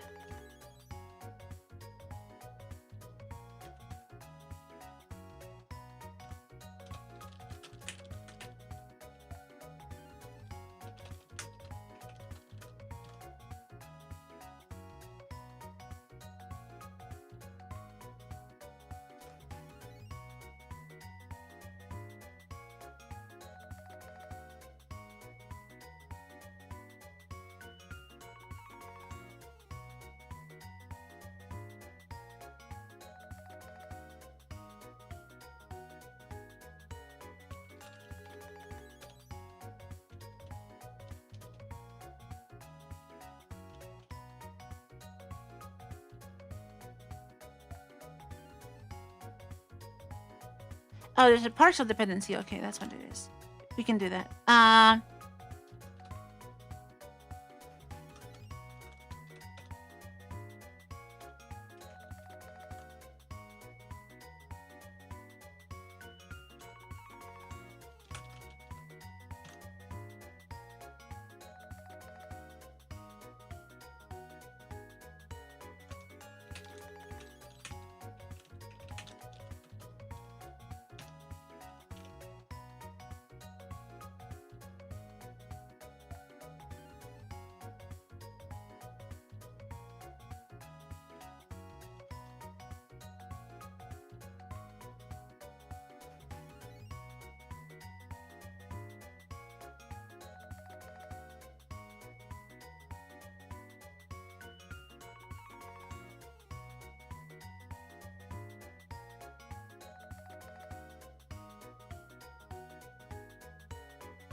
Why is SPA node getting added to the dependency for client node? Is it just because it ended up here? Is there something here? SPA dep? Oh, okay, yeah, because of...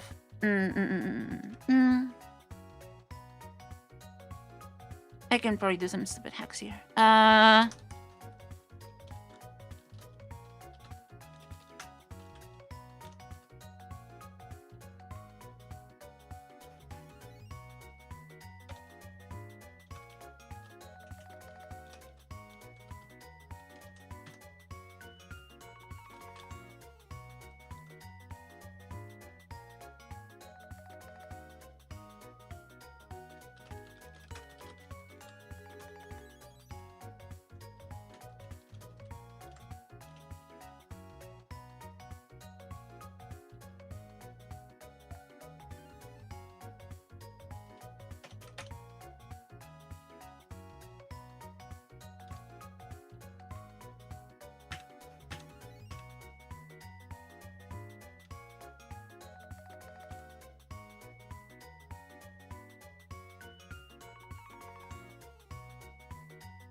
Oh, because this is coming from here. Okay.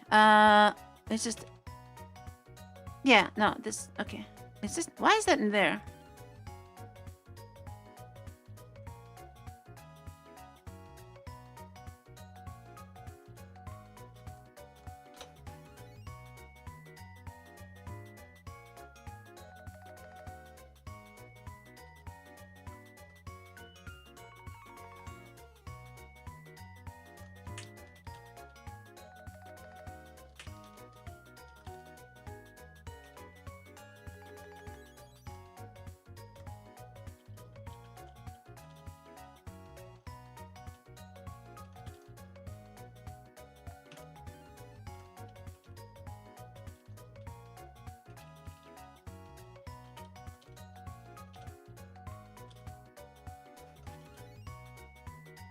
Yeah, this gets included twice.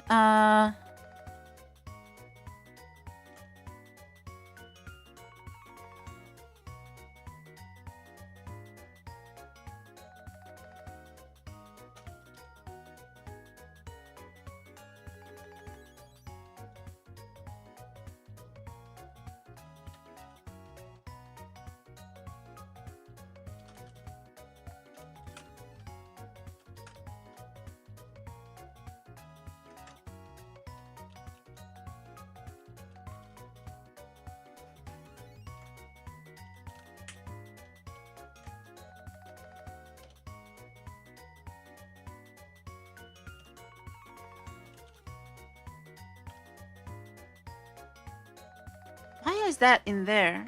It should not require... okay, that's really weird. So that it's a module on its own, but then somehow it also is required to build this.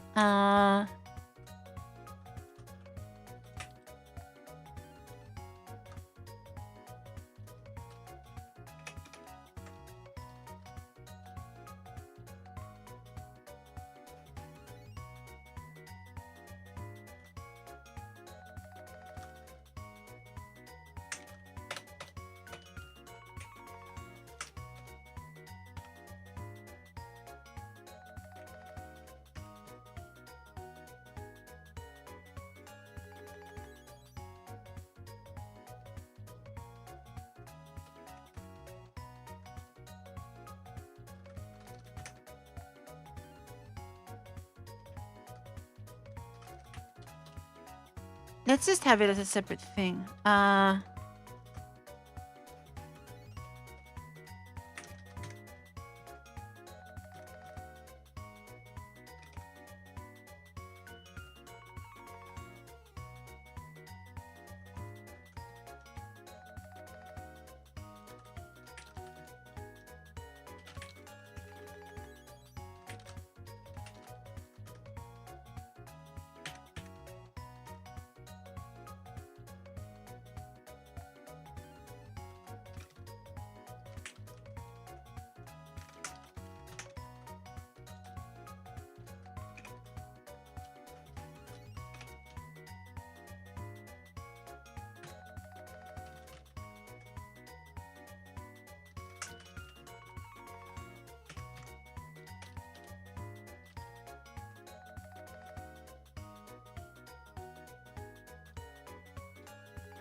Hi, 47.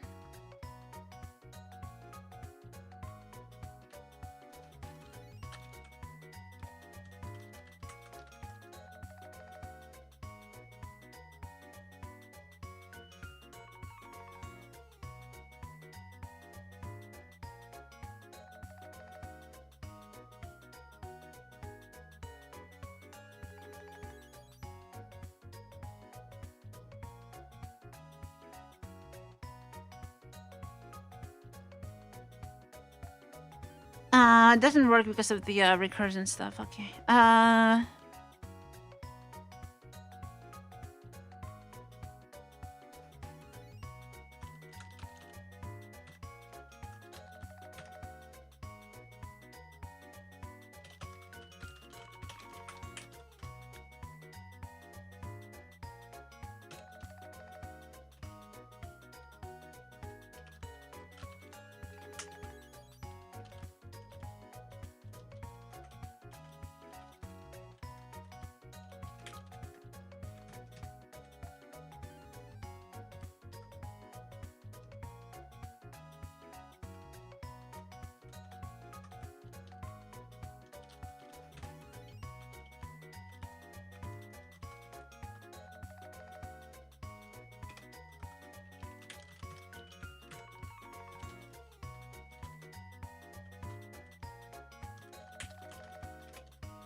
Okay, now it's complaining about client node and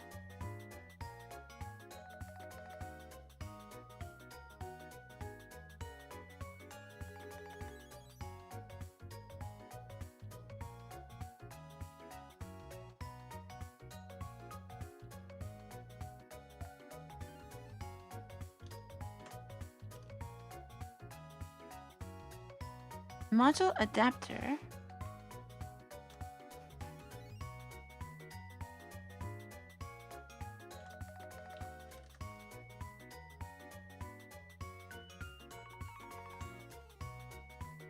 It's probably because of this protocol native thing.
I'm not sure if I'm improving this or not.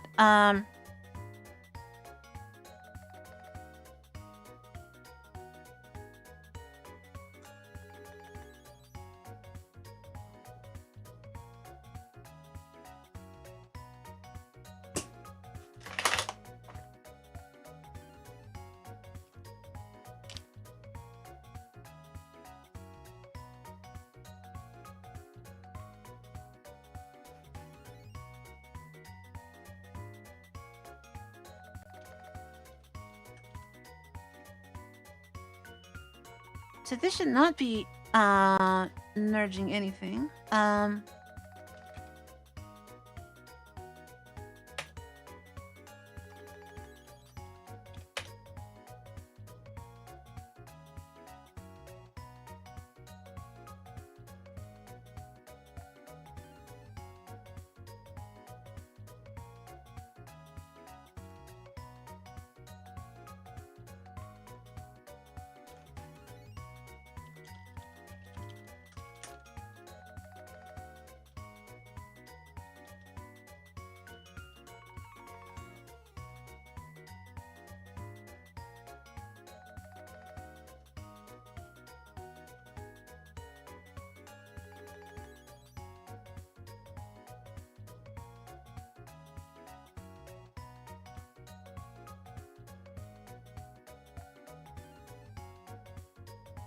So client node is including protocol native. No, client node is including SPA node. Why?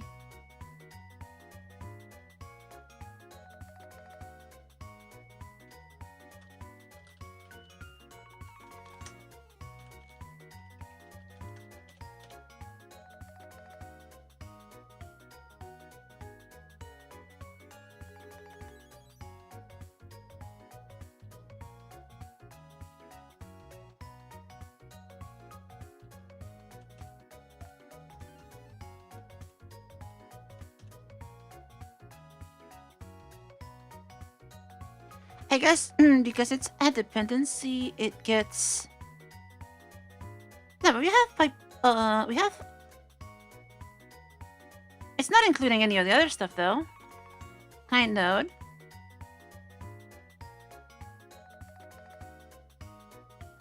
It's not including SPA or anything. So where is this SPA node thing coming from?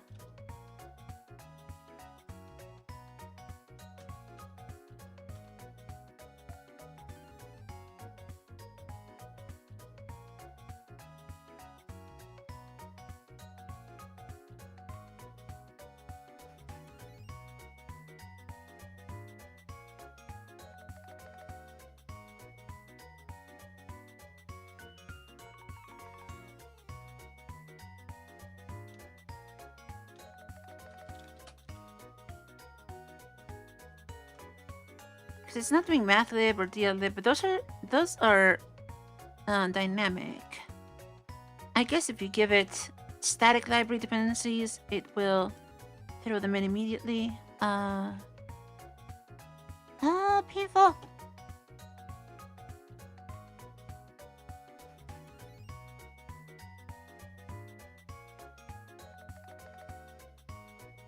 But no, but SPA dep is what?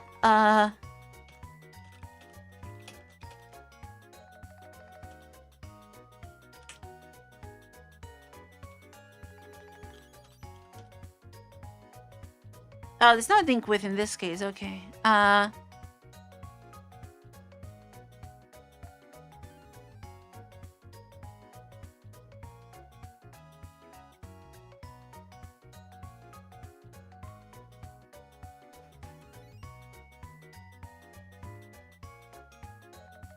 That's why. Okay, so I guess we can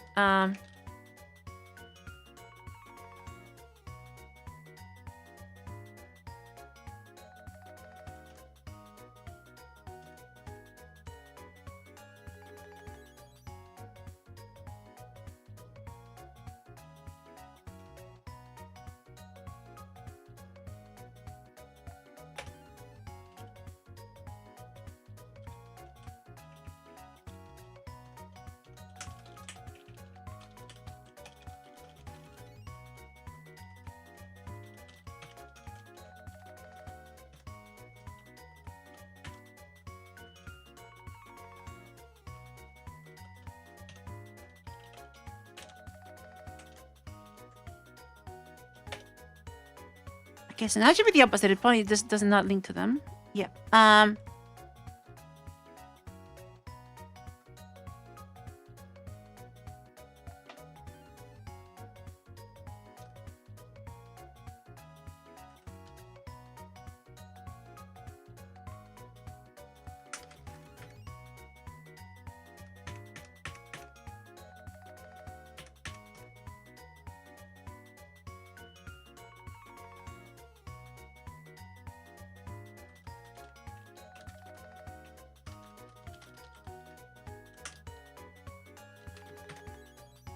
I guess I can just include these two extra ones.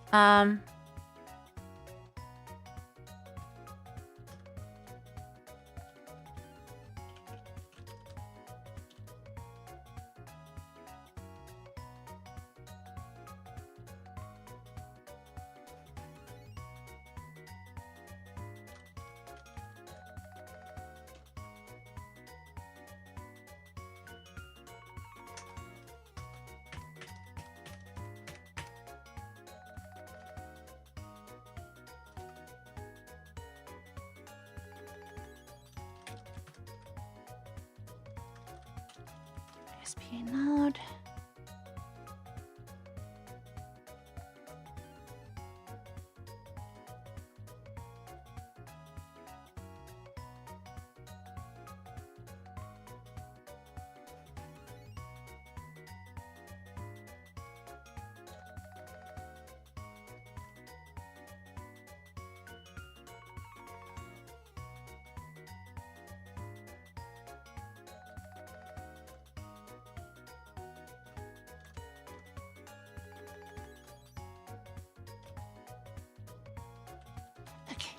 Getting somewhere. Now it wants metadata.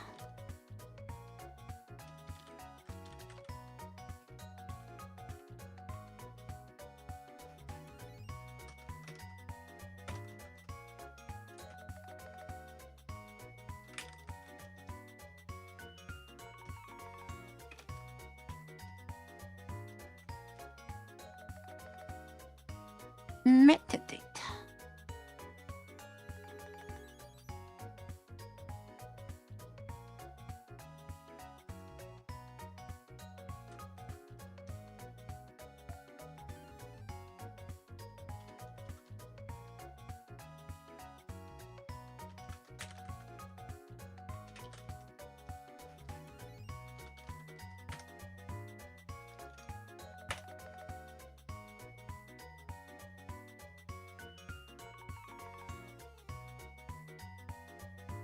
Session manager. How many modules is it gonna be?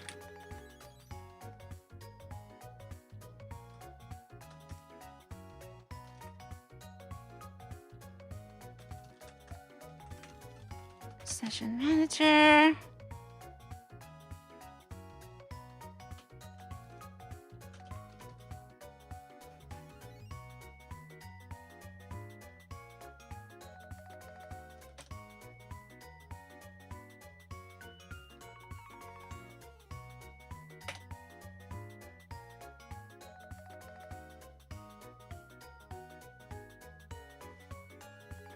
I think I need to do some topic stuff here.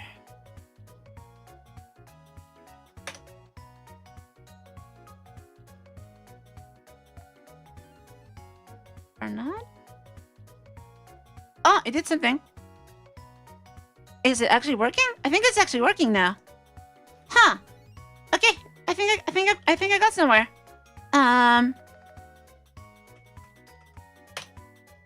Looks like it works. So now, can I get the pipewire built as a static library, and then can I get all this mess built as native libraries? I don't know if that's gonna be practical. So painful. Okay. If this actually works as a submodule.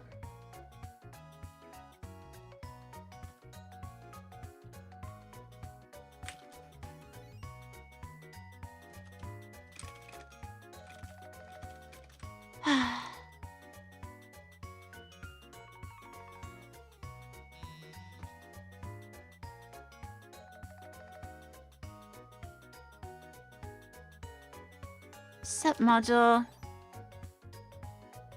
in here.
This is probably not going to be happy at all about me doing this. It's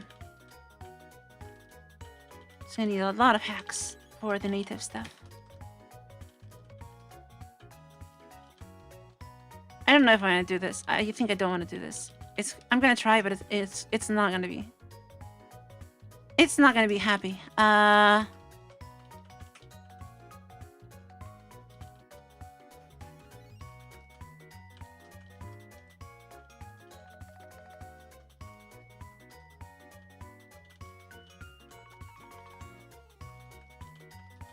No, this is a terrible idea.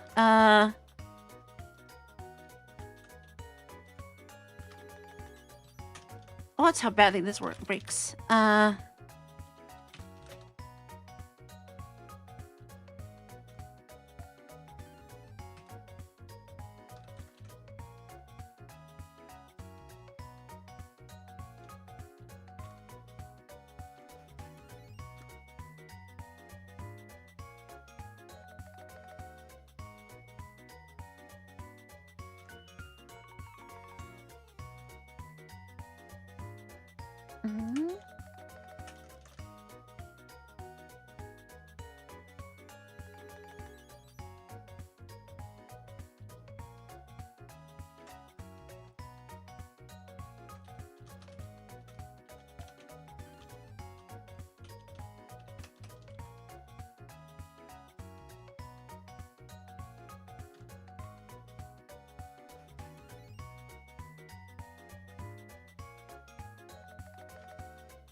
Not configured. But yeah, the problem is now everything has to be native, right? So plugins, video convert.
No, this is not gonna happen. This is not gonna happen. This is a huge mess. We are not going to do this. You're not gonna do this as a submodule. That is not gonna work. I'm just gonna have a script to build Pipewire.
Mason setup, build directory, source directory. Okay, Mason setup.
Let's clear that out and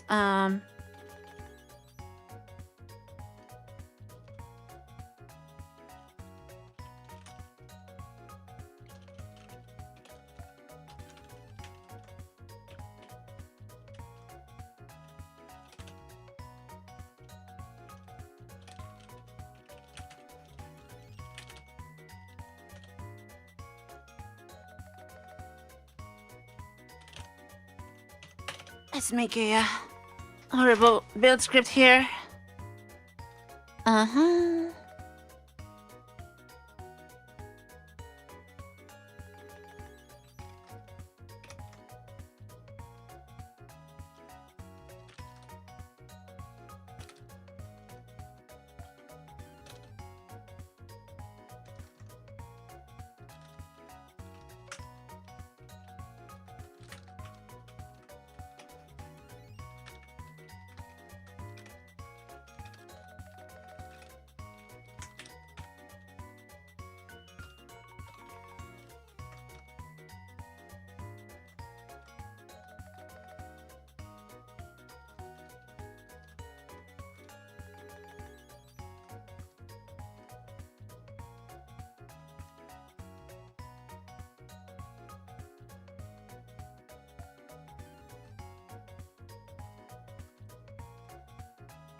What just happened here? Netjack 2.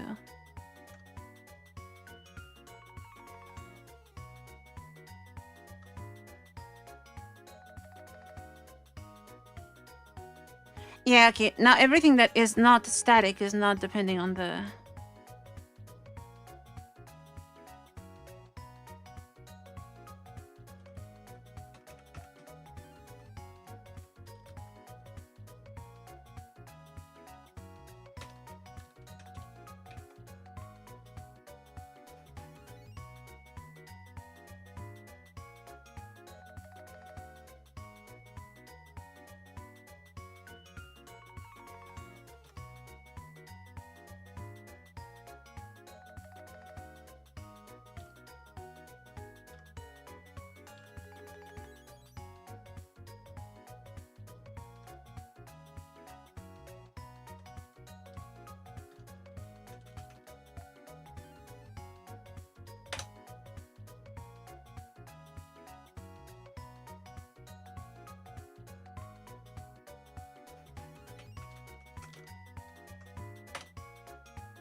Why is it building test files?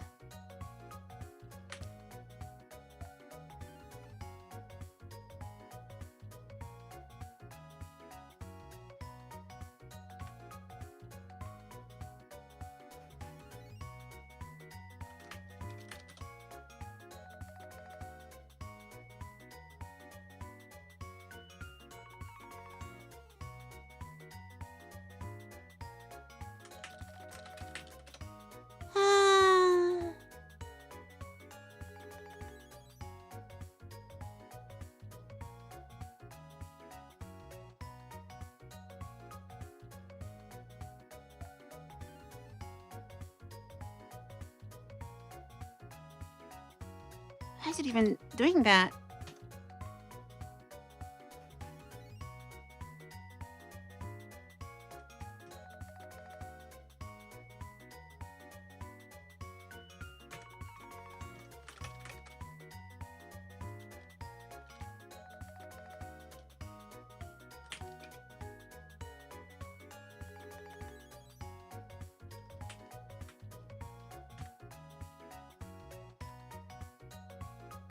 Why is yield?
still v4l2 and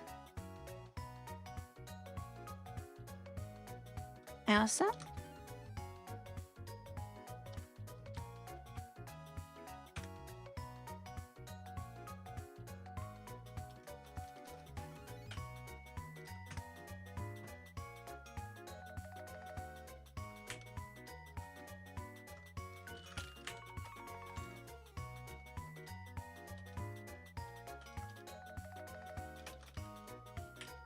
Why is it building tests?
Why is it only doing this test?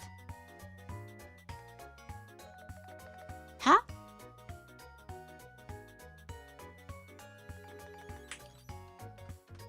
I don't get it.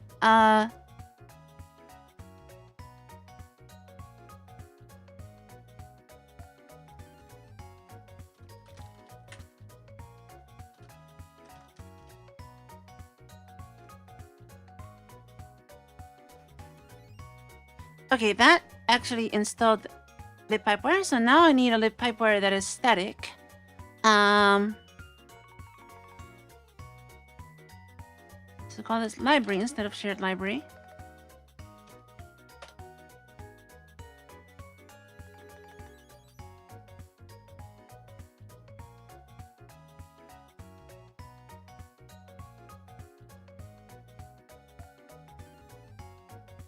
And we don't want to build the CLIs or anything like that.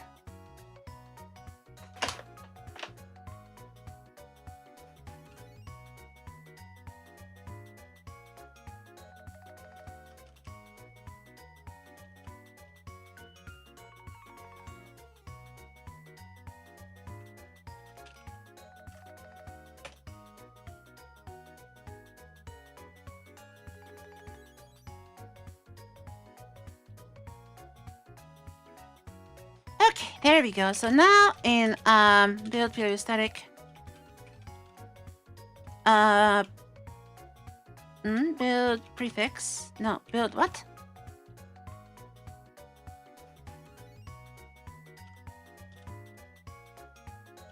No, what?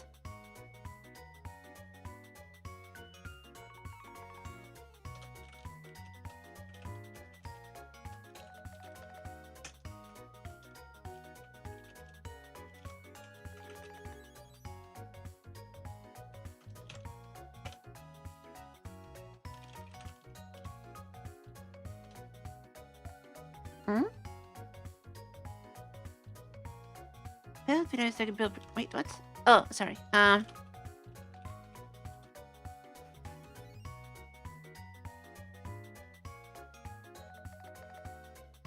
Oh, right. Okay, I need a absolute path on this.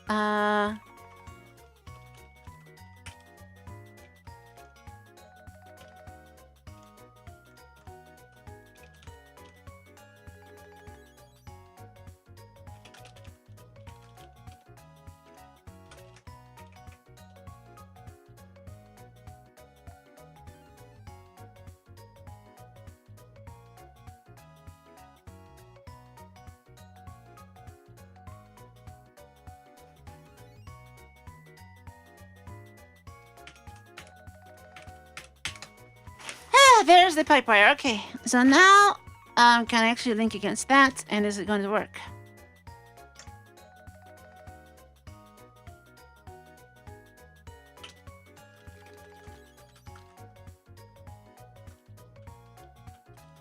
So if we export package config path as build prefix live64 package config. And then we do on our own Mason setup.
And how do I fix this pipe wire to be static?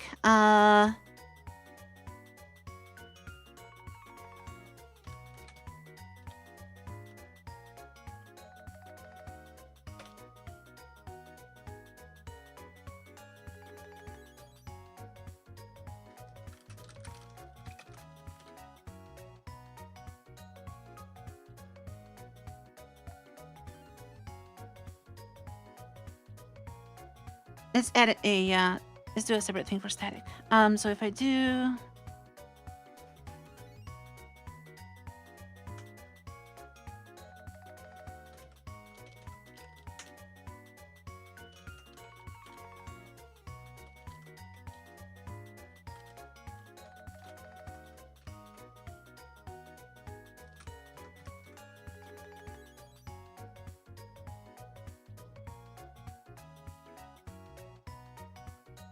and then in the funnel, I can just ask for pipewire static.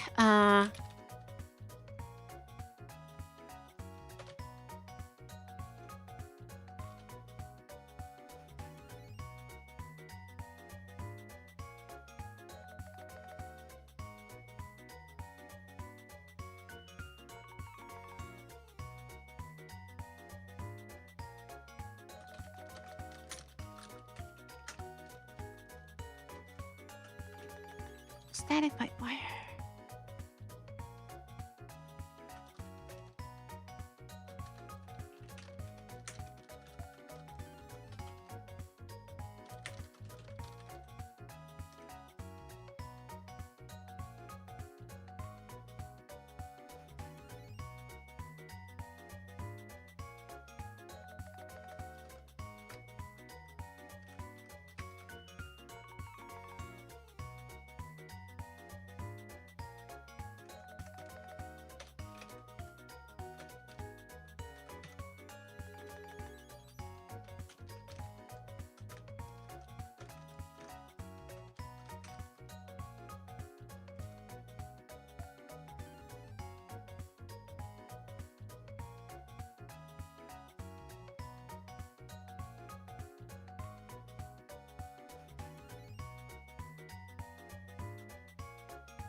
Why did it look for pipe wire? Static? Why did it not do that?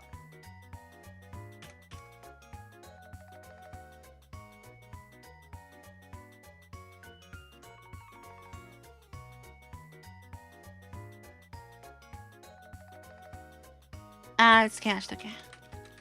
Probably has some nonsense there.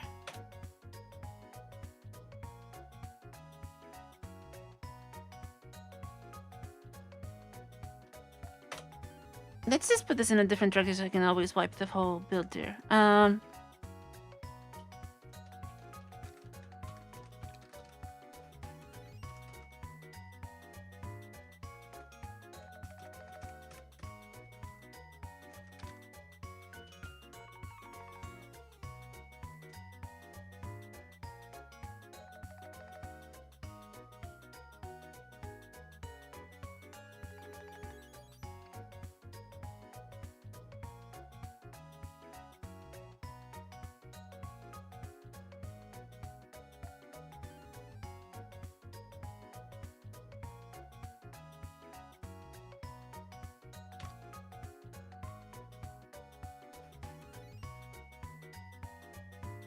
And of course, then the big question is this even going to compile under Ubuntu in GitHub Actions? Let's see what happens now.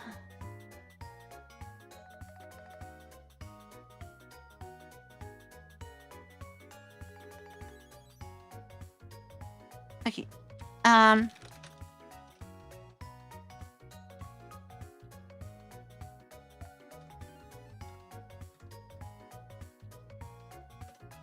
Oh, it says user.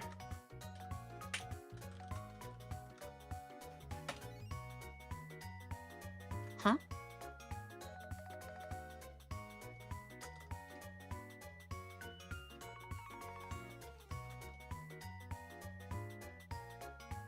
Okay, let's try that.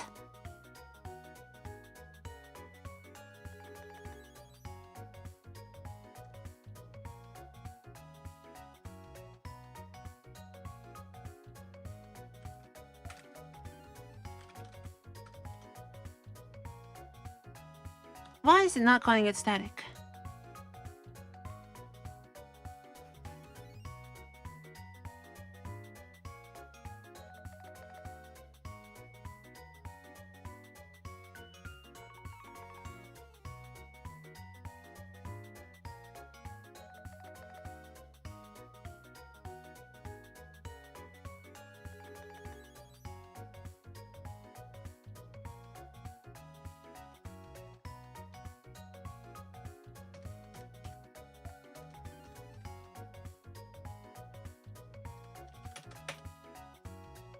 Okay, I need to rename that. Pipewire name.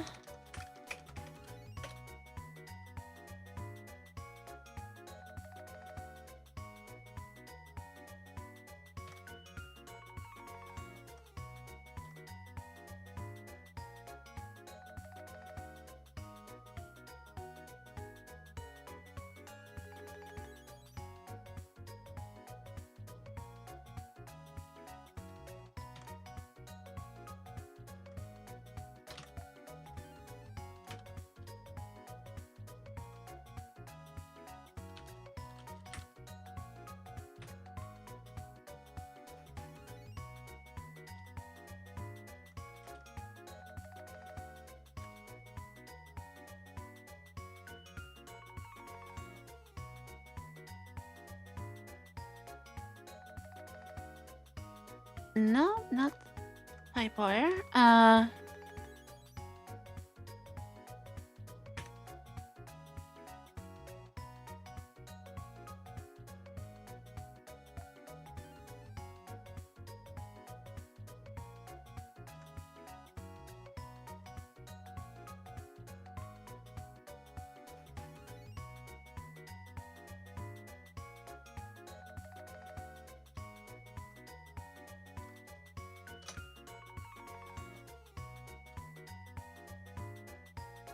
Okay, now it's using the Piper static.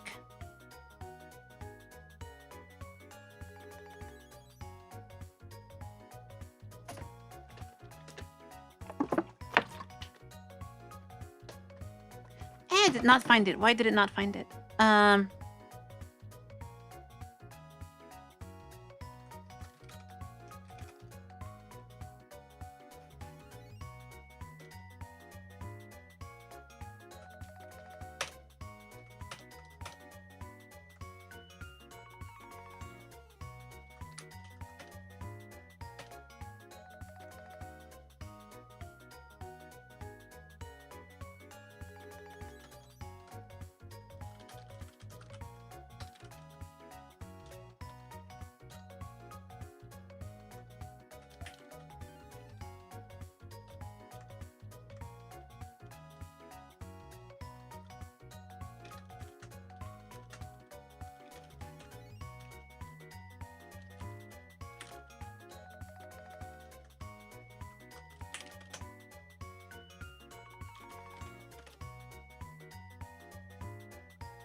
Oh, that looks amazing. What is that?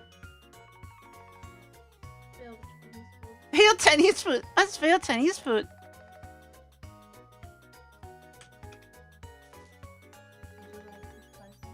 I would like to try some. 1 second though.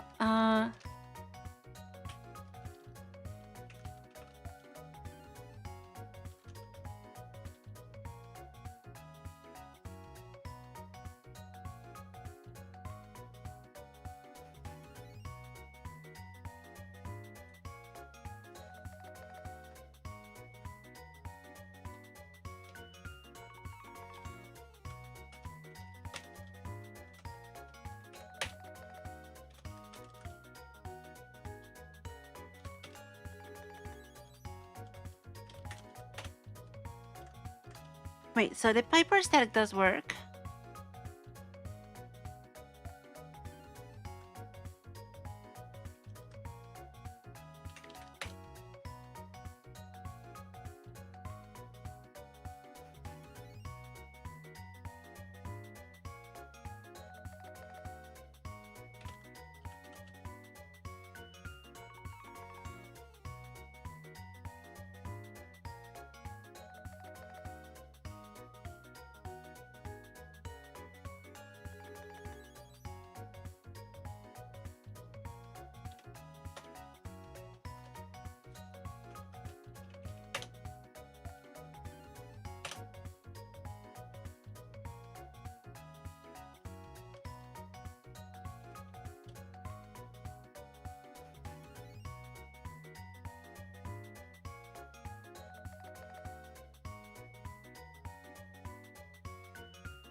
Why does that not work?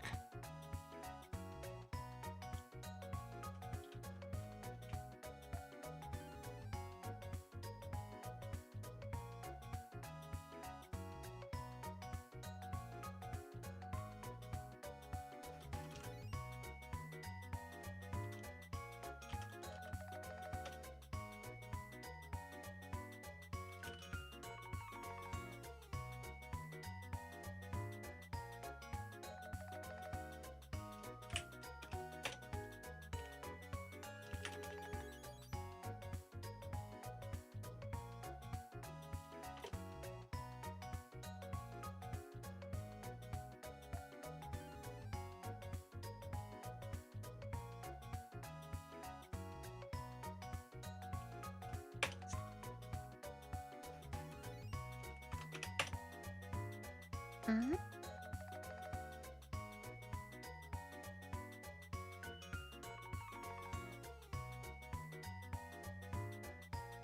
How does this not work?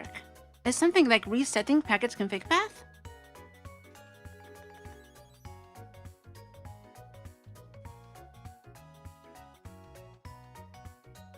Mm.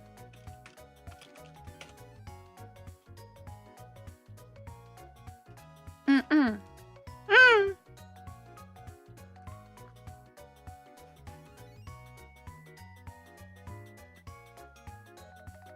Mm.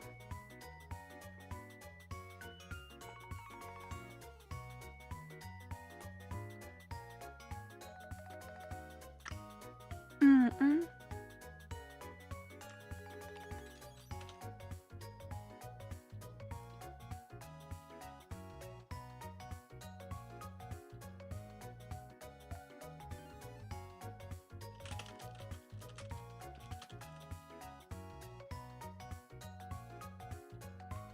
Mm.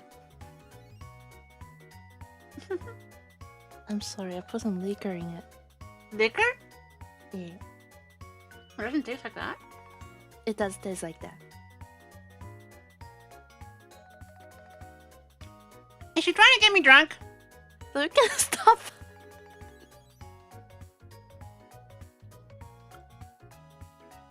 No, it's bitter because there's some prefix here.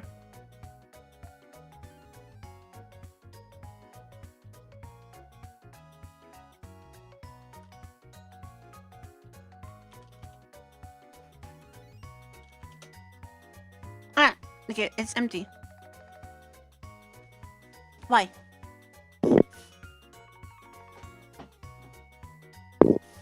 What are you doing?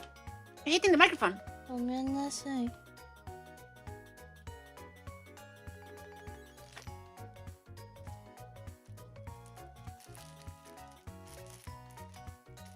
Oh, is it because I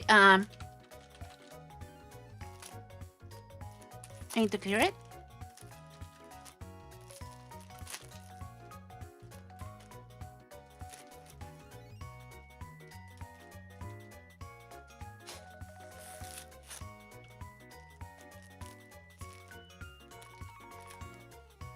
You want some strawberry sandwich?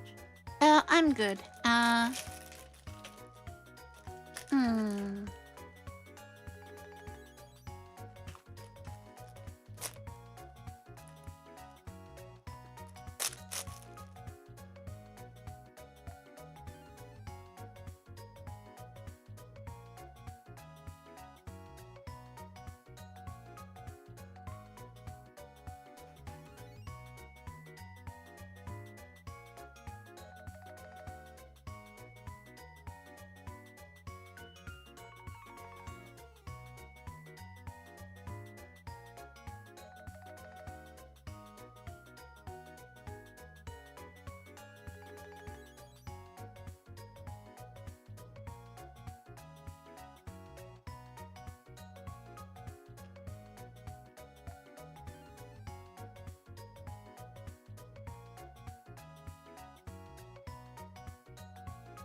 A package config binary missing from cross or native file or env var undefined.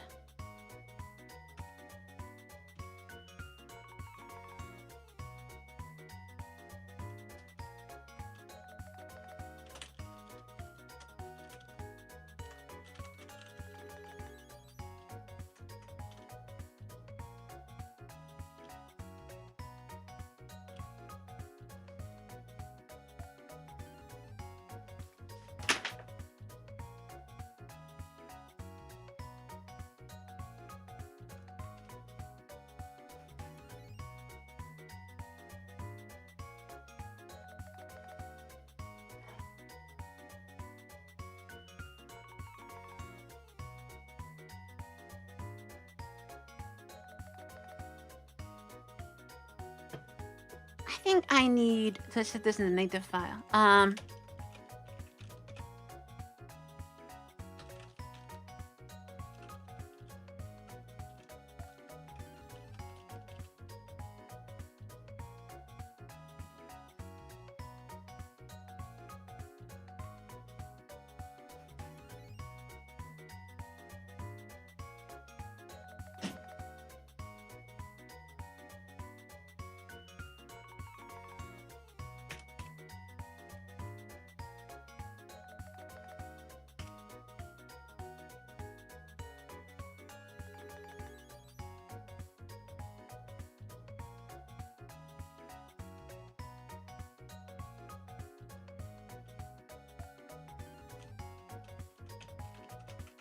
Wait, isn't this?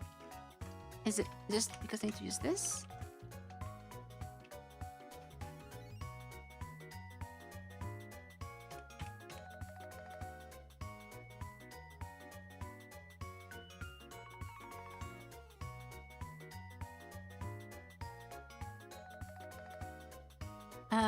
That breaks the other one. Okay, so that does work, but then it breaks the default. Okay, so I think I see what's going on.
Okay, nope.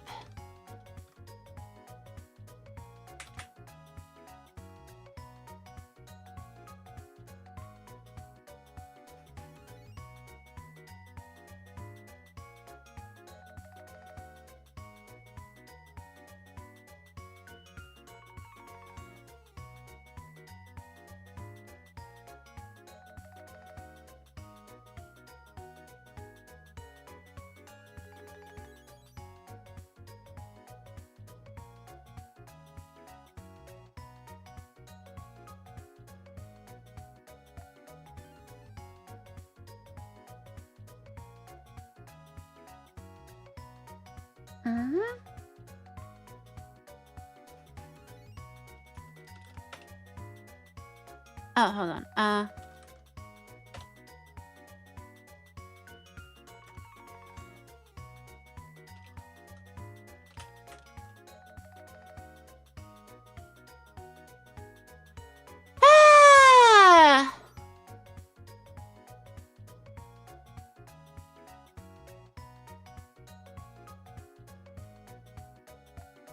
There you go. Finally, now it works. Okay, it linked.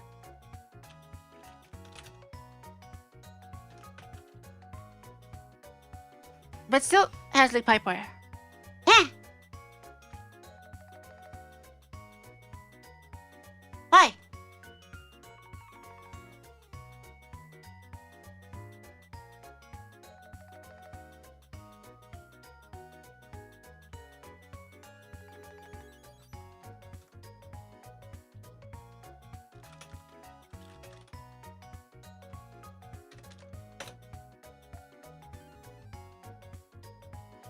Probably because the package config file is not doing the right thing for static.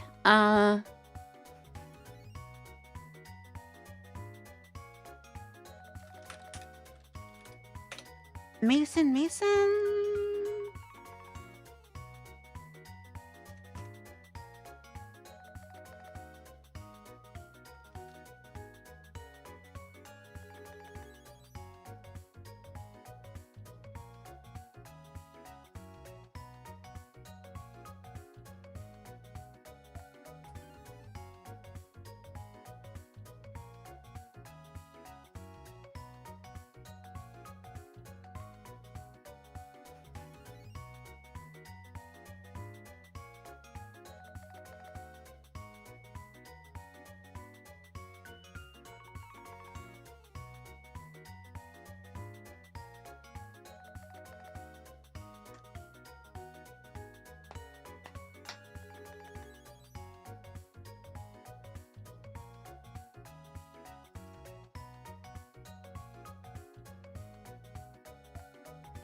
Okay, let's just generate something that is different.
No, oh,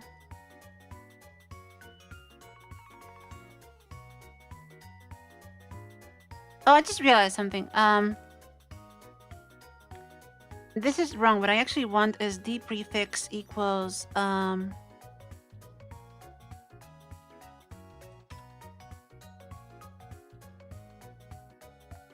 this.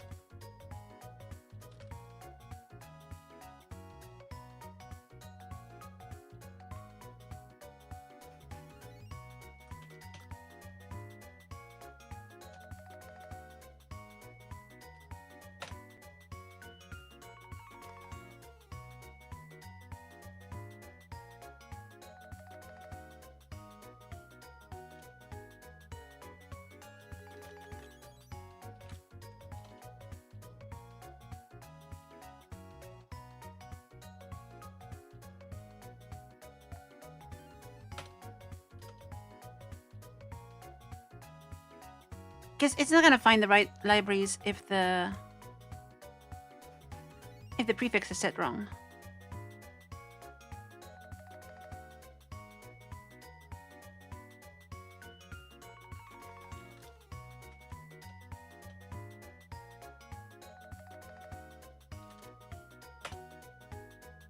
Okay, still has that, but I found the static library.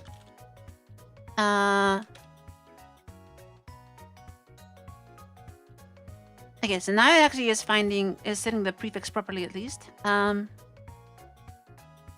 But this library name is not right.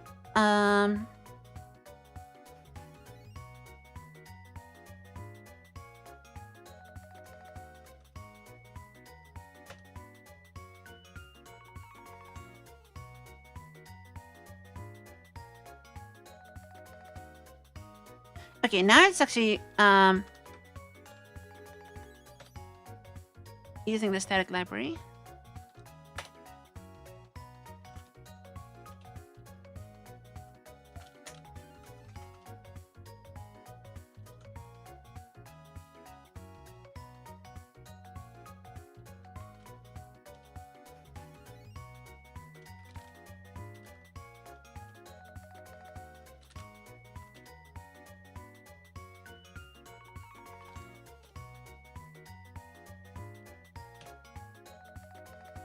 So why is it not?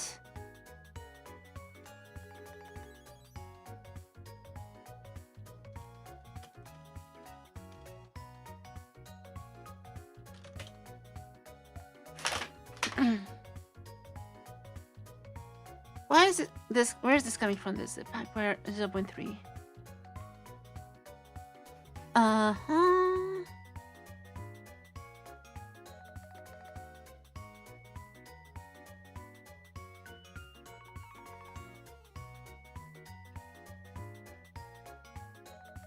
It's like the whole dependency is wrong. Let's try redoing that. Just to make sure.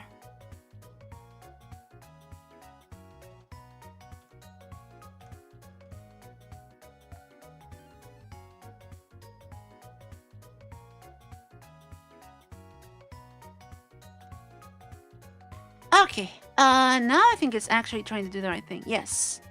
Now it's actually trying to do the right thing, and this prop up again.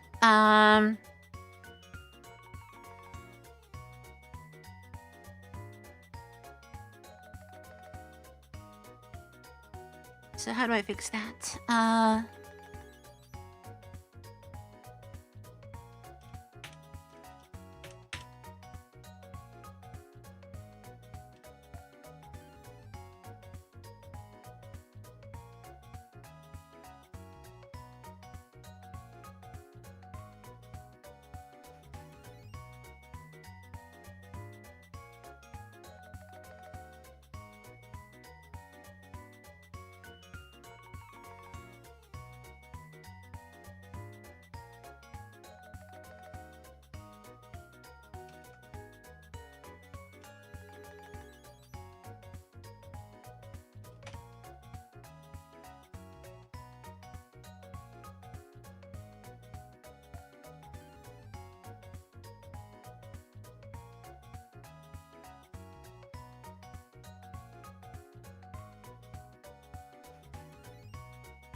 As link ho.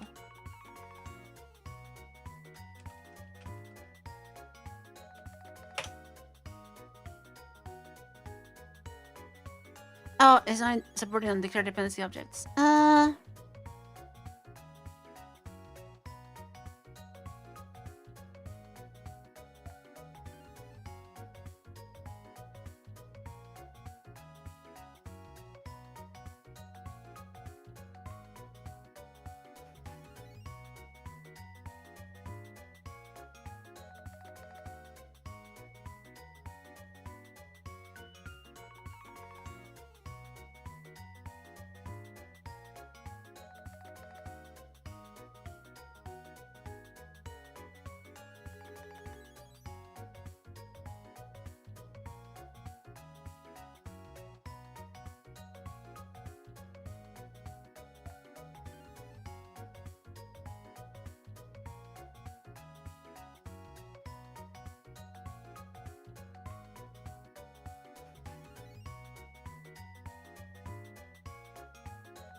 so close! Come on! How do I get... Mason get dependency library.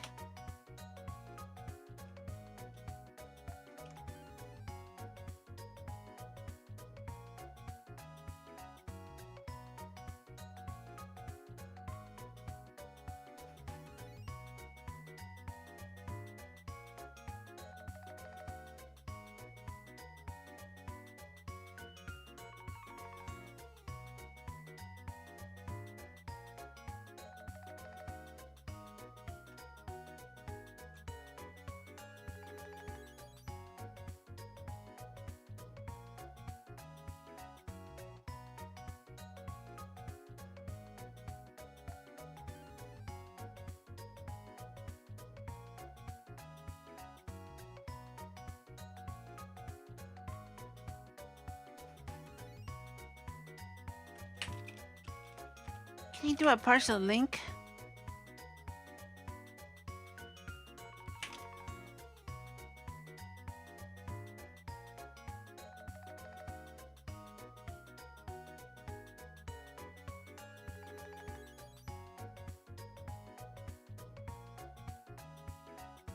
Nah.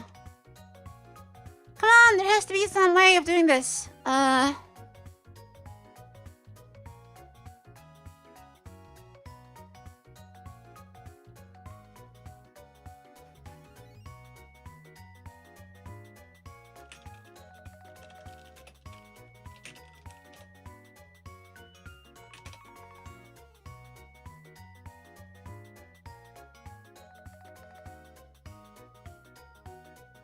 Okay, I'm just gonna do something horrible.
Can I just add link arguments somehow?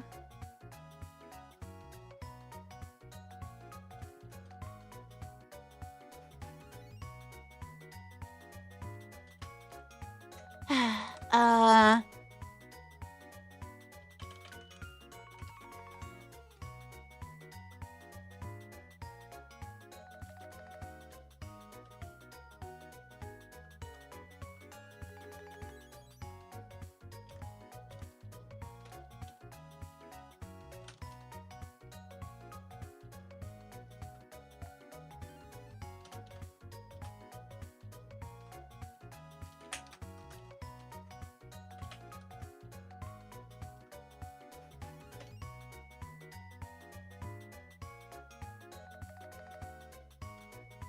Hmm?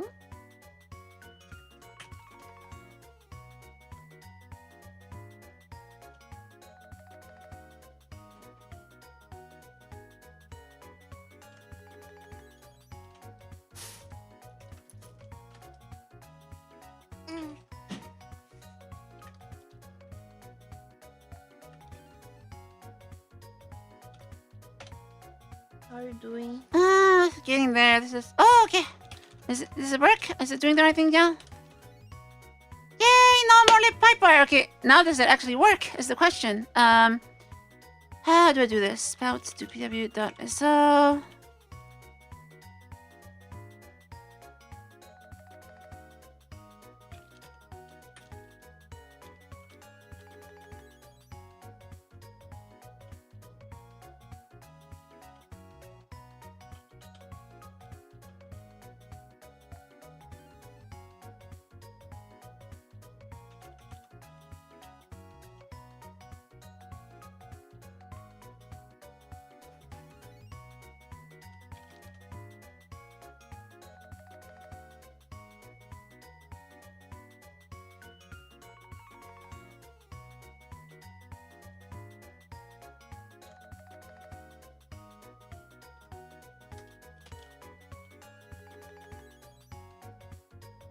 Why is this trying to install funnel?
Another open issue.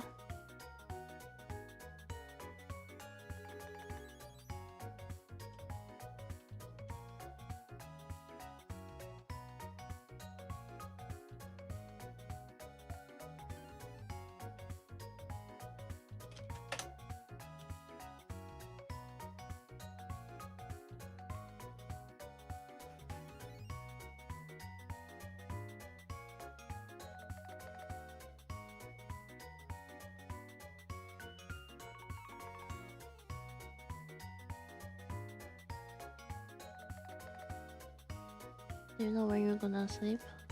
Hopefully pretty soon. Remember what happened last time? Yes, I know what happened last time. Should I wait for you here? You can wait, yes.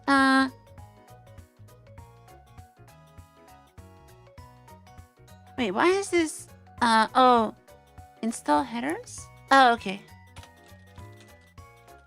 And that's why.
Okay. And we don't need Spout.txt anymore. That's gone.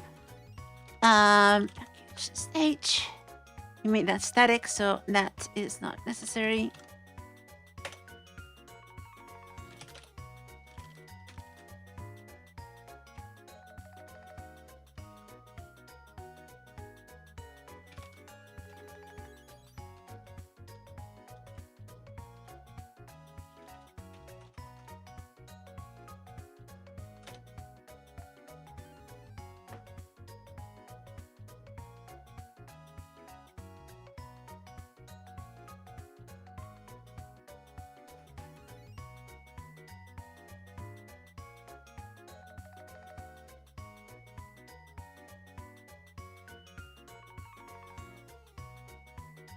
Importing DLLs. Okay. Why is it looking for the STDC? What's going on now?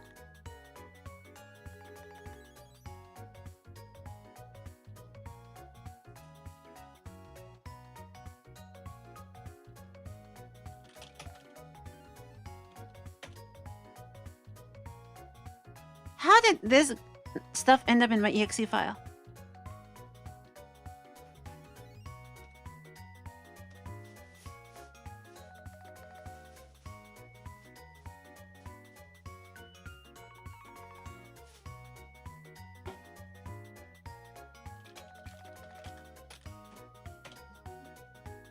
Okay, let's do a clean build just to make sure.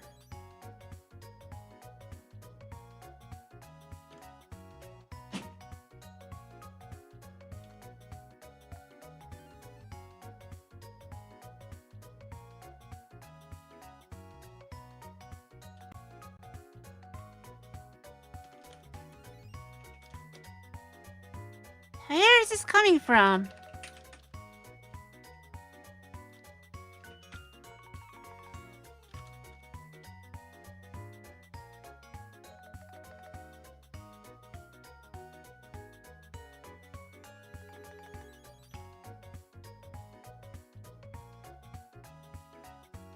Oh, is this because of the DLL? It might be because of the DLL.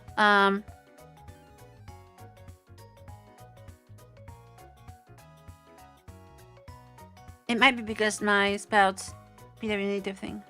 Okay, let's undo that one.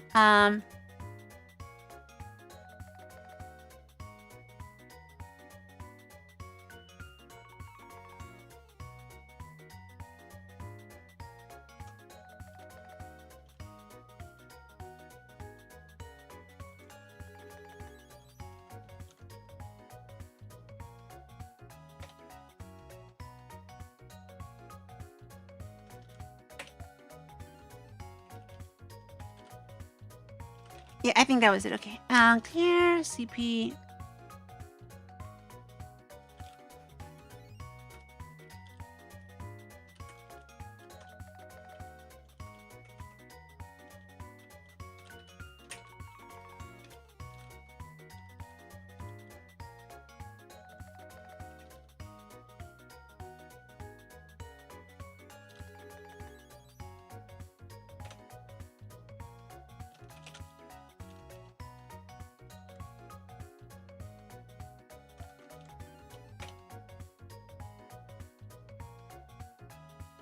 Okay, that did something. Cannot load config client.conf.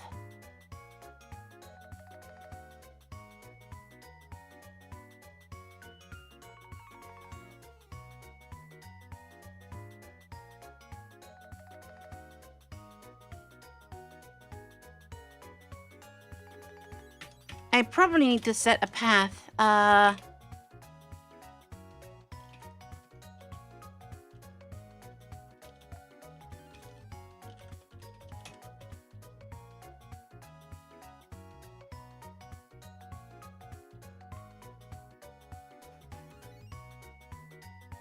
There's a pipewire config there.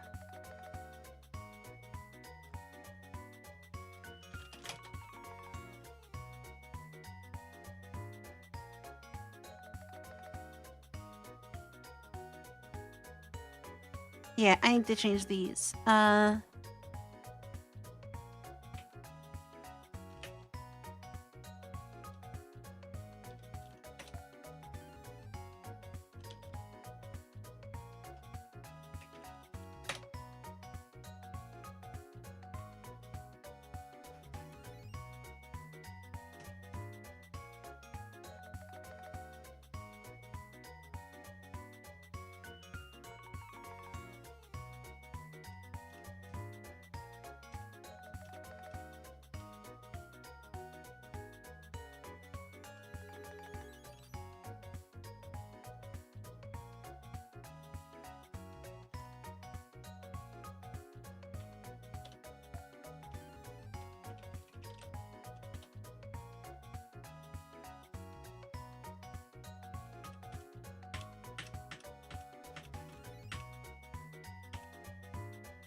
I think I'm just gonna hack this.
Kind.conf.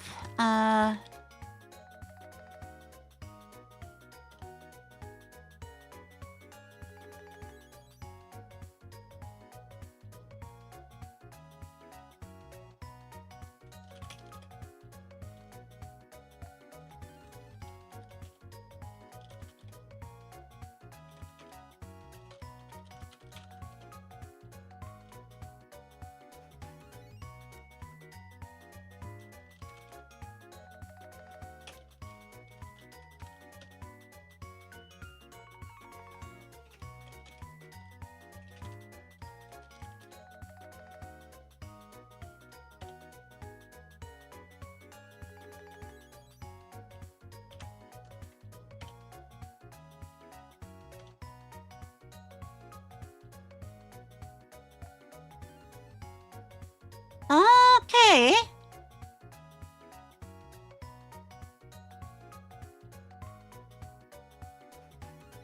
There we go.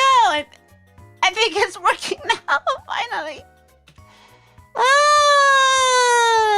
Okay. So now the question is, does it work with the runtime? Because that's what this is supposed to be fixing, is make it work with the runtime.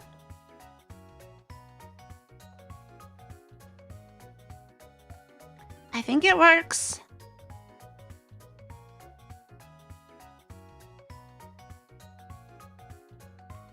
I think it works.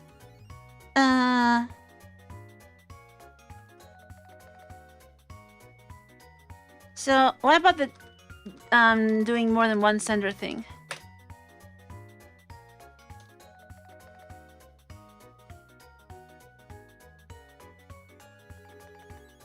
Wait, it actually works. I thought that didn't work, but apparently it does.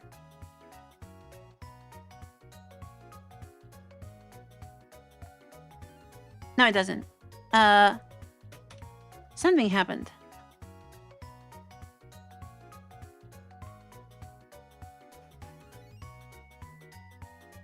Final Vulcan and it failed. Wait, what?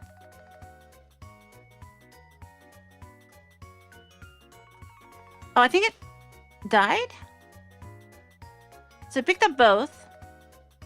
It tried to create the... Hey, thank you so much, Marcin! Thank you so much for the super chat! It created the...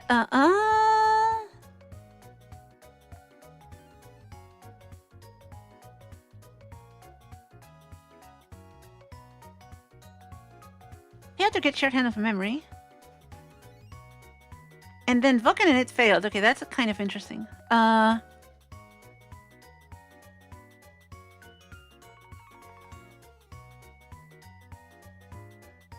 So is it actually broken? Like with the...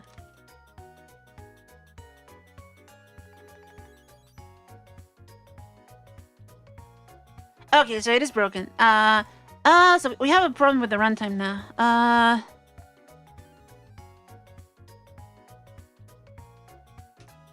TRIGBM. That's not in the runtime?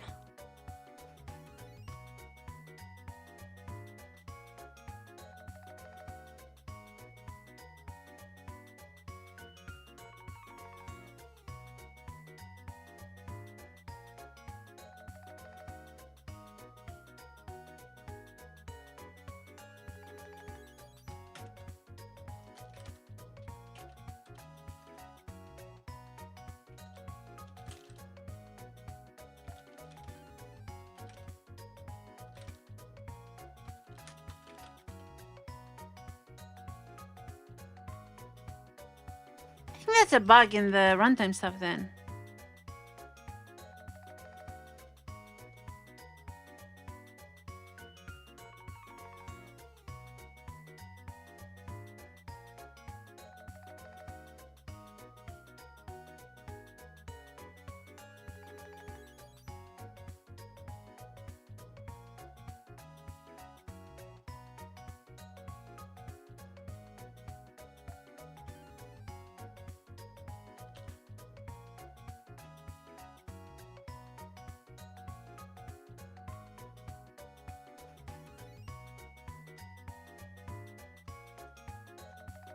Okay, I'm gonna have to figure that out because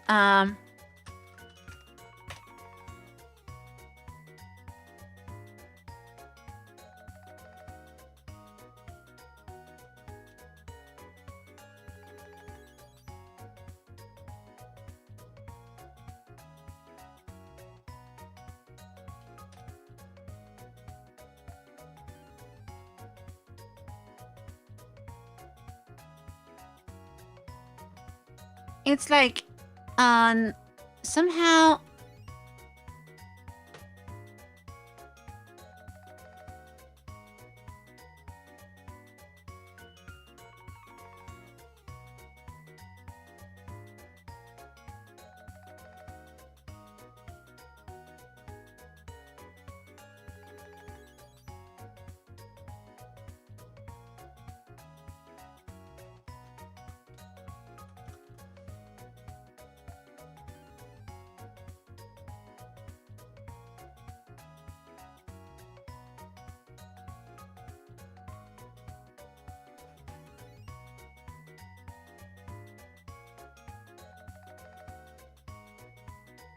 does like Vulkan not use libgbm? But libgbm exists in the Proton thing.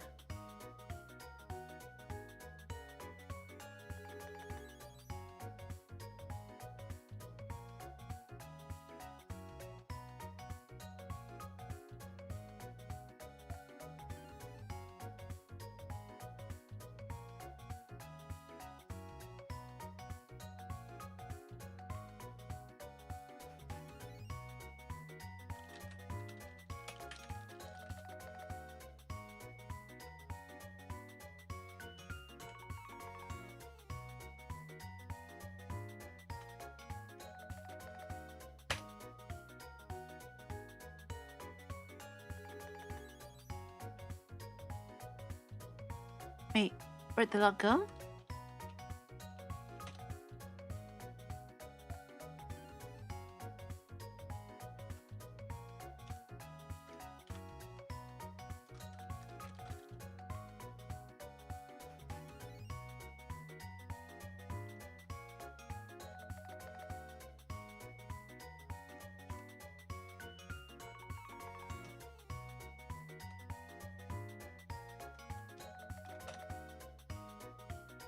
Okay, there's the pressure vessel stuff.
I think that's just missing files.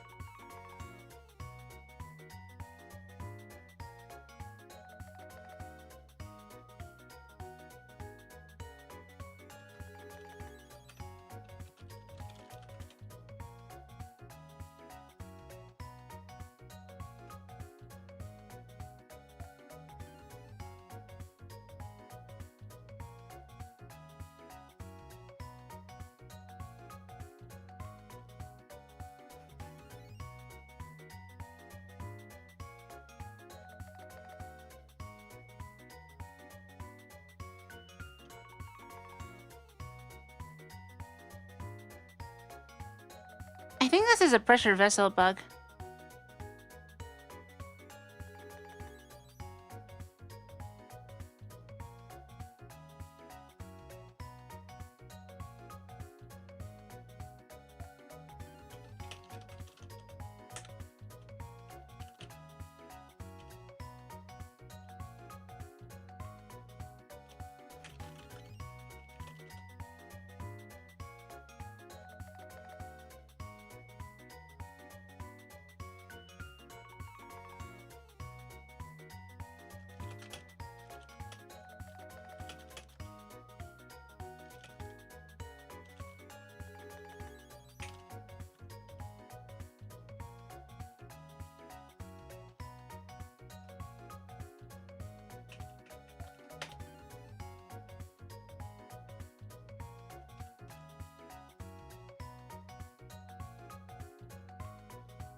Yeah, this uses a host, so it's really just missing stuff in overrides. This is a pressure vessel problem.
Default backend's path, backend search path vars. I can probably do some silly thing here. Ah, okay, yeah. So let's try this silly hack.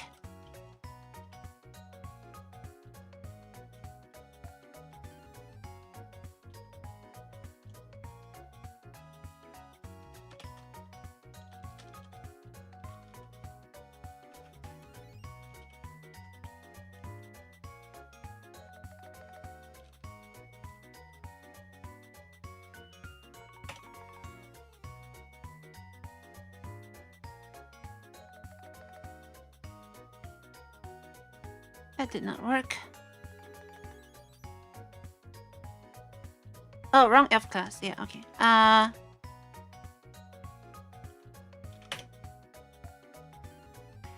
is a very silly workaround. Is it gonna work? Yeah, it works. Okay, good. So this actually works now. Does it work if we launch more than one?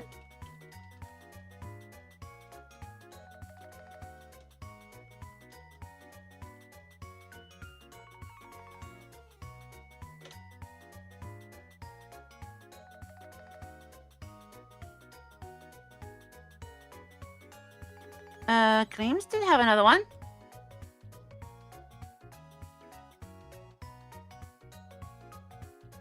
It actually does work. It does work with more than one source.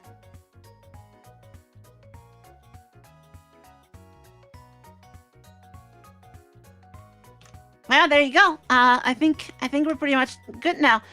Okay, let me document some of this mess.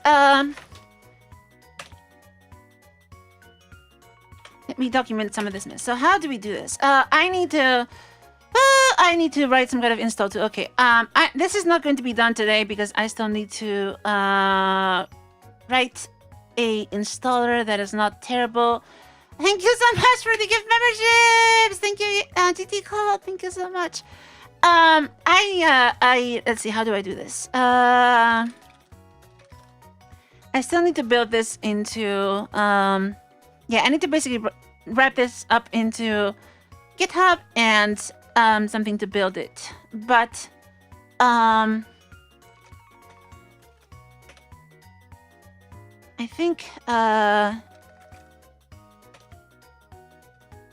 might be able to at least give this a little quick thing. So not copy files. We don't want to copy any files because well, we do want to copy files. Yeah, we do want to copy that.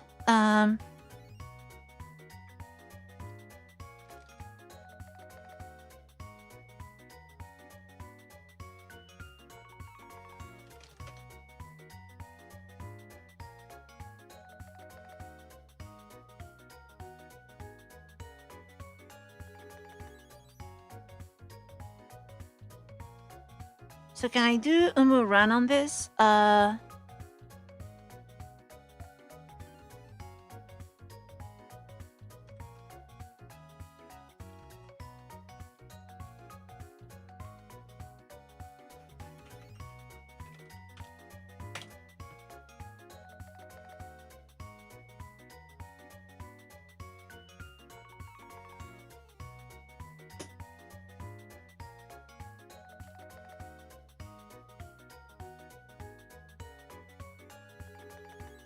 I don't know if that actually worked.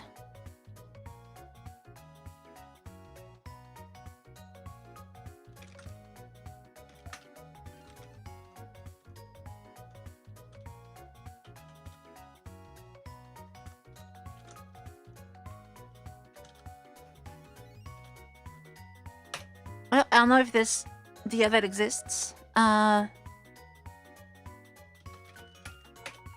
It does. Okay, so it does work.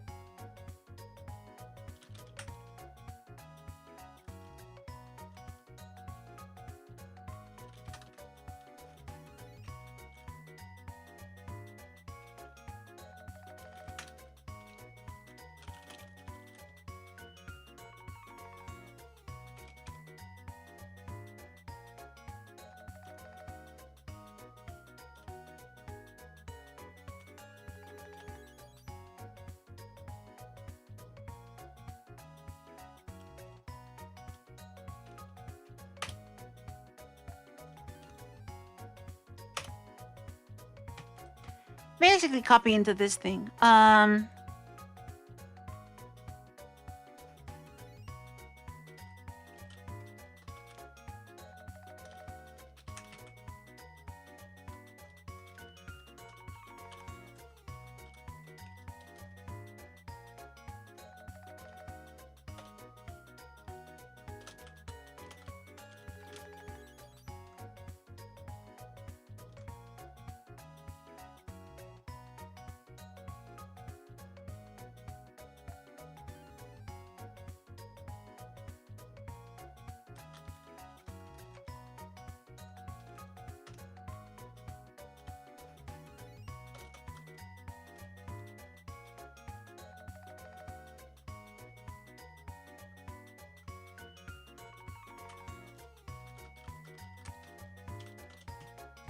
Okay, let's just have this little shell script here.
Okay, I think this makes sense. So not the cleanest thing in the world, but there's something that builds a package. I'm just gonna push this to GitHub and have like a little TLDR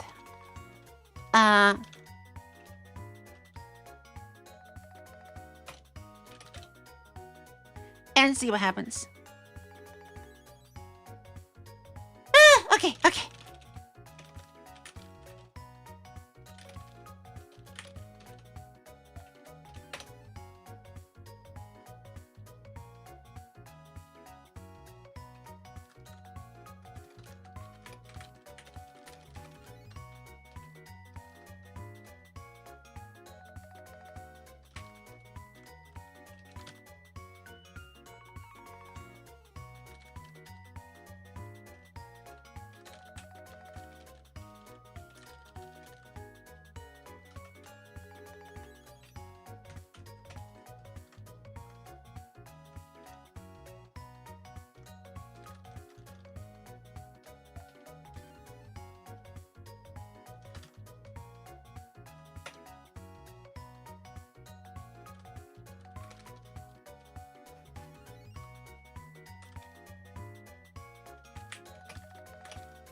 Let's try the Aura.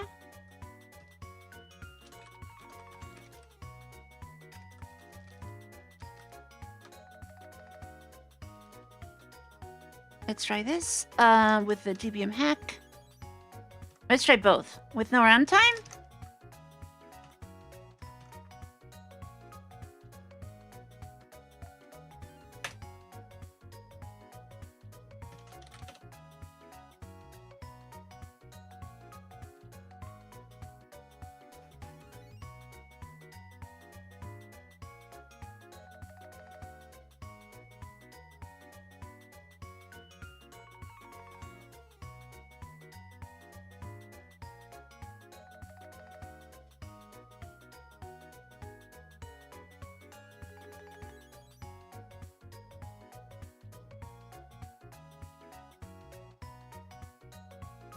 So slow.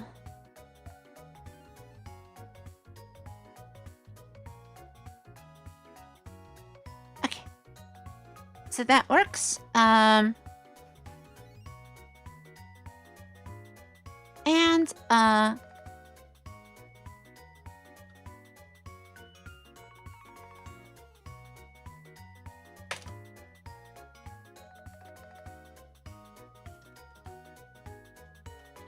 with the GBM hack.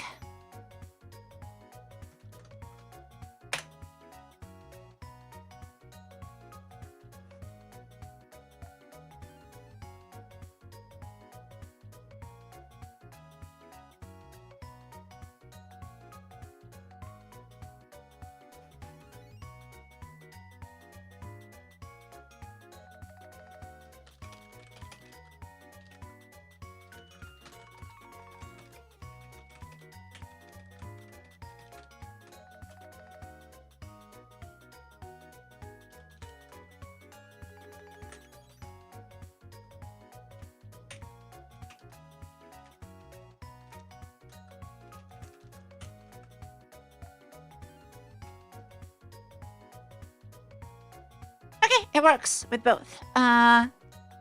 Yeah, so this is as good as the instructions as this is as good as instructions as people are gonna get so far. This is very, very, very jank right now. Okay, let me get this pushed. Let me get this pushed. And as we get Spout2 PW.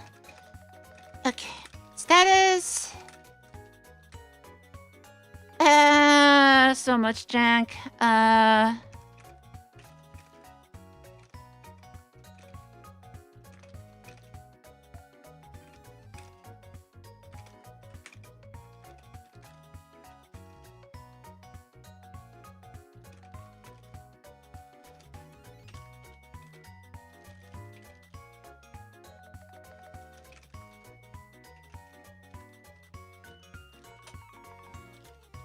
I'm done. Just gonna push the git, okay?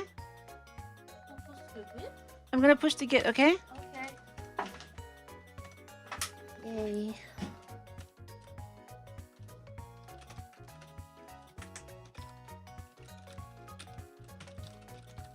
Push the funnel.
Oh, it's not there. Okay.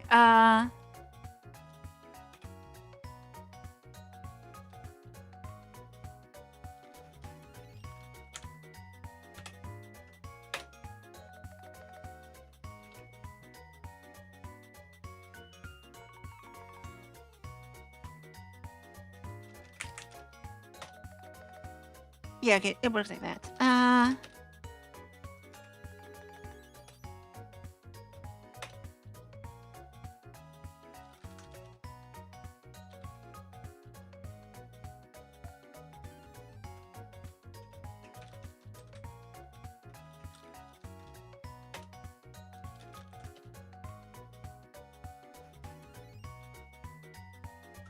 And I think Spout2 can probably just come from the original thing.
Let's see if I didn't break everything with that Spout2 submodule there.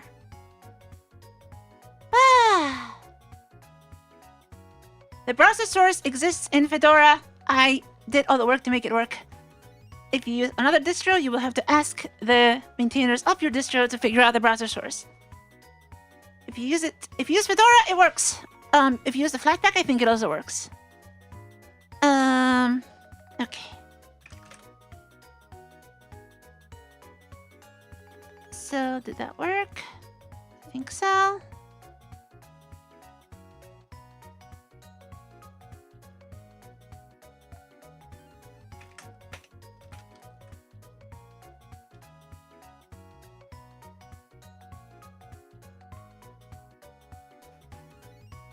Wait, why did that not work?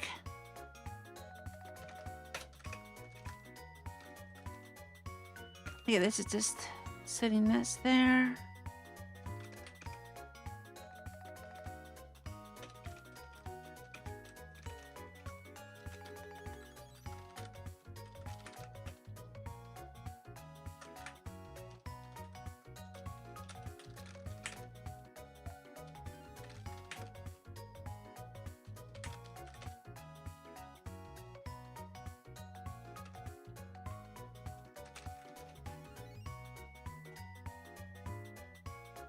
So now git ignore dot cache.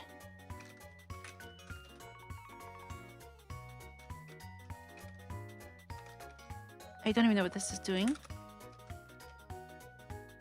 That's not doing anything.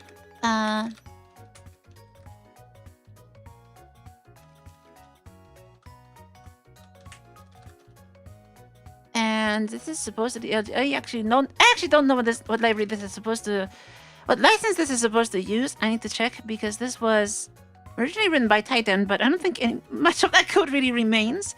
But I'm fine with GPL. What license is mine actually? Is it GPL?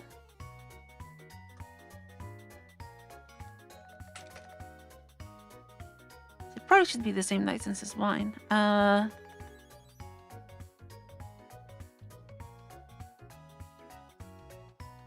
Okay, it's LGPL 2.1. Yeah, okay, that's the same thing. Okay, that makes sense. That makes sense then.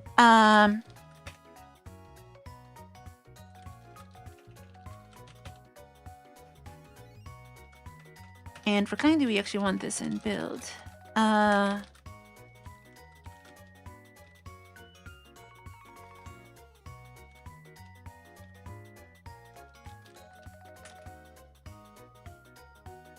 I think we want everything else.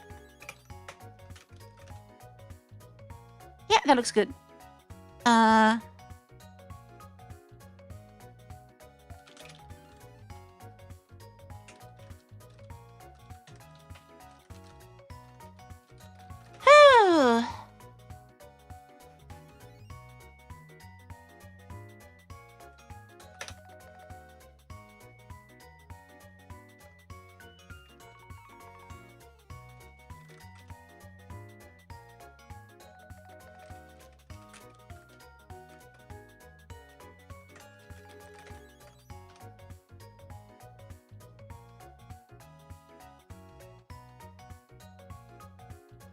That was a lot of hacks to get Piper to build static.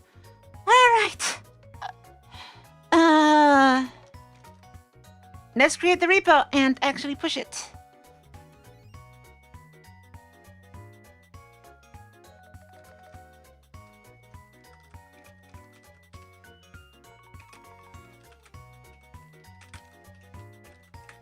Private video bridge. Public, no template, no readme, no nothing. Create repository.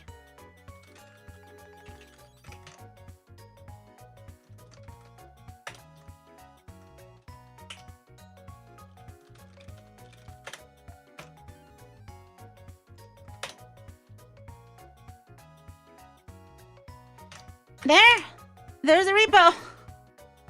It's a mess, but this is as much as I'm gonna get today.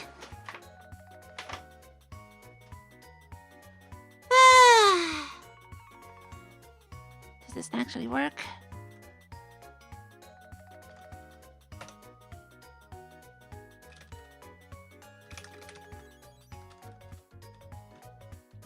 Oh, I need to build and then needs an install in that.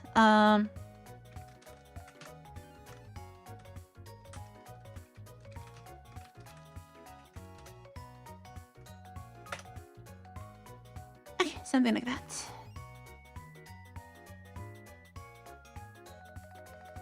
Surprised it's taking that long then.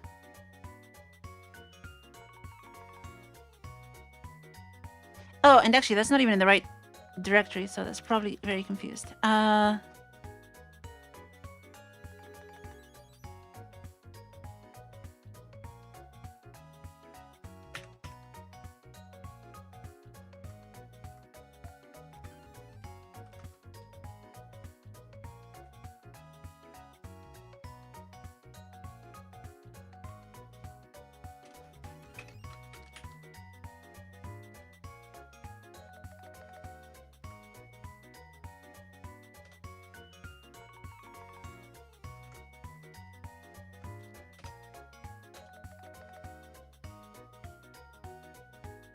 That makes sense.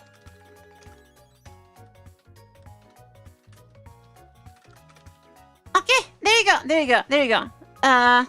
So yes, this is a horrible hack. But hopefully it mostly kind of works. Oh,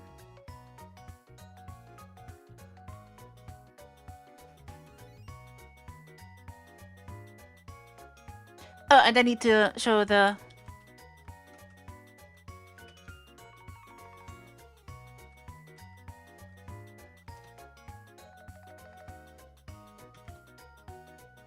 I can actually show this this in the README.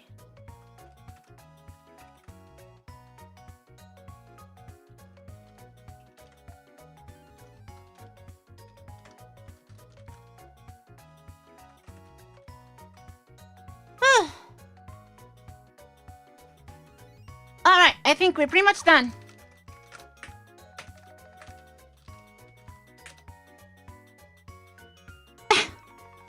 There you go. So yeah, still needs the CI, so this can actually build in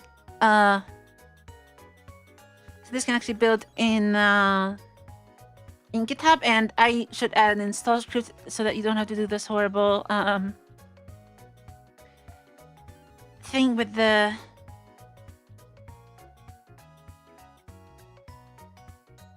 game ID, but yeah.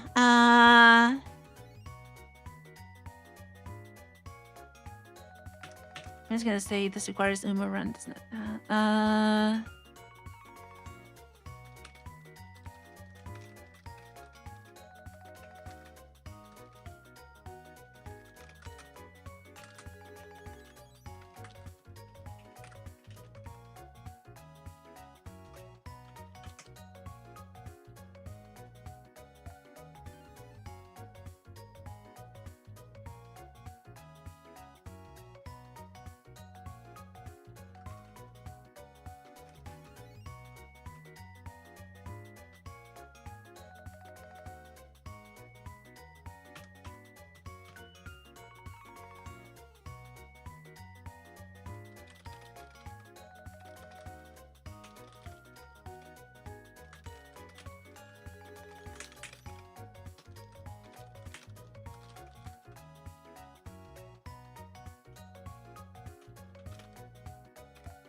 Okay, I'm just gonna push. I think we're done. We're done. Alright, thank you everyone for coming. I need to get some sleep. Sorry that this took so long. 298 viewers. Oh my god. It's crazy.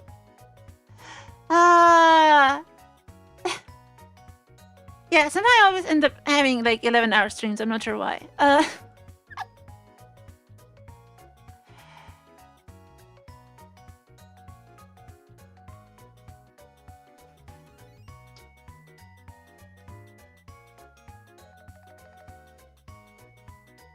I think we're good. I need to get some sleep, and but yeah, this hopefully works, and hopefully someone out there will be able to get this mess to work in their computer. Not just me. Definitely still need some work. But yeah.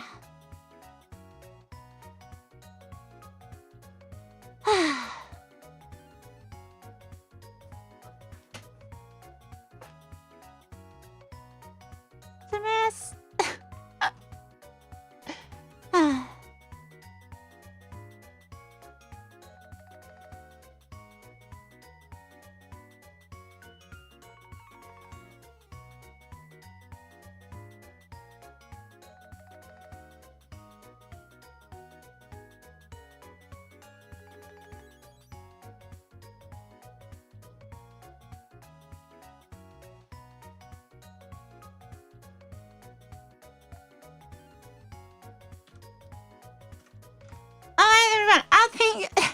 I'm so tired I can't even speak anymore.